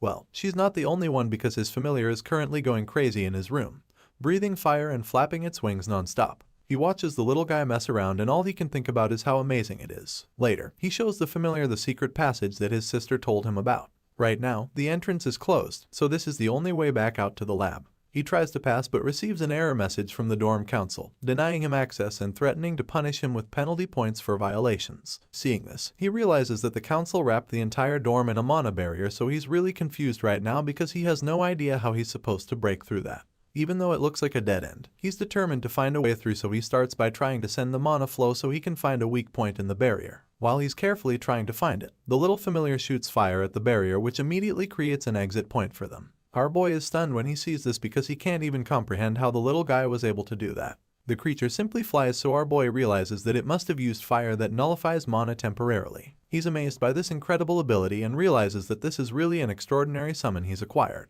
The next day, Dane tells Ernest about the familiar and how he named it Happy of all things. Just like most people would be, Ernest is disappointed because he doesn't even understand why he would name something like that. In his defense, Dane claims that he did so because he felt that the creature was friendly and easy to call. Since Ernest doesn't like it, he tells the scrawny kid to come up with a name instead. He's surprised to be given the task, but he starts thinking immediately. Sure, the creature is cute, but Ernest feels that the name should have a little more weight. Dane can probably see the gears turning in the explorer's head because he's thinking so hard. He's surprised that Ernest is taking it so seriously, but then all of a sudden, the explorer comes up with a name, Karnas. He asks Dane what he thinks about the name, and our boy simply asks him what Karnas means.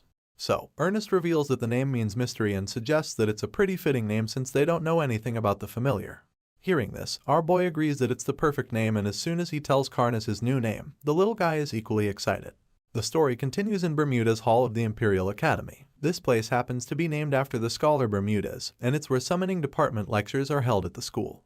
Here, we see the students trooping into the hall to receive their lectures, and as soon as they enter, a certain ginger-haired student named Digron is shocked to see Dane Saugers. He is so taken aback by the sight of our boy because he didn't expect to see the white-haired prodigy. The reason he is so bothered by Dane's presence is because they have a little bit of history. It turns out that our boy was the one who took his summon from him many years ago when they were younger, and after suffering such a disgrace at the banquet, his family collapses socially as a result. They used to be big shots in the Empire before that incident with Dane Saugers, but after, they were barely holding on to their statuses as nobles of the capital. You can understand why this guy is so shocked to see Dane here, and of all places to run into him, he never imagined that it would be at the Imperial Academy. Seeing Dane in Bermuda's Hall, this ginger-haired guy curiously wonders if the prodigy is here to take a summoning class too. That's the most logical explanation at this point, and it just makes the guy even more frustrated.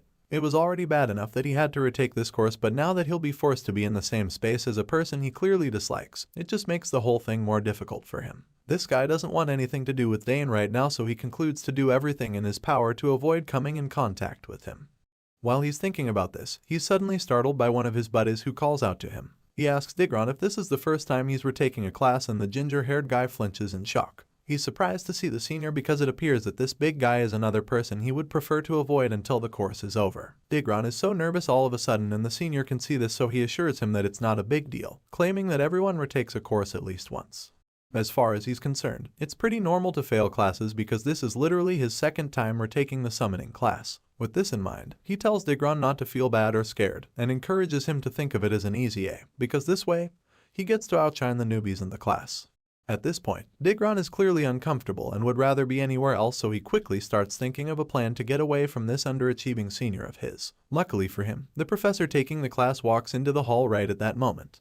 The teacher goes up to the stage to address the class, and once everyone is settled down and paying attention, he informs them that the lecture will start with the basic theory in summoning. He explains that this is their first step as summoners, adding that it's very important. This stern-looking teacher is a professor of the summoning department, Tamarix Piano. He informs the students that this theory will be on the summoner certification exam, and for this reason, he advises them to study it thoroughly. Hearing all of this, the students in the hall begin to panic because they can already sense that this man is very strict. They are especially wary of him because they already heard rumors about him. On top of that, they also heard that the official summoner exam is also really tough. While they're panicking, the professor continues to address them. He tells them that those who qualify will be able to pass through special admission, even though it's not that easy and everyone knows it. Hearing this, the students begin to panic even more. They're so confused and ask him what kind of qualifications are needed for this special admission he's talking about. Hearing all of this, the professor isn't too surprised because he figured that they'd ask. So, he decides to show them rather than tell them what he's been talking about. A huge screen pops up in front of the hall for everyone to see. A timer pops up as well and tells them to summon a grade 5 or higher summon using an unmarked sigil. The second requirement is to maintain the summon for over 30 minutes. As you can imagine, the students are stunned when they hear him say this. They never imagined that they'd have to summon a grade 5 summon. Even with a mark, summoning a basic grade 7 is hard enough, and to hold it for 30 minutes too is even more difficult. Unfortunately for them, the professor goes on to tell them the objectives. He tells them the last requirement, stating that they need to show enough uniqueness to get the special admission. He explains that they will still fail even if they meet the first two conditions and fail to fulfill the third one. No matter what it is, he makes it clear to them that they have to impress him to be called special. The moment he says this, the students angrily protest, claiming that these conditions and rules are ridiculous. The first two are already hard enough to deal with, so the fact that there's also a subjective condition makes them absolutely livid. They're so pissed at the requirements and begin to wonder if anyone has even passed them before because they seem unavailable. They have no idea that Dane has actually attained that status already and completed those requirements, and since our boy prefers things to remain that way, he just keeps quiet while all the other students protest. Seeing how agitated they all are, Professor Tamarik's piano points out that this is exactly why it's called special admission. On top of that, they also need recommendations from at least 2 experts in the field to even apply. Digron and the rest were already furious before, but now that a recommendation letter is also required, they're just stunned. The professor smiles when he sees their reactions. He figured that they'd be speechless when they hear this, and so he feels that none of them would even try to get the special admission now. Among all the dumbfounded students, he notices Dane Sagers sitting quietly too. He is familiar with the name, so he wonders if it's that interdisciplinary student. He heard about his entrance exam from Professor Delfinso. She told him how the boy managed the secondary link with the grade 4 Aetherettes that she summoned. He knows that this kid is definitely a special one because all of his colleagues have told him that the boy is a prodigy. However, Professor Tamarik's piano is a pretty tough nut to crack, and he's the kind of person who won't believe something unless he sees it with his own eyes. Hearing about someone's exploits isn't enough for him because he needs to experience them himself. Besides, he feels that Delfinso might have ties with the Count Sagers family and just made up impressive stories to make sure that the Count's only son passed the exam. With this doubt in mind, Professor Tamarik's piano is determined to verify the boy's true talents by himself. After thinking about all of this, the man proceeds to address the students again. He reveals that their first goal is to pass the regular exam. That being said, he urges them to stay on track. To pass the regular exam is pretty easy as far as he's concerned because all it takes is for them to summon. But then again, he doubts that this is something any freshman can do. Sure enough, the freshmen are horrified when they hear what the regular exam is, and it only takes a few seconds before they start sweating profusely. The professor sees this and just finds their reactions amusing. He knows that it must be confusing for the new students because they only ever go through theory and affinity tests. He doesn't even expect any of them to be able to summon, but he decides to taunt them a bit. He asks if there's really no one who can do it and then goes on to conclude that this year is a disappointment.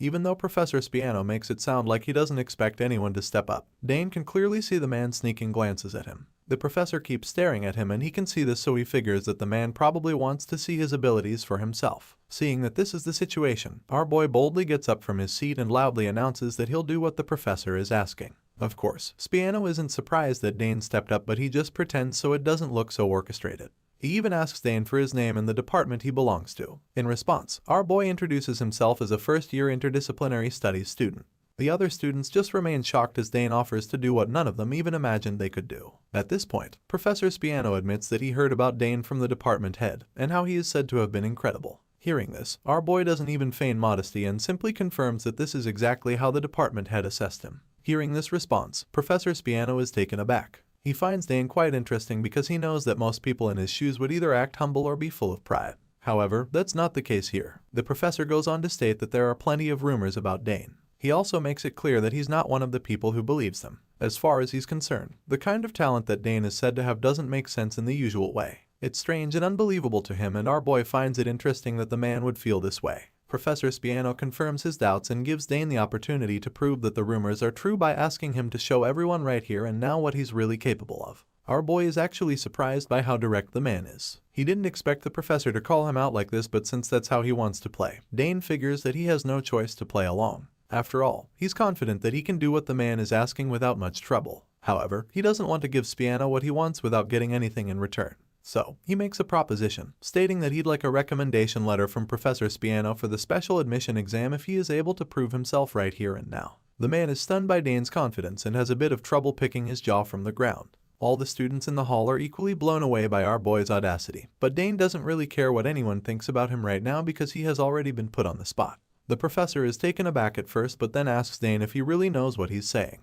He's asking for a special admission recommendation, so the man asks him if he knows what that means. Of course, Dane knows exactly what it means, so he answers, stating that it means he has to show that much exceptional talent right here and now. Spiano agrees with him on this, but also asks him if he knows what happens if he fails to impress. At this point, Dane admits that he hasn't even considered that yet, probably because he trusts his abilities all too well. The man is a little pissed by his response because it sounds a little arrogant. Spiano doesn't get what's with the boy's confidence because even his sister Claire wasn't this bold during her time despite being extremely talented. Now, the man is no longer just curious about Dane Sagers but fully invested because he still believes that the boy is not all that. So, he accepts Dane's proposition and decides that they go ahead with the wager because he feels that it's going to be really fun for him. He reveals that he'll gladly write Dane a recommendation if he truly meets the conditions presented to him. He assures the boy that it's not going to be easy, but Dane isn't really bothered about that. As for the other students in the hall, they're all blown away by what just happened because this guy is just a freshman and he's not even a summoning major, so the fact that he'd accept such a challenge is mind-blowing.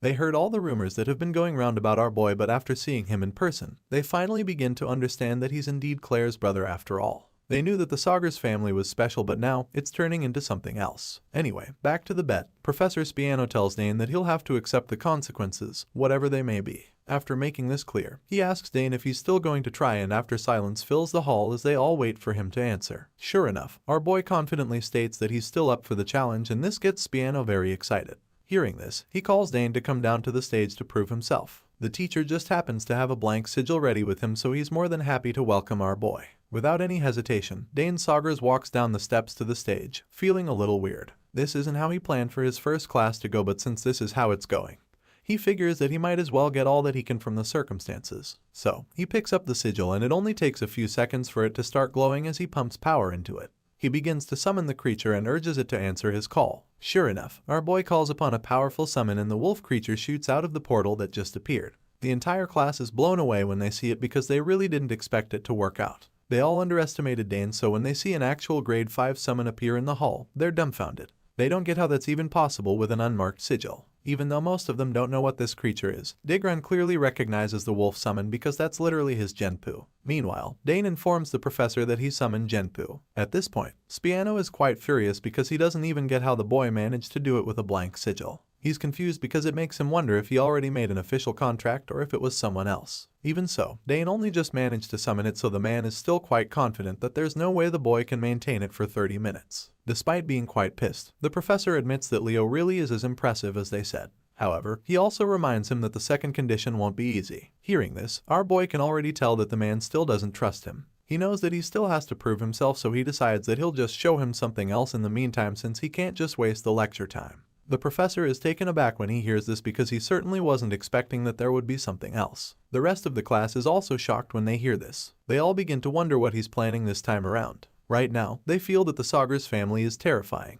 They're all anxious to see what else he's got to show, but at the same time, they know that it's all up to the professor's judgment in the end because the third condition is to show something special. Digran is particularly nervous right now, and judging by the look on his face, his heart is racing. He definitely doesn't want Dane to get that recommendation since he literally ruined his life a couple years ago. In his mind, the professor might not accept it at all if he is determined. But then again, he can't be sure because he doesn't know if Professor Tamarix Spiano is really going to do that. The teacher was really shocked to hear that Dane still has something to show him. He's ready to see what he's got. In the meantime, our boy pets the Genpu for a while, waiting for the professor's go-ahead. As of now, Spiano can only wonder what in the world the boy is going to show them now. Our boy gets to it after being given permission. He starts it, using his magical power on the Genpu, almost as if he's making it more powerful. The professor watches in confusion because he doesn't even know what the boy has got in store. Only a few seconds later, the wolf summon looks like it's starting to levitate.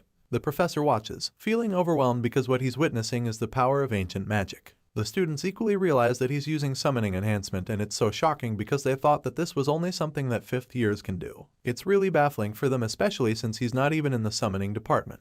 Digran is also taken aback by everything going on because he just watched Genpu get powered up by Dane's magic. It turns out that the extra presentation was to make the wolf summon even more powerful. After doing it, he casually asks the man if this would be enough to prove his uniqueness. The Genpu is almost twice its original size by now and a lot more menacing as it growls at the professor. The man is shocked because he just watched the boy pull off link enhancement as well. At this point, he finally realizes that maybe everything they said about him was true after all. Spiano feels that the young man has got unbelievably talented, so he can barely even believe what he's seeing.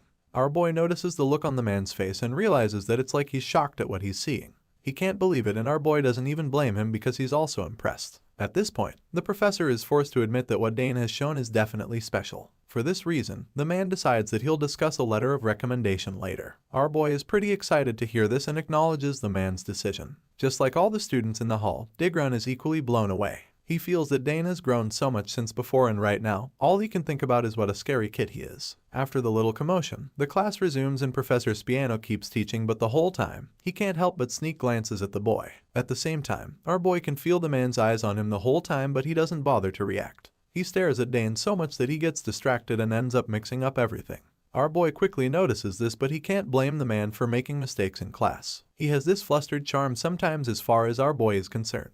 He hears that the man was super strict, so to see him get so flustered like this, he knows for sure that his sister Claire will get a kick out of hearing about it later. The class goes on, and Professor Spiano begins to wonder if he should ask Delfinso for the rest now that he's gotten one diagram. With this in mind, he concludes the lecture. After the class, our boy heads out, and on the way, he's approached by none other than Digron. The ginger-haired boy calls out to him, and Dane recognizes him the moment he sees him. He instantly recognizes him as Digron Tyron because he remembers that he is the Genpu's original owner. Digron finds the encounter really awkward when he realizes that Dane still remembers him. Our boy admits how surprised he is to learn that Digron has been at the academy too all this time. The ginger-haired boy admits it, revealing that he had to repeat the course after failing the previous year. Dane is surprised to hear this because he thought that the guy came here to get revenge or something since he was the one who took his Genpu away from him years ago. He finds it strange that the guy is being oddly gentle. At this point, Digron admits that he actually planned to just ignore and avoid him. It was a long time ago, but Digron admits that he still thinks he really did Dane wrong back then.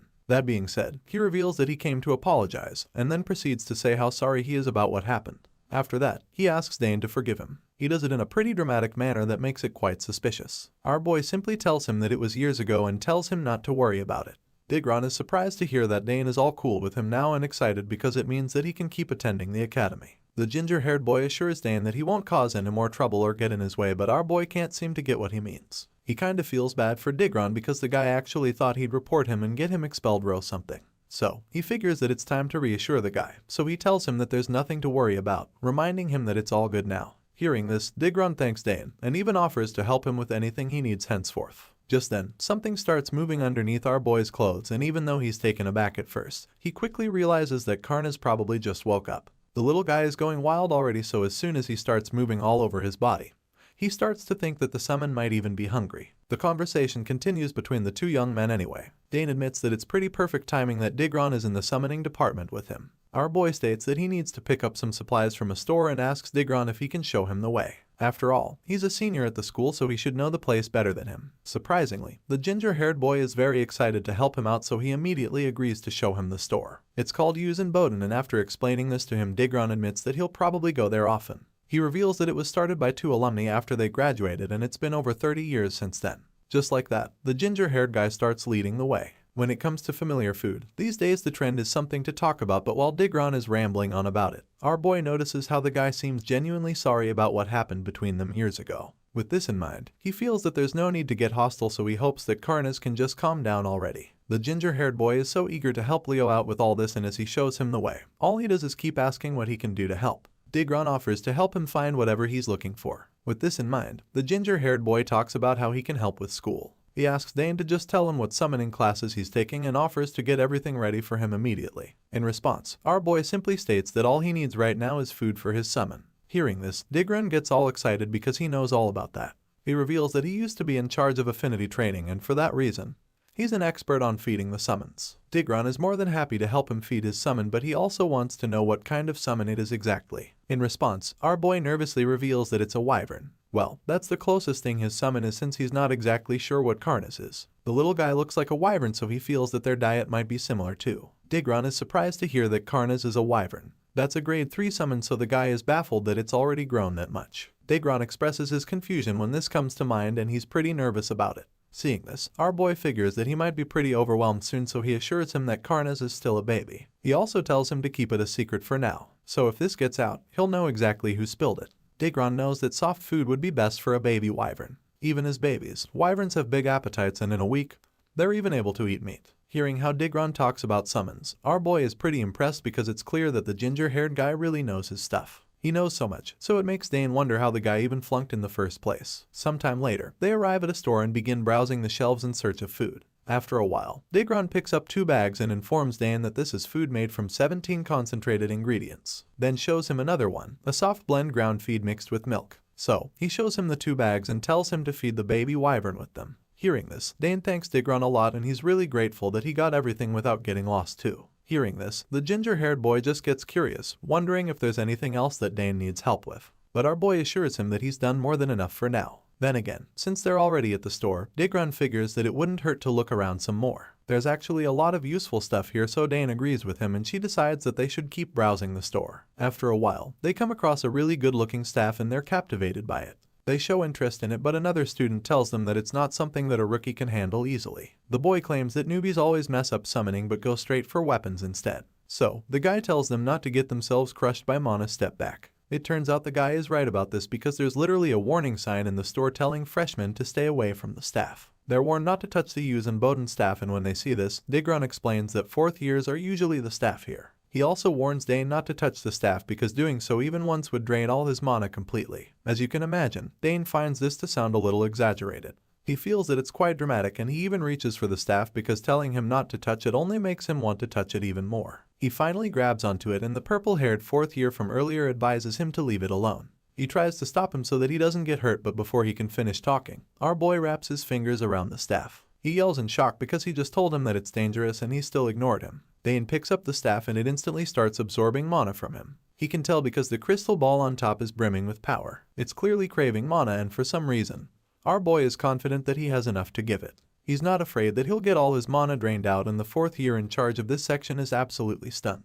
His eyes widen in disbelief because he doesn't get what the hell is happening. He's never seen the staff absorb enough mana to the point that it stabilizes. Very few people have ever had enough mana to stabilize the staff, and even when there is enough mana, most people still can't control it. While the guy is still trying to wrap his head around all of this, Dane casually feeds the staff with Ama like it's nothing. It's way too easy for him, and he even states that it's not bad at all. At this point, Digron is even more blown away than before. He already knew that Dane was amazing, but after witnessing this, he concludes that the boy is seriously incredible. Seeing everything on show, the senior in charge is forced to ask Dane if he's really a first-year student at the academy. He's never heard of a freshman like this, let alone seen one like this with his own eyes. Digron begins to panic because he's just as shocked, so they finally reveal that the overpowered freshman is Dane Saugers, Claire's younger brother. Hearing the name rings a bell in the senior's mind because he instantly realizes that he's talking to the top scorer from the interdisciplinary department.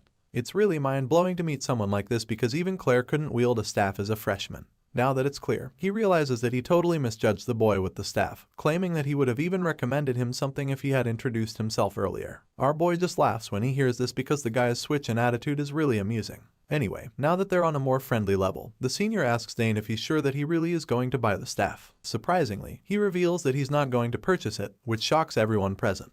The staff in the store is very confused because he feels that Dane should buy it since he is one of the few people who can actually use it. In response, our boy admits that it just feels like a hassle. Besides, it didn't even look like it could hold much mana as far as he's concerned. As you can imagine, this is a really shocking thing to hear for them because that same staff can hold more than enough mana for most of the 5th and 6th year students at the academy. So, to hear a freshman say that it's not enough for him is something they never imagined. At the same time, our boy doesn't seem to get what all the hype is about because he just sued the same staff and it felt like pouring a well into a tiny jug. Despite their best efforts to convince him to buy the staff, he decides not to and assures them that he's good. He came here to buy food for his summon, and since he's got that, he's okay for now. It's a really strange encounter for the people who met Dane for the first time today, so they can only wonder if this is how all of Count Sagar's children are. Hearing this makes our boy curious, so he asks the seniors how his second sister Claire was during her time at the academy. At this point, the staff reveals that Claire didn't even want to wield the staff. Most people get all excited to wield a staff around 4th, but Claire refuses, stating that it wasn't cool. Hearing this, our boy is not too surprised because it's just the kind of thing his second sister would say. Seeing that they're all desperate to see someone wield the staff permanently, our boy assures them that he'll come back for it if he needs it later. Still, since he came all this way, the 4th year tries to make him an offer, but before he can even say it, Dane cuts him off and tells Digron that it's time for them to leave. The senior is stunned when Dane hurries out of the store, and it just makes him wonder why geniuses always behave like that. The scene changes and we catch up with our boy outside the store where he's feeding his summon. From what he can see, Karnas likes the food and he's really glad about this. He tells the little baby summon to take his time and enjoy the meal. While he's feeding the summon, he suddenly remembers that the next class is general education. And he also remembers that Layla said the break ends in like 5 minutes. With this in mind, he figures that he should hurry back to the dorm. His thoughts are suddenly interrupted when he hears a suspicious sound come from an alley nearby. Dane takes a closer look and keeps trying to figure out what it is because he doesn't see anything at first. Just then, the noise starts getting louder and he hears people yelling. From what he can hear, it sounds like some bullies are at work again. One talks about beating the victim to death in the alley and the other suggests that the guy won't even be able to talk about it after a few hits. At this point, our boy figures that it's more guys trying to show off their strengths for no reason. From the look of things, they've tried to beat this same victim before but couldn't the previous day because someone came to save him. Well, it doesn't really matter if the savior isn't around because the so-called weakling makes it clear that he's no longer afraid of these bullies. After a few verbal exchanges, Dane realizes that he recognizes the voice of the person being bullied. Sure enough, we get to see what it's actually Ernest, and once again, he's been cornered by Braun and his goons. Apparently, Dane's intervention the previous day wasn't enough for these dummies to get the message, so they thought they could keep trying to intimidate the scrawny kid. Thankfully, Ernest is a lot bolder than he used to be before. Even though he doesn't see Dane anywhere around, he stands up for himself. He's clearly outnumbered and obviously can't defend himself against these guys, but he refuses to cower. His whole body is tremble right now and he's already weak in the knees, but he doesn't let that stop him from standing up for himself. Unfortunately, even though he's putting up this tough guy facade, the bullies can see right through it. They find it amusing that he claims not to be afraid of them, so they're excited to put his words to the test because they can see him shaking like he's about to piss his pants. They're still really upset that Dane whooped their asses the previous day, so now that they think they've gotten Ernest all by himself, they conclude that he's dead meat. They even took recovery potions, so they're confident that they're going to give him the beating of a lifetime. They took the potions just so that they can beat the crap out of him even faster, and they can't wait to get right down to it. Despite all their threats, Ernest refuses to lower his head. He's so furious and determined to fight them even though a big part of him knows that he won't survive it. He's also really pissed that these bastards waited for him to be alone so that they could corner him. Now that they've got him, it's time to deliver the beating, so they try to figure out who goes first. As far as they're concerned, they have enough time to deal with him because they feel that no one is coming around to interrupt them. After a little deliberation, one of them decides that he'll start the ass whooping since his jaw still hurts from earlier. The guy starts marching toward Ernest, but the scrawny boy takes a fighting stance and warns them not to come any closer. They start laughing at him when they see him raising his fists. To them, he now thinks he's tough because he got the chance to land one lucky guy with Dane's help earlier. The reality of the situation begins to dawn on Ernest as they come closer to him. Fear grips him all of a sudden because he remembers how the last time went, and now that he can't see Dane anywhere around, he begins to wonder if he'll really be able to protect himself. Just when it looks like he's absolutely cooked, a familiar voice cuts in, and the bullies turn to see who it is. Braun is absolutely horrified when he sees Dane's saugers again, and our boy just interrupts the little fight with a warm smile as he greets Ernest, who is still in shock. Now then, we're once again caught up with all the latest chapters of this manhwa. As usual, if you guys have enjoyed the continuation of this series so far, please let me know in the comments down below. And if you want to stay notified for future uploads, definitely be sure to subscribe to the channel.